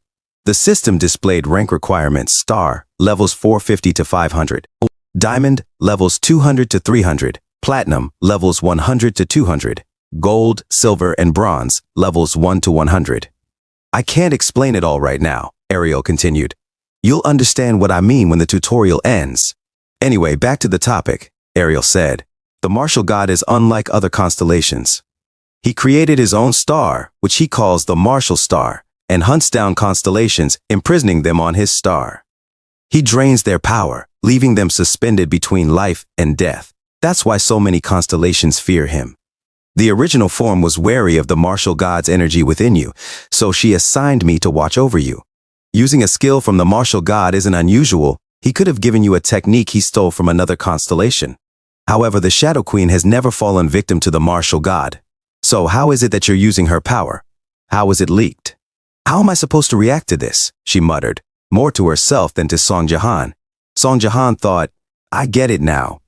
I learned the Shadow God technique while I was in the Diamond League in my past life. He reflected on his previous experiences. The wandering martial god must have absorbed the Shadow Queen's powers back then and created the Shadow God technique. This means the Shadow Queen may soon be hunted by the wandering martial god. Ariel sighed. Phew. Anyway, is Dark Shadow Heaven Ascension the strongest skill you possess from the martial god? No, I have something stronger. Seong Jihan replied. What is it? Ariel asked, intrigued. Can you show me? Not right now. My level is too low. I only managed to use Dark Shadow Heaven Ascension because I was buffed, he explained. Ariel thought to herself, if I can see this stronger skill, the original form might be able to enhance her final authority. Just then, Yoon Se-ah reappeared, calling out, Uncle, do you have time today? You're free for dinner, right? Confused, Song Jahan replied, Huh?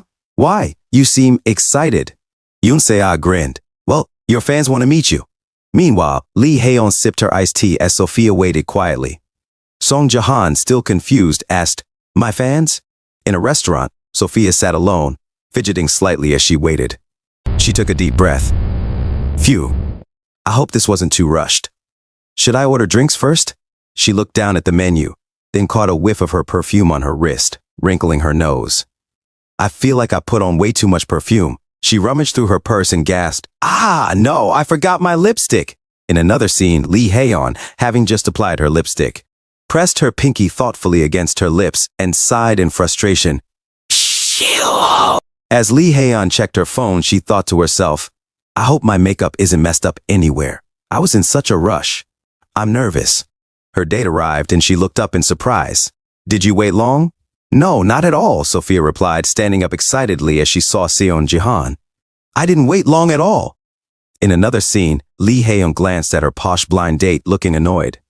Why are the people I go on blind dates with always like this? She thought. Her date grinned. You're even prettier in real life. Meanwhile, Seon Jihan sliced into his filet mignon. Sophia, seated across from him, said, You must have been surprised by the sudden request to meet. I wanted to properly introduce myself since, as you know, I'm a fan, Seon Jihan interrupted. No, it's fine.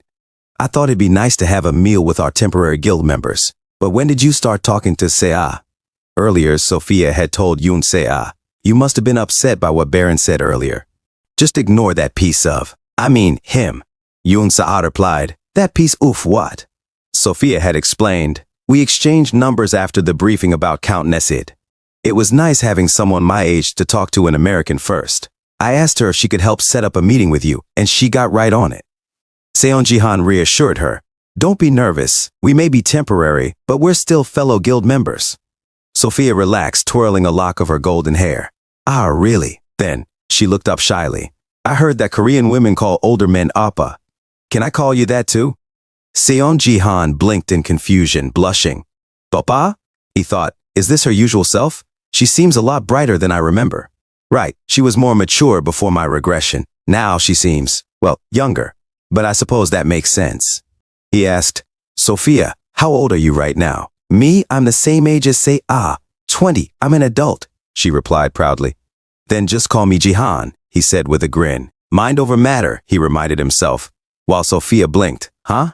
Seon Jihan smiled. I'll cover the bill for this meal too. You're still growing, so eat lots. Pardon? Sophia asked, frowning. Why are you suddenly treating me like a kid? A few minutes later, she asked, Right, Jihan, what's your level now? Why do you ask? He replied. Curious. It's almost time for the Silver Promotion Games. I was wondering if you'd be participating. I'm in the top 100 now, Sophia shared. Seon Jihan thought, I forgot to check the notification about that. Sophia suddenly looked worried. Wait, does that mean I'd have to fight you? No, I know love becomes stronger through trials, but still. Jang Ji-han chuckled. Hold on, let me check. The system displayed a notification. You have reached first place in the Silver League. You have earned the title Ruler of Silver. You now have the right to participate in the Silver League Top 100 promotion games. Just as I thought, he mused. I made it to the top 100 easily. Then another notification popped up. Your level has surpassed that of the Silver League. You now have the right to participate in the Gangnam One Gold League promotion games. Which promotion games will you participate in? Silver League Promotion, Gold League Promotion. Warning.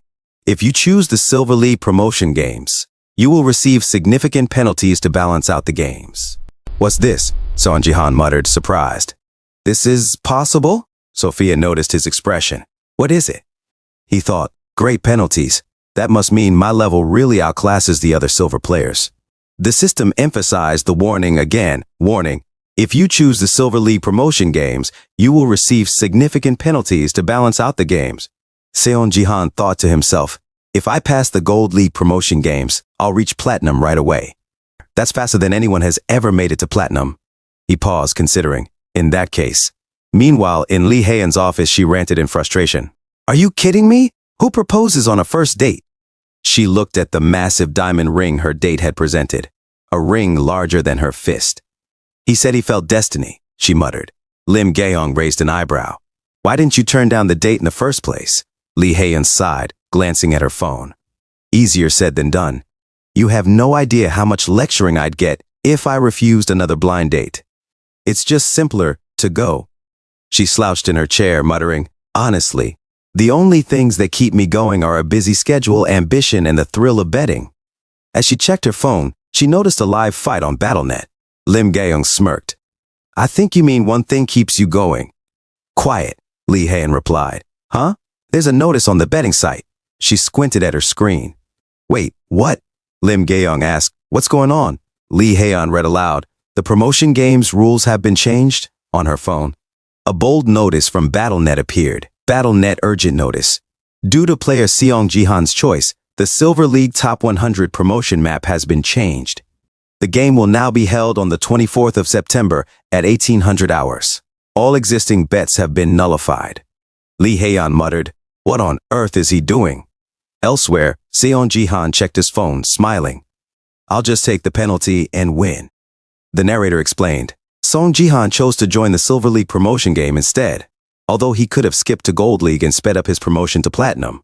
This would have meant missing achievement quests available only in the Gold League. To manage his promotion speed, he opted for the Silver League games. Jang Ji-han glanced at his stats, realizing his promotion rate far surpassed the average. He thought, if I play in the Gold League, I'll jump straight to Platinum, but the promotion game is in 3 months, right when the tutorial ends. By then, Earth will join the Space League. I have to prevent the disaster that's coming that day. He remembered the chaos of that event, the screams, the despair of those crying out, no, I don't want to die, and help. His mind raced with urgency. I have to stay in the Platinum League, no matter what. Back in his room, he sighed. But these penalties are intense. A system notification appeared. Promotion game notice. The promotion game map has been changed to the defense map. Ambushed Conqueror's Tomb.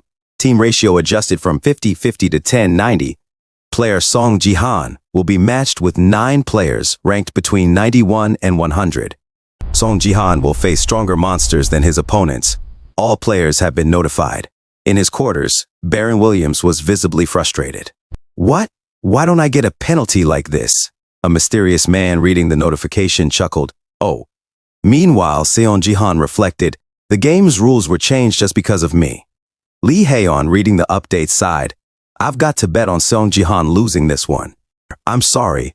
Online chat buzzed with reactions. Is as many 0777. Whoa, I've never seen a patch like this before, lol. Calm woman, I'm betting everything on Jang Ji-han. Windy Sheep, are you for real? This would be hard even for a diamond level.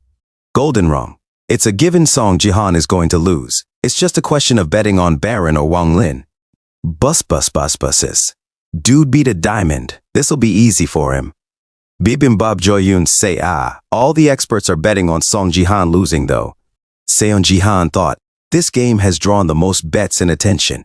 Time flew by and soon the day of the promotion game arrived. Jang Ji-han stood alone, surveying the incoming enemies in shock. What? The announcer's voice boomed. Starting the Silver League Top 100 promotion game. Across the field, the enemy forces stopped their march, awaiting orders. The announcer continued, the players must defend against. A deafening cry rang out, take down the king. Seong Ji-han muttered in confusion, why are these guys already here? The announcer elaborated. The Undead Association, a faction fighting for equality of all creatures. Kill the king, the undead shouted in unison. In their ranks, a hooded figure blended into the undead army. He peered through the crowd, eyes glowing red as he spotted Seong Ji-han. He grinned, muttering softly, found you. Seong Ji-han thought to himself, a special defense map is being used just for this top 100 promotion game, Ambush Conqueror's Tomb. Unlike the usual rules, where players raid the tomb, here, players have to guard it. However, due to my penalties, the northern gate, where I'm stationed, will only have 10 people, including myself. Meanwhile, the remaining 90 players are stationed at the southern gate. At the southern gate, 90 players. Baron Williams looked at the system interface and muttered, this is unnecessarily complicated. The ranks are based on each player's contribution to the defense, and any team that lets the enemy breach is disqualified. Anyway, we just have to fend off the attackers to win, right? With Seong Ji-han's side only having 10 players, it's obvious we're going to win. Suddenly, a voice interrupted, is that what you think? I was predicted as the top candidate in the online bets. The speaker was Wang Lin, a temporary member of the Beijing League affiliate, Great Vessel Guild. Baron turned back, scoffing. Those fools don't know what they're talking about. Wang Lin smirked. You're probably right, considering you were predicted to take second place after that trolling stunt you pulled during the party play. What? Calm down, Baron. Did that sound like an insult? I guess the BattleNet translation system is a little glitchy, but you'd better listen carefully. If that's how you keep performing despite being the USA's best rising star, don't you think Beijing will eventually claim first place worldwide? Baron abruptly grabbed Wang Lin by the shirt. You, piece of... Just then a system announcement interrupted. The game is starting. The undead faction Kill the King is after the Conqueror's soul. Defend against the ambush of Kill the King until the Conqueror awakens. The undead began to march, shouting, Kill the King! Baron and Wang Lin looked bewildered. I've never seen monsters like these before, Wang Lin muttered. At the northern gate, 10 players. Seong Ji-han thought to himself, one of the main causes of Earth's downfall before my regression was the dungeon portals. During the tutorial, they only appeared in countries ranking in the lowest 10% of the league. But eventually, they spread globally. At that time, only 10 nations remained unconquered by the dungeons. The undead chanted in unison, Bring down the conqueror! As Seong Ji-han scanned the approaching horde, he murmured, I thought those creatures only appeared in dungeons. I didn't expect them in a promotion game. This is going to be tough. A voice nearby groaned, What? I'm on Seong Ji-han's team? I'm ranked below 90th? Another player muttered, Damn, this game's over. A friend added, How are we supposed to hold them off with only 10 of us? Seong Ji-han thought to himself, I'd rather they complain to my face. With attitudes like this, they won't be much help. Looks like I'll have to handle this solo. Suddenly, Sophia clasped his arm. Ji-han! Sophia, he replied, surprised. With enthusiasm, she said, We're on the same team. We don't have to fight each other. Isn't that great? What's she doing here? Her ranking is much lower than I expected, Seong Ji-han thought. Suddenly, a log came rushing toward the door, and they felt the impact as the undead attempted to ram it open. The undead shouted, Break down the gate. Seong Ji-han said, Let's talk later. Could you cast buff spells, please? Sophia replied, Okay. Seong Ji-han thought to himself, unlike other monsters that attack indiscriminately, these ones follow a military system. Each one is probably as skilled as a regular player. However, Seong Ji-han suddenly jumped down, drawing his phoenix arrow. He said, But they're still just undead. Then he used his skill, 3 Calamity Martial Devotion, big mountain press plateau, striking the swarm of undead with a massive bright blast. The undead screamed in pain. A few moments later, a system notification announced, Attack power has been increased by 20%. Seong Ji-han thought, with Sophia's buffs, which are really effective, and the Phoenix Arrow's element opposing the undead's, this will be manageable. The other undead looked at Seong Ji-han seriously, muttering, It's the king. It's the K-King. It's the man who will become king. Kill the king. Suddenly, a huge hand appeared from the ground. The other players looked confused and said, "What the hell?" Song Jihan was shocked and thought to himself, "That's Disciple of Destruction. From the defense map," he murmured. The Disciple of Destruction growled, "Kuk!" It rushed towards Song Jihan, who managed to evade its slap. Song Jihan thought, "Damn it. Only a flesh golem was summoned last time, but it's going to fight me directly this." Suddenly, he heard someone scream in pain, "You, wah!" as the wall shattered into pieces. The Disciple of Destruction raised its hand as the undead entered. A system notification announced, 20% of the fortress walls have been destroyed. Sophia gasped, "The walls!" Another system notification warned, all players defending the northern gate will be disqualified if the tomb is invaded through the northern gate. Song Jihan was shocked and sprinted quickly, shouting, "Crap!" The Disciple of Destruction suddenly laughed, saying, "Kikiki, yais. I can see that you have the potential to surpass this king." It opened its mouth and said, "I shall consume you so that you are mine." As Lee Hayan watched the fight unfold on her computer screen, she muttered, "What is going on? The walls broke with just one attack? What the heck?" Turning to her friend, she asked, "Gayong, have you ever seen a monster like this before?" Lim Gayong responded thoughtfully, I think this monster showed up once before, back when Song Jihan was still in the bronze rank." Lee Hayan sighed. With a monster like that, I don't think he stands a chance." But Gayong replied with quiet confidence, "Don't worry, I'm sure he can handle it." Lee Hayan laughed. "Ha ha!" Lim Gayong looked at her, puzzled. Smiling, Lee Hayan finally revealed, "After all those lost bets, I went all in on Wang Lin winning." Lim Gayong sighed, silently disappointed. Meanwhile, on the battlefield, a player slashed at a zombie's neck, grunting, "Ugh, there are too many of them. They just keep coming." In the distance, Sophia watched the chaos. "No," she muttered, fear creeping into her voice. She thought to herself, "They're going to break through at this rate." Then she shouted to her teammates, "Everyone hold on just a bit longer. Jihan will come soon." Suddenly, the ground behind her exploded. She turned, only to see the Disciple of Destruction, and whispered in confusion, "Jihan?" The Disciple of Destruction laughed. "Kikiki, he didn't dodge this one, huh?" Seong Jihan had arrived, facing the Disciple of Destruction alone. Gathering his strength, he activated his force field. The Disciple of Destruction taunted, "Wow, this king has a lot of cool tricks up his sleeve. It'll be nice to eat him." Jihan studied the creature, thinking, "What is this monster? Unlike last time when it only devoured zombies, it's after me. And it's even speaking. Did it somehow break the game settings?" The creature lunged, attempting to grab him, but Jihan's force field held strong. The Disciple strained against it, determined to break through.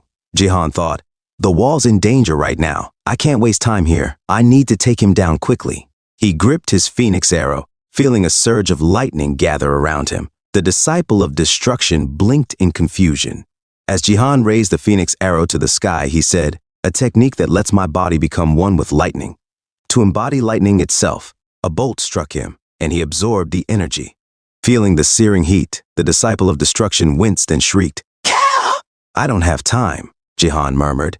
Then he invoked his full power, Nameless Divine Arts, Divine Lightning God Technique. Lightning crackled through him as he activated his lightning physique. The Disciple of Destruction, visibly shaken, muttered, "What? You're even more dangerous now. That's not good. Get him." Zombies leaped at Jihan. He slammed the Phoenix arrow into the ground, creating a massive crater that crackled with electricity. The zombies writhed in agony, shrieking, "Keek!" The Disciple of Destruction, struggling to withstand the force, cried out, "Kah! Oh, oh, oh." "Keek, I let my guard down. I won't be able to eat you like this. Just you wait, I'll be back soon." Seeing it begin to fade, Jihan thought, "It's disappearing?" He launched the Phoenix arrow, but the Disciple vanished, leaving him stunned. It just vanished so fast. How is that possible? It's like it teleported to another dimension. Jihan glanced at his system display, feeling an odd sense of déjà vu. A new notification appeared, Cloak of the Void. System notification, Cloak of the Void item rank, S-Class. A cloak given to the Disciple of the Void. Imbues stealth when used, allowing the user to avoid attacks under SS rank. Stealth effect will be cancelled if detected. User may risk getting lost in the void if worn too long. Jihan thought, its skill is similar to this item's effects. There's no time to waste. I have to try this. He equipped the cloak and felt a strange shift as an eerie laugh echoed around him. The Disciple of Destruction sneered, "Man, that stung. I almost got fried back there. Jihan muttered in disbelief. A human? Is that the Black Hand's true form? The Black Hand's true form smirked. This king is impressive. I've never encountered anyone like him. Observing, Jihan noted, and next to him. The Black Hand's true form taunted. He's much stronger than you, don't you think? What do you say? Jihan thought, the conqueror from the tomb.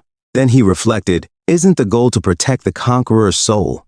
Why is he here? The Black Hand, apparently talking to the conqueror, asked, are you ignoring me? Jihan observed the robed figure, thinking, I don't know who that is. But he's no ordinary NPC. It'll be bad if he tries to consume me. Jihan clenched his phoenix arrow, realizing, it only has one shot left. I have to put everything into this. The Black Hand turned to Jihan with sudden curiosity. What? It grabbed him by the neck. Jihan choked. Kyuk? The Black Hand studied him, confused. You, how did you get in here? As the Black Hand gripped Song Jihan's neck, it spoke. You, how did you get in here? How the hell is this guy so strong? Suddenly, Seong Jihan vanished. The Black Hand stood, shocked and confused. Outside, Song Jihan dropped to the ground, gasping. A system notification appeared. Users' movements were detected, undoing the stealth effect. Song Jihan clutched his neck in pain, muttering, ugh. He thought to himself, right, the stealth effect goes away if I move. The system notification echoed again. Users' movements were detected, undoing the stealth effect.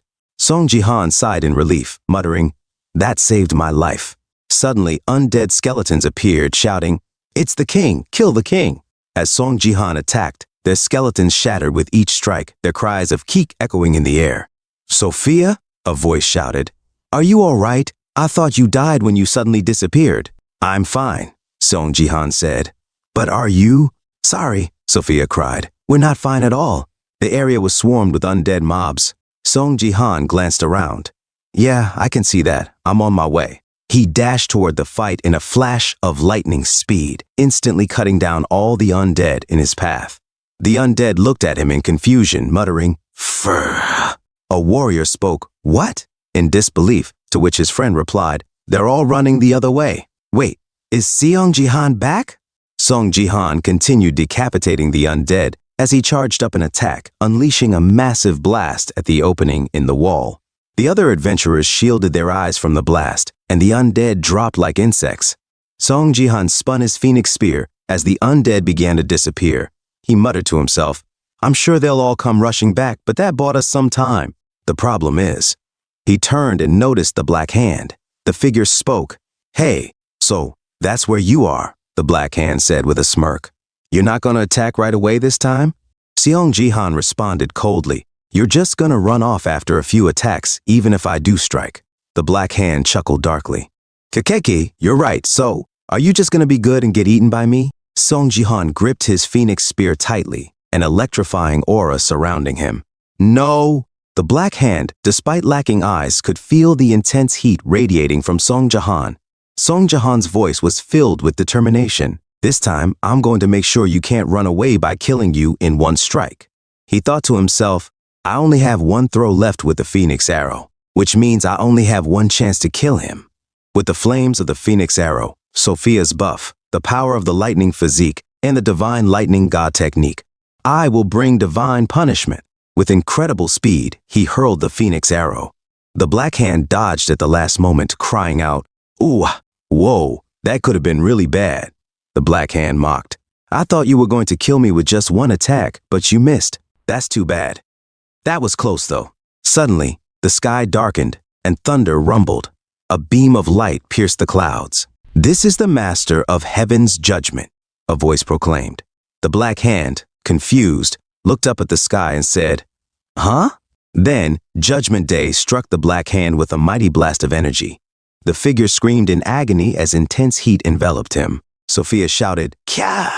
Song Jihan stood resolute as the lightning surged through his body.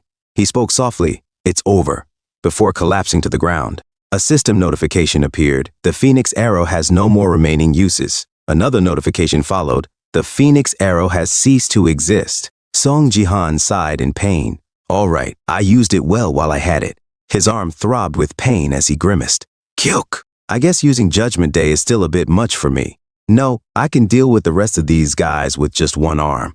Ah, I should get back. Suddenly, the black hand erupted in manic laughter. Sophia gasped, seeing a massive tornado form in front of them. The other players were swallowed by it. Song Jihan winced in pain, muttering, "Kya." The others, caught in the tornado, screamed in fear. "Keek!" The black hand shouted. "Ah, it's been so long since I've had fun like this. Yes, you're worth much more than just a king." He cackled. "Ah, you have the right to be my head." Ooh-ah. A system notification appeared. BattleNet system has detected an error. Another notification followed. The constellation of Dead Star has invaded the game through improper means. The black hand's body grew enormous, twisting and distorting. Song Jihan, stunned, thought to himself, "Constellation?" A promotion game where immense penalties were given to just one player, something that had never happened before. The team with player Song Jihan would have to face a much stronger constellation, the Dead Star. However, the moment Song Jihan defied all predictions and reduced the black hand to ashes, countless viewers' hopes were also crushed. A man pounded his fist on the table and shouted, "Darn it, what the heck is this? Isn't a skill like that way too overpowered?" His friend stammered, "My money." Their boss barked, "Who said you could watch BattleNet streams during work hours?" Meanwhile, on the streets, a man shouted in joy, "Oh, Song, I knew I was right to trust you." In contrast, another man cried, "No, I bet everything I had on Baron winning." Lim Gae-young remarked, "Miss," as Lee Hae-in sobbed at her office desk, tears overflowing from her losses. At a dinner table, an elderly wife without children exclaimed, "That's shocking. Is Song Jihan winning again?" Her husband, who had many children with other women, replied with a scoff, "I really thought he'd lose this time. Wang Lin and Baron are both doing pretty well, but it's nothing compared to what Song Jihan has been doing. What a shame. One of those two could have been the protagonist of this game if it weren't for Song Jihan," she added. "It looks like this promotion game is basically OV." Suddenly, she paused, shocked and confused. The live stream displayed, "This video is not available in the tutorial." Song Jihan, equally shocked, muttered, "Not available," as he faced the massive form of the hand alone. He stared at it and thought, "I can't believe it. But if that really is a constellation, then there's no way I can fight off that thing on my own, let alone endure against it for even a few seconds." He glanced behind him, confused. The constellation of Dead Star remained silent. Suddenly, Song Jihan sensed something and was startled. "The space is changing," he thought. "Is the system trying to do something about this? Well, I guess the intervention of a constellation would be treated like an error. I'm sure they're trying to fix things," the Dead Star growled. "Man, these systems, they're getting on my nerves. There isn't much time, so stop running away. Let us become one." Song Jihan, taken aback, muttered, "Wow." As the massive hand descended upon him, "There's no way I can dodge that." Suddenly, the hand exploded. The Dead Star was confused and shocked. "What?" Multiple portals emitting crimson light appeared, firing beams of energy at the constellation. It screamed in pain, "Kya!" A system notification appeared. The constellation of Dead Star has no right to approach the promotion game. Expulsion is in progress. The Dead Star howled, "Kwa, that hurts. Buddy, stop these guys." Song Jihan, perplexed, asked, "Who's your buddy?" "Goodbye," he added. "The system's really doing their job," Song Jihan thought. "I'm glad. That should take care of it pretty fast." The Dead Star pleaded, Wait just a moment. I'll return this guy to you. Please, just let me talk to him for a little while. Please?" Song Jihan looked up, astonished. "Is that the soul of the conqueror?" he wondered.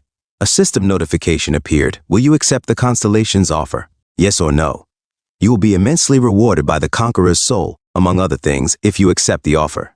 Any psychological attacks will be prevented by the system." Song Jihan contemplated for a moment. "It seems like it wants me to accept the offer. I guess it's pretty important to free the conqueror's soul." After a moment of silent thought, he said, "All right, I'll accept the offer." The Dead Star cackled. "Oh, nice, you didn't even hesitate." Song Jihan replied, "I'm busy, so get to the point." The Dead Star cleared its throat. "You're all so arrogant." "All right, my point is, I want you to become my head. Will you marry me?" Murray means head in Korean. Song Jihan, with a look of disgust, immediately retorted, "No." "Why?" the Dead Star exclaimed. "Why would I want to? Why should I become the head of some gross creature like you? Hey, think about it. You become a constellation. Don't you know how great that is? Song Jihan observed carefully. That creature. Now that I can get a better look, it's made of souls. Is this how it's been absorbing souls all this time? I'm sure nothing good will come out of getting involved with him. Song Jihan said, who knows what might happen to me if I were to become your head? Screw off already. The system prepared for another barrage of attacks. The constellation of Dead Star gasped in shock. Heek, that was a bit harsh. Don't you know who I am? I'm one of the strongest constellations in the universe. Song Jihan replied flatly. I don't know who you are. I've never heard of a constellation that looks like you. Who am I? The Dead Star stammered, scrambling for a response.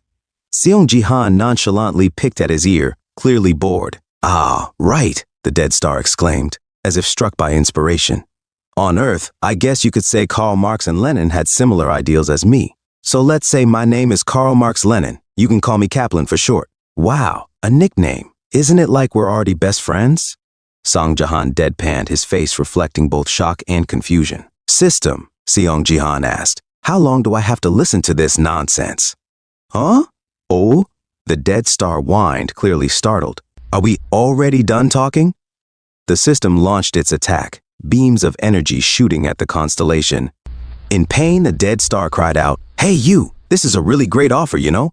Song Jihan waved dismissively. Bye-bye. I won't give up like this, the Dead Star shouted defiantly. I'll come back to see you no matter what. Just you wait. Then, with a deafening explosion, the constellation of Dead Star was obliterated. Song Jihan shielded his face from the debris. Dust and fragments scattered around him, settling into silence.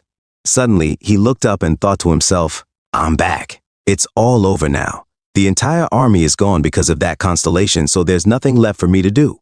Whew. He sighed in relief, but before he could relax, the ground behind him trembled. A distinct, heavy stomp echoed as a horse approached. Song Jihan, weary and worn, felt a shiver run down his spine. Sweat formed on his brow as he clutched his shoulder. I'm exhausted. Behind him stood the conqueror, raising his phoenix spear, its flames reflecting a new challenge awaiting Song Jihan. The conqueror suddenly attacked with his phoenix flag and stabbed it into the ground as he said, Thank you, foreign savior. For freeing me, I will gift you the phoenix flag of the empire. Song Jihan looked at the flag and thought to himself, the phoenix flag, not the phoenix arrow? A system notification appeared. Phoenix flag rank, SS, the successor of the phoenix and a war flag used by the first Khan. Special effect. When planted on the battlefield, it increases all stats of party members and allies by 25%. Additional effect. If the user is a guild owner or guild master, the option levels of the guild increase by +4. Song Jihan thought, SSS rank. So is this the conqueror's reward the system mentioned earlier?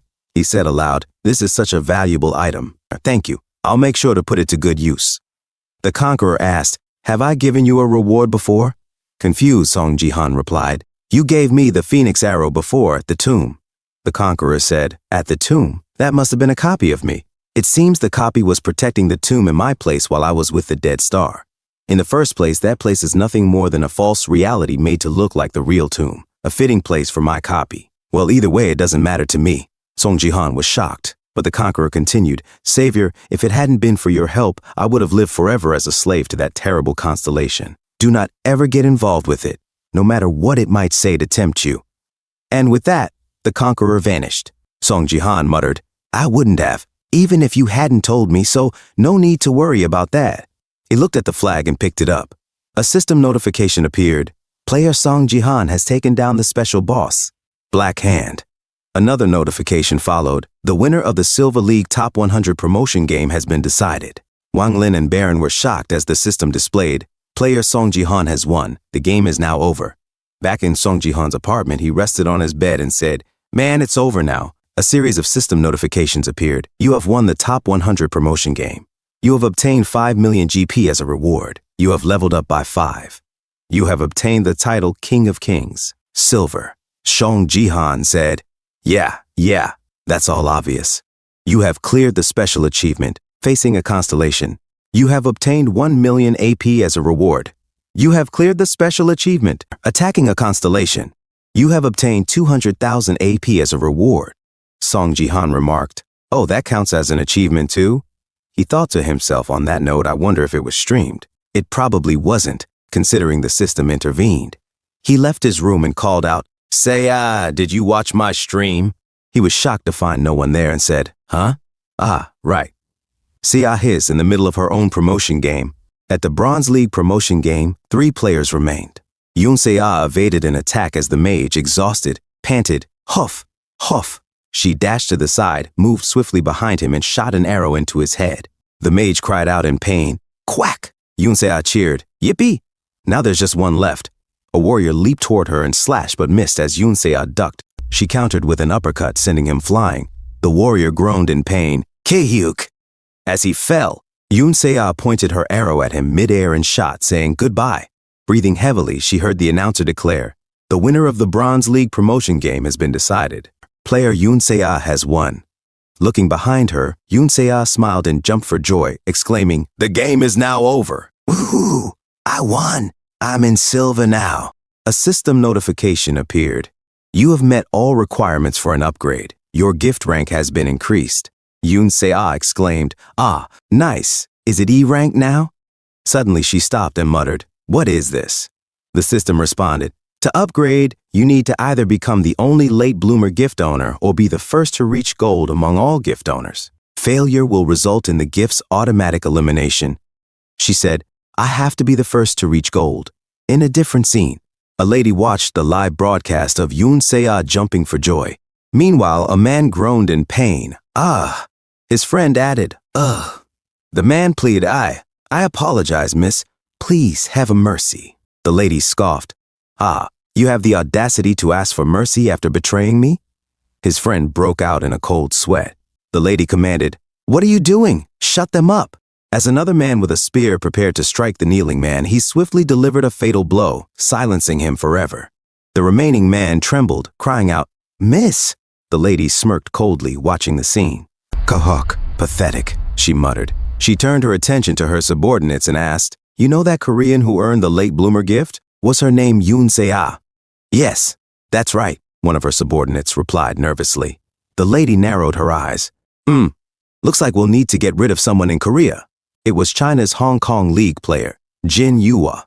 At Song Ji-han's apartment, the group of 4, Lee Hae-yeon, Lim Ga-young, Song Ji-han, and Yoon Se-ah, gathered around Yoon Se-ah's system interface. Seong Ji-han studied the display and said, So this is the new upgrade requirement?" Lee Hae-yeon nodded. "Yeah, the requirements changed once it became E rank." She frowned. "What an ominous requirement. Losing your gift if you fail to fulfill it? All right, but that condition is." The system notification repeated, "To upgrade, you need to either become the only late bloomer gift owner or be the first to reach gold among all late bloomer gift owners. Failure will result in the player's gift being automatically eliminated." Lim Ga-young shrugged. "It's basically just telling her to get more competitive." Yoon Se-ah groaned. "I didn't even know there were other players with the late bloomer gift in the first place." Lee Hae-yeon added thoughtfully, I didn't expect that either. I feel like others with this gift would have gotten famous like you." Yoon Se-ah pouted. "Oh, I don't know who it might be, but I hope they're weaker than me." Song Ji-han remained silent, deep in thought. "Another owner of the late bloomer gift that I know of. There's only Jin Yuhua, who was ranked second before my regression.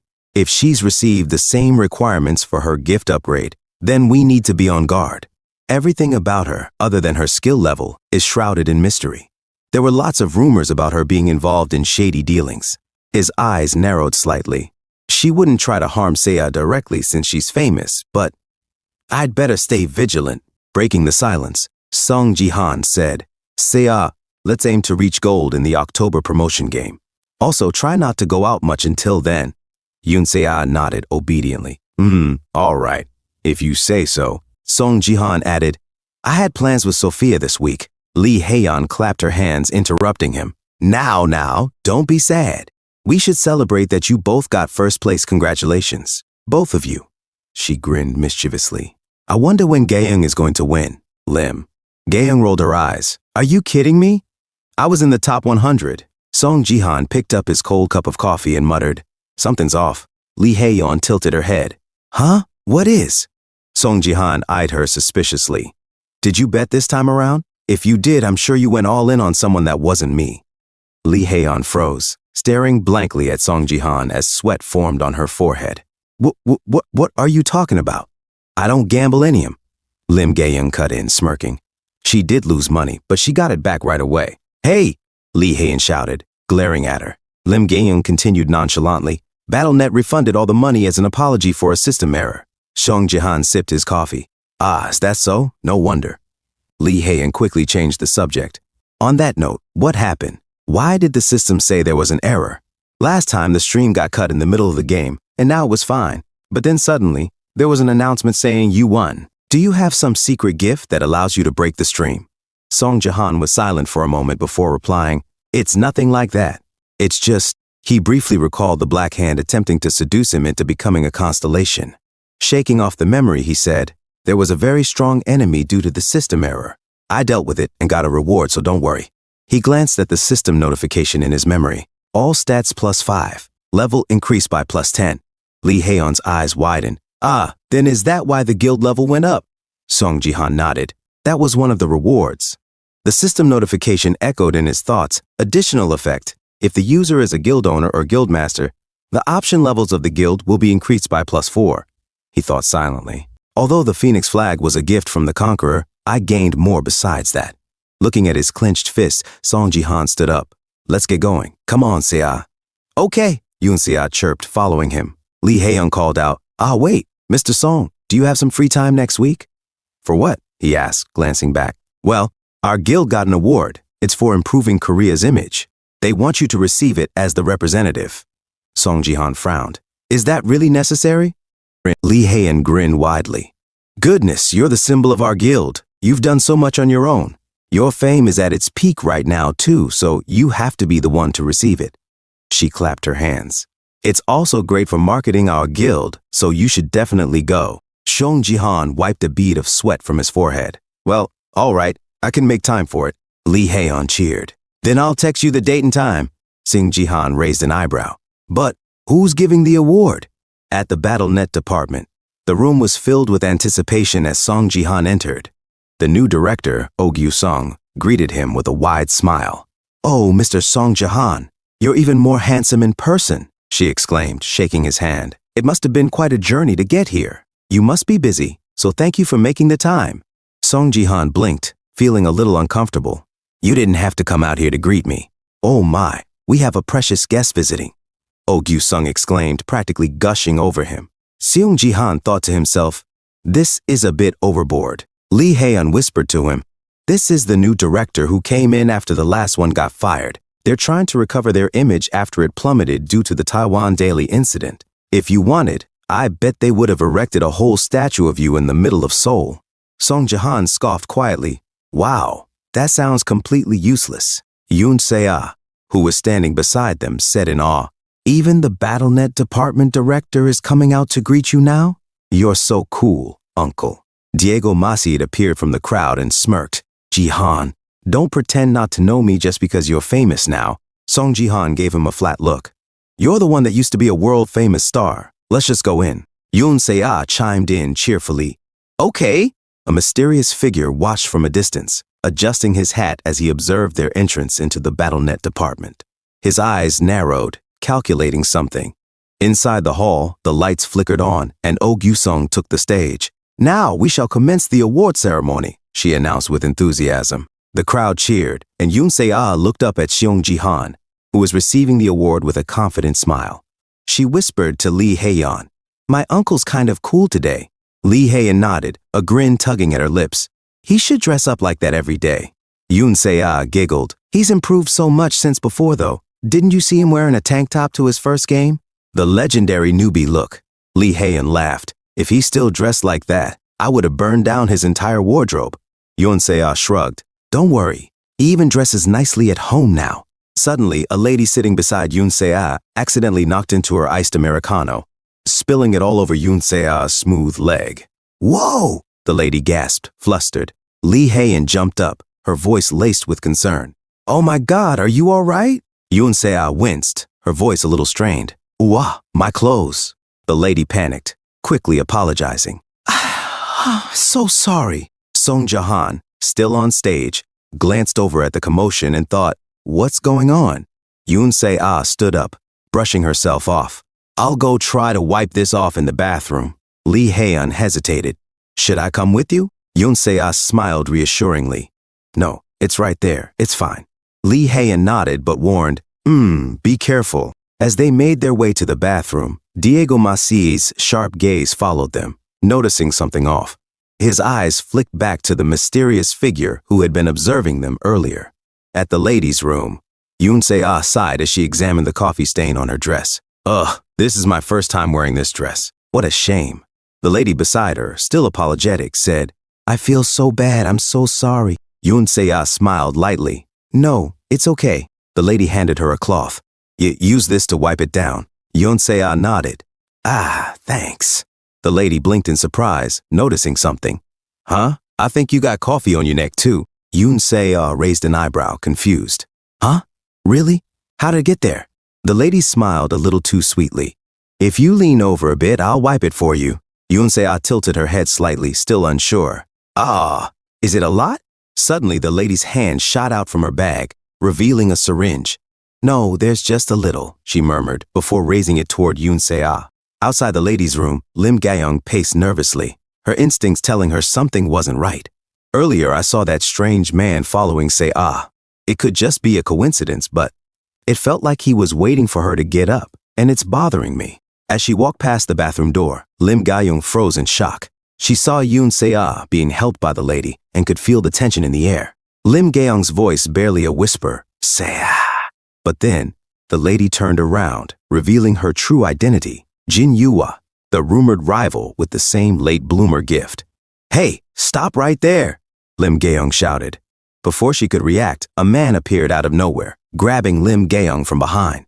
He slammed her to the ground, leaving her gasping in shock. Stay still, the man growled, his grip tightening. I don't want to make a bigger ruckus than I already have. You won't be able to move from here until I leave. He muttered something under his breath, casting a spell on Lim Ga-young. Lim Ga-young tried to move, but her body wouldn't respond. No. If these people get away. The mysterious man walked away, leaving Lim Ga-young trembling, still frozen on the floor as she whispered weakly to herself, Sa! Back at the award ceremony, Song Ji-han stepped down from the stage, looking toward his friends. He scanned the crowd, confused. Huh? Where's Se-ah? His heart skipped a beat as he realized that Yoon Se-ah was nowhere to be found. As he was shocked, suddenly Lim Ga-young opened the door. She shouted, Song Ji-han, I'm sorry. Se-ah was. In a different scene at an abandoned building, Yoon Se-ah woke up and said, when did I fall asleep? She was tied up and lying on the floor. Suddenly, reality kicked in, and she was shocked, saying, Jin Yuwa said, You woke up? Nice to meet you, Yoon Se-ah. Confused, Yoon Se-ah sat up and asked, Wahoo? Jin Yuwa replied, I guess you wouldn't know me. My name is Jin Yuwa. I'm a fellow late bloomer gift owner. Yoon Se-ah was shocked and said to herself, This woman is the person I have to compete against in order to keep my gift? Jin Yuwa said, Shall we get straight to the point? She pointed her dagger at Yoon Se-ah and, in a dark voice, added, Yoon Se-ah, give up your gift. I assume you got the same message that I did, that the person who's late to rank up loses their gift. Sorry, but I don't want to give up this gift, no matter what. So stop all BattleNet activities until I get to gold. Jin Yuwa responded, Of course, you won't experience anything nice if you refuse. As Yoon Se-ah looked at the blade of Jin Yuwa's dagger, a dark energy emerged from her. Yoon Se-ah thought to herself, I don't know who these people are, but kidnapping someone in broad daylight, they must be used to this kind of criminal activity. Should I just lie and say I'll give up my gift? No, if they were the kind of people to accept that, I don't think they would have kidnapped me in the first place. If Uncle were in my place, what would he do now? Yoon Se-ah said, trembling. You say that, but it seems like you can't really do much about me at the moment. You could have just killed me to make things easier, but you kidnapped me instead. I would assume you want to avoid murder. Jin Yuwa stopped and was silent. Then she said, You're pretty clever. Yes, you're right. The story might be different if we were in my country, but for someone famous like you, it's hard to clean up the aftermath. Yoon Se-ah thought to herself, the aftermath. She looked behind and saw the exit sign. Jin Yuwa said, I guess you don't want to give up your gift. Well, you leave me no choice. Suddenly, a man appeared behind Yoon Se-ah. Jin Yuwa said, Just die then. Suddenly, she was grabbed by her ponytail, and Yoon Se-ah cried out in pain. Ugh. Jin Yuwa said, My subordinate's gifted suggestion. It's hard to use in the game because of the conditions. but he can make you write a note and kill yourself. It's a bit annoying, but I guess we'll just do our best to deal with the aftermath. Goodbye, Yoon Se-ah. A skill was used on Yoon Se-ah. Jin Yua said, that was boring. Anyway, it's not a good idea to have her die here, is it? The man said, yes, it would be suspicious if her body was found here, so we better do it closer to her house. Jin Yua replied, all right, then let's get moving. Suddenly, Yoon Se-ah was electrified with power and punched the man in the face. He dropped to the floor, groaning in pain. Cook, Yoon Se-ah said, it was only for a moment, but why did I even consider giving up my gift? It's such a rare opportunity that was given to me. I can't give it up. Outside, Lim Ga-young stepped out of the car, followed by Song Ji-han. The three of them stepped out with Diego Masid. Song Ji-han asked, are we here? Ariel said, yes, it seems so. I can feel Se-ah's energy from inside the building. She's still moving. Song Ji-han thought to himself, that must mean she's still okay for now. Song Ji-han said, we don't have time. Take us to her. Lim Ga-young said, wait, Mr. Song Ji-han, I understand you're in a hurry, but shouldn't we call the cops first? Song Ji-han replied, no. Who knows what might happen to Se-ah while they get here? Suddenly, Lim Ga-young looked into the distance as a group of armed Chinese men appeared. Lim Ga-young asked, are they with the kidnappers? Song Ji-han said, Ms. Lim Ga-young-ki, I'm sorry, but I'll leave these guys for you two to handle. He intensified his power. Inside the building, Yoon Se-ah and Jin Yua faced each other, while the man lay unconscious on the floor. Jin Yua said in Chinese, what was that just now? What skill is that? Her friend replied in Chinese, I'm not sure. Yoon Se-ah said to herself, I survived that one thanks to the seal uncle gave me. So, what exactly is this? She stared at her fist. A while back, Song Ji-han had explained to Yoon Se-ah in his living room. I got a stat called Lightning Physique as a reward for winning the promotion game. It allows me to imbue someone with the seal of lightning. Yoon Se-ah asked, seal of lightning? I don't really feel anything in particular because of this, though. What does it do? Song Ji-han replied, let's see. You can use lightning powers, too. Yoon Se-ah's eyes lit up with joy as she exclaimed, ooh, like you.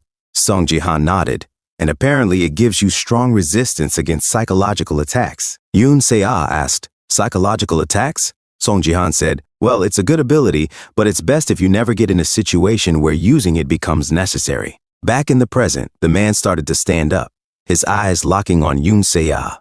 She thought to herself, that woman's subordinates. I'm sure they're all players, not ordinary bodyguards.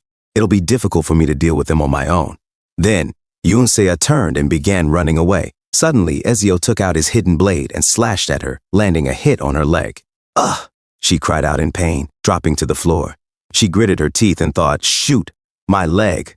The man suddenly grabbed her head and threw her against the wall. The impact made her cough up blood as she crumpled to the ground, her consciousness fading. She thought weakly, my consciousness is fading. The man sneered. I didn't expect that suggestion wouldn't work on you.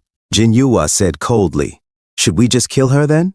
Ezio suggested. Can't we just bury her in the woods and pretend she went missing? Suddenly, a powerful lightning aura began creeping through the building. Jin Yua's eyes widened as she said, either way, we gotta kill her fast. At that moment, Song Ji-han burst into the room, enveloped in a dark lightning aura, his speed blinding. Jin Yua stared at him in confusion and terror. Song Ji-han? She stammered, trembling as his gaze fell on Yoon Se-ah, lying unconscious on the ground. Song Ji-han's aura darkened as his anger surged. Ezio, sensing the danger, said to Jin Yua, get back, miss. He reached into his pocket, pulled out a smoke grenade and threw it. Smoke filled the air as Ezio lunged toward Song Ji-han with his knife. But Song Ji-han stopped him mid-air with sheer force. Ezio's eyes widened in shock as he was slammed into the ceiling with immense power.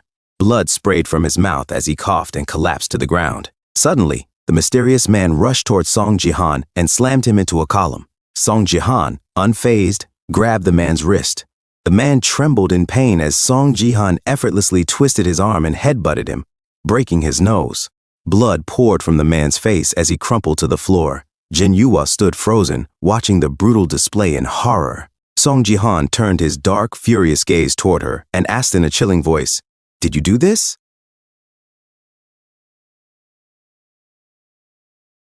Thank you so much for watching. That's all for now. If you enjoyed this video, please give it a thumbs up and consider subscribing to help me grow my channel. Your support means the world to me. Don't forget to leave a comment below. I love hearing from you. Let's keep the conversation going and get those analytics buzzing. Until next time, take care.